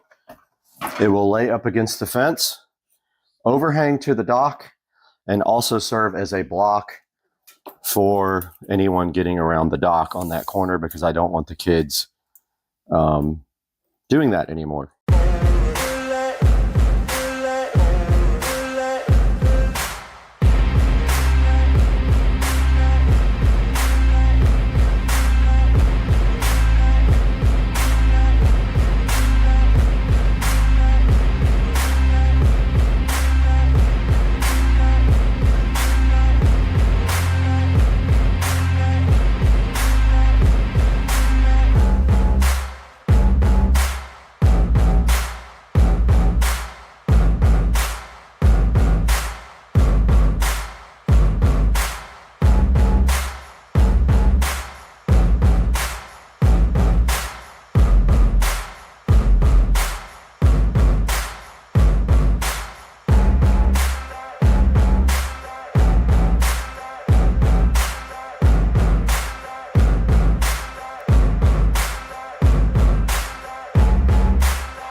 All right, we were successfully able to get all the nails out of our board.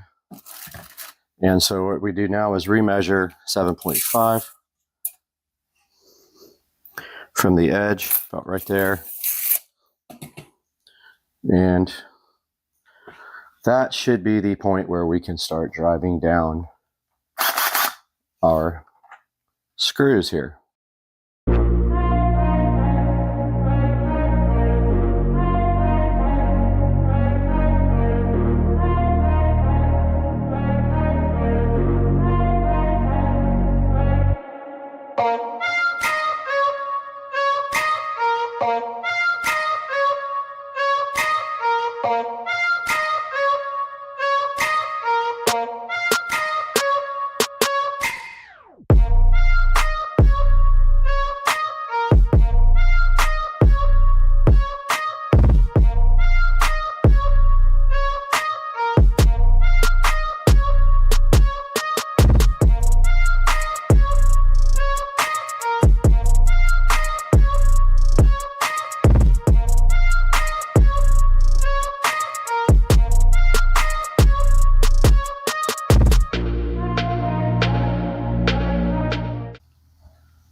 All right, ready to put a coat on this guy.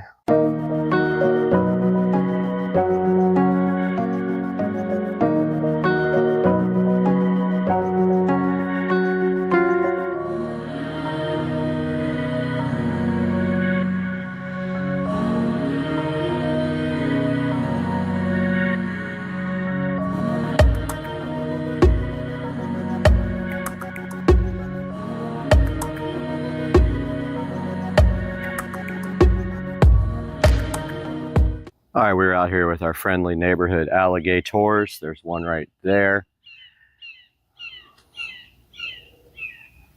Right there. And what we are going to do right here, right now, is run this brand new power cable from this power outlet here over to where we will be mounting our fantastic new device. And I have a longer cable here for that. But first, I'm going to try to secure this. Is it raining? It's raining. Project over. So back where we were here, I need to secure this dock, this bulkhead first. So I brought a lag screw to do that. This side over here is loose.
I got the timer here, and we are going to mount the mounting screws onto our new mount.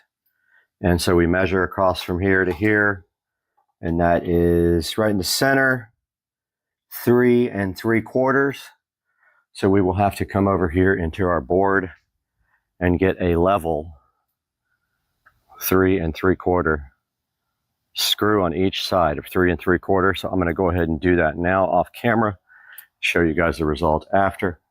Okay, it started raining again, but I got the screws done for the mounting part for our landscape timer.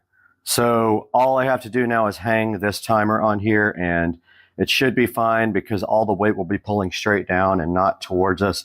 Then this guy over here gets screwed to the bulkhead. That should be fine too, and that will keep the whole thing steady. Now all we have to do is go install it, and hopefully our wire here is long enough to reach to the next light, which I think it is. That would be sweet. So I borked that up really good, and the only way, I mean, this will work still. It's going to be more, I may need to get some L brackets for the back.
So I've been suffering for long enough without a drill. That's on my list for this week.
Okay, here we have our finished mount. It's not ideal. It may be changed in the future, but what this does here is allows us to increase the voltage because the voltage drop was so high over the long run of wire that the lights were very dim on this side of the yard. So this adds another 200 watts.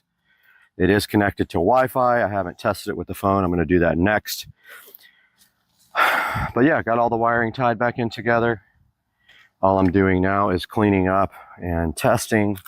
I hope you guys enjoyed this. All right, guys, I didn't want to end the video without actually showing you guys some shots of the lights in action. I was going to wait till completely dark, but I decided the sunset looked really cool, and I have these lights off under here on purpose, but I wanted to show you guys now with adequate power what this system can do. So as we see here, we've got this palm tree lit here. That light probably needs to be de-rusted. It has a few bits of rust on the lens from the watering of the yard, and it gets caked on there and you have to de-rust it every once in a while. We have a yard light right there next to the tree. We have two spotlights, one on each palm tree here, looking beautiful. On the dock here, we have the neon rope light, which looks like part of it is failing. We'll have to get a new one of those. But notice on the bulkhead here, we have the lanterns that hang over the water. On the bulkhead, we also have spotlights pointing down into the water. See that last one there? We have one right there pointing down into the pond. And then we have another one down there. Over here, these two trees are lit up by spotlights. There's one there. There's one there. I had to repair the wiring on both of them. It was oxidized. We have a spotlight lighting up this beautiful tree here. Awesome looking tree. Of course, the fence lights are AC voltage. They're not tied to this system. We have a light here in the fish pond, lighting up the pond. And we have one more light here in the Zen Eye garden.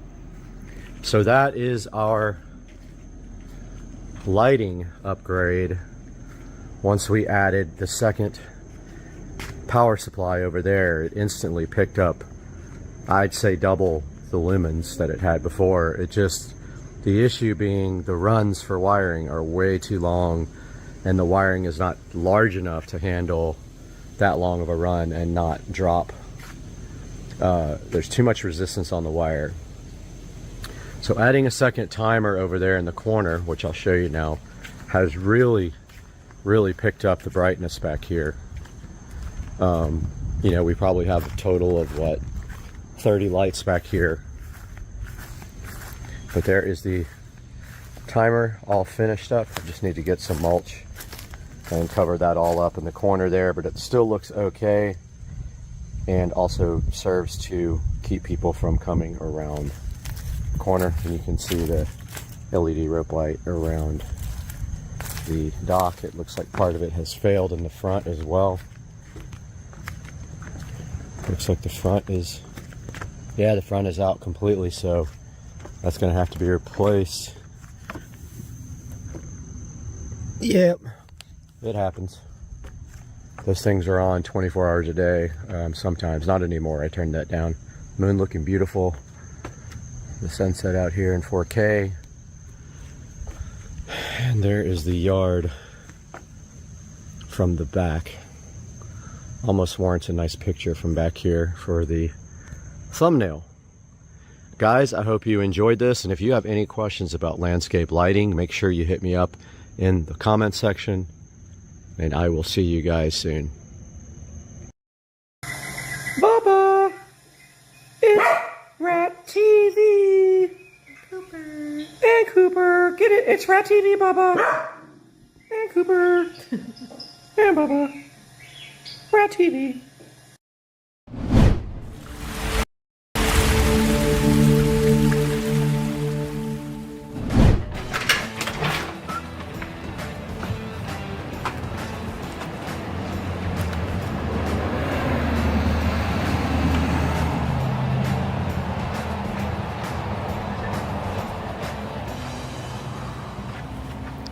Florida life.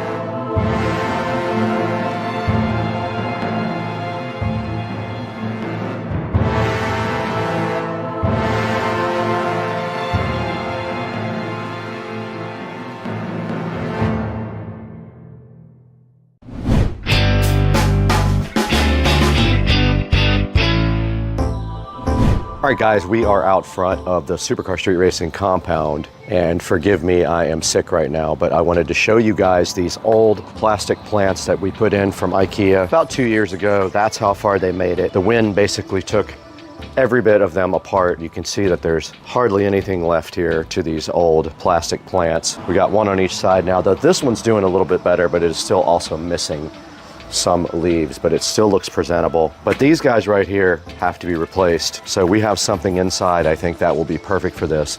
Let's take a walk inside the compound. It's hot out here today, by the way. Let's take a walk inside the compound and go see what we have on the table that might be able to help us out with this problem of Florida life.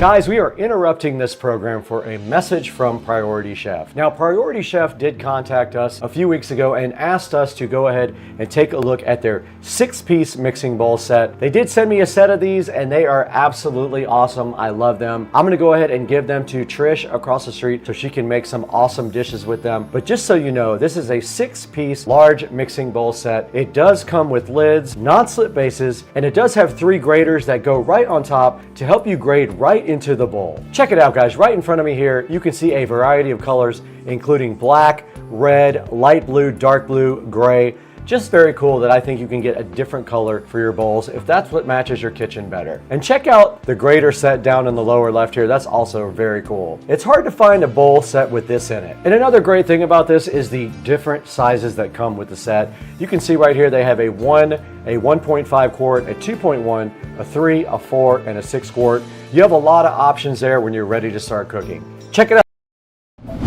All right, guys, welcome back to the channel. You're at Supercar Street Racing. You got Brad here and Joe. And today we are gonna take a look at this project that we did on Joe's golf cart. We're gonna go through everything with you, tell you why we did it, and then explain everything about both of these carts. Yeah, so obviously you were given an opportunity to work with Mosasaur batteries. They contacted you to ask you a little bit more about your channel and had some interest in providing you one for you to obviously do a nice video on. Mosasaur reached out to you, obviously had a battery that they wanted you to showcase on your channel. The opportunity was great because I was in the need for new batteries on my golf cart. Simultaneously, there was a lot of things that we wanted to do to make the golf cart better in regards to the radio and other things. So the timing was perfect. I was elated because it was such a great opportunity to get this battery, and it was a great project. So right after this, we're gonna go ahead and start this look at the 2 golf carts and what we did with this project, so stay tuned.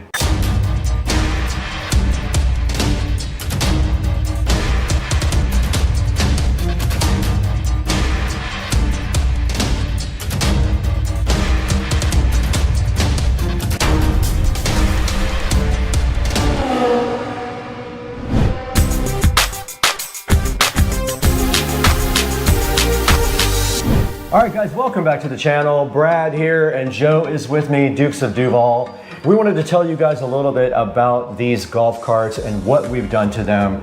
This all started with Mosasaur reaching out to me and asking if I'd be interested in looking at their 48 volt, 105 amp hour lithium battery. I said I would love to, but I already had one in my carts, but Joe actually needed one in his. So I reached out to Joe and said, what do you think about maybe putting the 48 volt, 105 amp hour battery in your cart? And what was your answer to that? Well, that was a simple heck yeah, because I had been running on some older Trojan batteries for some time, and I knew that their lifespan had started to lessen more and more, and to be able to put this newer technology in and be able to get all the bells and whistles that come along with it, I was super excited. So the answer was very quickly yes. Right when we decided to do this, we also wanted to maybe step up his cart a little bit. We had the opportunity to tear your cart apart and maybe do some improvements on it. What did we decide after we looked at the price and what it was going to take to get the cart up to the next level. Yeah, obviously it was such a nice donation from Mosasaur to give us that battery. So I was able to obviously not have to incur the cost. So I said, hey, if we're going to do this, let's go ahead and add a couple of features to the cart. Right. Really mainly around a stereo system, because I'm a big radio guy, love music, and I knew that I could use that money that would have normally paid for the batteries. I allocated that towards radio systems. So we were able to put together a really nice system. It sounds amazing. I'm super happy. And of course, we're going to go over that and talk about all the system and the other things that we did to get it in there. And also, I'm a big stickler for wire management. So once I get into a project, I really like to make things look nice. I like to do as much as possible as far as tying wires up and making everything look good in case somebody wants to look in the motor bay there. So we did take it up to that level. So what are we going to talk about first on these carts? I figured we could each go right with our cart and kind of do a walkthrough of everything we did and explain everything to the people. Absolutely. And just to kind of piggyback off what Brad said, I'm very much a stickler too about wire management and making things look good. And when we already had the chance of ripping all those batteries out, it really exposes everything. We were able to get into everything, replace some stuff that was already there, upgrade it, put newer wires on there while adding all the additional features that we wanted on there. So yeah, if you want to get rolling right into the cart and what we did. All right, so we wanted to take a couple of minutes to just talk about the golf cart itself. Particularly, I wanted to kind of break down what are the things that were already existing on the golf cart, some additions that I did prior to the battery install, and then we'll talk a little bit about the things that we did after the battery was installed. So with that, one of the first things that I put on this golf cart was I added this front light kit that comes from Madjax. This is a very simple kit, easy to install, and I added some additional lights to it, some aftermarket lights I should say, just to make it a little bit brighter. So it's a nice feature on your golf cart, especially if you're going to be riding around at night. Highly recommended. There are some golf carts that have some fitted lights that you can install on it, but these come with a front bumper that's easily removed, and then you can add this in, and then some very easy plug and play wiring that goes along with it. Additionally, as we go towards the back of the golf cart, I added a couple of things. Mind you, this golf cart came directly off of a golf course. So it was bare bones, did not have a lot of the features that you see on it now. So I had to add a front windshield, rear view mirror. I added a back seat to match obviously with the material that I have on the front seat. So these seats are original. And then of course I added the rims and tires and did a little bit of a lift on the golf cart, about 1 inch, because these are 14-inch rims with low profile tires. However, they're just on the brink of when you put them on, if you do not raise them up a little bit, they will rub. And then if you have additional folks on the back. So I added some leaf springs that are heavier duty to be able to support the weight of the back seat, I should say, as well as any additional people that I want to add onto the back with the weight. Along with the front Madjax light came a turn signal kit that we installed as well. So that was all the things that I did prior to the new battery that was installed. Additionally, there was a radio that was up here with speakers built in, very simplified setup. We removed that right after the battery installed to make way for the new system.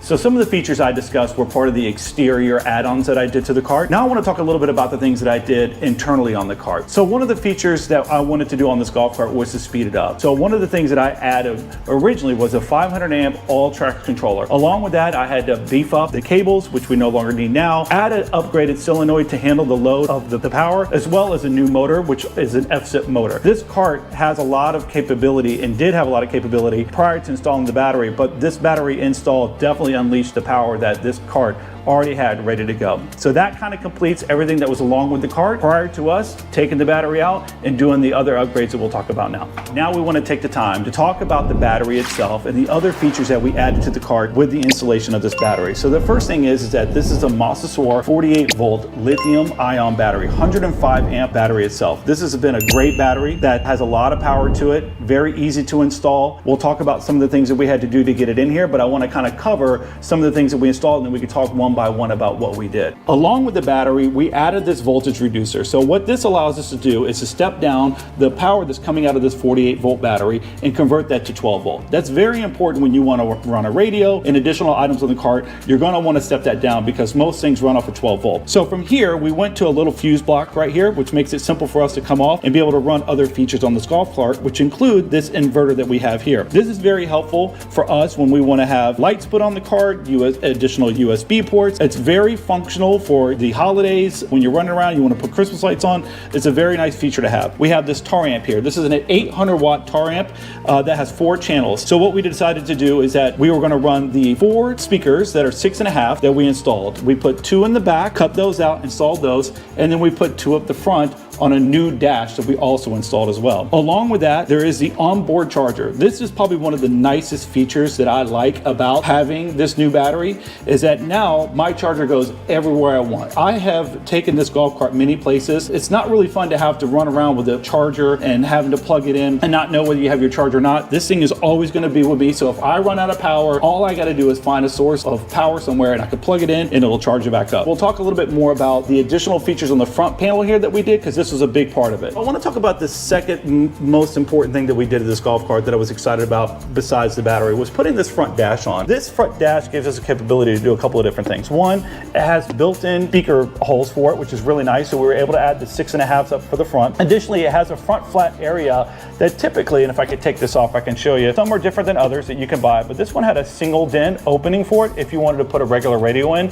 What we decided to do, and we mirrored Brad's golf cart, which was a great idea on his behalf, is to find an iPad or a tablet, add metal strips to the back, and add some magnets to the background. This is probably one of the last things that I got to finish up here to get this all cleaned up and ready to go, but we're pretty much close. We're doing some testing to make sure it holds on. But with this, it just simply snaps in place, which is really great. Right now, when I get in the golf cart, the nice thing is that I have a full tablet here that's going to allow me to do a multitude of things, from watching movies or to play music, which is going to be the most important thing, and having internet and availability at any point in time, which is really nice. Along with that, on the bottom here, we added a subwoofer to the back that we'll show you in just a minute, but part of that I wanted to have is the ability to turn the subwoofer up and down. So if I'm coming into a neighborhood or somewhere that I don't want to be loud, I'll be able to adjust the volume down tremendously on that, which is really nice. As well, we decided to add this external USB port, which is really nice, and it's weatherproof, so you can open it up and it gives you your voltage indicator for your 12-volt convert. Along with these other features that we added here, we have the LCD display screen for the battery itself. This is a nice feature. There is a Bluetooth setup and an application that you could, software that you can put on your phone, which is really nice, which will eventually go onto this tablet as well. So what I will end up doing, we'll end up adding that application to here. So all I need to do at any point in time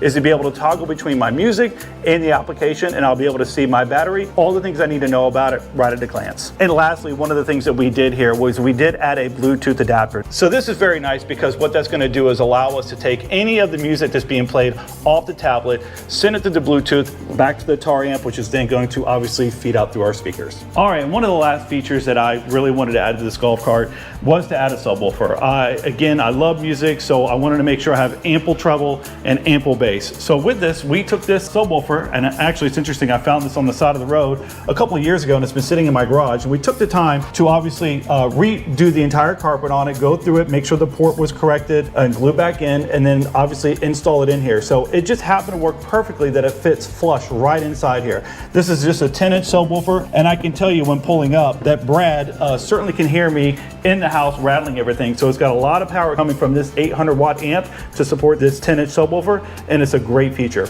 So as you can see, we got it in here from the back. Right now, we're still trying to figure out how to permanently mount this thing so that it doesn't move around, but I got it tied out pretty good so it stays pretty still. Overall, this subwoofer's been great. Sounds amazing off that amp. I don't think that I'm going to upgrade the amp any higher. I think it's the perfect amount of bass that we need to enjoy a nice ride on the golf cart.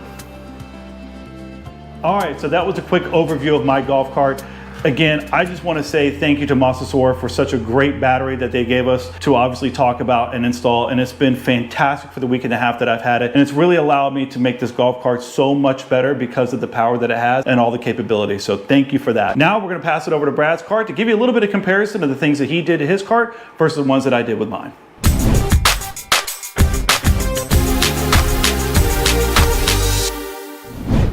What's up everybody, I'm Brad and this is my 2014 Club Car Precedent. You just got a good look at Joe's cart, everything he did before he went ahead and got his 48 volt lithium ion battery. I'm gonna show you everything about my cart now and compare the two and kind of show you what I did before I got my 72 volt battery as well. So let's start a tour of my 2014 Club Car Precedent. All right guys, welcome to my 2014 Club Car Precedent here, and the first thing that I did to the golf cart was start modifying the exterior, and it already had this LED light kit on it that I have modified since then. But the first thing we did to this cart was go ahead and do the exterior and the seats. The exterior of the golf cart is Plastidip black and the seats have been painted black. We'll show you guys those in a minute. But as far as the front of the cart goes, the only modifications that we have in the front is the light kit that was already there and refurbished. We're right here with my wheels and tires on my 2014 Club Car Precedent, and what we did is we ordered these from Facebook. We found a guy who was selling wheels, and what I really liked about these wheels as opposed to other golf cart wheels is I don't like the bolts. I don't like when it shows exposed hardware. It's kind of a fake three-piece look. I don't like that. I wanted the clean look, but I also wanted some wheels that kind of looked like the ones on the Tesla, so I got these wheels off of Facebook, and I think I paid $300 for the set. I'm not quite sure, I don't remember exactly. And then I went ahead and ordered these tires offline, and then we took them somewhere to get them mounted and balanced to a local tire shop. But yeah, we got the wheels and tires done, and it looks pretty awesome if I would say so myself. All right, we're in the back of the Club Car Precedent now, and you can see right in front of me the other set of wheels for the rear here. But the most important thing about the rear is when you put 14-inch wheels on a Club Car Precedent, you have a tendency to rub. So what we did is Joe and I made this special shackle kit. We actually bought all the stock from Home Depot. We cut them ourselves, and we made these shackles that raise the cart up about 2 inches. And you can see right here, even weighed down with everything on the cart, it barely moves, and there is no way that that thing is ever gonna rub. We have this much clearance on the back of the cart.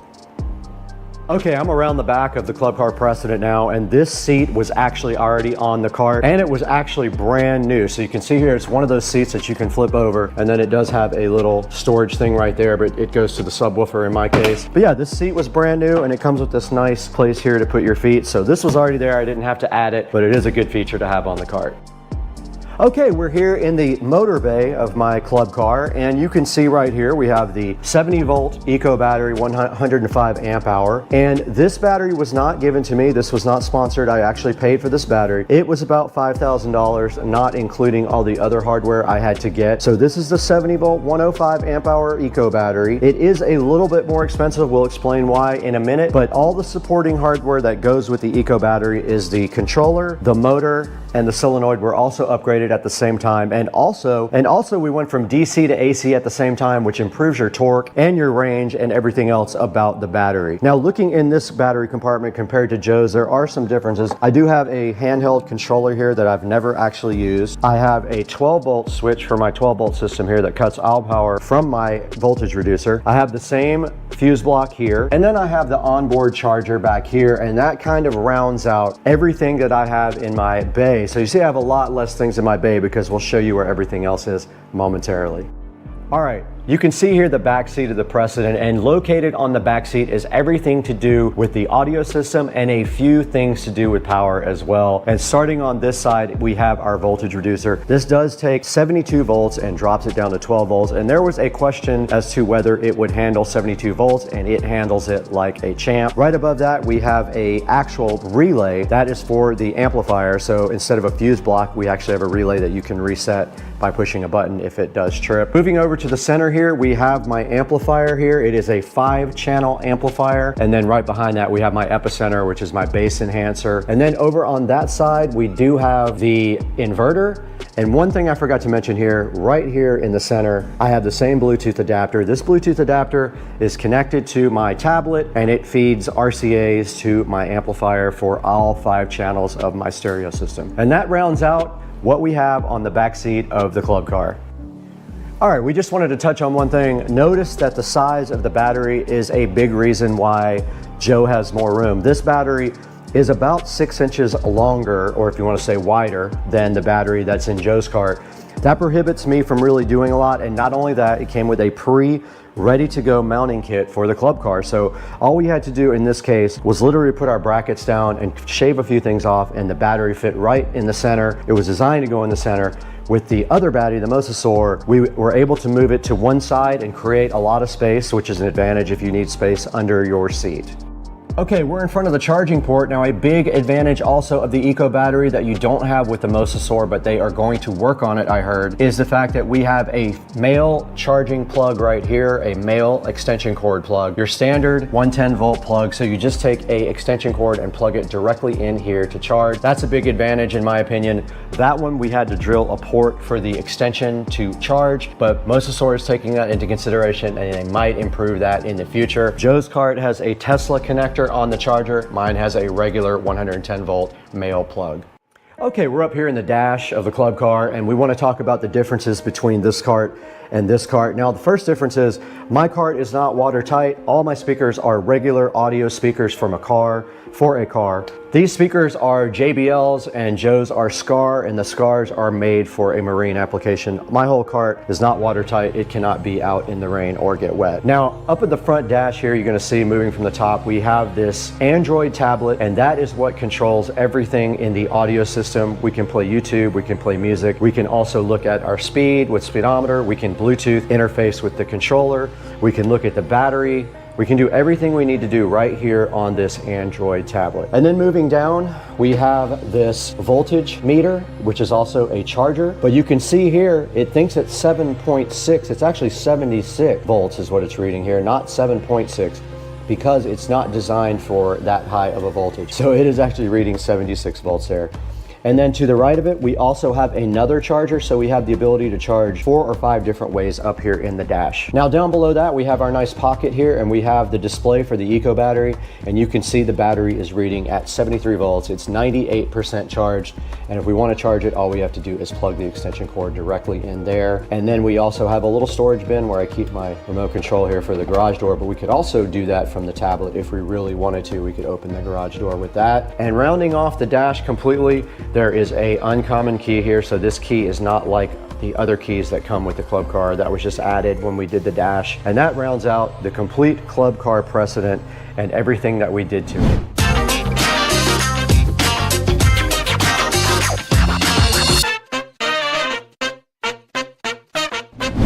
All right, guys, we are back in the Supercar Street Racing garage with Dukes of Duval. We've got both of our carts right here, and you guys just saw a complete walkthrough of both of the carts and all the modifications that we did to both of them. And I gotta say, the carts look amazing, they sound amazing. What is your final thought on the Mousesaur battery and these two carts? Yeah, I tell you, we did Brad's cart first. That was a great experience to really learn more about the cart, all the things that you can add to it. We learned a lot from that. So when we jumped over to my cart, it was much easier of a process because we knew where everything was, what we needed to do. And then obviously with the Mousesaur battery, it was amazing. This cart has a lot of power. It's a lot of fun. The music blares. So very happy with all the work that we've done. And I thought it went very smoothly overall. So very easy process, especially when it came to putting in the battery. Very simple. We could have done this whole thing in probably 4 or 5 hours, but we decided to take it to the next level. And luckily I had a lot of the connectors and wire that we needed. We only had to order a few things. We had a lot of the tools and everything we needed right here in the garage. So we were able to do everything right here. You saw this is a 10-part video.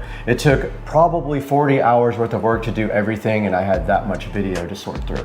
A little bit of a pain to edit, but it was worth it in the long run because we had everything on video. Absolutely. Yeah, I think the process would have went a lot faster had we not wanted to capture every part of it and give you guys as much information and video footage so you can get your eyes on what we were doing. Correct. I know there's probably things that we didn't capture, but we really tried hard to get every detail of it to make sure you have a good understanding when it's time for you to upgrade yours. Correct. There's a fine line between having too much and not enough video, and we tried to just split that right down the middle.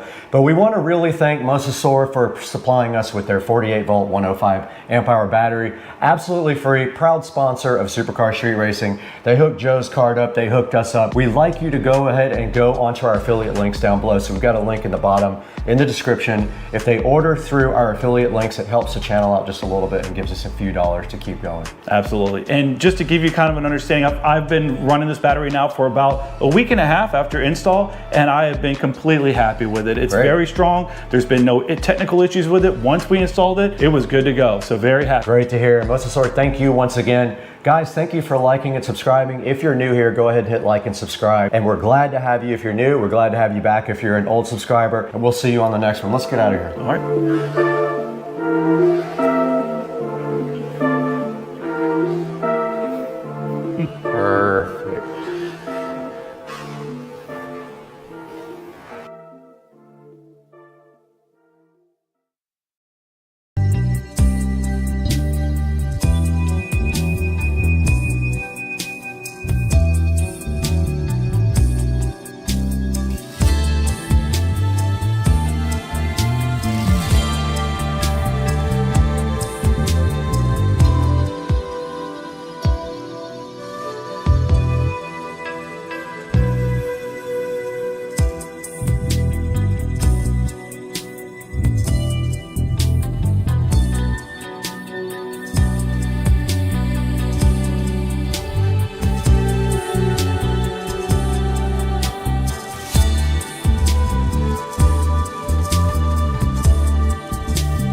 Yeah.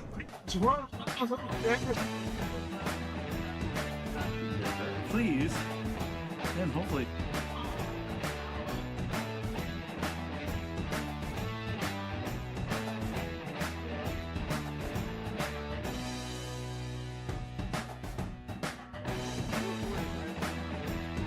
Yeah.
We're about to get electric bikes too.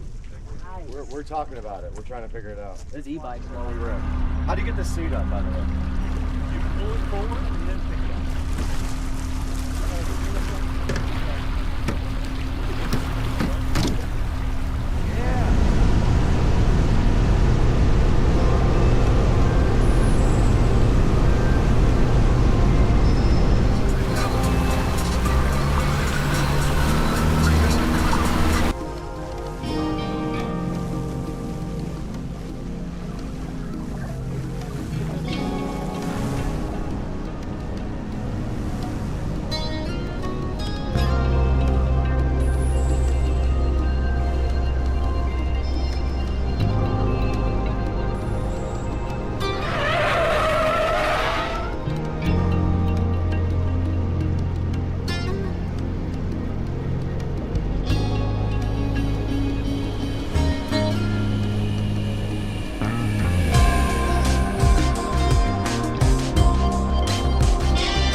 Too far from you.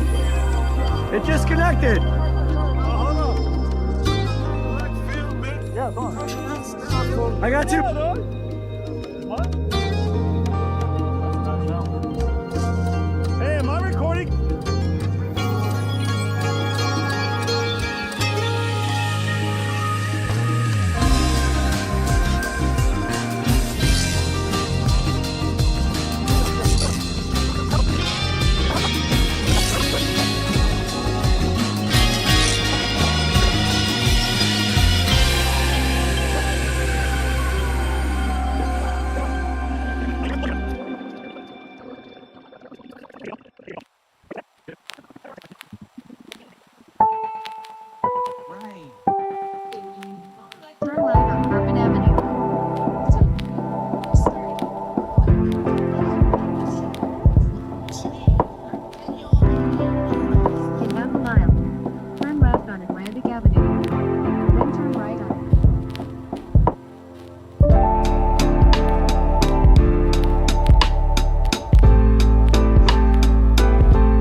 Now, we would like to welcome back a great sponsor of Supercar Street Racing. Charge has been a long-time sponsor of us for a while. We did feature their power bank in another couple of videos, and it is sitting directly on my scooter outside. But they wanted us to take a look at this charger because it is kind of unique. This boasts to be the first QI2 power bank with active cooling. It has this really cool, sleek, transparent design. I'll throw some pictures of it up on the screen right now. It offers 3x 15 watt max charging on the wireless side. Now it can do 30 watt two-way charging over the USB-C port. So you can charge this guy and charge other things with that port. It has an integrated foldable kickstand, as you can see right there. And it does RGB, which I love their products, how they always have something really cool on them. Now, when this thing actually starts charging, you will see the RGB light up right there.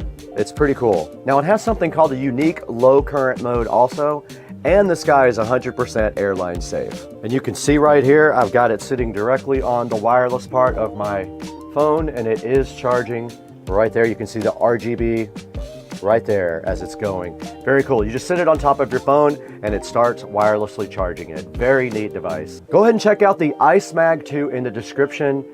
Buy from our sponsors and tell them Supercar Street Racing sent you so they come back to us.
Ready to rip.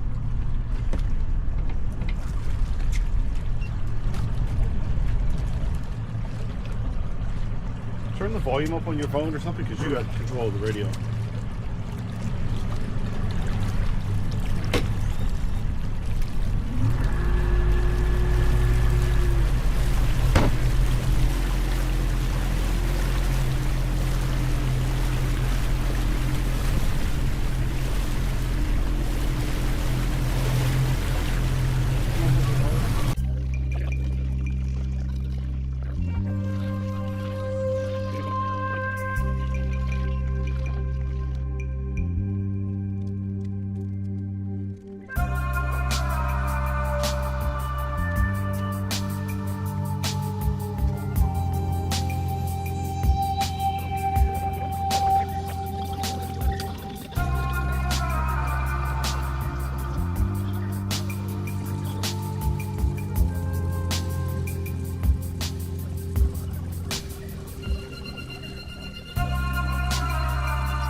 Supercar street racing here. It was a pretty busy weekend. Got a lot of stuff going on, a lot of stuff recorded to edit and get some content in a little bit later. But tonight we are starting on this. Of course, right here we have Plastidip, which will be the first of a few projects for the car. Tonight we are going to start on the logos. We're going to get rid of all that chrome. We're going to Plastidip with this matte black Plastidip, whatever the heck it is. Multi-purpose rubber coating is what we're going to do. Stay tuned. I'm going to show you how to prep the emblems and then Plastidip them.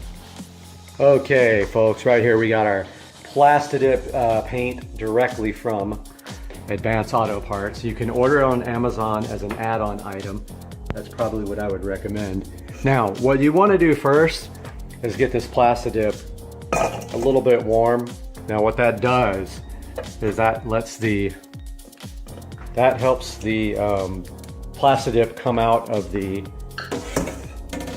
can a bit more uniform. So what I'm going to do here is get a bowl and I'm going to put some warm water in it. Letting this water warm up. Doesn't need to be hot, just warm. It's going to soak in there for a good 15 minutes while we prep the car. And that is getting pretty warm. We'll dump some out. Just a little bit warmer. Too warm.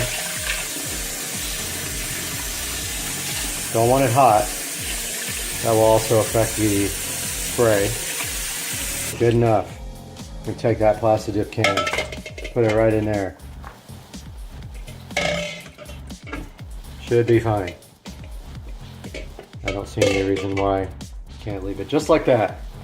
So that's the first step. Get your can all warmed up so it sprays more evenly. So you are going to need painter's tape and toothpicks for this. This is the first one we're going to work on right here. So what we're going to do is clean it first, then tape it off. About an inch around each side. You'll see that step next. So I just sprayed this logo with instant detailer. Keep calling it a logo, it's an emblem. And now I'm going to polish it really nice. Get all the way around it as well. And where the tape's going to be. And you want to make sure you get all in the letters. As best you can anyway, because top and bottom. It's going to be very difficult to get inside there, but try to get inside the letters if you can. Get as much of that dirt off as you can. Next step, tape around it, leave about a 1/2 inch gap. One of the other things I failed to mention you would need is blue painter's tape, and you're going to need toothpicks to get the plastic dip out from between the holes. Now we have this area masked off pretty good, and don't forget you're going to be spraying from the sides, top and bottom to get the full logo here. So you're going to need a little bit of overspray protection around there. Don't go crazy, all you need is that much. Plastic dip comes off very easily with instant detail spray if it's just a little bit of overspray. Okay, I've shaken this can up a lot. It is up to temperature. I can feel it's warm from being in the warm water. A few little test sprays there. Now, you're going to want to make sure on this first coat, you're going to want less than up to 50% coverage, but no more. So you're going to go straight on, and you're going to go with light.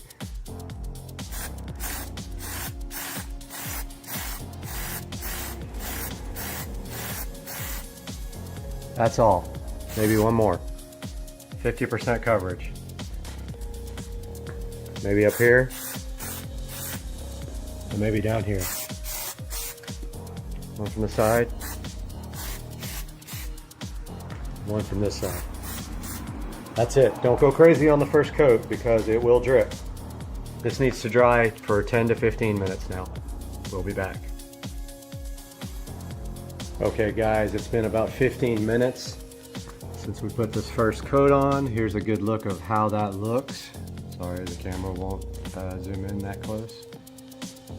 There may not be black on top or bottom or side, but you want to be careful on that first coat that you don't get any drips. So now it's time for the second coat. Gotta find the bottle, we'll start the second coat. It is second coat time, and we are really going to concentrate on trying to get the top, the sides, and the bottom on this coat. So once again, spray a little test to get all the, if there's anything clogged in the tip, lightly. That way, that way, that way, and that way. Now, we're going to let that dry for another 15 minutes. Okay guys, we got the back taped off now. As you can see, we've got the SL65 logo here. We've got the Mercedes-Benz logo here, which presents a little bit of a challenge because there is not much of a bottom lip right there. So we'll see what happens on that one. We got the AMG logo here. Good thing is these are not separated, so that shouldn't be too difficult. Now all of them are already all wiped down, and we're about to do a third coat on the other. Now I have my kitchen timer set. Don't forget to shake your bottle thoroughly between every coat. Let's see what my kitchen timer says. It says we still got 1 minute and 20 seconds left. So we will be right back with the third coat. Okay guys, went ahead and did the first coat back here so that we could kind of be synchronized. All three of these have one coat on it, a very light coat. You want to go up to 50% coverage. Don't worry about the tops or bottoms if you don't get around that.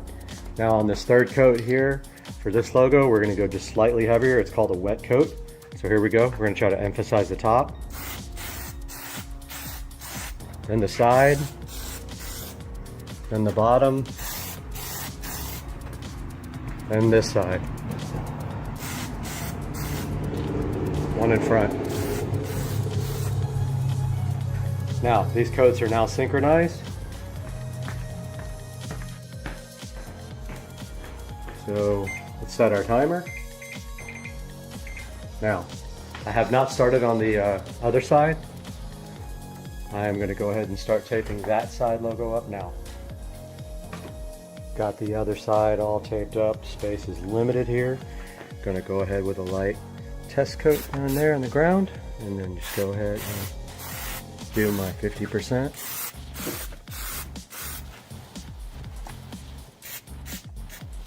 That one did not come out good because of the way I was sitting.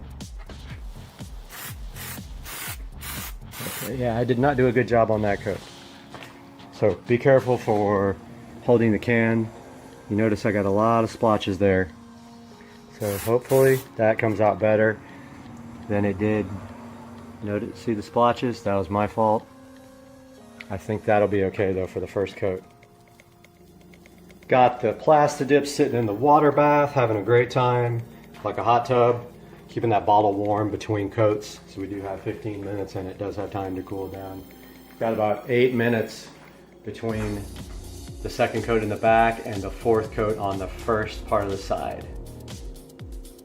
Also, don't forget the important stuff.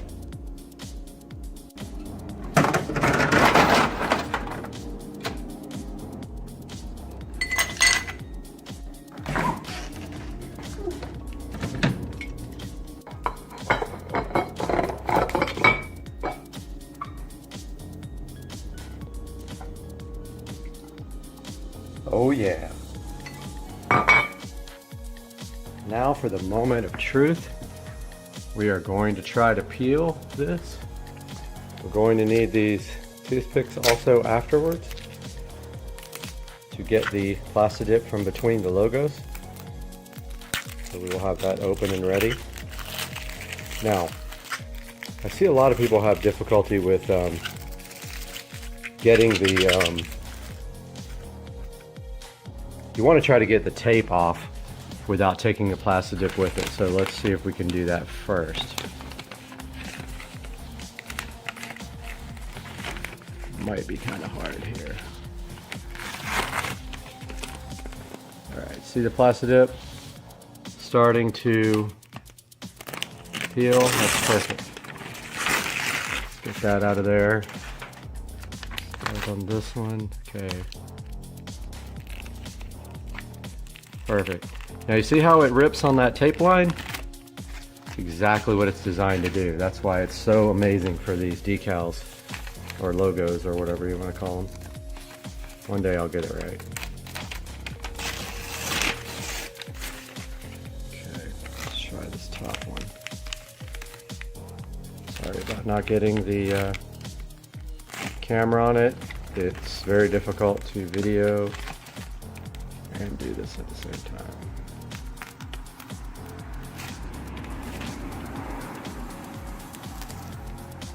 Okay. That is a little bit of overspray, but you can see it comes right off. It was right there. Once again, I didn't capture it with the camera because it's hard. I also think about might do these fins. That might look good. Alright, I'm gonna put the camera down while I get this tape off. Okay, now this is the part where you want to go slow. I have never done this. I have no idea what's about to happen.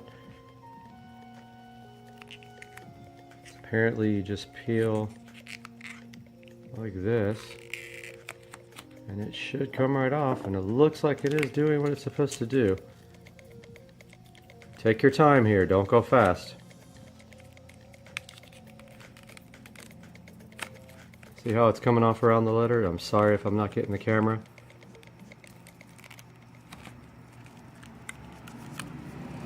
Take your time.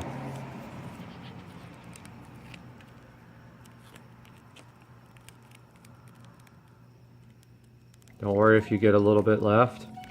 That's what the toothpick is for.